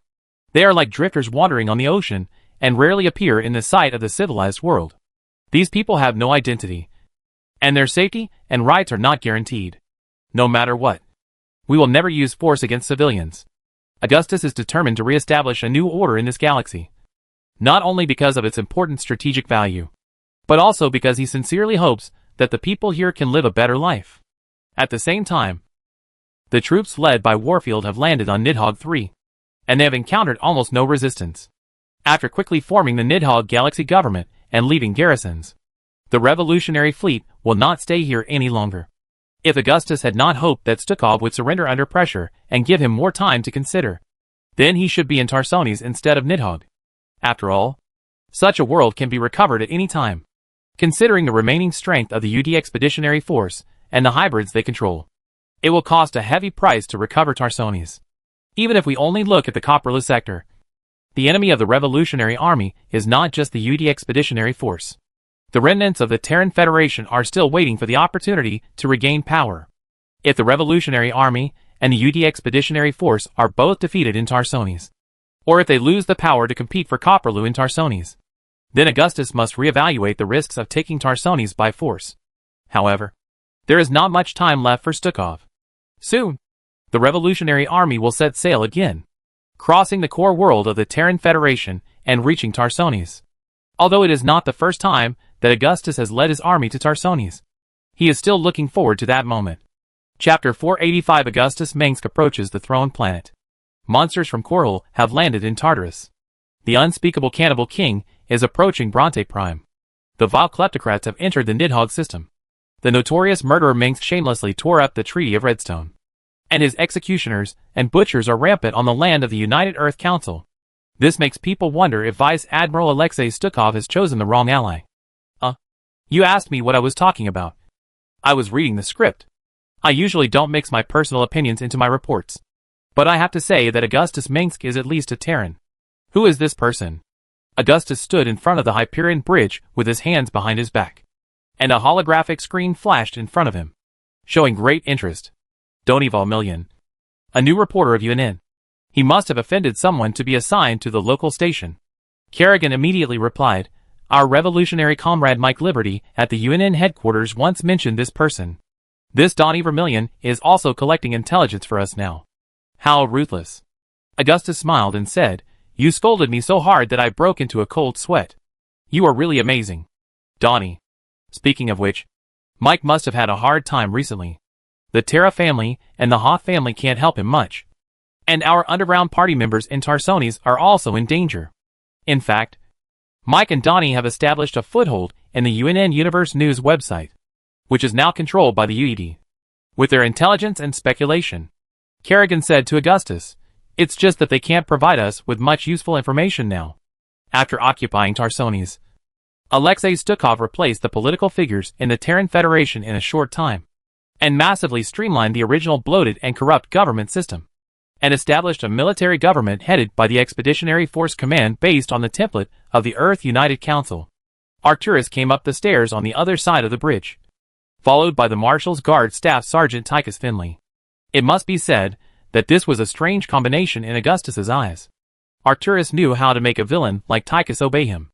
People who knew him respected and feared him, so they got along well. Of course, Stukov also cleared out our people who infiltrated the federal department. Moreover, the security level of the UD Command, Control and Communication Intelligence System is very high, and the current level of technology of the Terrans cannot be reverse cracked at all. On the contrary, we have to keep our tails between our legs. Actors continued. Attacks launched from computer networks are always hard to defend against. When attacking Tarsones, the UD took only a dozen minutes, or even less, to invade the command and control network of the Terran Federation Tarsones fleet and took over control of the planetary orbital defense weapons. He said, fortunately, the Umoyan people can help us upgrade the security level of the computer network. But I have never trusted them. Who knows if that will become a weapon for the Umoyan United States to restrain us in the future. After all, Earth is the origin of human civilization, so it is reasonable for us to lag behind them. Augustus shook his head and said, but we will consume as much technology as the Earthlings bring. Attention, everyone on the Hyperion. The warship is about to jump out of the space-time channel, and the countdown begins at 10:09. At this time, the voice of the new captain, Ian, came from the Hyperion's radio channel. Ian West is called the Iron Skull, with a chin and right cheek made of steel, which he lost in a war with the El-Zerg. Each captain of the Hyperion is talented and meritorious. Unless they die in a future war, they will surely become generals in the Revolutionary Navy. The first two captains have been transferred to the newly independent Revolutionary Navy headquarters as commanders and chiefs of staff. And the next captain is likely to be Matt Horner, who has recently emerged. 10 seconds later, the majestic alloy-plated deck of the Hyperion was once again bathed in the starlight of the Tarsones galaxy, and the light of hundreds of billions of stars shone brightly outside the bridge porthole opposite Augustus. Attention, all fleets. Enter combat status immediately and remain on high alert. Any negligence or carelessness on your part may cost you and your comrades' lives.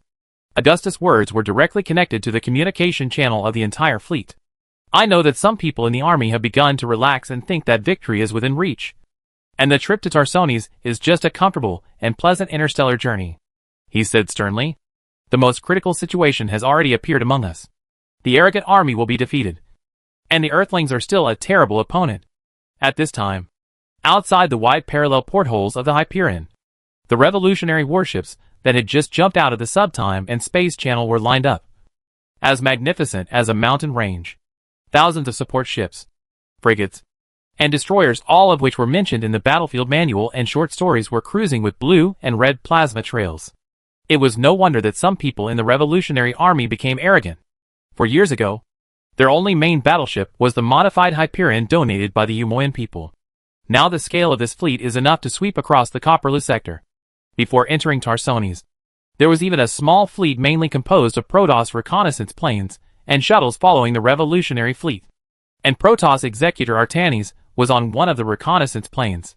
And now, this small Protoss fleet has separated from the revolutionary fleet and is observing the war between humans and another part of the Tarsones system. This is a small and elite force, and they only launch a fatal attack when the hybrid appears. Where is the UD fleet? Arcturus couldn't help but frown. If they want to stop us from going further into the Tarsones system, now is the time. I think it should be soon. Kerrigan's sexy red lips stopped at this moment. The holographic projection screen on the bridge of the Hyperion first went dark, and then the star map table and radar scan map also turned into snowflakes or garbled characters. The main control consoles on the bridge were either damaged or malfunctioning, and some of the displays even overflowed with clearly visible plasma flows and sparks, and began to catch fire and explode.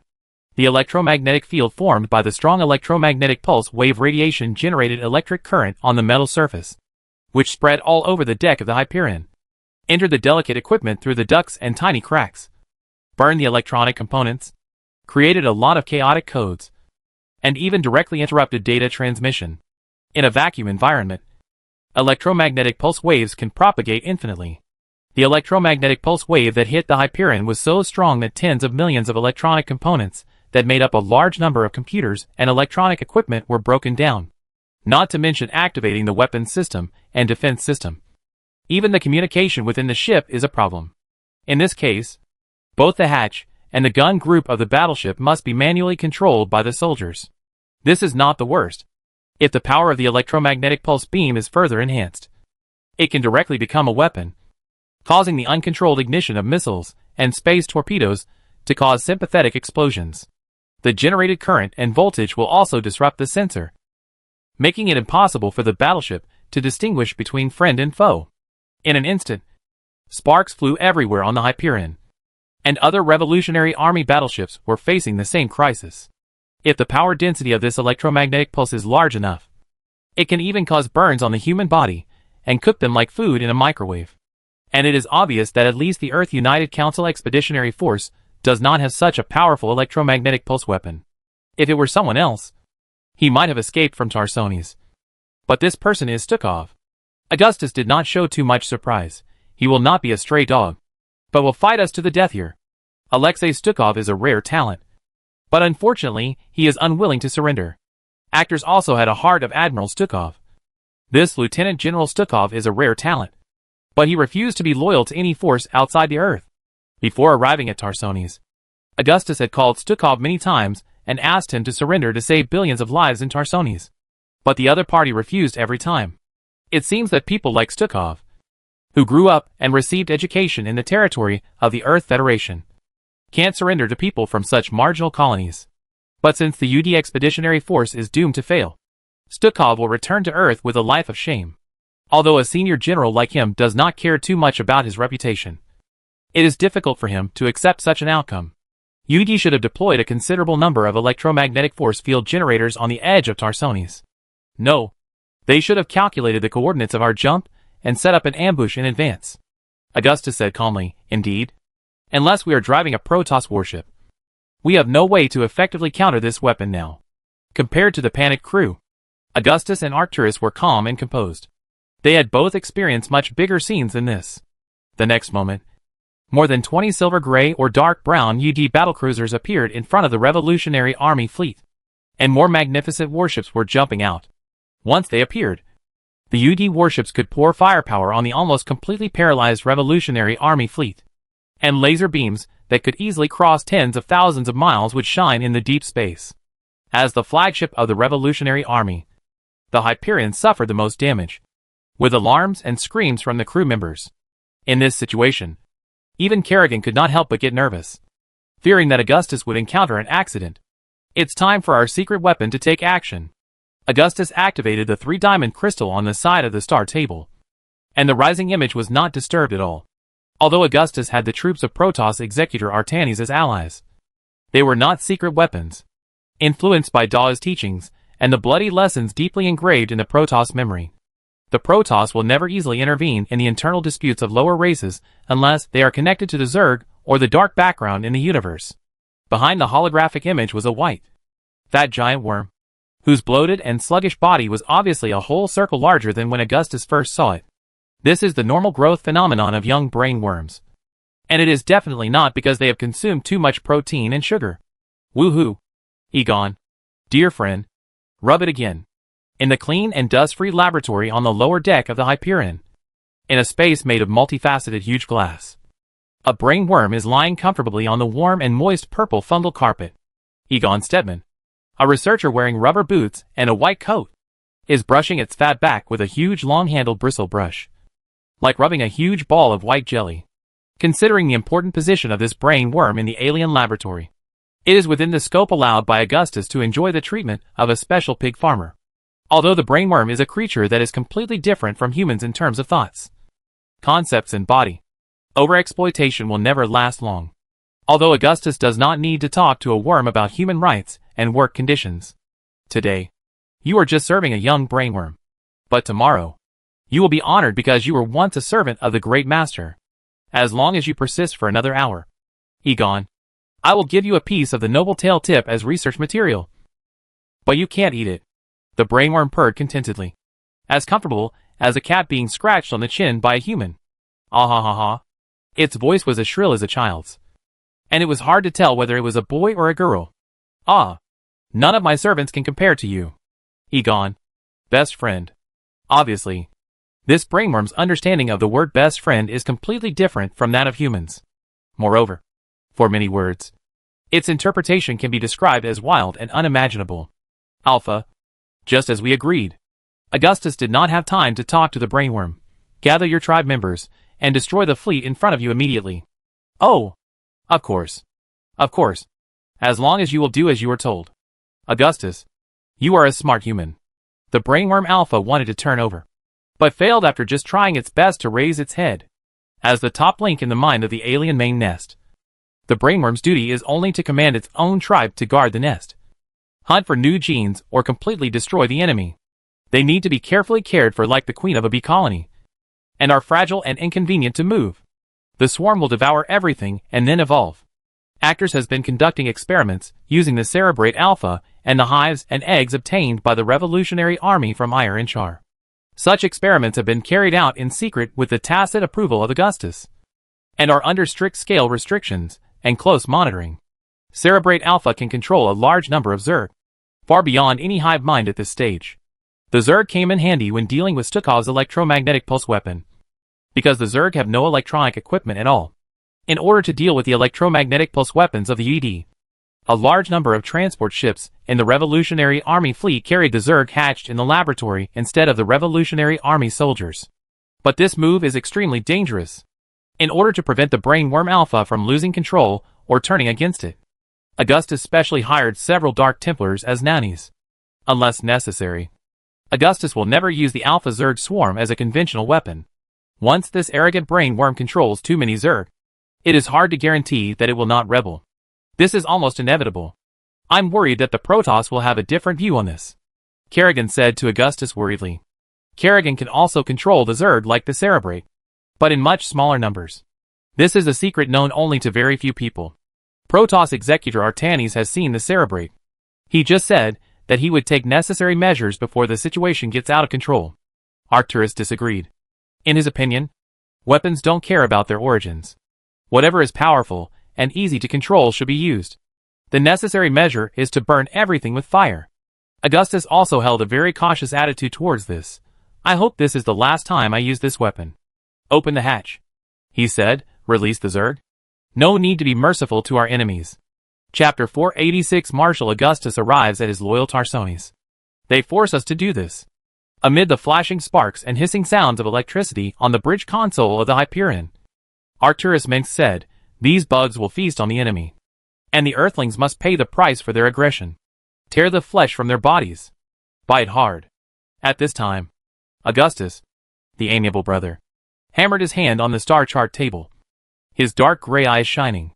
Arcturus was not the direct person in charge of the Revolutionary Army's Cerberus project, but he has always been a supporter and participant of this project. Controlling Zerg to replace human soldiers is good, and the fact that it can greatly reduce the casualties of the Revolutionary Army soldiers is enough to make Augustus put aside his prejudice. Alpha, I hope your ability to dominate the Zerg swarm has not degenerated, Augustus said to the brainworm that was emitting dazzling light all over its body due to the display of psychic power. As a domesticated brainworm of the Revolutionary Army, Alpha worms, apart from clocking in at work and cooperating with alien biologists to conduct experiments related to the main nest mind, would lie on the fungal mat after get off work, watch TV, drink Coke and eat potato chips. This is a young brainworm that was born less than a year ago. In terms of seniority and experience, it certainly cannot compare with the Zerg overlord like Dagos. It is obviously easier to control, but it is not strong among the brainworms. This is no harder than the opening 2,000 small accounts at the same time in the Federation Battle Flag community to fight against those humans' Battle Flag, a derivative online community of the magazine published by the Federation Marine Corps. The brainworm Alpha shows its confidence as a swarm master. Just like the Overmind, the brainworm can do multiple things at the same time when commanding millions of Zerg and controlling different groups at the same time.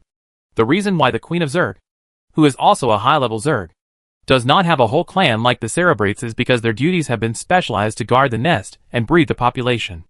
Every Revolutionary Army spaceship has a catering crystal communicator that Augustus took from Artanis. So the captains immediately executed the marshal's order. These devices are of course only on loan. And the Protoss Empire does not support foreign exchange transactions. Outside the porthole of the Hyperion, as long as the fleet crew manually pried open the ship's hatch, a large number of lined-up mutalisks took off from more than 100 transport ships. Dragons fly by exhaust holes. Flapping their wings is instinctive, approaching the UD fleet from all directions, like a swarm of bats, followed by the Scourge and the larger swarm devourers. Some of the Zerg have mechanical exoskeletons, including mechanical eyes as big as car lights and rocket boosters, which are obviously from the scientific research results of Cerberus engineering.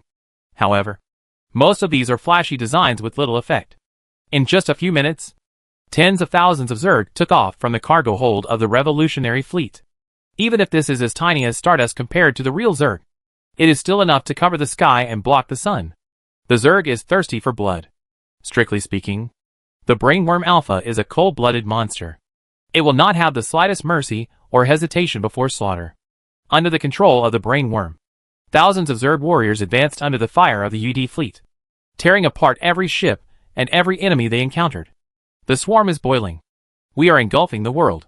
The UD fleet that was attacking the Revolutionary Army was obviously caught off guard. Neither the captain nor the crew were ready to fight the Zerg. But that didn't mean they would retreat. The UD fleet was equipped with cluster rocket hives and strong laser weapons that far exceeded the Tyranid warships. And its firepower was generally stronger than that of the Federation fleet. In the bright flashes, dense rockets and orange-red laser beams sweeping across the dark space drew a thrilling fiery arc, showing the might of the Protoss fleet's energy beams piercing through space and opening up battlefields. Groups of mutalisks were smashed into pieces by laser cannons and cluster missiles, and large pieces of wreckage and blood floated in the vacuum. Augustus stood on the bridge, his face constantly illuminated by the light of artillery fire, because the sensors of the Hyperion were either damaged or often disconnected under the image of electromagnetic pulse waves. It was difficult to see the entire battlefield with the naked eye. The distance and coverage from the Revolutionary fleet to the UD fleet alone exceeded 10 astronomical units. At the same time, warships and ships from both sides still jumped into the battlefield, and countless ships shone brightly in the light of artillery fire and stars. "Release more Zerg," Augustus said coldly. "Throw out all the cabins carrying Zerg, and throw them all to the UED." "All fired," Major General Arcturus added. It was like throwing out thousands of restless beehives. And the exploding Zerg swarms increased exponentially. The numbers on the life signal detection platform of the Hyperion, which was still barely operating, were jumping wildly, and the flashing red light on the bridge became more dazzling. In less than 10 minutes, about 200,000 Zerg flew towards the UD fleet. Most of these Zerg were eggs captured by the Revolutionary Army, and the rest were wild individuals captured by the Cerebrate Alpha. This number may not be able to immediately overwhelm the enemy fleet, but it is enough to make the Earthlings on the other side tremble with fear. In those worlds under the rule of the Revolutionary Army that had been invaded by Zerg and finally survived, Augustus would send out a pest control team composed of elite soldiers at the request of local residents to eradicate the Zerg nests hidden in the mountains or underground caves. And the eggs would be brought back for research. The experience of the Terran Federation made Augustus set up alien laboratories in those distant worlds far away from human civilization, and only set up branches of Cerberus and Antigua and Umogen to recruit talents. It was also because of a brain worm that Augustus made up his mind to do so. Facts have proved that brain worms are indeed priceless treasures. In comparison, it is much more cost-effective to directly drive a brain worm. But this brain worm is not completely obedient. Although I am far less kind-hearted than before, I feel uncomfortable fighting with bugs. Tychus Finley has been much more honest recently. Many of our brothers have died at the hands of the Zerg. How will those who are still carrying the pain think? But if there were no Zerg, Stukov would have annihilated the entire revolutionary fleet here. Kerrigan was surprised by Tychus's golden humanity. This was probably the reason why this old rogue did not degenerate into a big villain. It must be said that if Augustus had not brought the Zerg, this would be his burial place. Stukov set a trap in the Tarsoni system, but Augustus had already deduced the opponent's plan countless times. The electromagnetic force field covering the Tarsoni system makes all our warships and spacecraft become sitting ducks. The Zerg is the key to victory. Swarms of Metallus suffered a devastating blow from intensive firepower when approaching the UD warships. The wreckage floating in deep space piled up like ashes rising in the air currents. But when the first Metallus passed through the barrage and used its claws to hook the ship, The situation immediately reversed. Bright fireballs and thunderous electric currents kept appearing in the darkness in the distance. They were swarms of explosive mosquitoes crashing into the warships. Their bodies underwent a radical chemical transformation at the moment of impact. Each monster with a wingspan of more than 20 feet was no less than a large space torpedo. The swarm devourers, which looked like giant bumblebees, sprayed large groups of corrosive acid spores at high speeds from a very long distance, corroding ugly scars on the shiny armor coating of the UD fleet's ships. UD warships and escort ships continued to explode in dazzling flames. The towering alloy steel sides and the huge cannons were enough to make them despise any human force in the copperless sector. But the Zerg's fighting style was just like a crazy swarm of bees. Those deadly mosquitoes didn't even distinguish between friend and foe. As long as the time was right, a few mosquitoes could pass through a scarred Vargar missile frigate and destroy the warship and the dragon that had entered it. Augustus and others seemed to be enjoying a spectacular fireworks display. The beautiful fireworks were very far away from here, and the closest distance was equivalent to the distance from the Earth to the Moon. The fireworks burned the UD warships with the splendor of summer flowers. This is a necessary price. It is better to die a few bugs than to die. Actor sighed, it is either them or us who will die. In this case, I don't think anyone will hesitate about how to choose. Besides, I don't think you have a better way to deal with the UD's electromagnetic interference weapons. They are subversive in modern warfare. It is no secret in the Revolutionary Army that there is a lazy brain worm in the alien laboratory behind. It was the first brain worm we captured, and it was really exciting at the time. Augustus said, we are not seeking power from the devil, but to control the devil. The fact that they were about to fight with the Zerg had a great impact on the soldiers of the Revolutionary Army, making those soldiers who had painful memories of the Zerg feel uneasy. This did not affect Augustus' reputation or shake his position, since the use of Zerg was to reduce the casualties of the soldiers. The soldiers could barely accept it. After all, they had fought with the Protoss before, so dealing with the Zerg was no big deal. And if you want to drive a Zerg swarm, then capturing a Cerebrate is undoubtedly the best choice. Under the will of the Cerebrate, the Zerg hive can operate efficiently. Controlling the Zerg is not as simple as implanting brain control chips or creating resocialized soldiers with chemicals. It has been 4 years since the Cerberus project was launched, but it still has little effect. This is not due to the incompetence of the scientists in the project. The key point is that the higher Zerg control other Zerg through psychic power directly based on the main hive mind, which means that unless the brain nerves of individual Zerg are completely replaced by mechanical neural reconstruction technology, the cerebral Zerg can easily take control of the Cerberus Zerg. But at present, doing so is simply throwing money into a bottomless pit, which is really expensive. If the Cerberus Executive Committee cannot reduce the cost of cyborg Zerg, then it will always be an expensive luxury and cannot be mass-produced and put into the battlefield. In the unsettling silence, Augustus could only watch the flashing fireworks occasionally explode in the distant deep space. At this time, the engineers of the Hyperion were extinguishing the burning cables and repairing the damaged equipment, at least to restore basic communications to normal. All the Revolutionary Army warships were carrying out such work. Before trying to make these huge behemoths like cities move again, they would only be steel tombs floating in space. Compared with large warships, frigate-class warships and smaller ships suffered greater damage from the impact of electromagnetic pulse waves.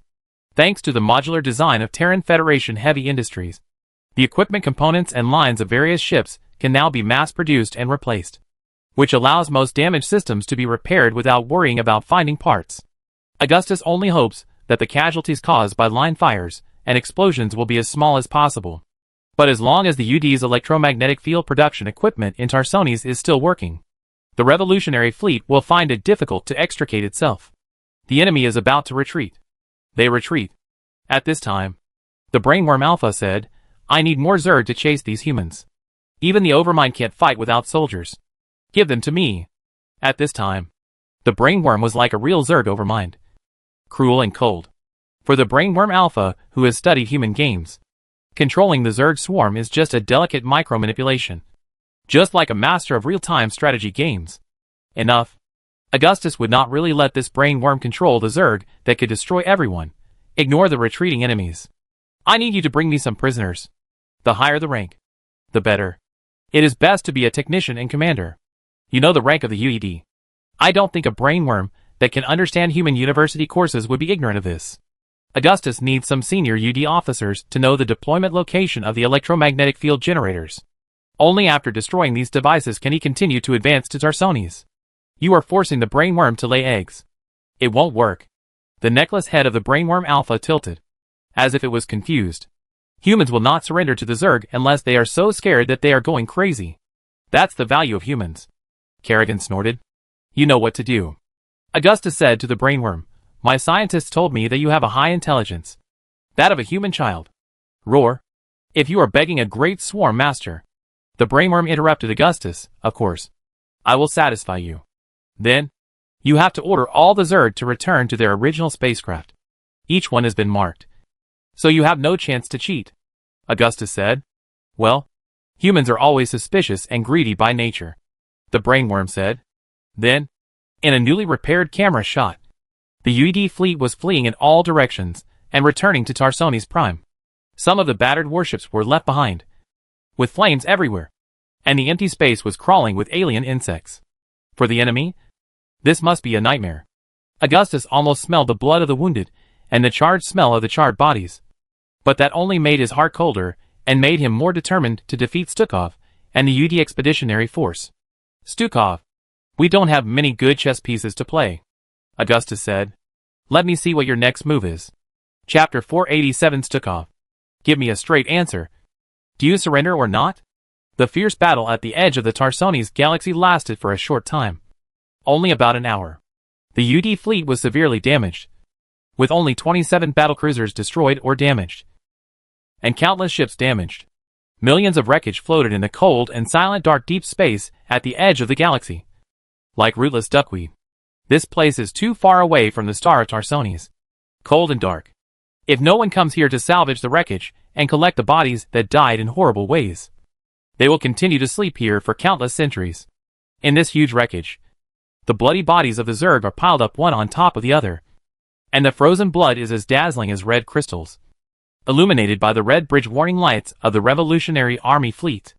Outside the port side of the Hyperion, several Hercules-class transport planes are opening their doors, and the dragons with labels on their wings are landing in an orderly manner on the open hatch, using their two huge membrane wings to climb on the alloy steel deck on the ground. These alien dragons are quite different from their ordinary counterparts. Their wings and feet are painted with bright purple paint, which is the label made by the Revolutionary Army Alien Laboratory. Some of them also wear roughly welded standard helmets on their heads, which makes these monsters look like giant beasts that are a fusion of machinery and flesh and blood. Although in normal state, alien insects are extremely aggressive. At this moment, these alien insects are as obedient as elementary school students wearing yellow hats queuing to cross the road. Under the control of the brainworm, the monsters that were once extremely terrifying have shown their strong self-management ability. It must be said that the revolutionary soldiers standing at the door counting the number of alien insects are undoubtedly the real warriors among them. Not everyone has the courage not to tremble in front of the ferocious monsters that land one after another, as expected of the most powerful brain worm in the Revolutionary Army. Alpha, you did a good job, Augustus said. Of course.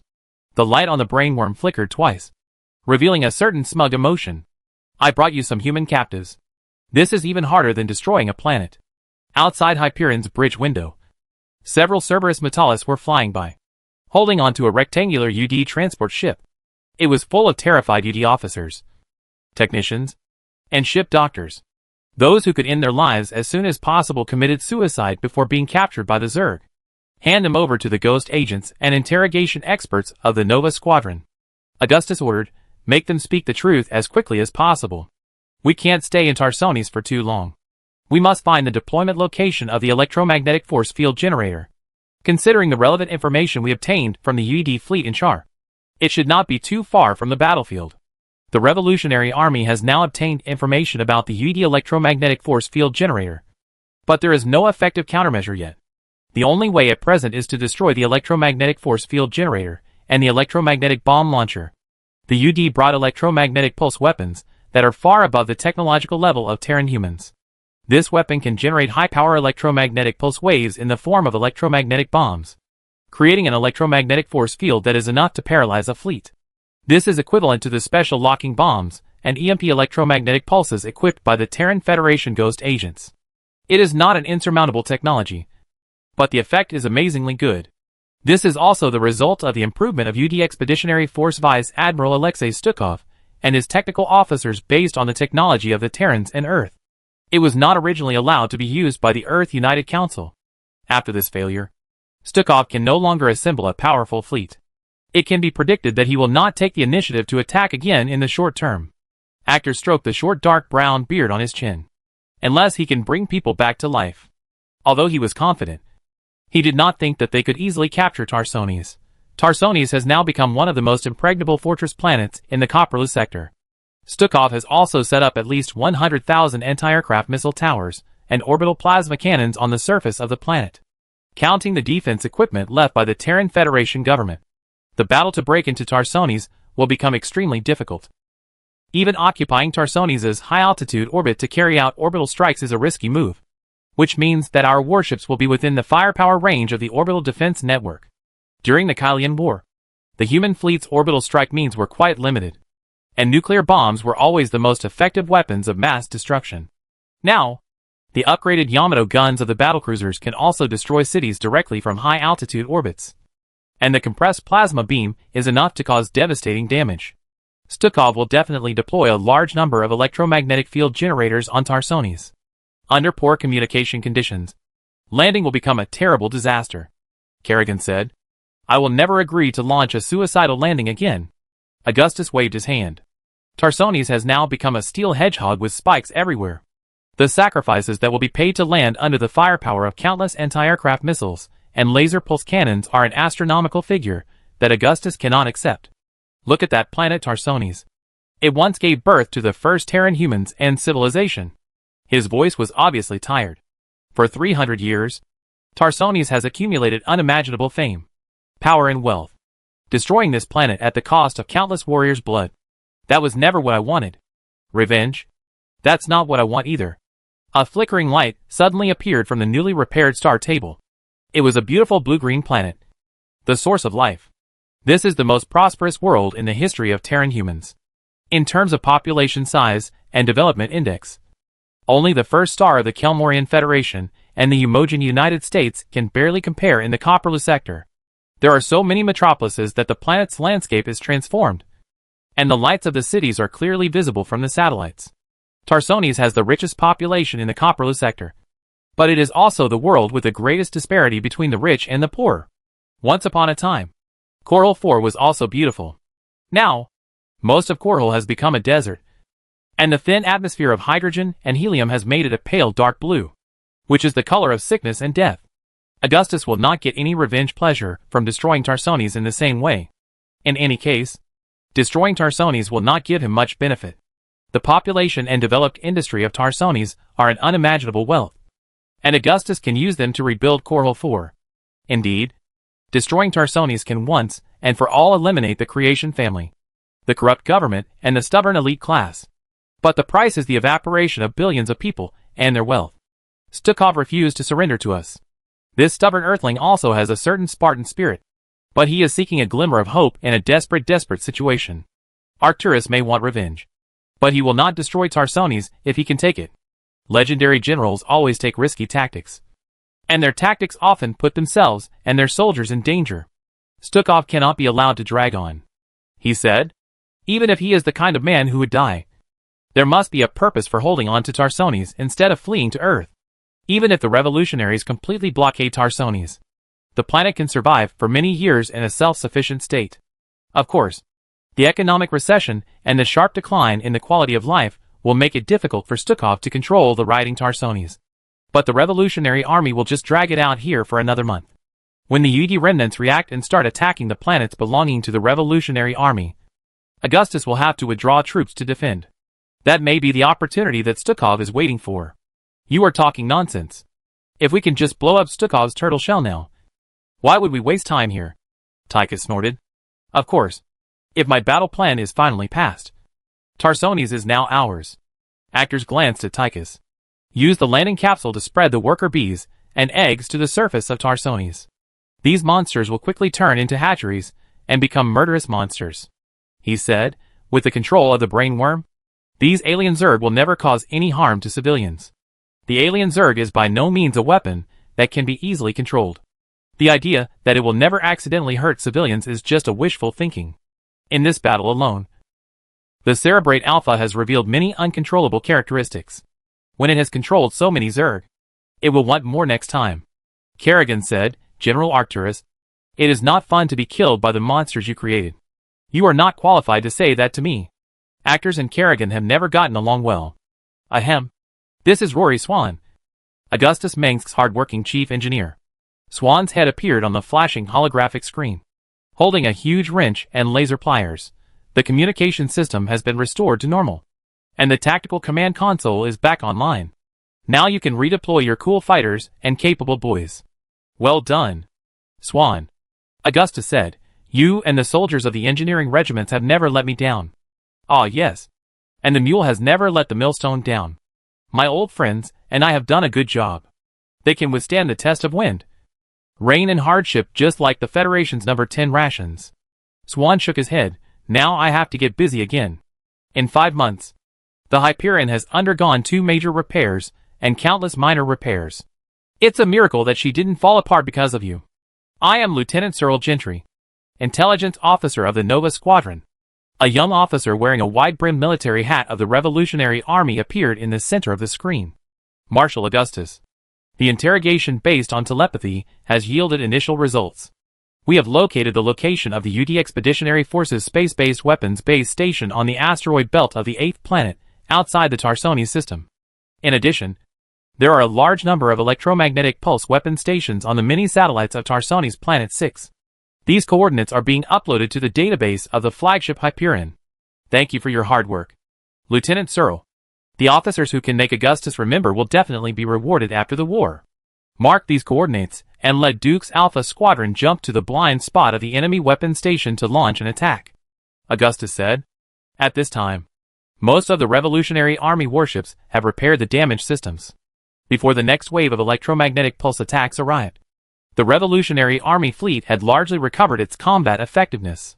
Shortly after the voice fell, the magnificent battlecruiser NORAD 3 had responded, and as many as 18 Revolutionary Army battlecruisers disappeared in the sudden blue flash.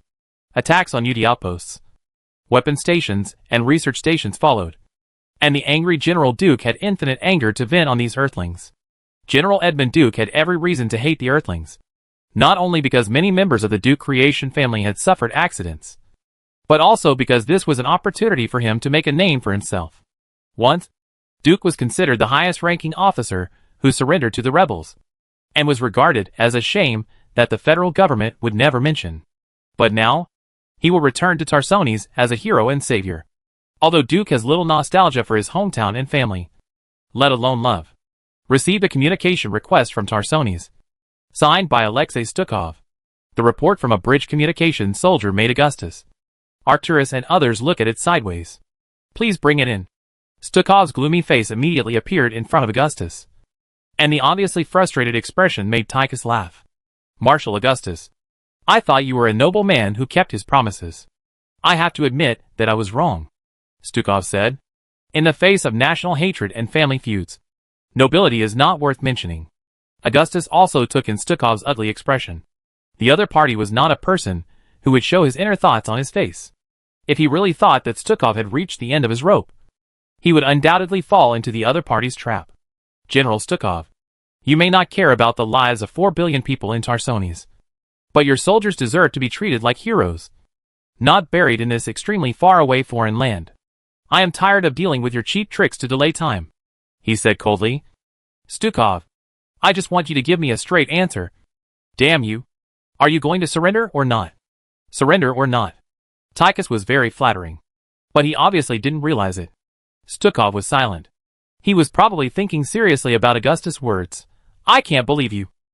Augustus, will you really let these people escape back to Earth? You are the leader of Copperloo.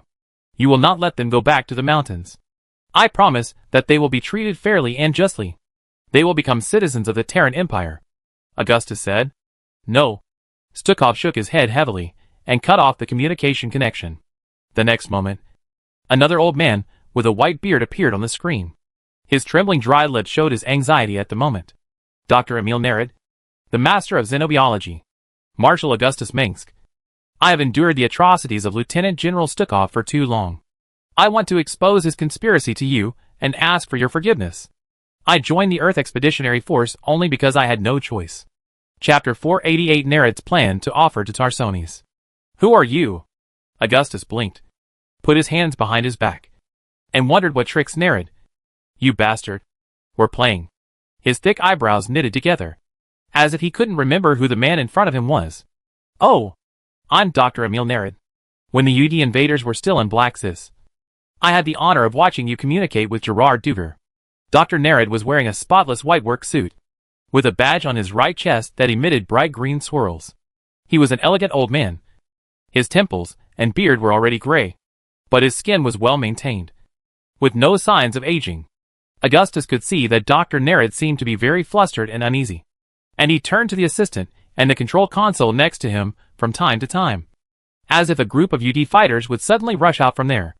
It's Dr. Nereid. Augustus suddenly realized. What are you doing? Listen to me. Stukov is planning a huge conspiracy. Dr. Nereid's face was sweating, and the next moment, he dropped a bombshell that made Augustus and others look sideways. Stukov sent 2 fleets, one to deploy psychic emitters to attract the Zerg, and the other to attack the Protoss to provoke a war between humans in them. His face was full of righteous determination. If the Copperloo sector cannot be conquered, the United Earth Council must hope that the situation here will be as chaotic as possible, so that the Earth can be stable and peaceful. But as a Terran human, I will never allow my homeland to be destroyed. Is he really going to do this? Augustus felt a sense of urgency when he heard the news. But then he calmed down. Augustus was skeptical of every word of Nereid, and was very cautious. However, Nereid's cleverness lies in that he always takes out real bait, and a bunch of fake baits when deceiving. So we cannot ignore the information he gives. On the bridge, Arcturus and Kerrigan's faces changed, and even Tychus realized the seriousness of the problem. Yes, Stukov trusts me very much.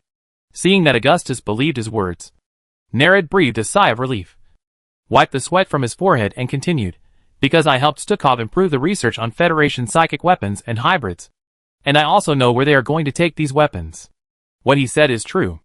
Psychic transmitters have indeed been found on Bronte Prime. Arcturus had a serious expression. How many psychic transmitters did Stukov's men take away? Kerrigan held her hands in front of her chest, and her high fiery red ponytail fell on her white neck as she moved. A lot. Nereid's hesitant answer made everyone feel heavy. Marshal Augustus, I have overcome many difficulties to get in touch with you. When there were noises around, Dr. Nereid almost couldn't breathe. If we don't stop this madman Stukov, he will definitely drag the Copperloo sector to his grave, so that the Protoss and Zerg who start fighting again will not be able to threaten the Earth in a short time, he said, when the UD just arrived in Black Sis. I helped them to overthrow the tyranny of the Terran Federation. I didn't expect it. Dr. Nereid punched the air hard and almost fell to the ground. His regret and pain were naturally revealed when I learned about Stukov's plan. I no longer had any expectations for him. Oh, I didn't see that. Tychus blew a cold air from his nostrils. But are you waiting to abandon the dark and join the light? Now is the time. Everyone can see that the UD is about to end. Doctor, we don't need to work for the Earthlings. I can't watch Tarsones destroyed. Dr. Nereid showed his firm determination and said something shocking. Marshal, I can help you capture Tarsones at the lowest cost. I do this for the 4 billion Tarsones people. They are innocent. What are you going to do? Augustus looked into Nereid's deep brown eyes. This guy knew what I wanted. Help us capture Tarsones. Dr. Nereid, I hope you're not just saying that. Arcturus glanced at Augustus next to him.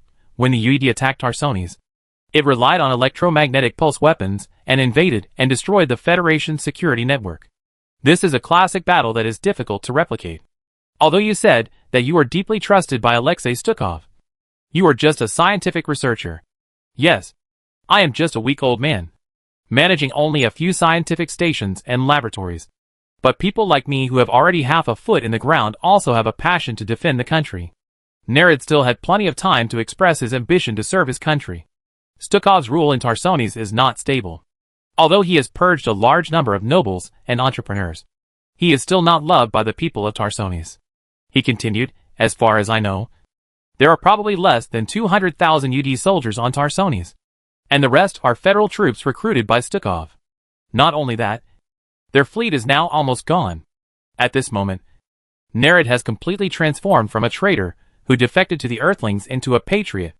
If he really helps Augustus liberate Tarsones at the lowest cost, as he said, it will not only be a great achievement, but also make him a true hero. Since Nerid is a Terran scientist with a conscience, he will not continue to help the evil at this time. In this way, Nerid's move is not a shameful betrayal to the Revolutionary Army. With only such a small number of people, it is impossible to ensure that Tarsones is guarded without any mistakes. Which means we can send infiltration troops to invade. Arcturus said, only someone like Stukov can control Tarsones under such circumstances. But even the best generals can hardly fight without soldiers. Except for the UD army led by Stukov. The people of Tarsones are very resistant to the order to hold on. Nerid said, in addition, Stukov is almost stubborn, and there is a lot of internal opposition. If he falls, the army of Tarsones will collapse in an instant. Assassination? Kerrigan nodded. This is a good idea. But we don't know where Stukov is. I know. Dr. Nerid's expression kept changing. Quickly turning into a decisive look as if he was about to die, he stayed in his headquarters, monitoring the defense network of Tarsones through the command and control system. Stukov is waiting for good news from the fleet he sent. He believes that as long as the Protoss and Zerg launch a new attack, everything will be fine. He left for a few seconds, and when he reappeared, he took out an electronic terminal that displayed the location coordinates and deployment map of the UD headquarters. I have the advanced security key of Stukov's headquarters, so it is not a problem to sneak in. So, should I believe you? Augustus said what was in his heart. But it meant something else to Nerid. Who knows if this is another conspiracy of Stukov? Unfortunately, Doctor, I can't just launch an attack based on your words. I know your concerns. In Nerid's opinion, this just proves that Augustus is about to make a decision. Nerid had studied Augustus a long time ago and knew that he would always take the lives of ordinary people into consideration. Judging from the current situation in Copperloo, with powerful enemies surrounding it, and the old party of the Terran Federation eyeing it covetously, Augustus would not refuse Nerid's surrender. Sending a few powerful ghost agents can avoid a terrible battle with millions of casualties. I believe you will not ignore it, he said. Tarsones' orbital defense network is not foolproof. With the obvious loopholes in it, it is easy to send a few small spacecraft to the surface of the planet without anyone noticing. If we can kill Stukov, the troops will be able to take down Tarsones in no time. Actors has always been concerned about the existence of ghost agents. But that doesn't mean he doesn't see their value as super soldiers and humanoid weapons. Augustus has many powerful psychics under his command, and many of them are willing to sacrifice themselves for Augustus and the revolution. It's natural that Stukov doesn't trust the Terran ghost agents. He only commissioned Earth soldiers to protect the headquarters. But these Earthlings have very limited resistance to psychic power. Dr. Nerid said, I believe you have learned something about hybrids. The origin of this creature is still unknown, but their psychic power is like that of gods in front of humans. I have control over many UD hybrids, and they will play a key role when the revolutionary soldiers take action. With the help of UD, as an unprecedented biological weapon, hybrids have demonstrated their value and terrible war potential in front of the humans of Tarsones and Chariot Terran. If this is a bidding for new weapons, then the hybrid has undoubtedly performed perfectly after multiple appearances. And with humans' short lifespan and shallow understanding of the universe, they cannot realize the doomsday truth behind the hybrid. Nerid is convinced of this. Even an outstanding human leader like Augustus Mengsk is no exception. Because of the limitations of his own race, his vision is still limited. Let Jackson Hole's Nova Squadron carry out this mission. They are experts in special operations and decapitation missions. After a few seconds of silence that made Nerid's breath stop, Augustus nodded. In this case, I hope that the assassination mission will be launched immediately. I am sending you the coordinates of the contact, Dr. Nerid said, just waiting for the detailed plan. I will always be your most staunch supporter. After that, you can contact me through the following channels. UD is closely monitoring the laboratory, and I must interrupt this communication. Just as Dr. Nerid finished speaking, the screen was quickly interrupted. Should I trust him? Tychus asked. I think this guy has a shifty look. He must be no good. Augustus must trust him. Kerrigan knew what Augustus was thinking. Compared with the peaceful liberation of Tarsones, the risk is completely negligible. This Dr. Nerid. We can't afford the loss of another tragic victory. When Augustus turned to leave the bridge, Kerrigan thoughtfully put on the golden red cloak for him. Just like a good wife at home. Pass the order. All fleets are on alert. We are ready to attack Tarsones at any time. What about the 2 fleets sent out by Stukov? If they really piss off the bugs and pointy heads, those aliens won't care what skin you humans are wearing. Tychus rarely showed concern for the military actions of the Revolutionary Army. This was not only because of the sense of justice in Tychus' heart, but also because he saw the good life after taking Tarsones. As long as he thought about being able to roam freely in the beautiful Tarsones as a liberator and revolutionary hero, old Tychus could clap his hands and dance like a butterfly. Do you think this is really useful? Arcturus laughed it off. The Protoss Empire is now our staunch ally, and the main force of the Zerg is no longer in the Copperless sector. Stukov is just wasting his time. Don't take it lightly. The Protoss and the Zerg are more than just the Protoss Empire and the Char Swarm. Augustus was not tired because of the expression he made with Nerid. He just slept too little and worked too long. In any case, Nerid was a timely help. Augustus had guessed Nerid's purpose. UD had lost its value to Nerid, and he urgently needed to find the next buyer for his hybrid. There was no doubt that Augustus's revolutionary army would unify the territory of the old Terran Federation, and Nerid needed the funds and manpower of the new Terran Empire to help him complete the next series of plans. Nerid must have thought that Augustus knew nothing about his plan to destroy the world. The border planets must be guarded more closely, Augustus said as he walked towards the bridge ladder of the Hyperion. Take Tarsones before Stukov turns the entire Copperlose sector upside down. Let me lead the team. Kerrigan knew how important Augustus was to this matter. That should be more certain. You Augustus paused. No. I can't leave you. An hour later, 3 special operations teams consisting of 8 Revolutionary Army Ghost agents boarded Wraith fighters equipped with stealth modules and headed for the heavily guarded Tarsones. Most of these Ghost agents were from the Nova Squadron. In addition, the commander of the squadron, Jackson Hole, decided to lead the team to carry out the assassination mission himself. He himself is a powerful 8th-level psychic agent and is more proficient in commanding special operations missions. Before the special forces set off, Augustus personally met with these soldiers, who volunteered to carry out this mission and praised their noble character. Chapter 489 Good night. Tarsones City, southwest suburbs. The landing point of the Revolutionary Army Special Forces team is a large abandoned mine about 40 miles outside of Tarsones City. It is one of the thousands of mines dug by the Tarsones people during their continuous expansion. Now it has been turned into a vast lake by the rainwater. On both sides of the lake shore, there are still crisscrossing railroad tracks and old freight trains, whose history can be traced back to the last century. A few weeks ago, this place was bustling with people. The newly built factory was under construction, and workers were everywhere. It was sunset, and large clouds gathered in the sky. The booms of hundreds of cranes intertwined. More than 20 Ghost agents wearing blue and white refractive nanofiber tight combat uniforms stood with their hands behind their backs in a factory building with a fine steel frame. This was also a modular building that emphasized efficiency and practicality, but it was much more durable than those in the Port of the Dead and other areas, even after the crystal mines have been mined out. Although they cannot be compared with the almost omnipotent crystal mines, the other resources that accompany them still have mining value, including General Jackson Hole, the commander of this Ghost army. Everyone remained silent for a long time.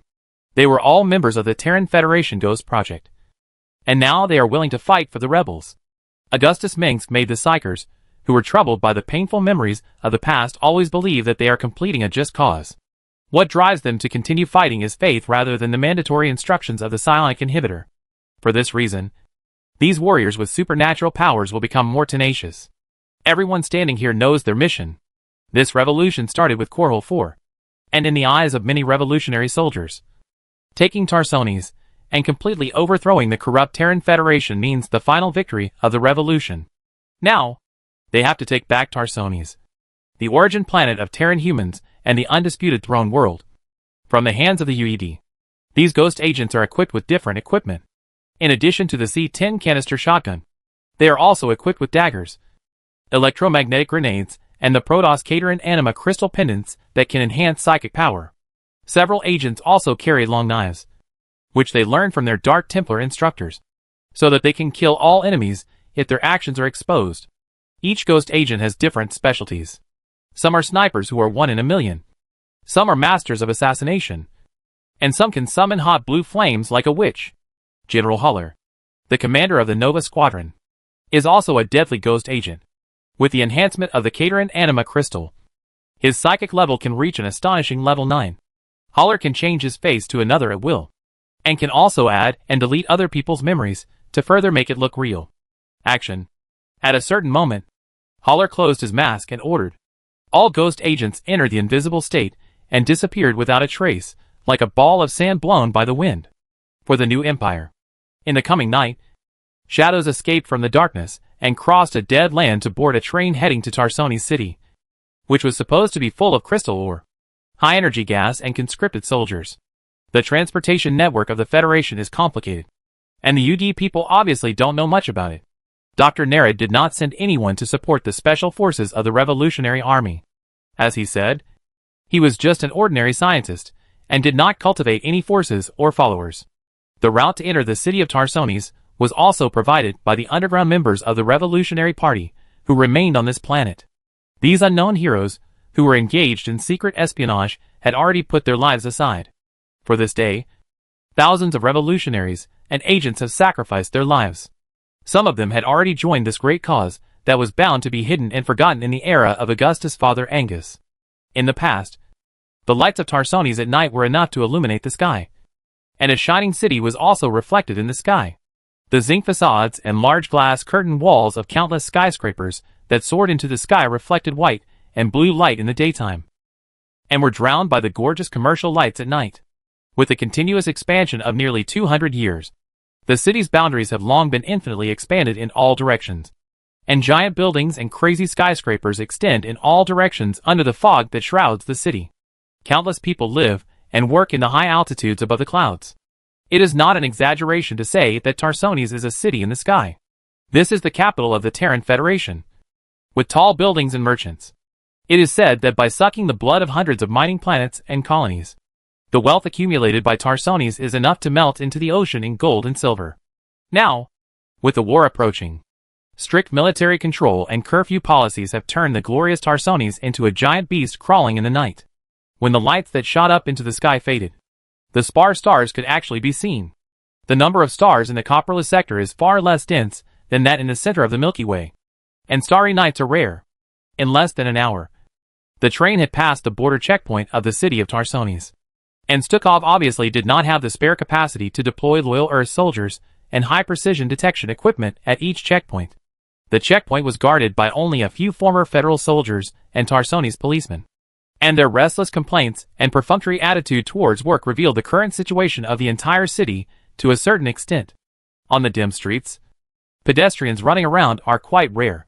Since Stukov declared a state of war, the lives of most citizens in Tarsonis city have come to a standstill. People who are already living in poverty can no longer survive without work. The once prosperous streets are now filled with scenes of decline and depression. Only the cleaning robots are still working day after day. The anxiety and fear of more than 1 billion people are gathered together, and are constantly amplified with the roar of mechas and fighter planes. To a psychic like Jackson Haller, these fearful voices were clearly audible, like white noise that could not be shaken off. After the train passed the station, the ghost agents of the Special Forces boarded 2 Tarsonis Security Force patrol flying cars that just happened to be on patrol in this urban area. The Security Force is a police-like force, formed only to help the UD Expeditionary Force maintain order in the huge Tarsonis. These people are also the most hated group by their compatriots, and are considered to be the running dogs of the Earthlings. Their main duty is to patrol at night to ensure that no one violates the curfew. In just a few days, more than 100,000 citizens of Tarsonis were arrested and imprisoned. The driver of the car is an underground member of the Revolutionary Party. His father is a car who immigrated to Tarsonis, and his mother is a proud person of Lingshui. As early as 2485, he accepted Angus Mengsk's idea of liberating his homeland from the control of the federal government, and has been involved in underground work as a Tarsonis police officer since then. The UD Expeditionary Force occupied Tarsonis, and he quickly joined them. At this time, the members of the security forces in the flying car had no idea that there was a ghost lurking behind their seats, and they could not realize that when they were telling dirty jokes to liven up the atmosphere, a cold killer was staring at the back of their necks. Stukov's headquarters was not in any of the important senior administrative and military command buildings of the former Terran Federation, but in a comprehensive reinforced concrete building in the southwest city of Tarsones, surrounded by large photovoltaic and high-energy gas turbine power plants. Originally, there was supposed to be a Terran Federation Ghost Academy nearby, but after the UD Expeditionary Force took control of Tarsones, the Ghost Academy quickly became empty and was sealed off, which shows the fear and distrust of psychics on Earth. The whereabouts of those psychic agents and students in the school are unknown, but if the style of the UD's predecessor, the United Rights League of Earth, UPL, was followed, these people would most likely be burned to death. When the police car of the security force flew over the heavily guarded UD headquarters, Haller's men also got out of the car one after another, without any instructions. They passed by the sentries outside the headquarters. The UD headquarters is shaped like a miniature city, with a large number of protective walls, military barracks and anti-aircraft missile towers equipped with sophisticated detection equipment. The multiple sensors and sensor arrays should have made any invisible forces that sneaked in nowhere. But the security key provided by Dr. Nerad helped them successfully deceive the security system. Jackson Haller is very experienced. He led his ghost agents to successfully sneak into the Stukov headquarters according to the map given by Nerad. But the UD has the most advanced communication jamming and detection technology. The deeper they go, the more dangerous it becomes. Every step tests the will of the ghost agents. The ghost combat suit allows the ghost agents to move forward at a speed and physical strength far beyond that of ordinary people.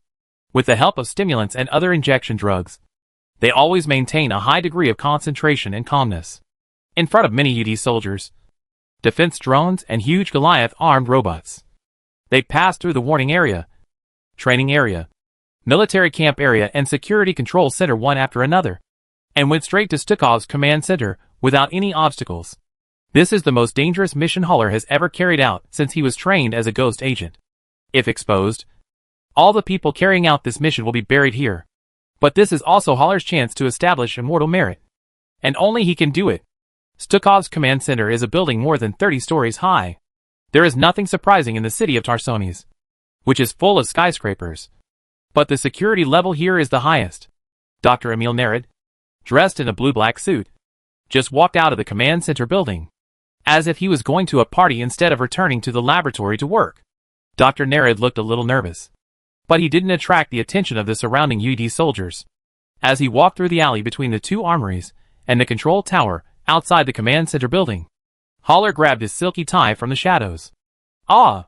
Dr. Nerad's eyes widened and he exclaimed, almost making Haller's heart jump out. Calm down, Doctor. Haller dragged the struggling Nerad into the shadows under the ventilation duct of the armory, revealing his figure. Oh! You're finally here. Dr. Nerad broke out in a cold sweat and trembled uncontrollably. This look was completely different from the cunning image Haller had imagined before. Even if he was reading his mind with telepathy, Dr. Nerad's terrified expression was exactly the same as his inner fear. Come with me.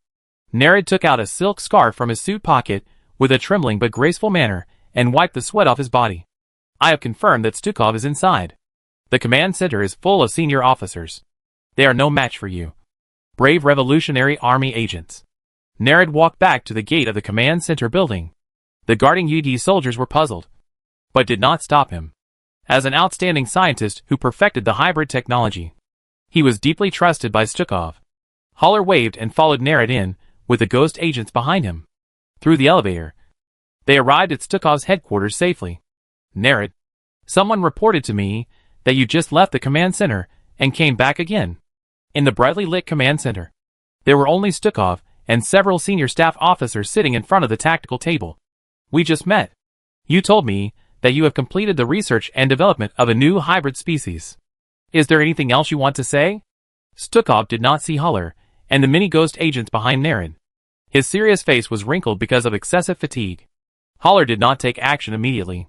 He wanted to use telepathy to confirm whether this was a clone. Memory can also be replaced. But for someone like Stukov, his personality is also extremely difficult to replicate. That's right, General Stukov. Dr. Nerad had already calmed down his nervousness. I am very old and becoming more and more forgetful. Today, I forgot something very important. Go ahead. Stukov hummed. In Stukov's eyes, Dr. Nerad is a genius. The most outstanding and top-level expert in alien physiology and genetic engineering he has ever seen. Looking at this star region, No one can be as amazing as him. As long as you have seen Nereid's experiments and his thought-provoking advanced theories, no one can ignore the achievements of this elderly scientist in the field of biology. Despite having the most powerful brain in the entire Copperloo sector, and even in the human race, Dr. Nereid is still a frail old man who devotes himself to research and never makes friends. Therefore, Stukov thought he had nothing to be wary of. Because I think I need to remind you, Lieutenant General Stukov, that although your command center is located in the center of the Atlas Wing, the security work is still unsatisfactory. Dr. Nereid put his handkerchief back in his pocket and said uncomfortably, I forgot one thing and didn't have time to say good night to you. He said, go ahead. Gentlemen. Chapter 490 Collapse. Today, we will retake Tarsones. And the final victory of this revolution is coming. I am Marshal Augustus Minsk. And I wish you all success. The war began when the people in Tarsones had fallen asleep. The gray-collar workers living in high-rise buildings could see a spectacular scene. There was an upside-down meteor shower in the sky, and dozens of shining new stars appeared in the deep blue night sky. And their brightness and size soon exceeded the 3 moons of Tarsones. It was not the first time that the people of Tarsones had seen this scene. The Tarsones people who had experienced that disaster would never forget the war a month ago. About 2 million innocent civilians died in the invasion war launched by the UD Expeditionary Force. And 10 times that number of people were left with varying degrees of trauma. Some urban areas of Tarsones are still covered with reinforced concrete and thick glass dust. And the bodies buried deep under them are left to rot. The offensive of the Coral Revolutionary Army was tougher and faster than that. The battle between the Revolutionary Fleet and the UD fleet in the synchronous orbit of Tarsones lasted for several hours. And countless debris fell into the planet's atmosphere, forming a large area of fire rain. The war was about to break out. But the UD command communication channel remained abnormally silent, as if the huge command center had completely disappeared from the command channel. The UD officers could not get any instructions from their Vice Admiral Stukov, and could only command their troops based on experience and their own decisions. With a force of thunder, the Revolutionary Army battlecruisers occupying the high-altitude orbit of Tarsones used Yamato cannons to launch a large-scale orbital bombardment. Bright orange flames pierced through the clouds and fell from the sky. The concentrated plasma beams instantly engulfed the UD expeditionary military facilities on the surface of Tarsones. With bursts of devastating roars, multiple flashing points of light bloomed in the darkness. Facilities such as armories, engineering stations, scientific stations, physical laboratories, and orbital satellite base stations near the city of Tarsones were hit hard. And the entire craft firepower was severely damaged. And the orbital defense was on the verge of collapse. The firepower of the Yamato gun shook the surface of Tarsones, and the electromagnetic railgun also aimed at the predetermined target. Amidst the violent roar, the impact point was quickly ignited by a nuclear explosion, and the air was immediately heated to an extremely terrifying temperature. All the buildings were reduced to ashes in the roar of the plasma flow. The spreading shock waves shattered the windows of all buildings within a few miles, and countless people died. Tarsones burned in a tremor, and the bright spots of the explosion created huge burning pits and large areas of ruins. Amid the piercing alarm, a heavy rain fell over the city of Tarsones. Tens of thousands of transport ships, landing craft and airdrop pods fell into the atmosphere of Tarsones, densely packed like a storm. The Tarsones defenders of the UD Expeditionary Force fell into chaos. The Earthborn troops of the Expeditionary Force were still holding the front line. But the Terran troops they recruited from the local area were slow to respond. The huge gap in the UD's command was also exposed at this time. Alexei Stukov, the core figure of the Expeditionary Force, and a large number of senior officers suddenly disappeared. The remaining UD commanders had to accept the possibility that the command center had been completely destroyed by the Revolutionary Army. The UD officers on the front line were all seeking orders from higher-level officers. But they got nothing except to hold on, because they were also calling their superiors. Indeed, for those division-level commanders, they were more responsible for their own troops. The most direct consequence of the confusion in command was that each unit could only fight on its own position. Late at night, dozens of bright orange beams of the Revolutionary Army fleet's Yamato cannons that penetrated the sky and earth were clearly visible, destroying military strike targets with surgical precision, avoiding residential areas and buildings as much as possible. Each Yamato cannon could destroy at least an area of a block. The once majestic skyscrapers also began to emit thick smoke, turning into piles of rubble like collapsed stone monuments. raising large clouds of dust above the city. This horrific scene inevitably threw the UD defenders on the ground into disarray. Thousands of soldiers were burned to ashes, and charred bodies piled up like mountains. It had nothing to do with bravery and experience, and only luck determined whether they would die tragically like their comrades. The UD defense force in Tarsonis city had about 300 divisions with more than 7 million people, of which only about 200,000 were original UD soldiers. The troops, which were mainly composed of Terrans, generally had weak fighting spirit and were in chaos under this offensive. Many of them took advantage of the chaos to become deserters. Stukov's troops were indeed an elite force, composed of well-trained Soul Empire soldiers. The defensive positions they were stationed in were the few that launched a counterattack and attempted to shoot down the landing ships immediately after the devastating orbital bombardment of the revolutionary fleet. The greatest casualties to the revolutionary landing troops were caused by a small number of UD orbital electromagnetic pulse gun positions that escaped the orbital bombardment. The terrible electromagnetic pulse destroyed the electronic systems of hundreds of landing craft and shuttles, causing them to fall straight down in a helpless and violent turbulence. These were the first batch of revolutionary soldiers who died in the landing battle of Tarsonis. The spacecraft dragged thick smoke and fell into the city of Tarsonis, inevitably causing a raging fire at the landing point.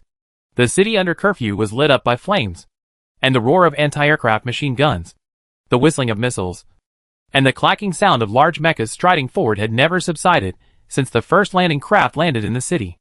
As more and more Revolutionary Army landing ships landed in Tarsonis, the two armies exchanged fire throughout the city. At this moment, in the center of the main city of Tarsonis, although it had long been deserted, the magnificent sky tower of the Genesis family still stood, like a silent tombstone telling of the former power of its masters. Surrounding the dozen sky towers were more skyscrapers and prosperous neighborhoods. But now there was a dead silence here. The Atlas Squadron of the UD Expeditionary Force, the elite guard of Lieutenant General Stukov, is stationed here. They are equipped with a large number of giant Goliath armed robots and armored vehicles, and carry powerful individual cluster rocket launchers. This corps has a long history. These Earth soldiers in great power armor have fearlessly defended the security and stability of the Earth Federation. In the early morning, the Atlas Squadron in the center of Tarsonis encountered the Sons of Korra Revolutionary Guard of the Korra Revolutionary Army. Its predecessor was once regarded as an extremely evil terrorist organization by the Terran Federation. Now, the Sons of Korra gather the most fanatical warriors of the Revolutionary Army, and their fearlessness in fighting can be compared to the resocialized soldiers of Omega Squadron. Amid the roar of heavy anti-aircraft machine guns of the 17th Marine Brigade of the Atlas Wing, and the artillery of Goliath-armed robots, a series of grisly strategic bombers flew over the sky above the center of Tarsonis city. And with complete air superiority, they launched a fierce bombing of the enemy positions below. A huge crater appeared in the lawn of the former city center park, stirring up a large area of soil. In the flickering light of artillery fire, the glass of the skyscraper shattered with a loud bang. A major of the Atlas Wing, driving a Goliath-armed robot, was traveling on the long night road, next to the towering Terra Sky Tower and Bennett Sky Tower. He was a soldier of the Tau Ceti system, also known as Tau Ceti, a single-star system in the constellation Ceti, born on a comet farm on the planet Typhon, and grew up in a difficult environment since childhood. His parents who raised him disappeared during an interstellar journey, and it is said that they lost their way near a pulsar. Major Valias was only 16 years old when he joined the army. He lied about his age just to leave his hometown. Now, he is sent to this extremely distant and chaotic galaxy under the order of the reorganized Earth United Council. The Major has been in service for 14 years. During this time, he has driven this Goliath-armed robot to fight against the Centauri rebels, dangerous intelligent alien races, and other absurd and weird alien monsters. The medals on his body represent the honors he has achieved. Like many UD soldiers, Valias also has his own family. He had 2 wives, but neither marriage lasted long. His only concern was the daughter left by his first wife. Valias still remembers that today is the day his daughter is about to enter high school. But unfortunately, he has realized that he will never be able to return to her side. The reliable Goliath-armed robot stepped on the devastated land. It was really like a giant walking on the earth. And the Goliath of the Copperless sector was only a dwarf in front of it. The battle here was more dangerous than any battlefield Major Valias had ever experienced. His men and comrades had all died in this foreign land. This 2.3-kilometer wide road was full of the wreckage of mechas and the bodies of soldiers. Gray and golden red power armor flickered in the light of artillery fire. The sons of Korhal were the ones who destroyed this elite Atlas force. These warriors in golden red power armor would proudly decorate their armor with the golden wolf symbol and varying numbers of gold stars. And the number of gold stars was likely related to their rank or service time. The warriors who died here were born tens of thousands of light years away from each other. They were not enemies who hated each other. And they were even indifferent to each other's thoughts and opinions. They just fought to death for their different positions. Passing through an obstacle composed of a bunker and alloy steel walls, Major Valias drove the Goliath robot forward. This is the center of the war zone. A large number of electromagnetic interference weapons also affected the communication system of Valia's mecha. He couldn't figure out how many people were still alive in his original unit. They were defeated, scattered, and routed by the sons of Korhal.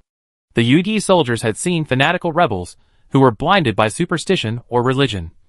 But the soldiers who firmly believed that they would win were the most feared by their enemies. Those fanatical revolutionary soldiers died on the eve of the dawn. But it seemed that this was what they were pursuing. Valias didn't really care how many revolutionaries he had to kill. He didn't have any deep hatred for the natives of the Copperloo sector. Suddenly, a giant bipedal mecha appeared in front. Compared with the Goliath armed robot, it was more like a Tarsoni's space engineering construction vehicle with rail guns and giant alloy steel shields installed on both mechanical arms. However, in a place like Tarsoni's, space engineering vehicles can be seen everywhere. But such steel giants are rare. Without any hesitation, Major Valias activated the heavy machine guns on the Goliath robot's arms. The bullets that were tilted out were enough to beat a person wearing a modern bulletproof vest into a pool of rotten meat. But when they hit the mecha, it only made a sound of metal and iron colliding. The weapons of the Tyranids developed rapidly in the war with the Zerg and the Protoss, and their speed exceeded the achievements of the previous century of peace.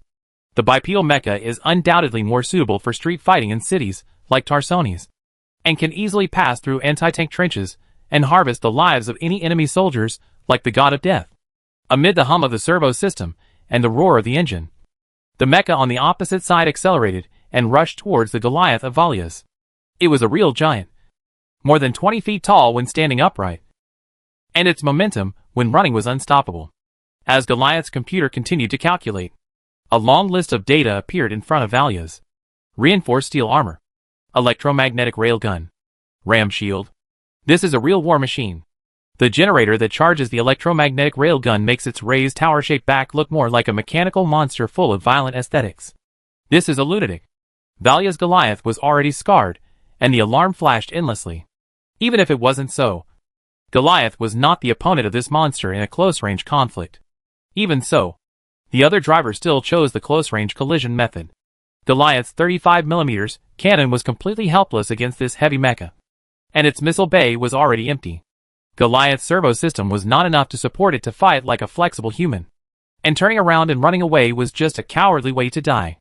In an instant, the word Warhound on the mecha, the sexy pink-haired girl, and the golden wolf logo under the girl's crotch were the last scenes that Valias saw when he was knocked down. Can I return to Earth again?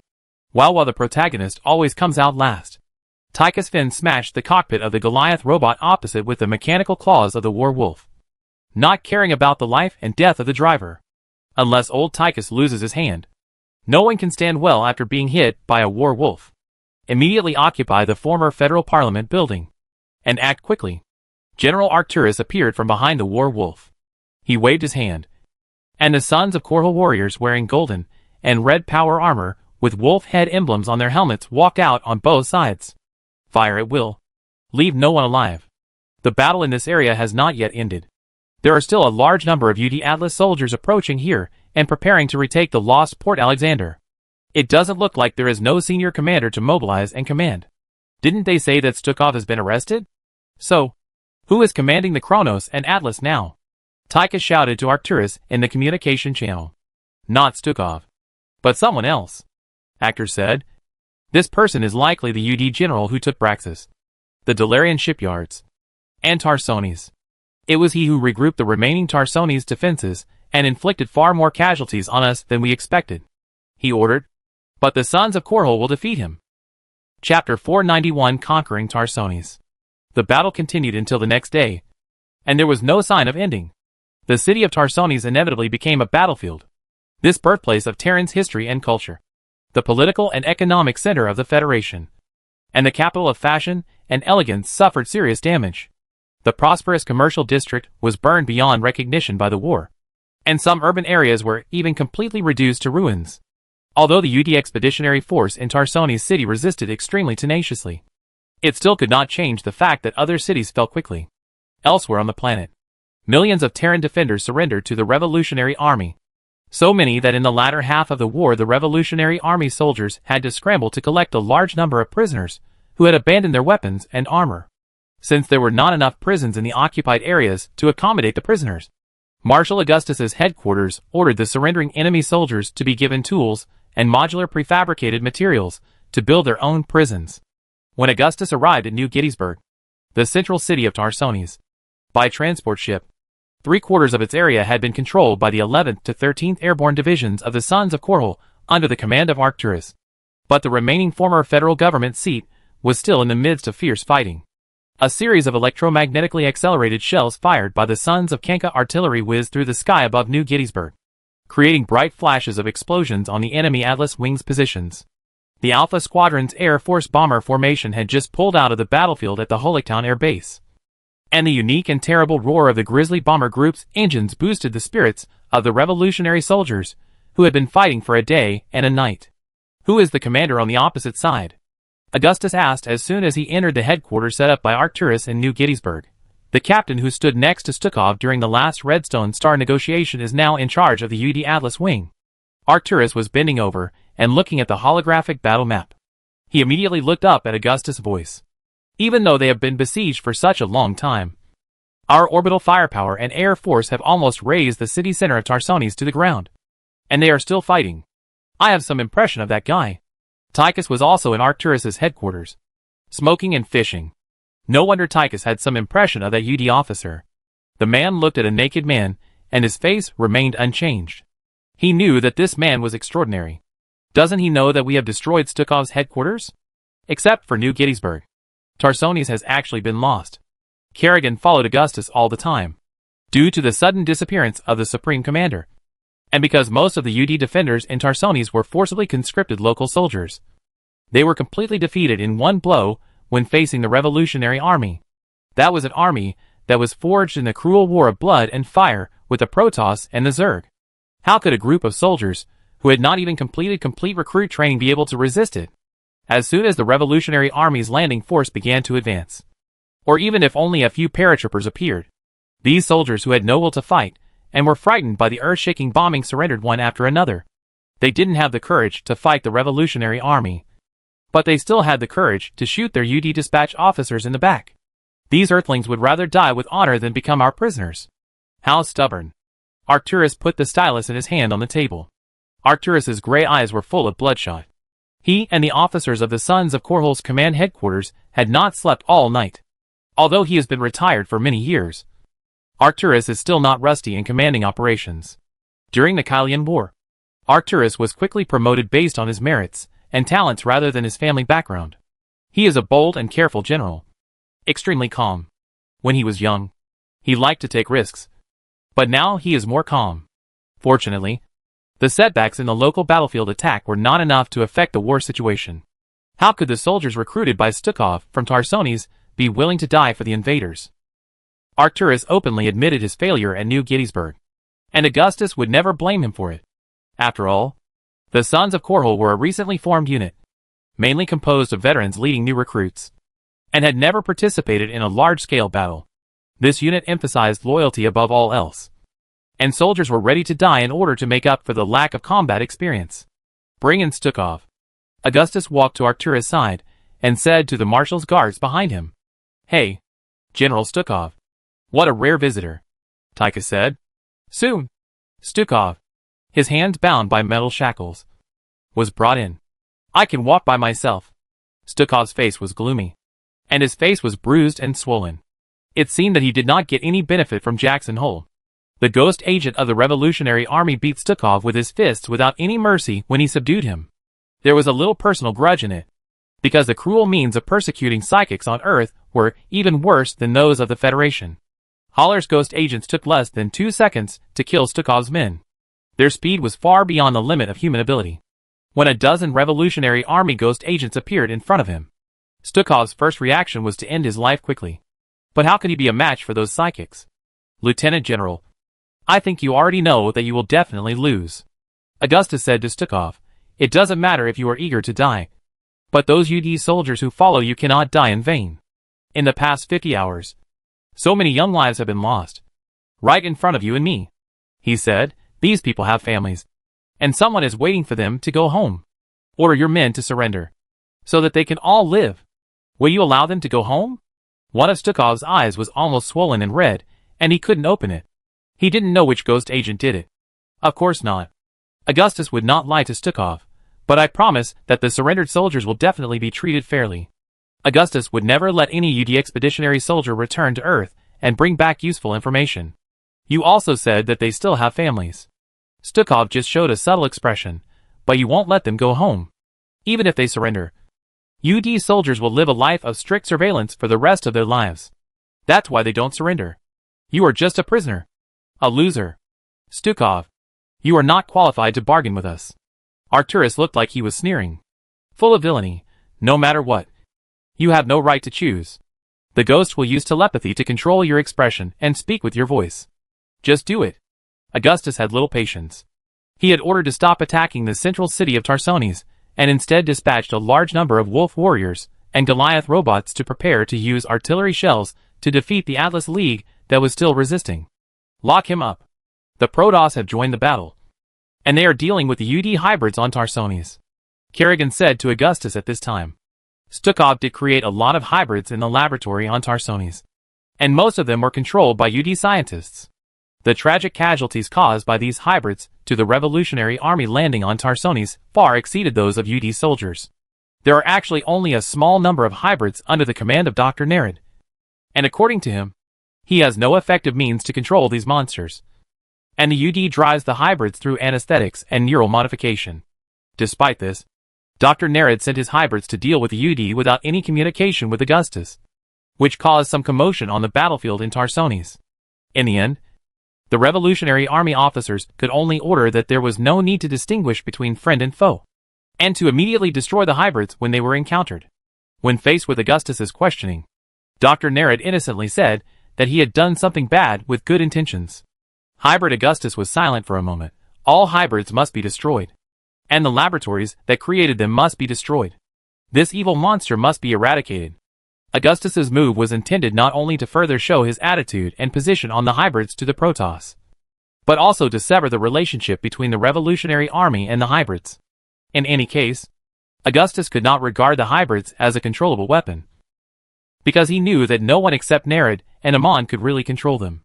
In addition, order Warfield's army to continue to advance towards Hohent and Tarsones airport. The next target of the Omega Squadron is the Terran Federation's large UD launch port outside the city of New Alsace in the southern hemisphere of Tarsones. After walking around Arcturus's headquarters for a few times, Augustus continued to give orders.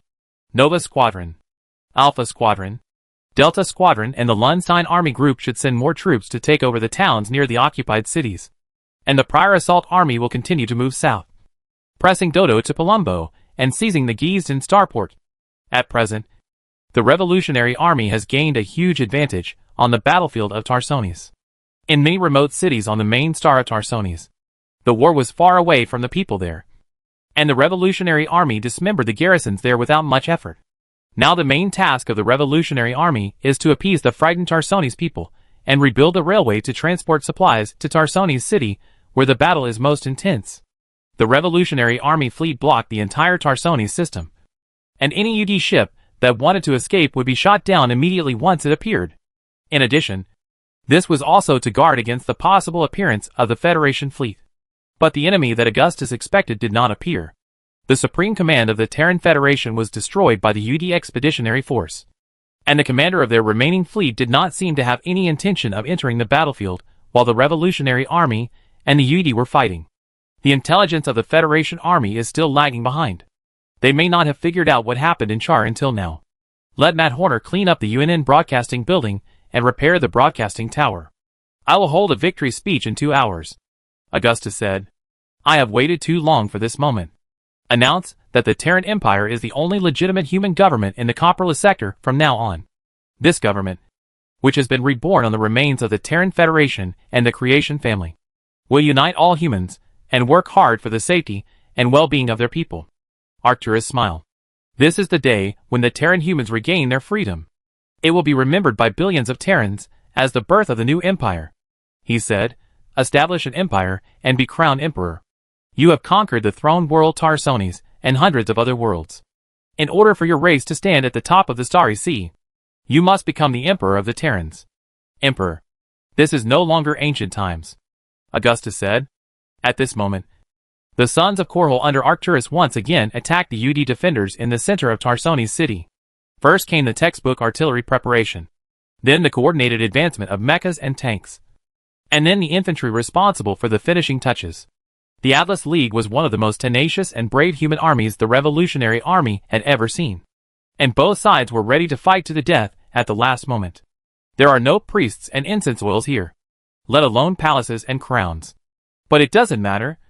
There is no time to call Angus over. You have to crown yourself, Arcturus said to Augustus. Augustus, you have to look at them from the throne, and those villains will know who is unquestionable. He said, establish authority and order, set rules and laws, and let the people of Copperloo and their descendants follow it from now on. Your achievements can no longer be erased. But for someone who is about to usher in a new era, this is far from enough. If you still have doubts, I dare say that the Terrans will choose their emperor themselves. Emperor, head of state, macho, whatever you call it is impressive, Tychus said. You always have your reasons, Tychus. Augustus said to Arcturus, actors. You are right. Of course I will do that. I want to establish the Terran Empire, but not in Tarsones, but in Korhal. Augustus has been convinced by Arcturus. This is not something he cannot accept. He is by no means a noble revolutionary. In the Copperloo sector, it is not feasible to return freedom to the people after overthrowing the Federation and then walk away. That would only be a disaster. Arcturus is right about one thing.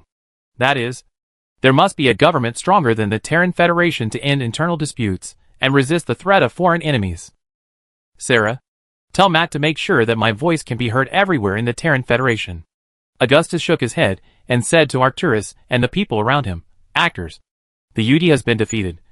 But the remnants of the Terran Federation have not been completely eliminated.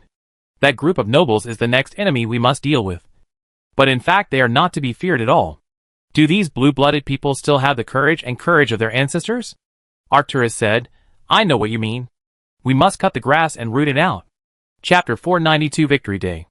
Accompanied by a thunderous roar, the Terran Federal Senate building collapsed, and the bronze steel structure and shining red copper glass collapsed in an instant. The dust raised by the collapsed Parliament building almost covered the entire central city of Tarsones, blocking the sun's rays. The collapsed magnificent building also buried the unparalleled gorgeous buildings around it.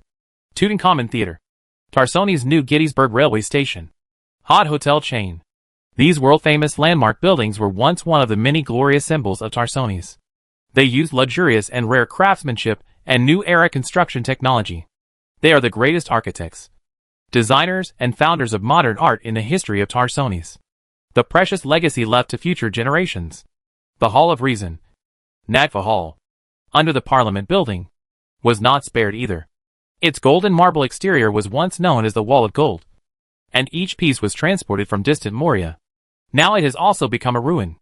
It is filled with Chasala mahogany door frames, crystal chandeliers, and artificial solar panels installed at a high cost to demonstrate energy-saving policies. The Hall of Reason is the symbol of the federal parliament. It once led and represented an entire era. Augustus walked up to the place where the stairs of Nagva Hall once belonged, and stood on a ruin. In the sky, several holographic projection cameras are capturing the scene. And now, this era has passed. Multiple crews of the UNN Universe News Network are busy filming Marshal Augustus' every move and recording his every word in their new uniforms.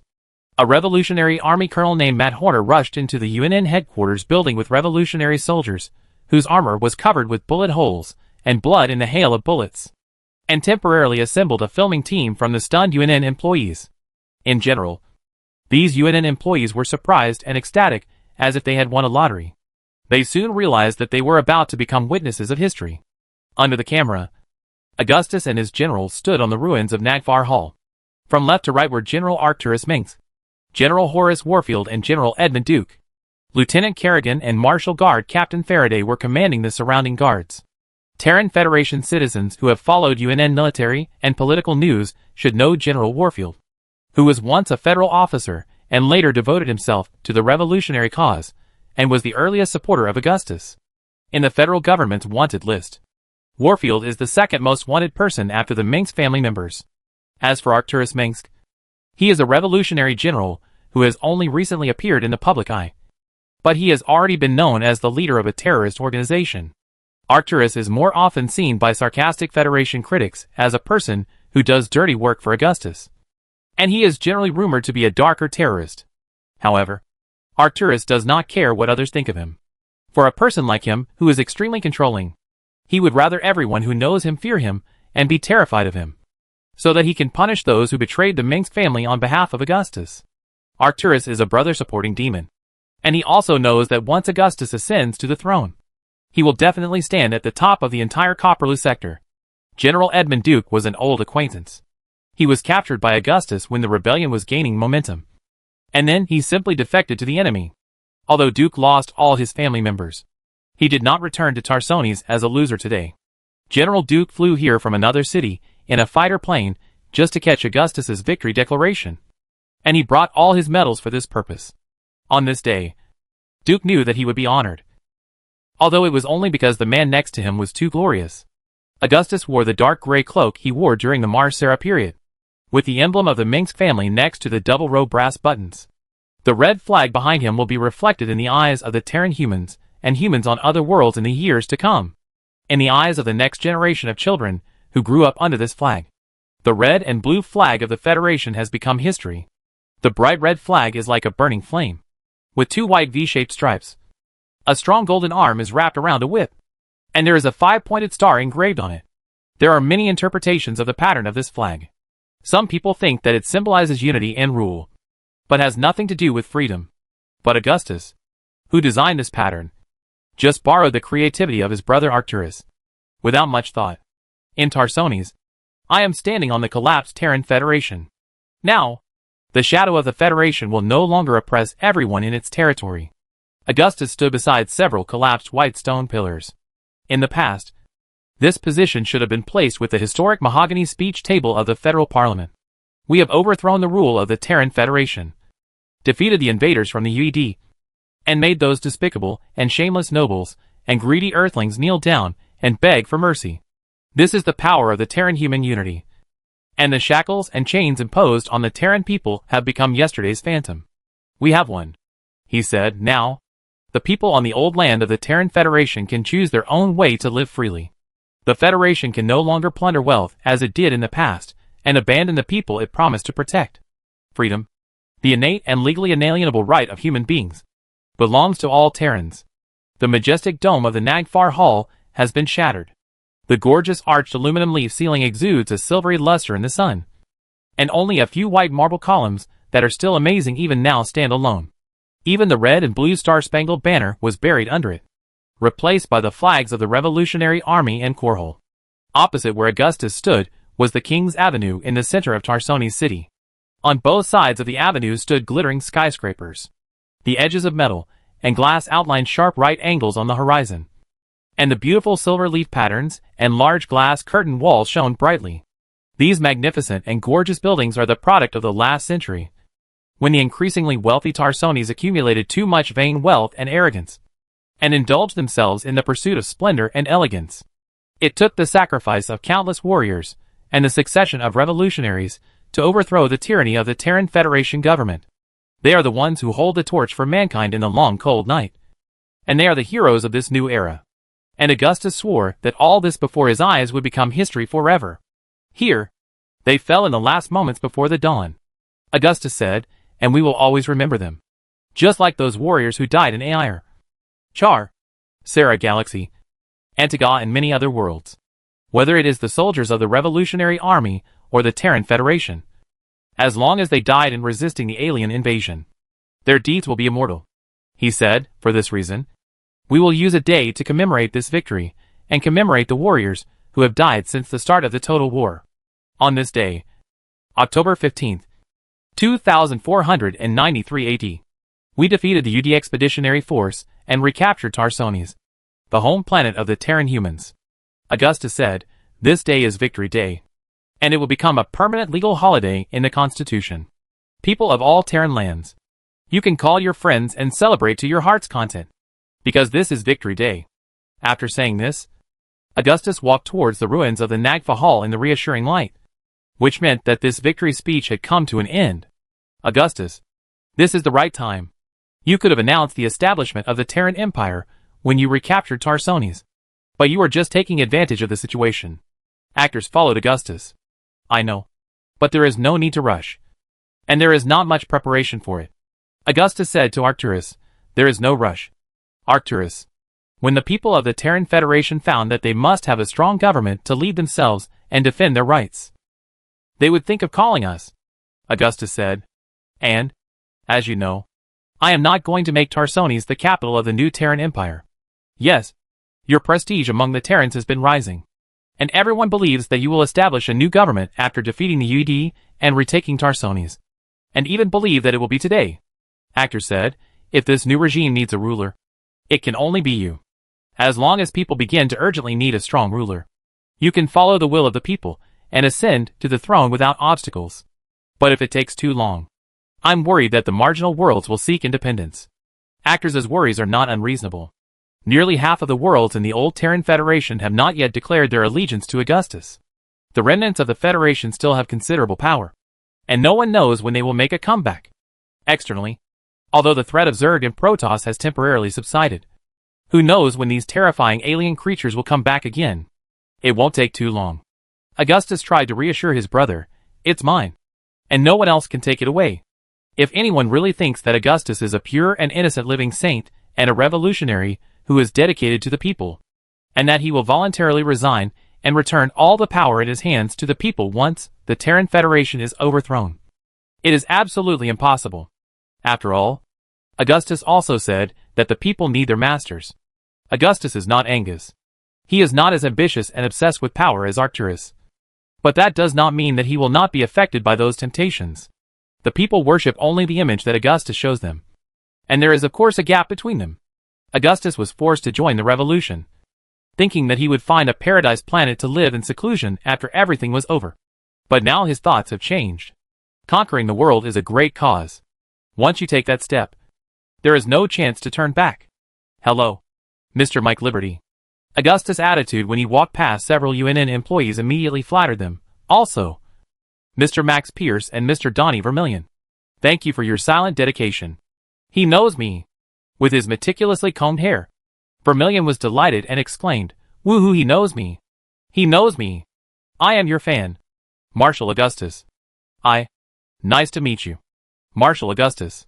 Liberty and Pierce are UNN seniors after all, and they seem much calmer. I didn't expect you to know our names. I designated the list of the new UNN company team. Augustus said, "Mike, you will be the editor-in-chief of UNN News Network. Marx, you are a reporter of the main station and have a program in prime time. UNN News Network is a company controlled by shareholders, but Augustus will obviously not let such an important media platform fall into the control of others." That's great.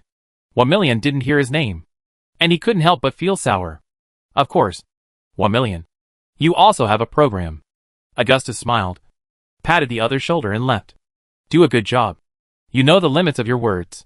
Hearing this, Vermillion thought Augustus was talking about the fact that he had scolded the other party before, and immediately panicked, vowing in his heart that he would never say a bad word about Marshal Augustus Minsk again. "Augustus, the headquarters of the Atlas League has been breached," Kerrigan said to Augustus at this time. "Where is their commander?" "The UD captain," Augustus asked. I said, "Try to keep him alive." "He's dead," Kerrigan said. "Huh?" Augustus took a deep breath, surprised but also reasonable. This famous UD general, who never left any name, should have disappeared in the long river of history. Did he die painfully? A small piece of shrapnel penetrated from his temple. When we found him, he was pale, and his limbs were limp. There was a pistol with only one bullet next to him, which he should have used to end his life. Kerrigan also sighed. He chose loyalty. What a noble quality. Augustus said. Give him a proper burial. Actors and others also felt sorry for this. But the UD officers themselves had a strong sense of honor as soldiers, and were unyielding. Marshal! Marshal! An adjutant from the marshal's headquarters ran over quickly. An emergency call came from Agria. A terrible infection is spreading there. Braxis was attacked by the Protoss. And Tyrador also discovered an unknown Zerg nest. Before Augustus could say anything, another officer came over with a data panel, which was repeatedly playing a drone video. In the ruins of a human command center, a tall Protoss in black armor and red was looking at the screen, with a pair of towering psychic amplifiers behind him like two blades. Ho ho! Creatures with such a short life. Why are you all so eager to die? His psychic signal was translated into a mocking sound in the human device. In that case, let's fight. Krizzle Thok Aaron. Taldaran Protoss language. My blade thirsts for blood. Chapter 493 August Grad. Kara 4. Radiated wastes. Desolate and dead. Desert upon desert. No grass grows. All you can see is gray dust filled with radioactive substances, blowing in the wind. And the sky is filled with gray mist. The sunlight is dim. And everything is gray. Like purgatory. This place is not only desolate and lonely, but also an absolute forbidden zone for humans. Even after more than 4 years, the soil and atmosphere on Kara 4 are still full of deadly radioactive dust. In the past, this was a small town far from the city, next to a ribbon-like river with lush water and grass.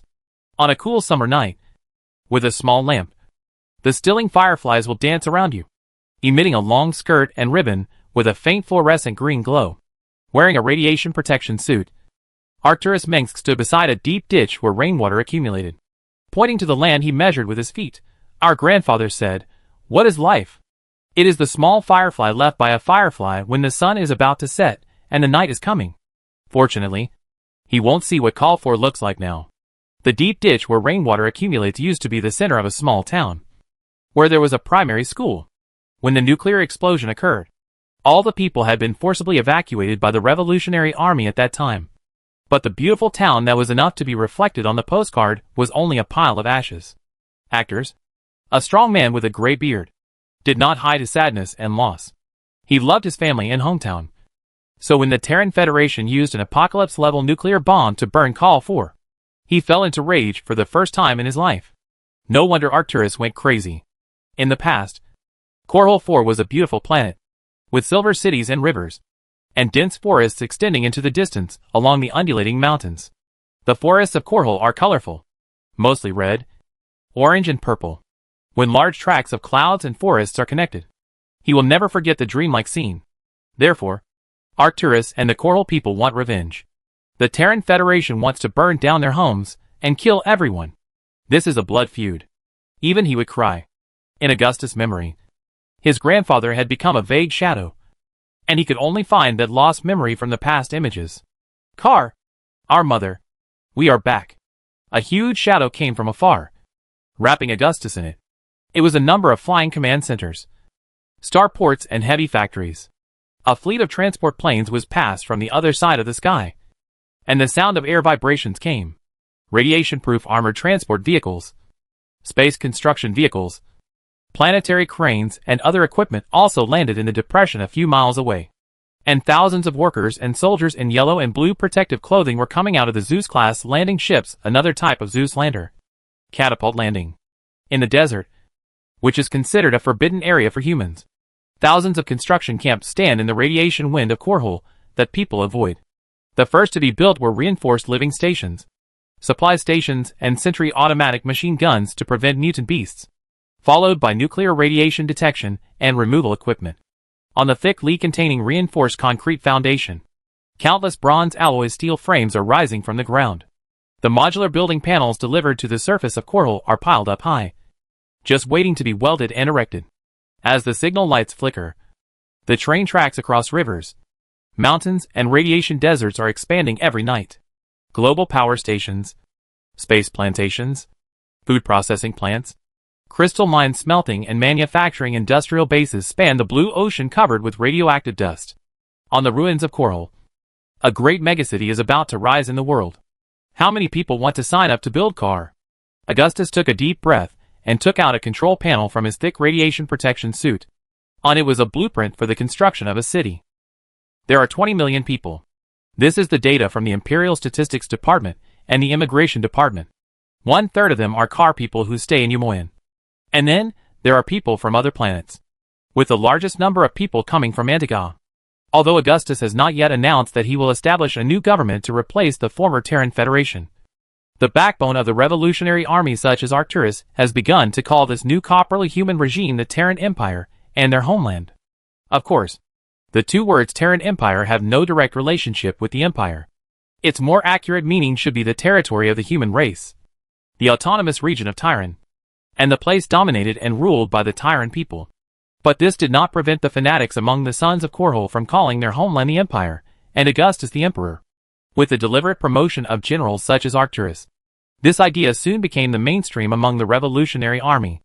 If someone told them that a secular emperor who would rule and restrain them would fall from the sky, the fierce Terran people would not recognize it. But if that person was Augustus Minsk, it would only be his honorific title. Augustus Minsk pointed to a location on the map of Korhal 4 and stood still. The Terran Federation architects, bankers, and representatives of shareholders of the construction group gathered in Tarsones rushed to say that we would build a city for you. When Augustus did not speak, they changed their words and said that they would build a city for all Terran people. I can't believe it. We really did it. Augustus felt a surge of pride, proud of his warriors and those who were determined to rebuild Korhal. In Korhal, we want to realize the revival of the Terrans, so that the people of the Empire will no longer have to suffer the threat of the Zerg and the Protoss. Yes. Yes. Augustus. Without you, we absolutely cannot do it. The excitement drove away the sadness in Arcturus' heart. In addition to overthrowing the Terran Federation and making the Tarsones creation family pay with blood, his long-cherished wish is to restore Korhal 4 to its past state. Even if that is an impossible thing, this beautiful planet that gave birth to the Korhal people should also be inhabited. Korhal can be rebuilt as the new capital of the Terran Empire. And the throne world of all Terran humans has many obstacles. Not everyone loves Korhal as much as Arcturus does. But fortunately his brother is a man of his word. He promised to rebuild Korhal, and he kept his word. This made Arcturus feel relieved. After all, he was his brother, and Korhal was their birthplace. From the blueprint, this will be a city much larger than the former Korhal capital. Stilling. The foundation is dug a mile deep, and the entire city is built on steel and concrete. All the soil for cultivation in the city comes from another Earth-like planet 8 light-years away to remove and isolate nuclear pollution, ensuring that children born in the future on Korhal 4 will not be troubled by problems such as deformities and premature death. The planning of this city is magnificent. The designers built the government administrative building from the center, and then the skyscrapers lined up one after another. The light-powered trolleybuses surrounding the city, and the parks and green spaces are all around. One of the miracle cities made of alloy steel and glass is the human center on the barren land. That would be a super city that is not inferior to Tarsones City. The so-called great achievements of mankind are nothing more than this. As early as when Korhal was just destroyed, Augustus summoned architects from all of Korhal 4 and some of Umoyan to build a plan to rebuild Korhal. But it has been stagnant.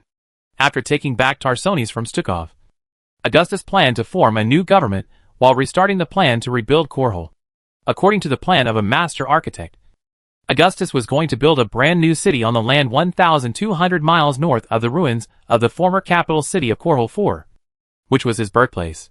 The city of Stealing, as the political, economic and cultural center of the future Tyranid Empire government. This decision certainly put a lot of pressure on Augustus, because his choice was not just Korhal. Although Tarsones had been greatly damaged in the war, with losses exceeding hundreds of billions of Federation credits in just one night, it was still the absolute center. Why do we have to build our home on a ruin? Such questions are often asked. However, it is very necessary to move the center of the Terran Empire from Tarsones, the former Terran Federation, to Korhal. But Augustus still insisted on his determination to build the dignity and honor of the Terran people in Kar and reshape the soul of this nation. The planets that Augustus was determined to build were Antigua Prime and Kar 4. He wanted the people of the Terran Empire to be proud when they mentioned these places. It will only take 4 to 5 years, by 2498 and 99, for this new city to be built. And by then, it will be able to accept immigrants from other worlds. Augustus said, "We need to formulate a positive policy to encourage immigration. In addition to rebuilding the cutting-edge technology industry that Korhal 4 relied on in the past, we also need to transfer economic industries from Tarsones. All the industries left by the Tarsones founding family will be accepted by the empire. Building an empire and governing it well are two completely different things. And Augustus has little experience in this. Taking over the founding family's business makes other entrepreneurs and intergalactic companies tremble with fear. Even the high-ranking financial tycoons in the past have bowed their heads to you." Arcturus was amused. "If those Tarsones nobles who escaped have any objections to this matter, they can come to me in Korhal." Augustus paused. "I am welcome to do so." Augustus left here with Arcturus' hearty laughter and headed to a research station not far away for monitoring radiation values. It was mainly built by scientists from the Alpha Squadron science ship on Marigo. There are more than 20 former Federation science ships in the Revolutionary Army. And later the Revolutionary Army's Antigua starport also built some of them. The scientific ship was originally a scientific expedition ship and research ship used by the Terran Federation to explore the outer galaxies. Compared with its military status, the traditional scientific ship undoubtedly plays a greater role in the construction of people's livelihood. Of course, there are only 4 scientific ships in Carrefour, and the rest of the scientific ships followed the revolutionary fleet sent to other parts of the Copperless sector. Marshal Augustus. The last time we met at this time, Dr. Nerid, who was leading several researchers, walked towards Augustus. Dr. Nerid has now been hired by Augustus as the chief xenobiologist of the Terran Empire. He has been assigned a heavily guarded national laboratory, even stationed in the Protoss, which is absolutely safe and free of hidden dangers, and will not allow any former UD expeditionary soldiers who hate Nerid to have the opportunity to murder him. Dr. Nerid himself is already a leading figure in the academic field of this subject. But recently he told Augustus that he also has some research on architecture, and he has a set of experiments using biodegradation technology to remove nuclear pollution. But he lacks funds. Augustus was happy to keep this man in his sight, so he let Nerid come with him. Even if Nerid didn't say so, Augustus would find a way to let him come. For now, Nerid is not harmful, but can greatly help the technological advancement of the Terran people. This guy is happily playing his role as an anthropologist, hoping that Augustus can reuse him so as to further implement his plan. But he didn't expect that the other party would treat him like a monkey. Even without the psychic shielding device, Augustus had developed the ability to fabricate and conceal his thoughts in front of psychics. In addition, Nerid looked down on humans and did not think that Augustus had known his entire plan. He still thought that he could play with this human in the same way as before.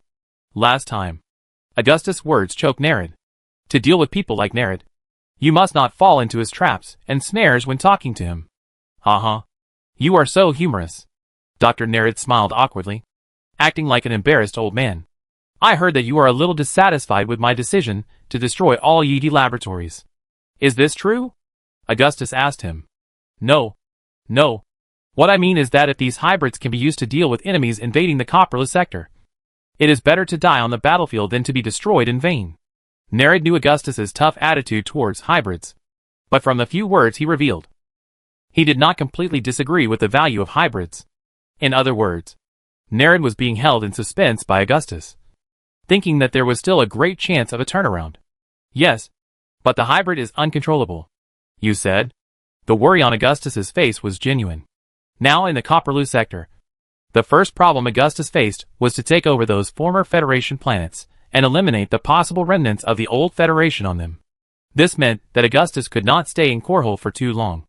This new government, which had not yet announced its existence to the world, was bound to face many difficulties at the beginning of its establishment.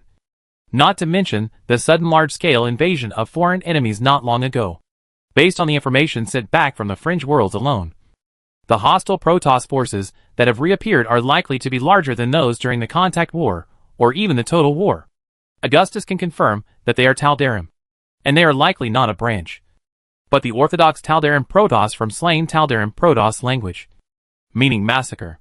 Because Augustus is too familiar with the face of our high-ranking Lord Al-Nak in that image.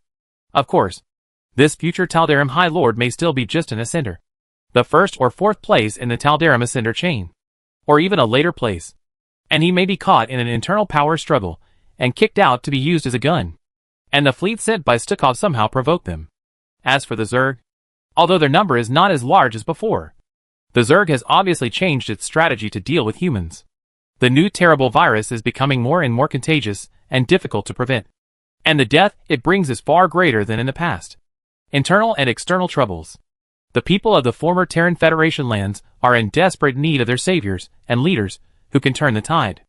Okay. But Nerid choked again. I don't mind warning you that I have nothing to say. Augustus, the Minister of Empire Construction, asked me to confirm the name of the new imperial capital with you. August Grad. Arcturus said to Augustus at this time. It sounds like this is your name. Not in my name, but in our grandfather's.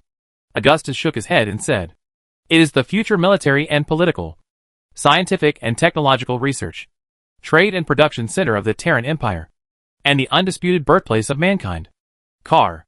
August Grad. In front of him is a flower bed built in an anti-radiation energy shield, with young buds and green leaves. The soil in the flower bed is a cup of soil that the Car people took from their hometown before evacuation, including Augustus's share, which is soaked with the tears of this troubled nation. Chapter 494 War is coming. Agria is a new immigrant place, and it was once a beautiful world like a paradise. The booming agriculture and biotechnology have attracted millions of immigrants and investors, and it is a thriving scene. The stable and happy life, full of new hope every day, seems to be just yesterday. About 3 weeks ago, a terrible black smut and the subsequent fungal infection spread at an alarming rate in the settlements, farming areas, and even orbital stations of Agria. The plague caused unprecedented panic and affected 1/3 of the population of the planet. In Hutterstown Colony and Megaton, the largest immigrant settlements in Agria, more than 200,000 immigrants were infected with this unknown and terrible disease. This disease can be transmitted through air and water, with a very high morbidity rate and a rising mortality rate. The Hospital Association of Agria was helpless, and the top doctors fell silent. They had to seek help from other sister colony worlds that were still in contact, such as the most closely related Antigua Prime. We have only seen similar viruses in one organism before. The Zerg.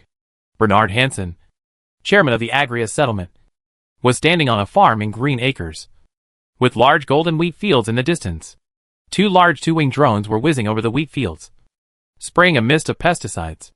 The farm had a grid-like distribution of modular panels built of prefabricated houses, which belonged to the farmers who once lived here. This is a joint farm, so there are many families living here. There are many bushes and shrubs growing in the rugged hills to the south, where many local wild animals live. And there are small wooden houses built by hunters nearby. Now, both the alloy and wooden buildings are covered with a layer of translucent purple film, like some kind of living tissue membrane. Above that, the black and purple meridians spread on the cracked wall like creepers, beating like a heartbeat. In the cracked walls, you can see creeping tissues and other organs, which seem to have become another form of creature. Burn down all these infected buildings. Bernard frowned and stared at those strange buildings. It was these monsters that devoured his people.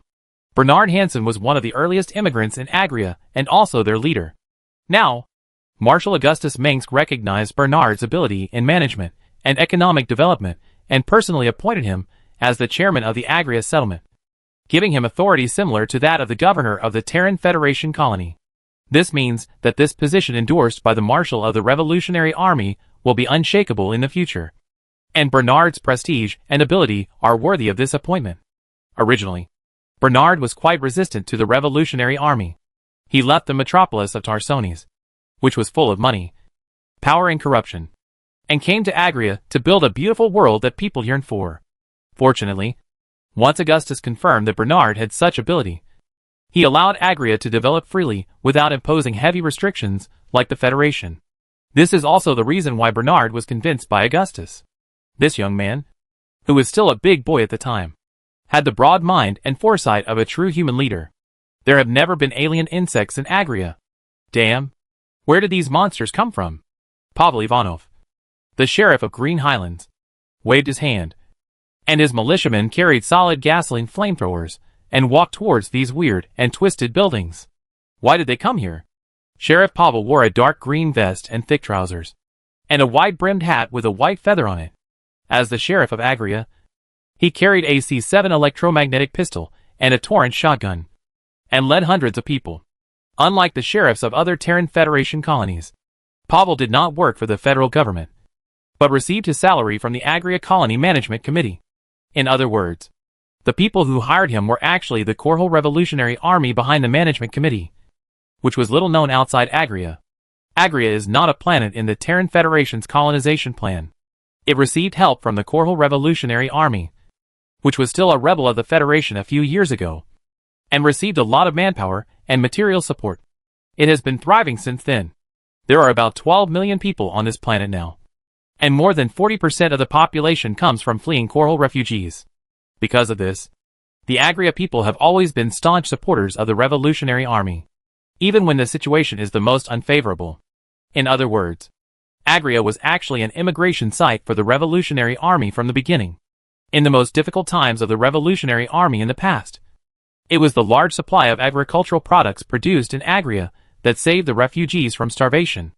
The invasion of the Zerg is purposeful. A bad saying is that flies don't bite seamless eggs. There must be something that attracted these monsters. Bernard Hansen's face was full of worry. The Agria Planetary Defense Force at Skylark Ferry is already searching for the source of infection. I hope they can make progress. This terrible Zerg virus spore can actually be spewed into the atmosphere of Agria and spread all over the planet. I suspect that the Zerg has also contaminated Agria's rich underground water system. As long as humans want to live normally, they will be infected sooner or later. The Agria Planetary Defense Force is a subordinate branch of the Revolutionary Army. It is formed by senior commanders and key officers sent by the Revolutionary Army Marshal Commander, and soldiers are recruited from Agria.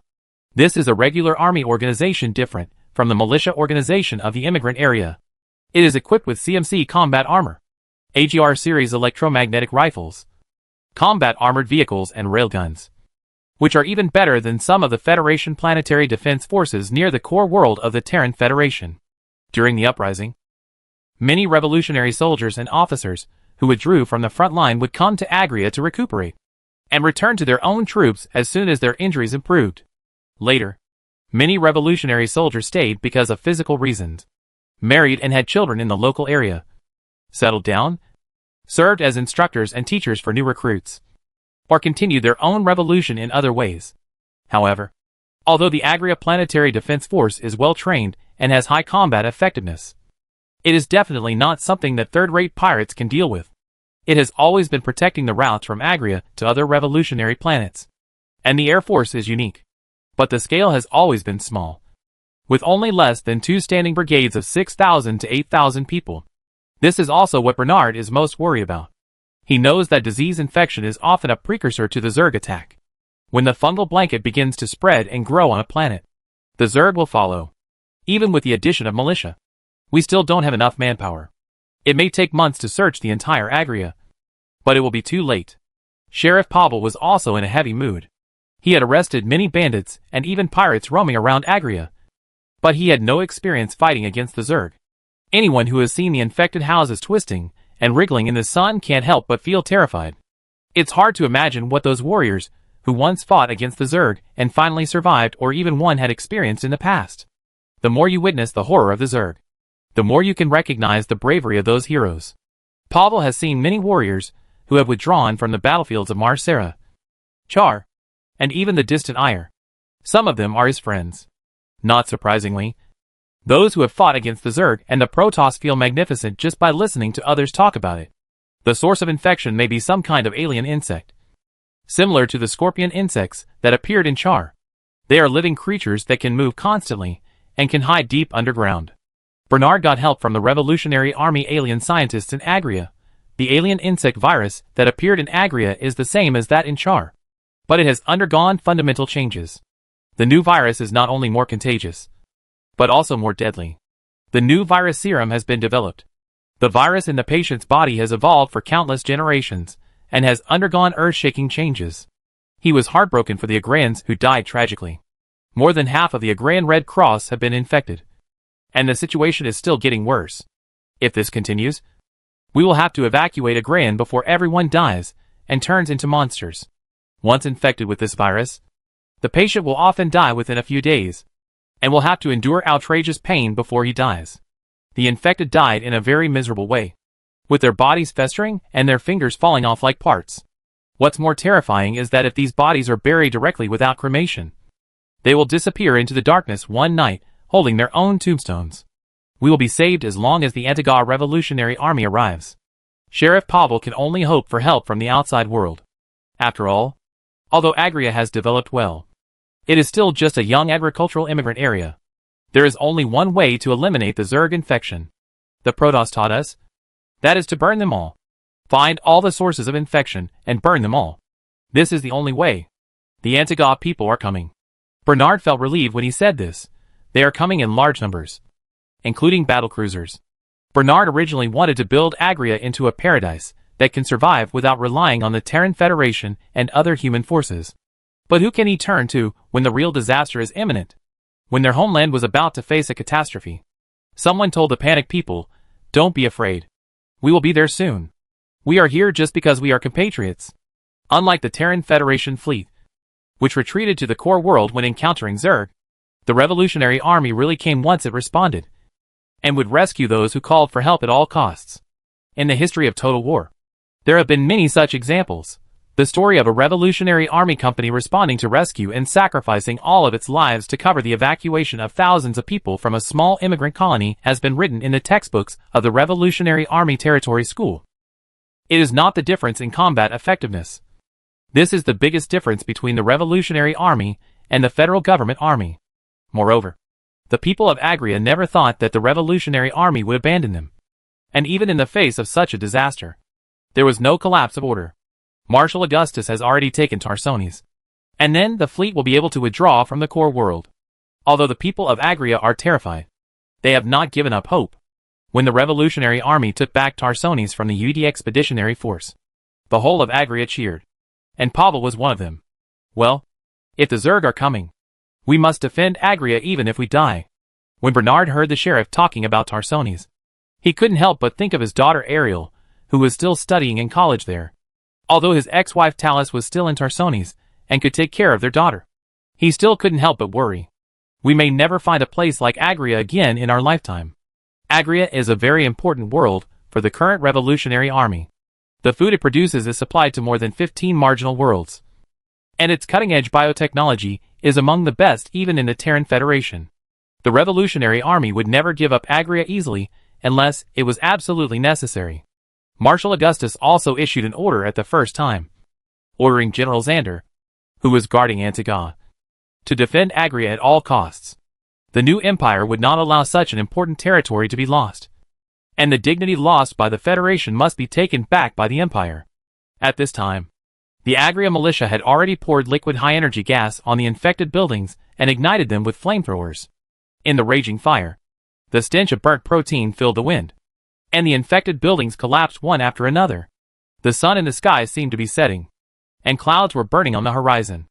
"Let's go!" Bernard looked at the clouds in the sky with lingering fear.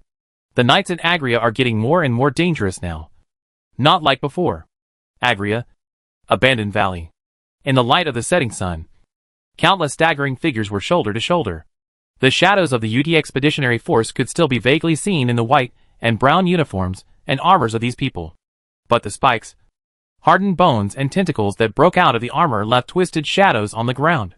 An infected person wearing a UD general uniform stood in the middle of the crowd, standing like a tombstone. Half of his body was covered by a mutated exoskeleton, and his face was as rough and hard as the skin of a Zerg. Gerard Duger. Next to Duger was a well-maintained phonograph, without any strange Zerg tissue on it, and it was playing a passage he recorded after waking up as an infected person. "Dear Helena, now, the news of our defeat has been transmitted back to Earth. Some monster scream. The monsters we were sent here to tame seem to be untamable. We failed. Augustus Mengsk defeated us. You will never see me again. Tell our children that their father died to protect their future." Dougal must have felt extremely complicated when he said this, because he was really dead at this time. Goodbye forever. The king worm in the sky amplified the mind language of the brain worm Carlos. This poor little planet is the testing ground for our new virus. The alien worms not only rely on sharp teeth and claws and numbers, but also kill people invisibly. The swarm will never stop. In this galaxy, there is only one thing that is certain. That is, war. Chapter 495. I want to see if the enemy dares to provoke the Tal'Darim. Border world. Black Sis.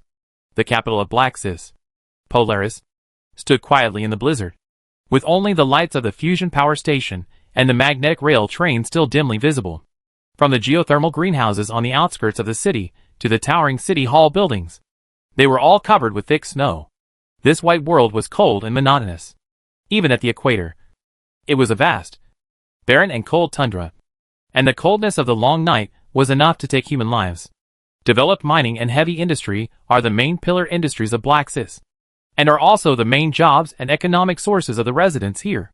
Black Sis has always exported high-purity crystal mines, or raw materials, and precious metals to other worlds of the Terran Federation in exchange for scarce resources on the planet. In the past, Black Sis belonged to the affiliated world under the rule of the Terran Federation, and because of its sparse population, it has never evolved into a founding family like other planets. A few months ago, the UD Expeditionary Force came here and announced that Black Sis was the first planet they occupied. Now, with the collapse of the UD Expeditionary Force, the people of Black Sis have also launched an uprising against the UD rulers. A large-scale bloody conflict broke out between the locals and the UD Expeditionary Force that stayed in Black Sis, under the decisive and resolute suppression of the garrison commander. Thousands of riders were killed and injured in just a few days. This did not dampen the fighting spirit of the Black Sis people, because they had contacted a fleet of the Korhal Revolutionary Army. The planet was in a large-scale riot, and even Polaris was in a riot at this moment. All daily activities and production had come to a standstill. The revolutionaries rushed into the city, and the streets were filled with cries of uprising. However, this was just the beginning of the disaster. An incomparable and magnificent ship was suspended in the high-altitude cold air currents of Black Sis, and the unfolded shield was flashing with blood like scarlet flashes. It was very similar to Ayer's Protoss mothership, but the gorgeous golden blue ship was dark black and bright red, and the position that originally belonged to the catering crystal kinetic matrix was replaced by blood crystals that looked like blood crystals. Sharp giant black spikes were lined up one after another, standing like swords on the towering ship, and the sharp and ferocious beauty was extremely impactful.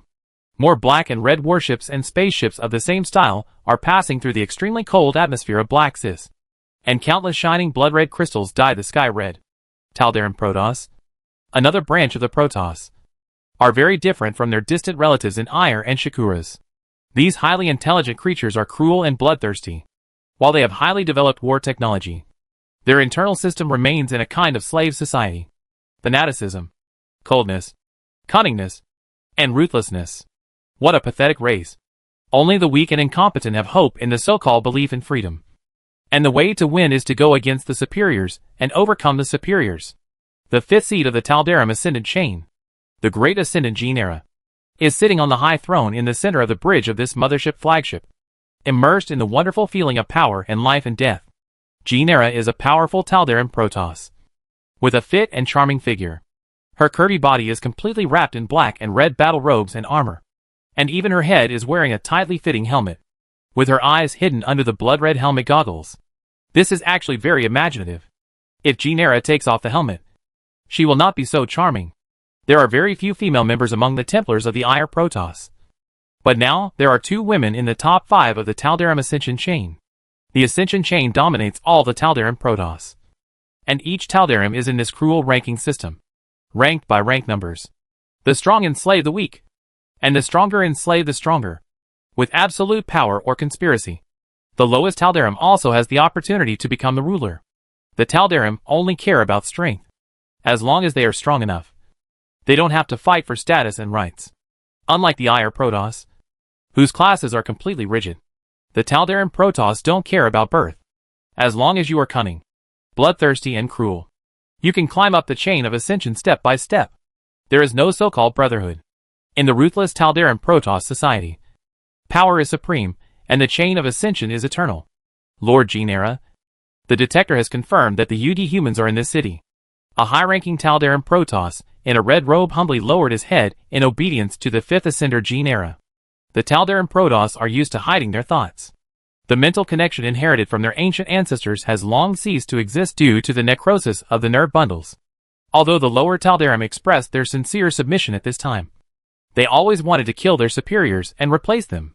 However, the infighting outside the rapture ceremony would undoubtedly cause the Death Fleet to fall into chaos and incur the anger of the Dark God Amon. Then what are you hesitating about? Janara's voice was not so gloomy and terrifying. And it might even sound unexpectedly sweet and moving to humans. And the ethereal psychic energy echoed in the bridge. But in the language of the Taldaran Protoss, all words related to stability and happiness mean absolute weakness. We are here to destroy these humans. Everything is as you wish. My lord. Prepare to fire the main guns to destroy this human colony. The high-level ascendant immediately replied. These humans are so fragile. It is worthless to crush them like insects. On the three-dimensional screen of the bridge, which was interwoven with countless lights and shadows, was the picture taken by the detector from the capital of Braxis, Polaris. On the streets of Polaris covered with thick white snow, citizens wearing thick fur clothes gathered to attack the police controlled by the UD government of Braxis. Both sides had a large number of weapons and even kinetic armor. And people lying dead or injured and frozen stiff were everywhere on the ground. At this time, the UD Expeditionary Force stationed in Braxis was nowhere to be seen. It was thought that they had already evacuated the planet after Tarsones was captured by the Revolutionary Army. In any case, the Braxis people who gathered to retake their homeland were completely unaware that a Protoss mothership and a huge fleet as big as a city were hovering above their heads. What a pity. They will die soon. Genera had no interest in humans. It was pathetic that these primitive creatures with mouths were limited by their short lifespans. Who let them seek their own death? I was really surprised when I heard that the outpost was attacked by humans. The bugs are happily fiddling with their little rags. Oh, at this time, Alarak dragged his magnetic long voice with cold-blooded black humor and walked from behind Genera. When his eyes swept across the screen where humans were fighting each other, his facial muscles shrank and he showed a contemptuous expression. May they have fun before they die. Lord Alarak, the fourth ascendant. Genera immediately stood up from her throne and bowed to Alarak, just as the high-ranking ascendant had done before. As you command. I will destroy this human colony immediately. The fifth seat is only 1 seat away from the fourth seat. But the difference is like heaven and earth. Alarak could easily knock Genera to the ground and use the psychic blade to cut open her soft chest and abdomen with grace and cruelty. You are very interested in watching the circus performances of primitive animals. If you can match your ability in this regard with that of fighting, I will be very satisfied. Alarak walked straight to Genera and sat down in her seat. Alarak, the fourth ascender today, seemed irritable and impatient, partly because he was not able to draw enough creator's breath from the terrazine gas springs on his home planet Slain at sunrise as in the past. This cold and dirty little broken ball is even more harsh than the dry Slain, which is not important. But not only is there no terrazine in Black Sis, but even high-energy gas is pitifully scarce.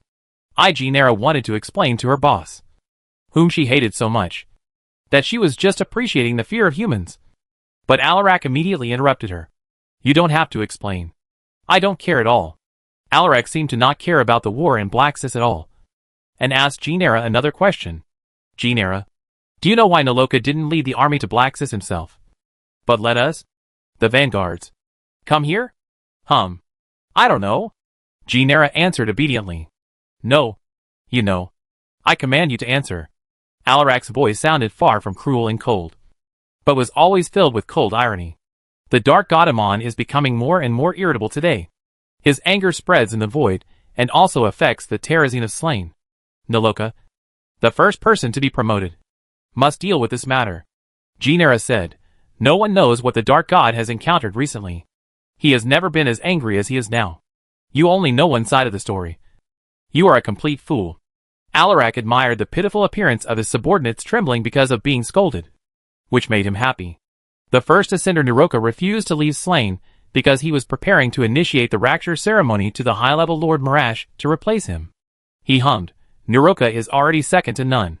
If he wants to go further, the position of high-level Lord is the last choice. But Marash is blessed by the Dark God Amon and has great power. For this reason, Naroka must win the support of allies. He has already come to you. Genera wanted to pretend that she knew nothing about the fact that the first ascendant Naloka had visited Alarak late at night. But that would only fool the fourth ascendant Alarak, which would surely lead to severe punishment from the latter. Yes, Naloka asked me to support him as an ally in the rapture ceremony. Alarak said happily, Guess what my answer is? I don't know. Genera did not hesitate. TSK Alarak did not embarrass Genera. I didn't answer, he said, but the news of the First Ascendant's visit did not escape High Lord Marash. So the High Lord didn't care what my attitude was, and kicked me here. Humph, the High Lord is the most powerful and cunning Taldarim. At least for a long time in the past. So, Noloka postponed the plan to launch the rapture ceremony, and waited for our death fleet to return to Slain. Those who anger Marash will live a life worse than death. And Iowan is the end, Genera said cautiously. That madman in Iowan is not worth mentioning. But he still has value. Alarak said to himself. So who do you support in the duel between the First Ascender and the High Lord? I will not participate in this rapture. Genera found that her slender neck was easily pinched in the hand of the furious Alarak before she finished speaking. Alarak was tall and looked like a giant even among the Taldarim. He could easily pinch Genera in his hand. Although he couldn't suffocate a Protoss to death. Strangling a Protoss neck was also fatal to the Protoss. This cunning guy would never easily take sides. This was a clear thing. If 2 of the top 10 Ascenders in the Ascension chain formed an alliance, the other Ascenders would definitely be worried. Do you think you can stay out of it by being a turtle? Well, just hide in your shell and shrink your neck. Poor guy. Alarak slowly put Genera on the ground, feeling bored by the other party's indifferent reaction. I hate betrayers. Genera, you'd better not make me angry. He acted moody, but that was just his way of hiding his true thoughts. You are very honest. I will reward you with some terrazine. Thank me later, Lord Alarak. The mothership's main gun is ready. At this time, a Taldarim crew member reported to Alarak. Very good. You know what to do next. Alarak's lazy and sarcastic voice returned. This weapon is nothing but a waste of natural resources in the hands of weak Templars, who do not understand the joy of killing and conquering. You don't need me to teach you what to do. The Taldarim are the ones who fight to the death. Alarak didn't care what kind of wrath the human government would incur if he destroyed this human colony. The Protoss only needed to move their fingers, and these poor creatures would flee. He didn't deny that even humans, who were weak and short-lived, had their own respectability. But they were only a minority. Alarak wouldn't feel sorry even if most humans were burned to ash. Even if he blew up all of Braxis. What could the Lord of Mankind do to the Taldarim? Alarak wanted to see if he had the guts to fight the Taldarim. In the dazzling light that could be seen throughout Polaris, the Taldarim's death fleet began to bombard Braxis. The terrifying beam brought a devastating flame, vaporizing the glaciers and oceans of Braxis, burning huge scorch marks on the land. A large amount of water vapor entered the atmosphere and then condensed into ice crystals, causing freezing rain and hail around the world. This extreme weather brought by the Protoss orbital strike created giant ice cones on the charred land. Polaris was burned without any suspense, and all life was wiped out. This was just the first planet destroyed by the Taldarim. Chapter 496 Tasha's Swarm. Terrador number 9. Emerald Coast Sunset Palms Hotel. The Sunset Palms Hotel is an asset of the Tassoni's creation family, and is only open to nobles who can enter this class. This means that even wealthy federal businessmen, entrepreneurs and financiers with assets will be turned away if they do not have this identity. Located in the city of El Scarro, the Sunset Palms Hotel is located on the beautiful Emerald Coast, close to the golden El Scarro beach, and the private dock is full of luxurious yachts and sailboats. The luxurious staircase of the main staircase has extraordinary decorative lines, like flowing water lines, as a symbol of the power and wealth of the Tassoni's creation family. The Sunset Palm Hotel is a glass and steel building that is both gorgeous and magnificent. Whether it is the large blue glass between the bronze iron frames, the majestic marble white walls, or the huge glass dome like a greenhouse, and the fish scale stairs that undulate like waves, they all demonstrate the wealth and power of the creation family. Looking at the magnificent and gorgeous rich area buildings, resorts, and ultra-modern art-style train stations, bus stations and interstellar ports on the Escarlo coastline, they are also classic works of Tassoni-style buildings. The Sunset Palm Hotel in Escalo City has a large infinity pool located on its top floor, which seems to be above the clouds. Gravity technology makes the pool seem to float in the sky, and its edges seem to be completely non-existent. The pool is very lively at the moment, with cheerful laughter and noise everywhere. Many young men and women in swimsuits are enjoying the perfect sunbathing in Escalo with sunshades, or playing in the shallow water in the pool. Although the Terran Federation has fallen apart, The descendants of the Tarsones creation family are still living in the past. The affluent and carefree life, not affected by the war or any influence. Even during the 4-year Kylian War, the rebellion era, and the total war, the children of the creation family lived an enviable and luxurious life, compared with the edge worlds destroyed by the Zerg and the Protoss. One is heaven and the other is hell. In contrast, the expressions of the security guards and FSB agents in black suits and tights around the swimming pool are much more real. This is not to say that the descendants of the creation family are hopeless playboys. They are just a group of spoiled children.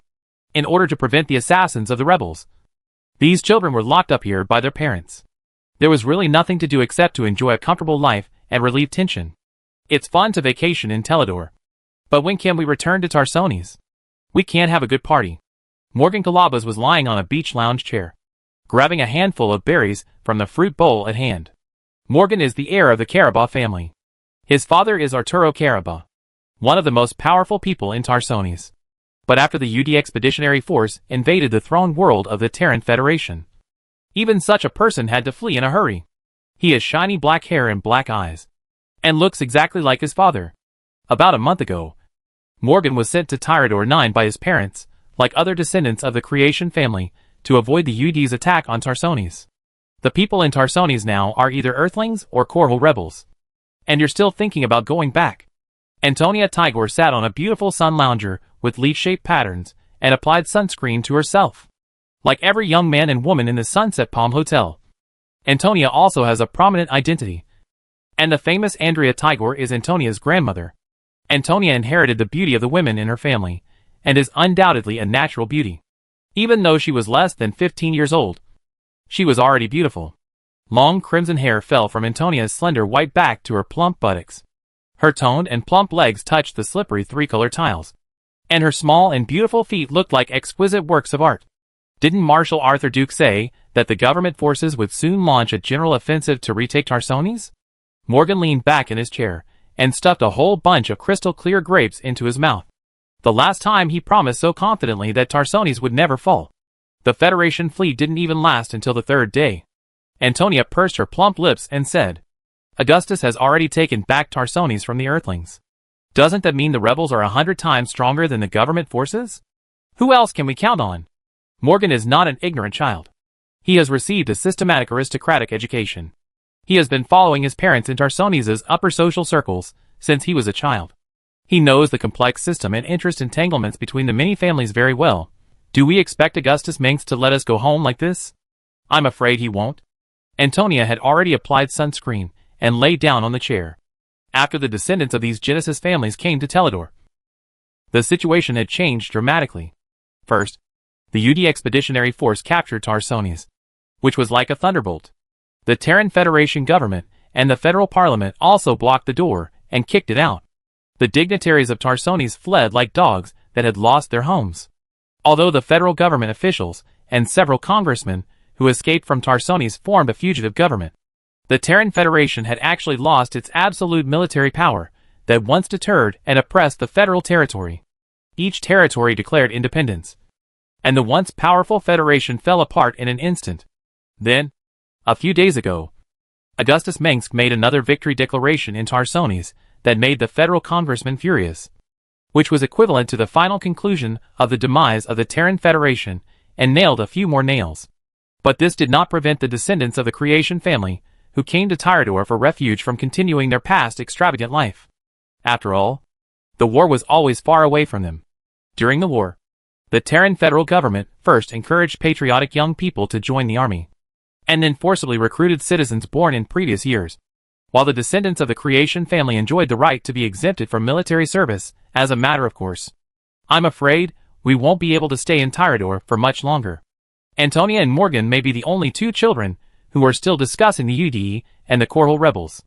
It is not the norm for aristocratic social interaction to talk about such things among a group of children who just want to forget their unhappiness and indulge in pleasure. Moreover, the recent news also proves that the Terran Federation's exiled government is gathering the fleets that were dispersed by the UD Expeditionary Force with the help of various creation families, and summoning the naval squadrons that failed to return in time due to cruising in extremely remote star regions, preparing to regain the old territory. Most of the Tagore family members behind Antonia have safely escaped from Tarsones, and went to other planets, under their family name, or mining planets. Since Augustus Mengsk has taken control of Tarsones, he will soon be free to deal with us. Moreover, their parents and families will support them even if the sky falls. Although the fall of Tarsones caused the founding families to lose countless real estate and other capital, it is not an exaggeration to say that it was a serious injury. But the wealth accumulated over hundreds of years is not enough to force the members of the creation family to live a life of poverty. Can't our family reconcile with Augustus Mengsk? I don't understand. Morgan has eaten all the fruits on the fruit plate and put on his coat to get more, with the support of the family. Augustus can become the ruler of Tarsones. The Korhal people will never forget the hatred of Korhal IV, Antonia said, when Korhal was razed to the ground. Emily Amelie Tagore knew that he and Augustus were over. They were not likely to be. Morgan quickly came back with a new fruit plate, sneering at Antonia's words. Augustus Mengsk is a dangerous man. I heard that he has a ruthless ghost girlfriend. And he has many ghost girlfriends like that. Wow. Antonia was amazed. At this time, there was a sudden noise outside, and the security personnel around the swimming pool immediately became nervous. Gentlemen, ladies, you must leave here immediately. The servants have packed up the gifts. A man in a black suit walked to the edge of the pool and shouted, "Hurry. There is no time to waste." The young men and women in the pool immediately looked at the man with dissatisfaction, and some continued to swim in it as if they didn't hear it. What? How can this be? Where are you going again? I've had enough. When can we get back to Tarsones? I want my mother to talk to you idiots. What happened? Mr. Dillon? Bess Cussines asked anxiously while combing her wet blonde hair, standing next to her twin brother Rockham. Are the rebels here? It's the Zerg. Kid. The man with a thick mustache waved his hand, urging the descendants of the creation family, who were still having fun, to leave the pool. Tyrador has discovered the main nest of the Zerg. This place will soon become the target of the Zerg attack. You should leave by shuttle now. Don't hesitate. Okay. But I want to know how long we will be chased around by the rebels and the Earthlings like drowned dogs. Kalyamas said as he put on his coat. Not long. Augustus Mengsk won't stay in his position for long. Derlin looked at his watch again, looking very anxious. What about the others in Teledor? Morgan Carabaugh asked Dylan. There are still many people living here. If we leave, it's not our business. The solemn butler said sternly, my duty is to send you back to your family safely. The Zerg are not pirates from the French system. He said, you are kind, child. But we are not the opponent of the Zerg. Antonia and Morgan looked at each other and shook their heads.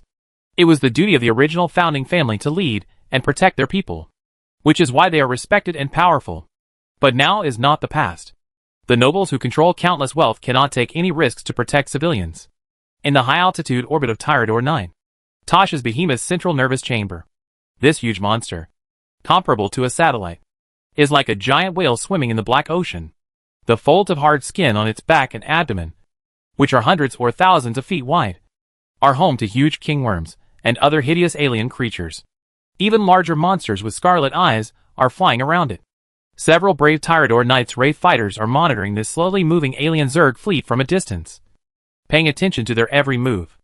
As long as the Terran Federation exists, my revenge will not end. Gabriel Tosh, who has turned into a hideous greenskin monster, no longer remembers whether he killed his grandmother with his own hands, or the federal army that even shot at the residents of the slums. But it doesn't matter. Tosh's immense anger urgently needs an outlet, and he must find something to do. As Tosh becomes this monster for longer and longer, the remaining humanity in his heart is gradually lost. This is not Tosh's fault. The transformation of the Zerg affects him all the time, and the Zerg does not need pity for the mentally retarded and other unimportant emotions. Revenge is actually irrelevant. At least not to the current Prince of Blades.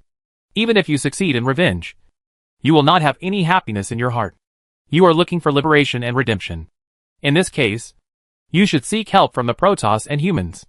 On the other side, a female Protoss wrapped in huge fleshy tentacles and tentacles spoke to Tosh in her beautiful and majestic mental language. She was none other than Razigal, the matriarch of the Dark Templar and the current Archbishop of the Daram Protoss. But at this moment, half of Razigal's body was trapped inside the behemoth's tissue, and her grayish-white skin also showed ugly spots due to fatigue. Shut up, goddess of death. If you have a mouth. As soon as Tosh saw Razigal, anger surged in his heart.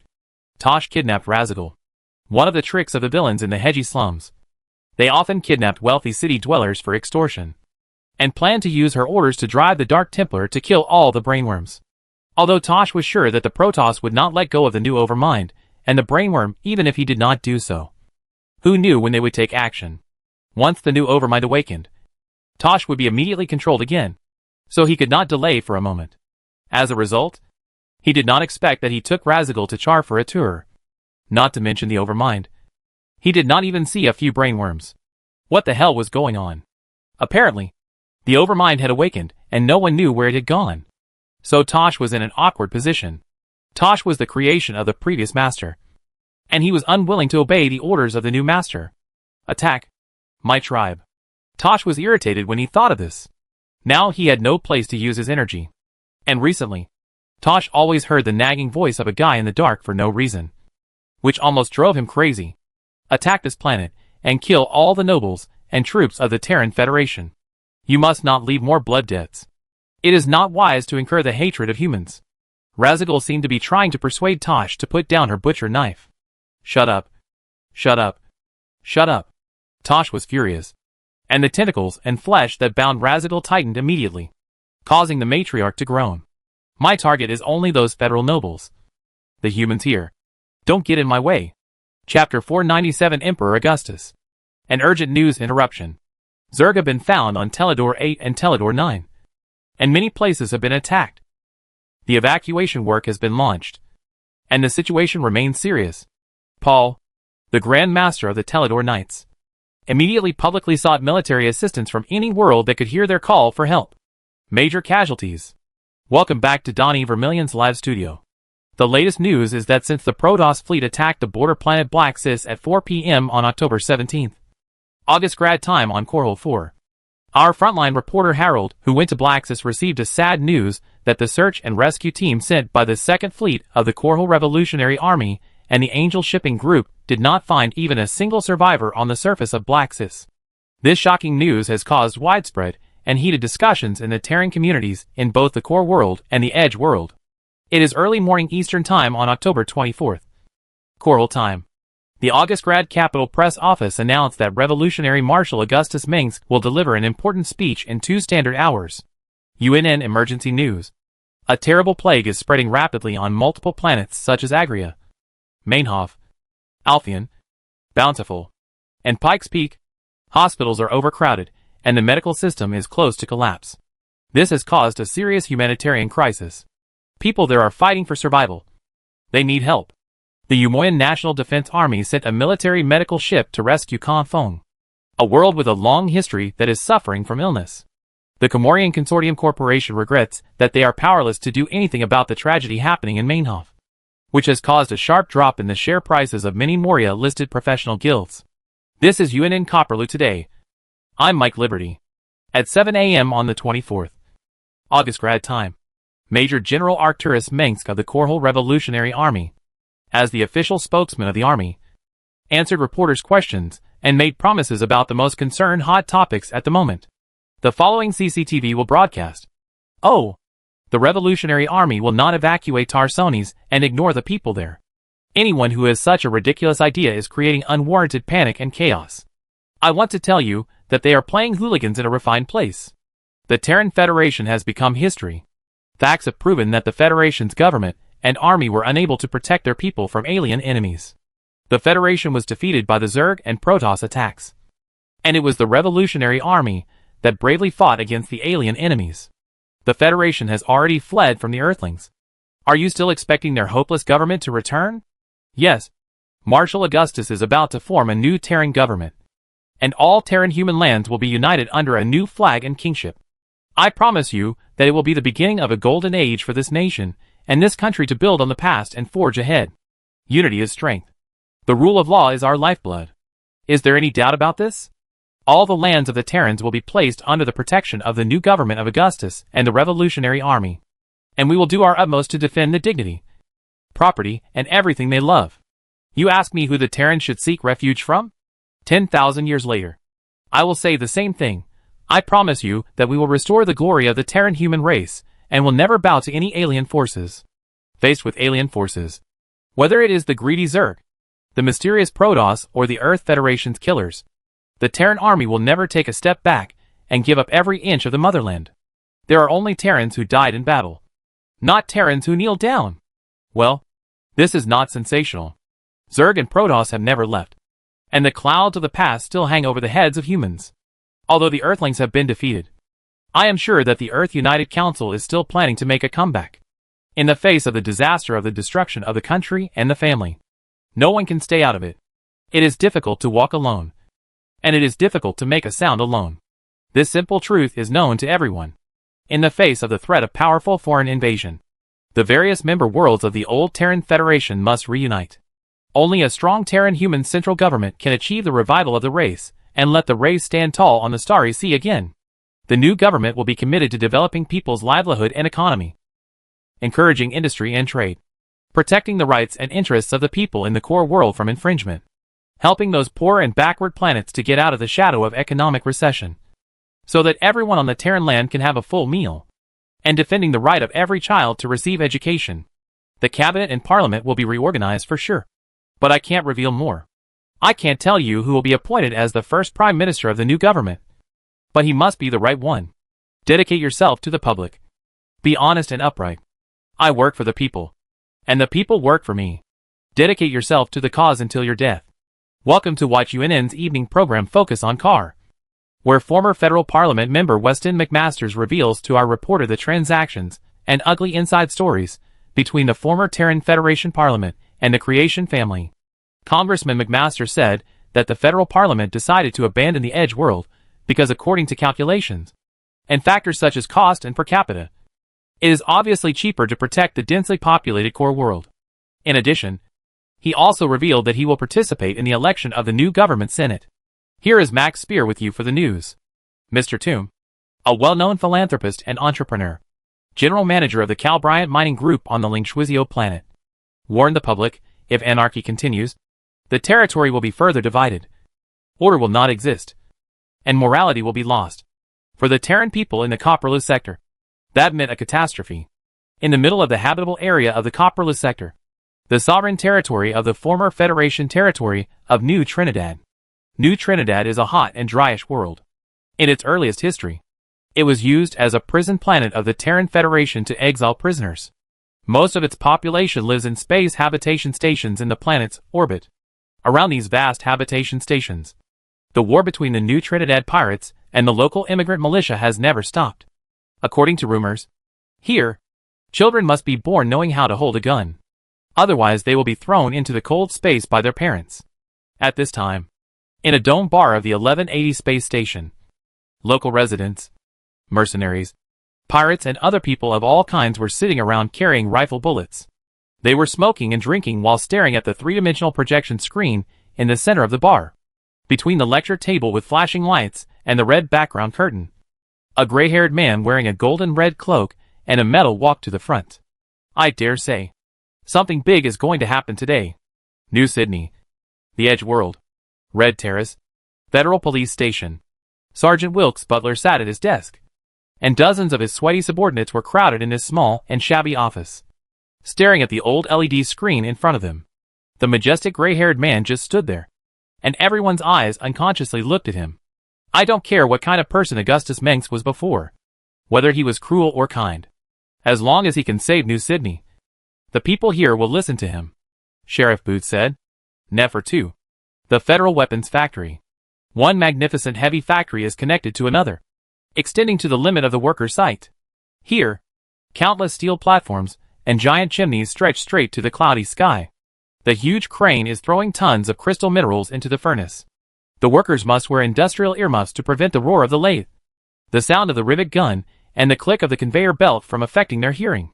In the area where the huge Nafu 2 factory is located, the drizzle is almost always falling, never stopping throughout the year, and there is no way to dry clothes in the sun. Pollution from the industrial zone has also poisoned the atmosphere of Nafu 2, and acid rain has turned the dense forests of the past into a barren wasteland. Work hard. No idle chats. Any reading materials related to the rebels will be destroyed immediately upon discovery, and each workshop must implement a collective responsibility system. The voice on the radio and the severe punishment could not stop the workers from gathering together to pay tribute to the hero who might save them. We can hear his voice. Asteria. As the saffron sunset fell over the side of the Asteria Canyon, the mayor of Dante called all the townspeople together and told them that he had something important to announce. A name that was once unknown was about to be known throughout the planet. Agria. The plague has taken the lives of millions of Agrians, and almost everyone has lost their relatives and friends in this terrible catastrophe. The air was filled with the stench of burnt bodies. In many areas, the number of bodies cremated could not even keep up with the number of bodies received. The number of dead people was much greater than the living, and the living people no longer had the energy to burn the dead. At the Skylark Ferry, people fleeing to Hadestown turned up their radios to the maximum and listened attentively. So his voice spread in all directions. Artica. This planet was just an ordinary planet in the territory of the Terran Federation. Its poor soil and dangerous primitive swamps could barely support 1 million people. Even the Zerg had never attacked Ares. At this time, the citizens of Altikahim were in a frenzy because a fleet of Taldaran Protoss had arrived over their city. Only a small number of them were holding their personal terminals to listen to the speech, clinging to this last straw. Tyrador 8. The Zerg were gathering in the orbit of this planet. The Tyrador Planetary Defense Force was doing its best to protect its homeland from the Zerg invasion. Railguns and anti-aircraft guns could be seen everywhere. At this moment, in the urban area of Gramercy City, the capital, hundreds of thousands of people are gathering together to listen to the speech of Marshal Augustus Minsk. Only he and his revolutionary army can save the people of the Teledor system. The pride of the water, the North Ocean. This liquid high-energy gas collection platform built on the sea is like an immovable steel fortress. Amid the roar of the super drill, a brand new golden red flag is rising. The workers on the platform all heard a majestic voice from the radio. Today, the various Terran colonies are united again on the same flag, condensing into a powerful and invincible force. And she should, and must, own all the land, people and legitimate sovereignty of the Terran Federation. Everyone should be told her name. The Terran Empire. She is the Empire. Let the world hear our voice. Bathe her. The temple of the Taldaran Protoss in the steppes of war. Be careful. That is the last battery. If it breaks down again, we will never be able to contact people from other worlds again. Under the magnificent alien temple, thousands of people gathered under a holographic screen. They were the Korhal immigrants who voluntarily stayed under the influence of the will of Bashar, obsessed with Terrazine and its influence. Today, the psychic potential of Bashar immigrants is generally higher than the average level of Copperly humans. And 3 years have passed since they came to Bashar. And the Korhal Revolutionary Army and their compatriots seem to have completely forgotten the people here. Even so, the Bashar immigrants still maintain their loyalty to Korhal and the Revolutionary Army. For the Terran Empire, Tarsones, Central City. A huge holographic projection screen was projected on a screen that was 300 feet wide and 100 feet wide. No matter how far away, one could clearly see the image on it and hear the solemn voice. People were originally very calm. At least, they had just started to cheer. When they heard Augustus' last words, they were infected by some emotion, and the cheers immediately turned into a tsunami. In the name of the Empire, Shiloh, Antigua Prime, Ma Sera, Altera, hundreds of human worlds were in a state of shock. Augustus the Great, Emperor of the Terran Empire, Emperor of all Terrans, Liberator of the Federation, Defender of all Copperlu, Lord of Korhal, Conqueror of Tarsones, Governor of Antigua, Governor of Char, Governor of Ma Sera, Governor of Chaucera, Governor of Arisha, Governor of Blaxis, Governor of Bronte, Governor of Tyrador, Governor of Altera, Governor of Shiloh. Augustus stood in front of the podium in the Augustus Palace, facing countless cameras and flashes, and only he knew what was in his mind. The so-called great deeds of a man, to make great achievements and to win the support of hundreds of people, are probably like this. I declare to the people of the entire Terran Empire that my life, no matter how long it takes, will be dedicated to serving you and the great empire to which we all belong. He said, I am Augustus Minsk, the founder of this new empire, the master of Tarsones, Korhal, Antigua and thousands of other prime worlds and colonies. Now, without the need for laurels and scepters, I am already an unquestionable king in legal terms. From now on, I am the emperor of the Terran Empire. Wherever I am, there is the Empire. Chapter 498 The Terran Empire. Car 4. The Imperial Capital. Augustgrad Palace. In the original plan for the Imperial Capital, the palace built for the Terran Emperor was located in the center of the city, occupying more than 10 square miles of land. In addition to the main giant pyramid-shaped palace building, there are large courtyards behind the towering walls and gates of the palace, which are used to build nurseries and gardens and office buildings for administrative departments such as the cabinet.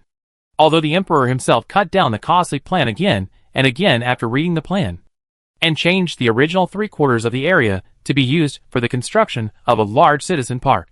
The Augustgrad city government, the Imperial Senate, and the Imperial Marine Corps Operations Center, the main palace, and a small part of the courtyard were retained under the advice of Defense Minister Actualus and others. In addition, there is a statue of a revolutionary marine carved from travertine marble, and a 500-foot-high monument to the Battle of Korhol. Soldiers who died in the past while protecting Korhol will also be moved here for burial. The palace is not only a symbol of the power of the Emperor of the Terran Empire, but also the center of politics, so it cannot be too shabby. Even so, this is undoubtedly a huge project. At the beginning, at least 3,000 construction workers were engaged in the construction of the Augustgrad Palace, and the resources and large equipment mobilized were an astonishing number. The entire Augustgrad is under construction, and the palace is just a microcosm of it. This is the contribution of Emperor Augustus to the land of his birth, and the reborn world of Korhol 4 will surely replace Tarsones, where the powerful and wealthy are deeply rooted. As the center of the Terran Empire, the current Augustgrad Palace is just a fine steel frame built by countless cranes, pile drivers, concrete, and towering scaffolding. The outermost palace wall has begun to take shape, and there are many golden and red flags of the Terran Empire fluttering in the wind on every construction site. The half-mile-long high wall is only the outermost layer of the palace's defense facilities. On top of the multiple layers of thick and reinforced concrete is a 4-foot-thick grid of pre-steel, mu alloy and superconducting. The air and water inside are screened to the molecular level, which can resist the impact of electronic pulses and charged particle radiation. Giant cannons of amazing caliber are installed on the palace walls, guarded by the royal guards, who were once the marshal's guards. From the design of the palace to the construction of the guards and staff, they are all the most loyal to the Minsk family. Everyone must undergo a mind-reading review by the psychic agents of the highest supervision and police department Ogbo before they can actually come into contact with the royal family.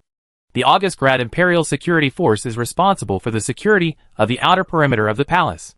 In terms of artistic value, the magnificent Augustograd should also be an unprecedented model in the history of new empire architecture.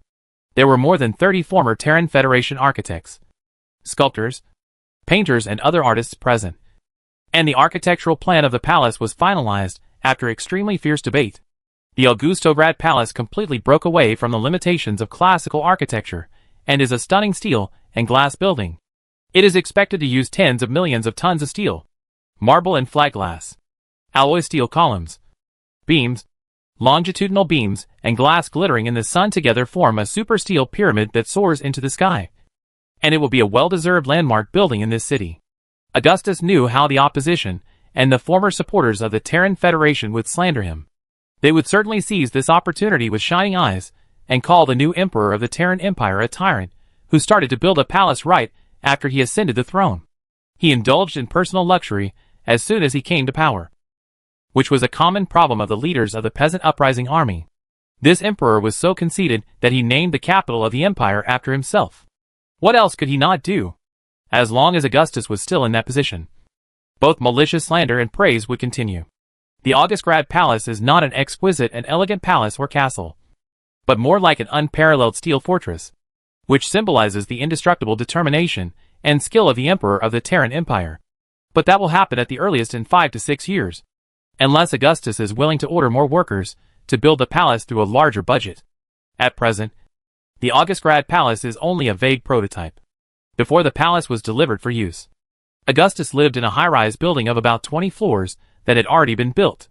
The building concentrates the various departments of the new empire, including the newly established Ministry of Finance, Ministry of Justice, Ministry of Land and Resources, Ministry of Agriculture, Ministry of Commerce, Ministry of Health and Public Security, and dozens of other different departments of the Terran Empire.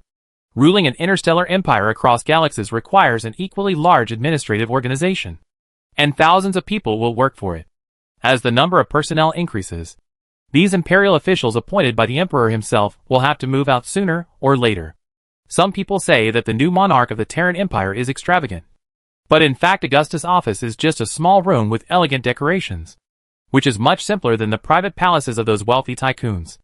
As the emperor of the Terran Empire, Augustus also had no time to go on vacation. After all, he still had an empire to build.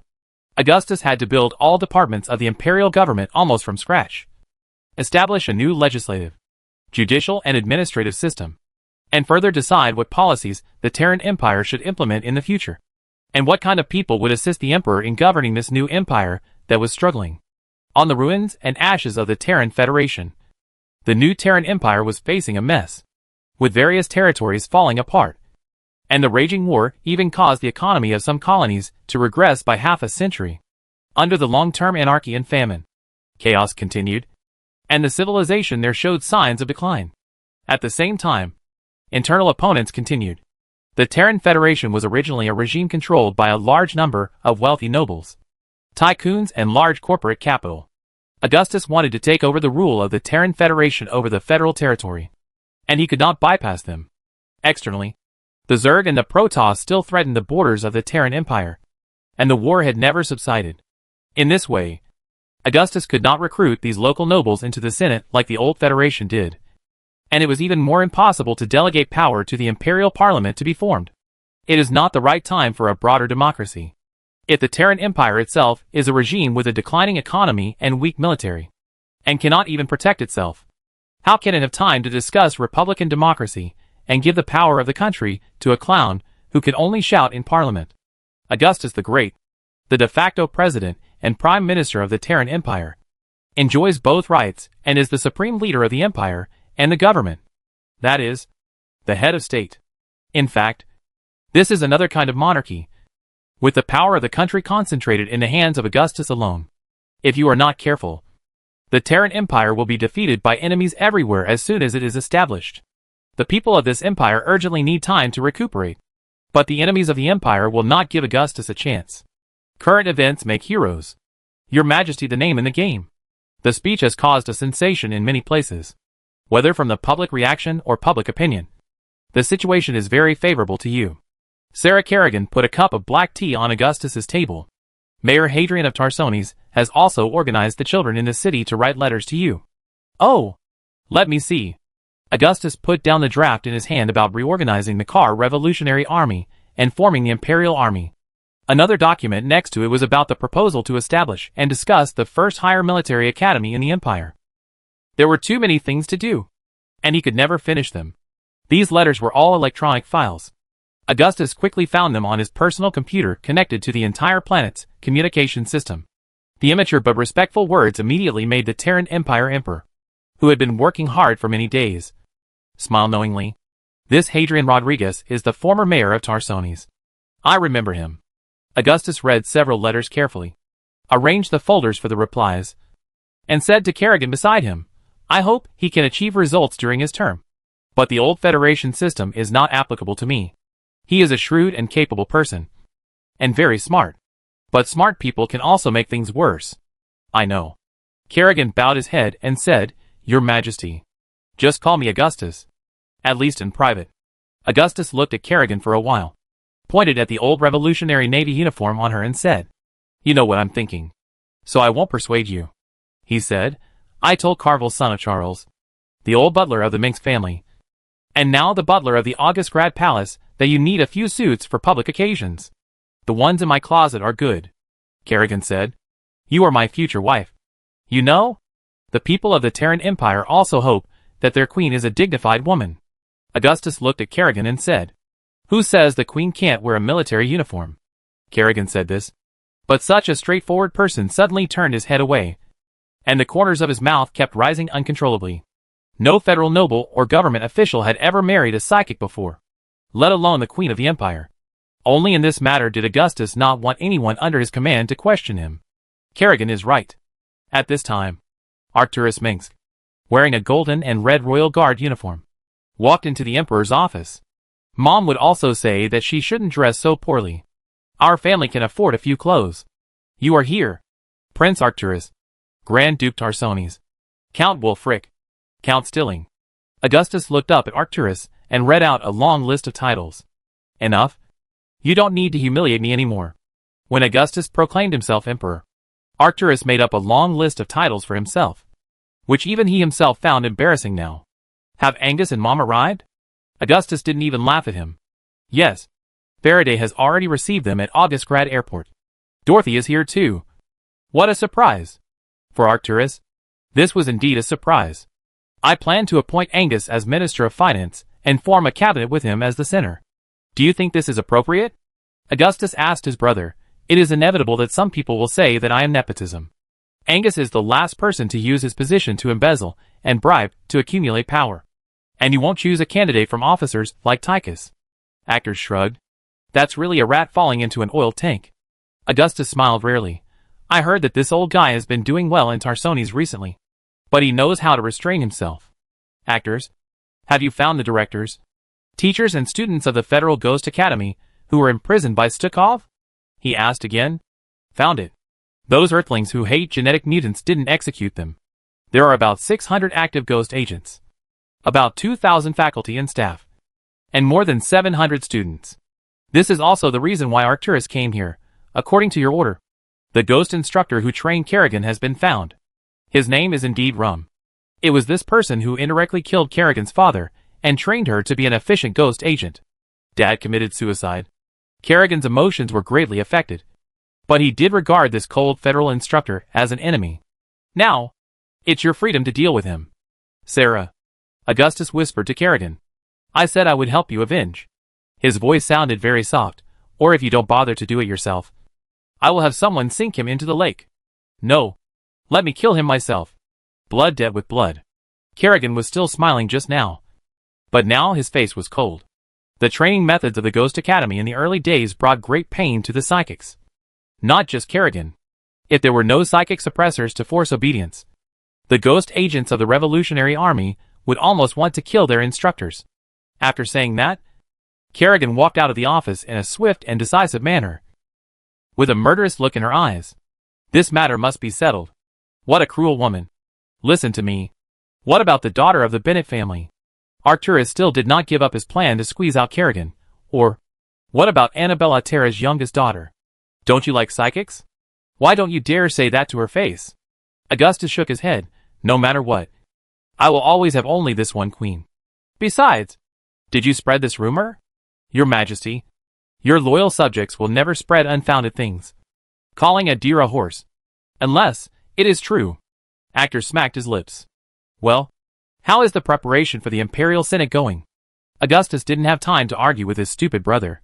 The Imperial Senate is different from the Federation era. Each planet must send representatives instead of allocating seats based on population and economy. In the past, marginal worlds could not even say anything in the Federation Parliament. This won't be accomplished in a few days. You know, about half of the former Federation territories have not been reclaimed by us. And there are also many settlements established by immigrants themselves outside the Federation immigration plan. Actors replied, we must send out a fleet as soon as possible to make them recognize the sovereignty of the Terran Empire on their homeland. I know. But there are really no more fleets to be mobilized. Both the Zerg and Tyrador and the Taldaran Protoss in Attica require powerful fleets to deal with. Augustus had no good solution. Fortunately, there is a solution to the plague in Agria and other places. Artanes, the Protoss executive, who came to help the Revolutionary Army fight against the hybrids, stayed in Korhul and even participated in the establishment of the Terran Empire. Due to the mission, Artanes had many Protoss biological scientists who studied hybrids. So, Augustus commissioned the Protoss Empire scientists under Artanes to develop an antidote to the Zerg virus. The reason why the Protoss had not conducted such research before was because they did not have to worry about Zerg infection at all, and would not waste time and energy to save humans. But in fact, the Protoss has such technological strength. Notify the fleet that the Protoss has developed a nano-serum that can fight the virus. The fleet heading to Agria will set off immediately today.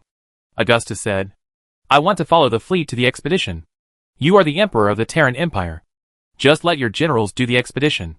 Actors objected. Didn't I say that? Augustus just said calmly. Wherever I am, there is the Terran Empire. Chapter 499, we are the moving boundary markers of the Empire. During the process of short jumps to Teledor 8 and Teledor 9, the light from celestial bodies and nebulae outside the Bridge of Fury, the flagship of the 4th Fleet of the Terran Empire Fleet, was gradually obscured by the brilliance of the stars in the Teledor system. The Teledor system is only a few dozen parsecs astronomical units. 1 parsec equals 3.26 light-years away from the Korhal system, and it only takes a few days to reach Korhal 4 by taking the fastest galaxy jumper. This also means that the geographical location of the Teledor system has become extremely important to the Terran Empire, which has just established its capital on Korhal 4 and moved its political and economic center to the Korhal system. It is far away from the hustle and bustle of Tarsones, but closer to Korhal. When the Teledor system was invaded by the Zerg, it was Korhal 4 that first responded to the call for help from the Knights of Teledor. General William Warchowski. The fleet has jumped into the Teledor system and is executing a tactical jump command to the predetermined assembly point. At the age of 18, Colonel Matt Horner is already the captain of the Fury. He has held important positions in many important departments, such as the General Staff of the Revolutionary Army and the Revolutionary Navy Command. He also accumulated rich experience in sailing and commanding battles at the grassroots level in his early military career. Now, Matt is the captain of a capital ship for the first time. Lieutenant General William Wachowski is a lean and solid general of the Revolutionary Army. The straight uniform of the Imperial Navy general fits tightly on his body, without any gaps or undulations. Wachowski is bald, and his thin face is always expressionless. He is as serious and rigid as the inspectors and political commissars, who are strict with military rules and discipline. He only follows military rules and never shows any mercy. It is said that even the Zerg would be ashamed of his ruthlessness. He has a well-known nickname, Tug Tug, and is also called William Tug Wachowski, which, like those nicknames such as Stonewall and Big Wheel, highlights this person's personality and work style. Lieutenant General William Wachowski was born in a humble family. His parents were shoemakers in the marginal world. Influenced by local education and economy, Wachowski only began to receive systematic military education at the Imogen Naval Academy after becoming an officer of the Revolutionary Army. Like many generals who were promoted for their meritorious service in battle, Wachowski started as a reserve officer and participated in the battles of Korhal, Maz Sara, Antigua, and Ale and Char. He was one of the first officers when the Revolutionary Navy was established. Wachowski is an excellent military commander, and he loves learning, thinking and summarizing. In the middle and late stages of the uprising, Wachowski wrote a lot of reports on military theory research in the Army, and many of them were included in the Revolutionary Army's New Recruits Combat Manual or used as teaching materials for soldiers and new officers. Among them, the teaching materials that used General Edmund Duke as a counterexample were written by Wachowski and his comrades, and therefore, Wachowski and Duke's relationship has never been good. This is not uncommon in the Revolutionary Army. The Revolutionary Army officers who followed Augustus and were born civilians did not like the federal noble officers who joined later. Now, this has formed two different factions in the Revolutionary Army, and the conflict during this period is second only to the dispute between the Navy and the Marines. As a general who was promoted step by step from the grassroots, Wachowski is also an imperial general who will be recorded in history when the generals of the Terran Empire are officially awarded medals in the future. He is a hero who can stand on the same stage with generals such as Warfield, Runstein and Kidd. Only Warfield, Raynor and Lundstein were awarded the rank of Admiral of the Terran Empire. Jim Raynor, who was stationed in Char, also returned to Korhal to be awarded the medal, becoming the only 3 admirals of the Terran Empire.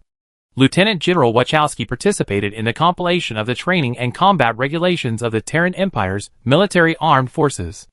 These regulations were finally passed after being reviewed and revised by the Emperor of the Empire, and were quickly promoted in the entire reorganized Imperial Army as a classic model for training and combat.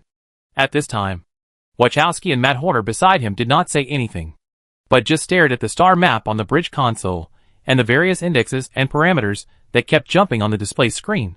At a certain moment, the Fury completed its last jump, and the 2 companion planets, Teledor 8 and 9, appeared on the tactical screen. At the same time, the red numbers representing the life signals of the Zerg kept jumping. And there were also a lot of displays about the psychic index. This is a huge swarm of Zerg, and their number may be as high as millions. So that a large red cloud with a dark red light is formed in the orbit of Teledor 9. This scene is no longer strange to the battle-hardened Wachowski and Matt. But they are still puzzled by the information displayed above. General. Only the 8th and 9th planets in the Teledor system were attacked by the Zerg, while there were no reports of Zerg invasion on the other 2 planets. 3 and 10. This does not conform to our consistent identification of the Zerg. The Zerg will not let go of anyone they see, and they want to destroy all humans. Matt frowned.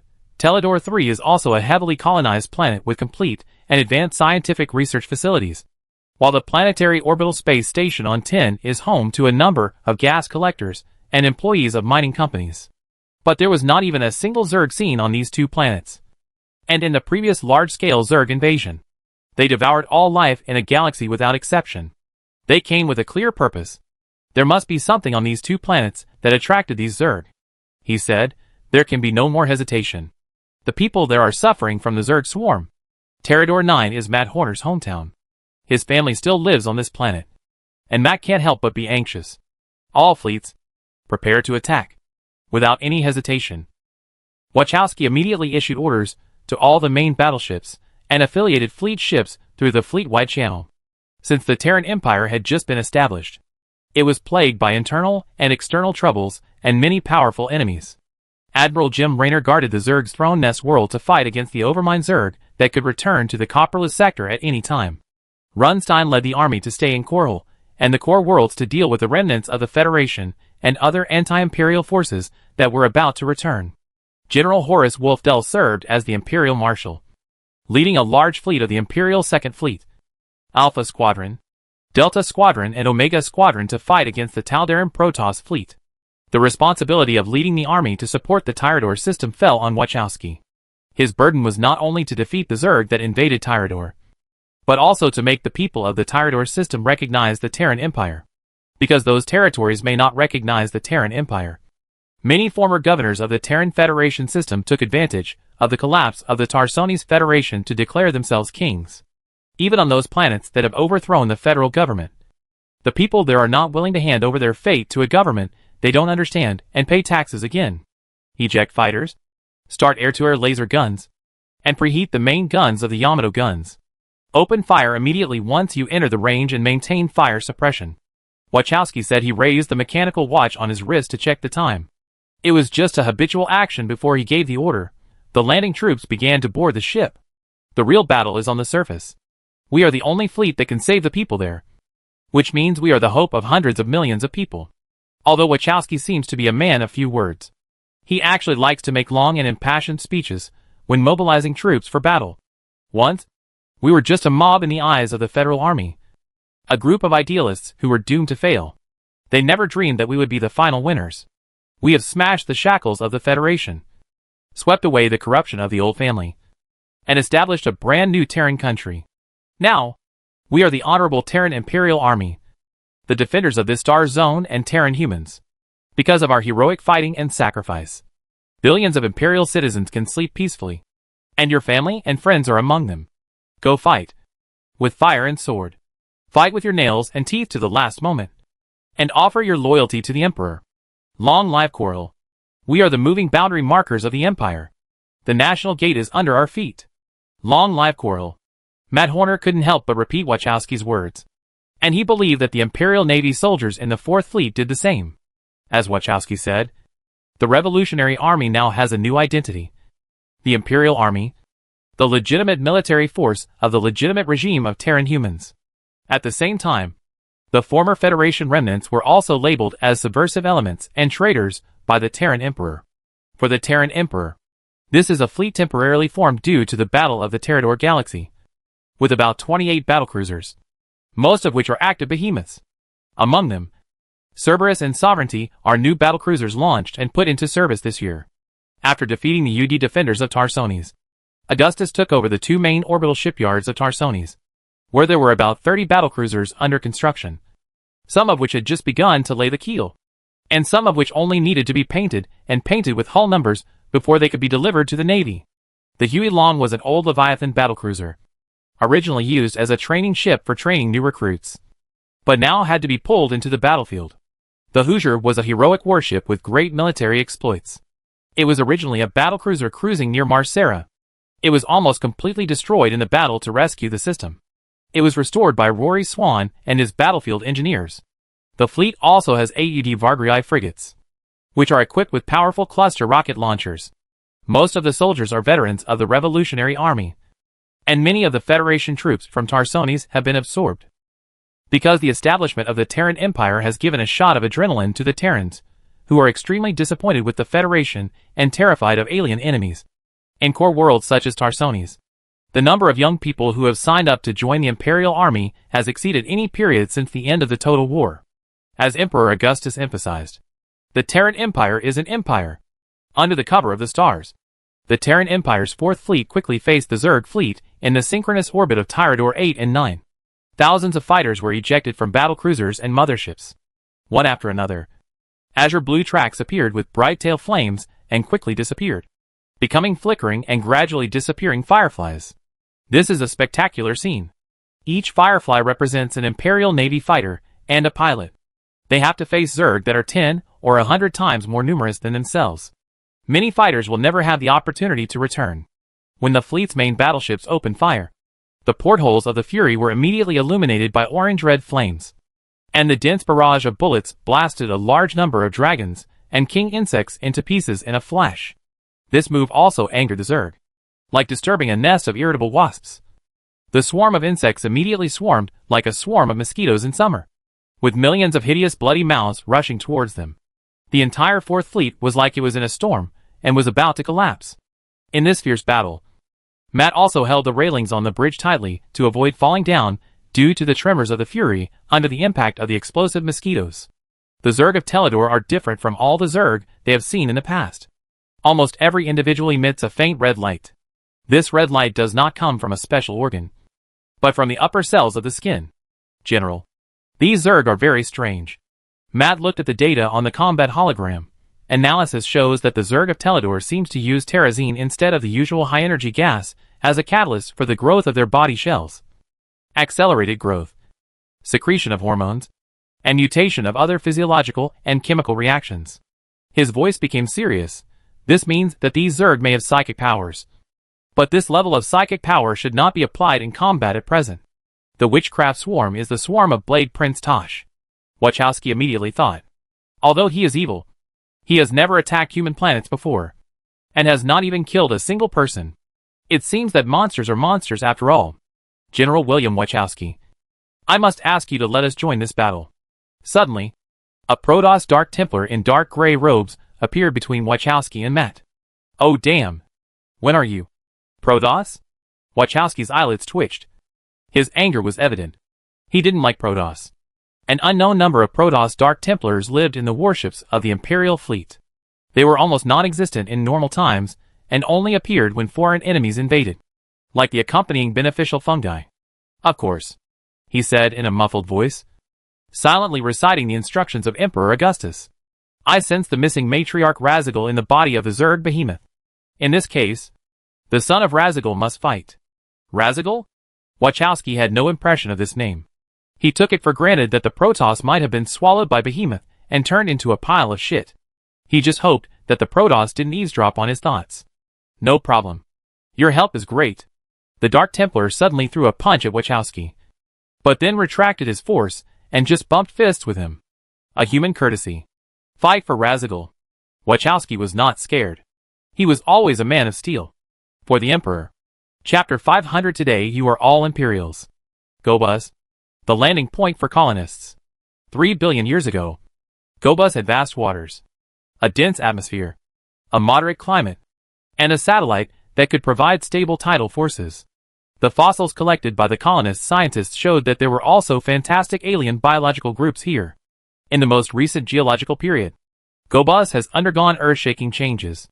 The magnetic field of its planet has begun to weaken until it almost disappeared, and the frequent volcanic eruptions have also dropped off a cliff. This brought disastrous consequences. The atmosphere of Gobuz began to escape in large quantities.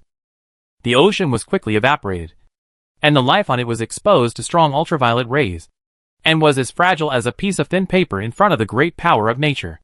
Even though the environment of Gobus is now too harsh for humans and their crops and livestock, colonization of the planet has been put on the agenda. This is a huge Earth-like planet with rich resources, and is located at the hub of important interstellar shipping routes.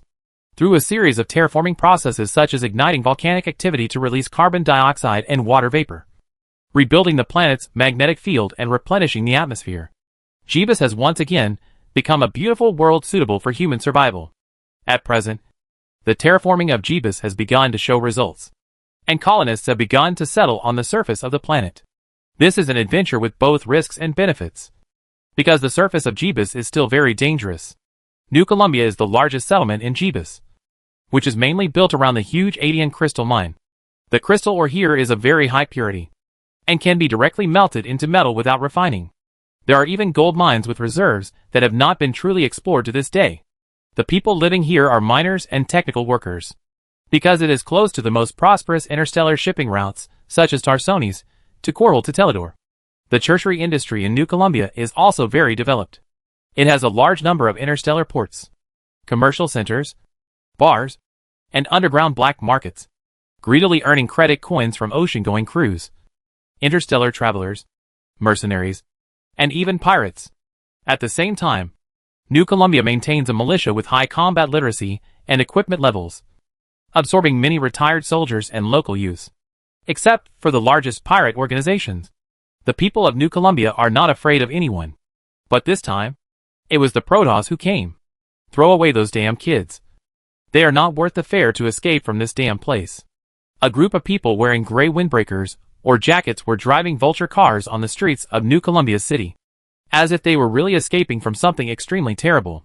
There were about 7 or 8 people in this group. All of them were capable men and women with guns, and some of them were wearing hoods.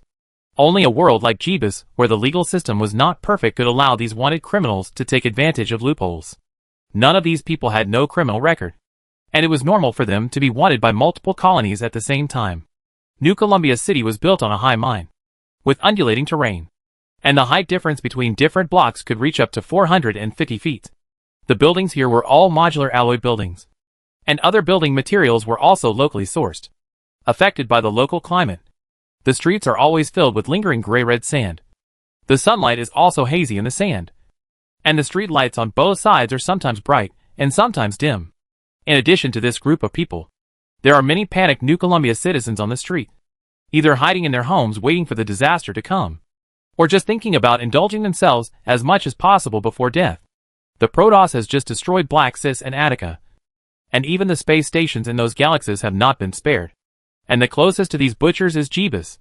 There are about 100,000 people living in New Columbia, and this is only the number of permanent residents. At this moment, not only New Columbia, but also the people of Gobus are crazy about escaping this planet. Millions of people are scrambling for tickets to escape to other worlds, and it is hard to get them. Poor people can't buy tickets at all. What are you afraid of? There are many people who want to buy them, and are willing to pay a high price. As long as you take them out, you won't have to worry about sales. Among this group of people, a tall man in a gray cloak is their leader. If we throw away these 3 children, we can't accommodate more people. We don't have to waste a month's work just to earn a few tickets. Speaking of money, wouldn't it be quicker to rob a bank during this chaotic time? These pirates do dirty work like kidnapping children, but they have a clear purpose. This small group mainly collects children with psychic talents for the Terran Federation Ghost Project in places like refugee camps on the Edge world. Sometimes these criminals also buy from other human traffickers at low prices and sell them at high prices. If the benefits are far greater than the risks, they will even break into other people's homes and take the children away directly. Not all parents, in fact, a large majority of them believe the Federation's lies and believe that they would be able to succeed if they handed their children over to the Federation. At this time, someone had to do this kind of thing. Who the hell wants these supernatural children except the psychopaths of the Ghost Project? Another woman wearing a cloak asked back. The Terran Federation was destroyed a month ago. Now it is the Earthlings who control Tarsones. They will not pay a high price for these children. This is a woman wearing a black leather jacket and leather pants. She has an incredible figure, and it can be seen that she has undergone plastic surgery. She wears earrings and a nose ring. And her bare chest, neck and thighs are all tattooed with some kind of beast pattern. It is a monster with a lion's head, a goat's body, and a snake's tail. This is the symbol of the notorious Chimera pirates. In terms of notoriety, only the New Trinidad pirates can be compared with Chimera. But the former's evil deeds are more about harassing interstellar shipping. In the vulture that the woman was riding was a bald, 8-foot-tall man who looked so strong that he could kill a bare-toothed beast chieftain with one punch. His worn-out jacket was filled with small packages of drugs and injection needles. And he obviously couldn't live without them. In the back seats of the vultures behind were tied a child between 4 and 10 years old, who were all sleeping due to the effects of the drugs. I said, "There's no shortage of buyers. If it doesn't work, sell it to the Umoyans," the tall man said, and suddenly stopped his vulture. And the cars behind also stopped. "Joe, you idiot. Where is the ship parked?" If she was nearby, the sensor in my pocket would have beeped. "Boss, I don't know anything. We used to park here. Damn it. If you can't find the ship before the Protoss burn this place to ashes, I will make you live a life worse than death," the tall man roared. Everyone in the Copperless sector knows what a brutal race the Protoss are. They can burn a planet into glass crystals with a snap of their fingers, and the people on it will be burned to ashes. The Protoss are a group of warlike aliens, crazy space roaming gladiators, and the largest group of arsonists in history. In the information known to mankind, the Protoss only bring destruction. What a ride, brother. The price is negotiable. Absolutely fair. At this moment, several long shadows appeared on the streets of New Columbia. They were wearing blue or blue-gray power armor, and the armor was all old CMC-200, but they had been modified beyond recognition by various additional weapon units and batteries roughly embedded in them. The weapons carried by the mercenaries were also varied, but none of them were large-caliber weapons that were enough to blow up a human head. "I am Graven Hill, a good-talking mercenary." The leading man hurriedly introduced himself to the pirates. "Here is my business card. There will be a lot of business to discuss in the future, as long as the price is right." "Thanks, brother. It's not necessary today.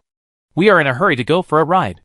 The tall man put one hand on the electromagnetic pistol under his windbreaker, knowing that these mercenaries wearing power armor were definitely not something that a few of his kittens could deal with. He started the vulture and prepared to leave. But more mercenaries came out, almost occupying the entire street, blocking the pirates' way. People who make a living in the marginal world also have a food chain. Mercenaries and pirates usually mix in various gray areas, with cooperation and conflicts. But when the benefits are enough, they don't mind killing each other. "You are stopping us.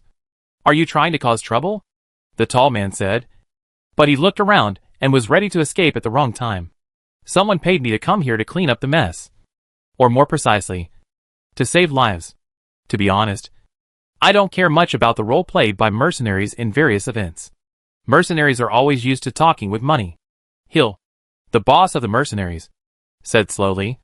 "In short, someone hired me to maintain order in Jeebus and evacuate as many refugees as possible. They may not have enough manpower now, and there are wars everywhere in the galaxy. This is the best, however, as long as the money is enough. It's the same even if I'm asked to kill the people here. So, it was the federal government of Jeebus who hired you?" The tall man wanted to say that he was also a refugee. It's not that he couldn't bring himself to do it, but they looked like human traffickers. Times have changed, man. Now it's the era of the Terran Empire. "Oh, this is the latest news. The Earthlings have been defeated by Augustus Minsk. The Emperor of the Terran Empire is the most trustworthy person in the Copperless sector. We are Chimera pirates. This matter will never end." The pirate leader was anxious. "Listen, man, I don't have time to talk to you. Either let us leave here, or we will die together. After all, they are mercenaries. They will go wherever there is money. But the Protoss is coming soon. You don't want to die. But I want to die. I want you to guess." Hill pulled out his pistol faster than the sound. He and the pirate leader raised their heads at the same time, and shot the other's head off with one shot. And a cloud of blood mist immediately scattered in the air. In a moment, Hill's mercenaries and the Chimera pirates opened fire at the same time. The mercenaries' shooting skills were deadly accurate, and they blew up the pirates' heads in a few shots. The Chimera pirates, who were chased all over the Star region by the peasant rebels of the Revolutionary Army and dared not to say a word, dared to ask us for trouble. Hill's deputy Remy Harris said, "Bah! Shame on you. Look at those children," Hill shouted. And several mercenaries immediately went to rescue the children kidnapped by the pirates. Then, Hill nodded in a direction. It was a former federal ghost agent who worked as a mercenary. It is said that this taciturn ghost agent was rescued by Augustus Minsk's Revolutionary Army. After that, he did not join the Revolutionary Army, but chose another life. The ghost agent joined Hill's mercenary group with only one additional requirement. That is, if she met a child who had suffered the same experience as her, she must save them. What should we do with these children? Harris took a petite blonde girl from a mercenary. At this moment, this cute child was sleeping soundly in his arms. There was a note in her pocket. Delta and block. New Sydney people. It's no big deal to have a few more mouths to feed in the group. The employers in the Terran Empire may be able to take them in. Hill doesn't like children and has no interest in saving people. But one of the rare good points of him is that he keeps his promises. Citizens of New Columbia, the Emperor of the Terran Empire hired me to save you and dispatched a lot of transport ships. Now you can go with us. Hill looked at the child and spoke loudly with a loudspeaker. Usually, mercenaries will not reveal the name of their employer unless it is required by the contract. We have a spaceship, and the Emperor of the Empire, Augustus Minsk the Great, has already paid for your ticket. He said loudly, "Don't take anything with you. Leave quickly. The Emperor asked me to bring you a few words. No matter your birth, religion, beliefs or political inclinations, you are all Imperials today. Live and pay back the money." As if to confirm Hill's words, several transport planes appeared from the hazy clouds, and people immediately exclaimed and shouted in ecstasy. Hearing Hill's words, the citizens hiding in their homes suddenly felt very hesitant.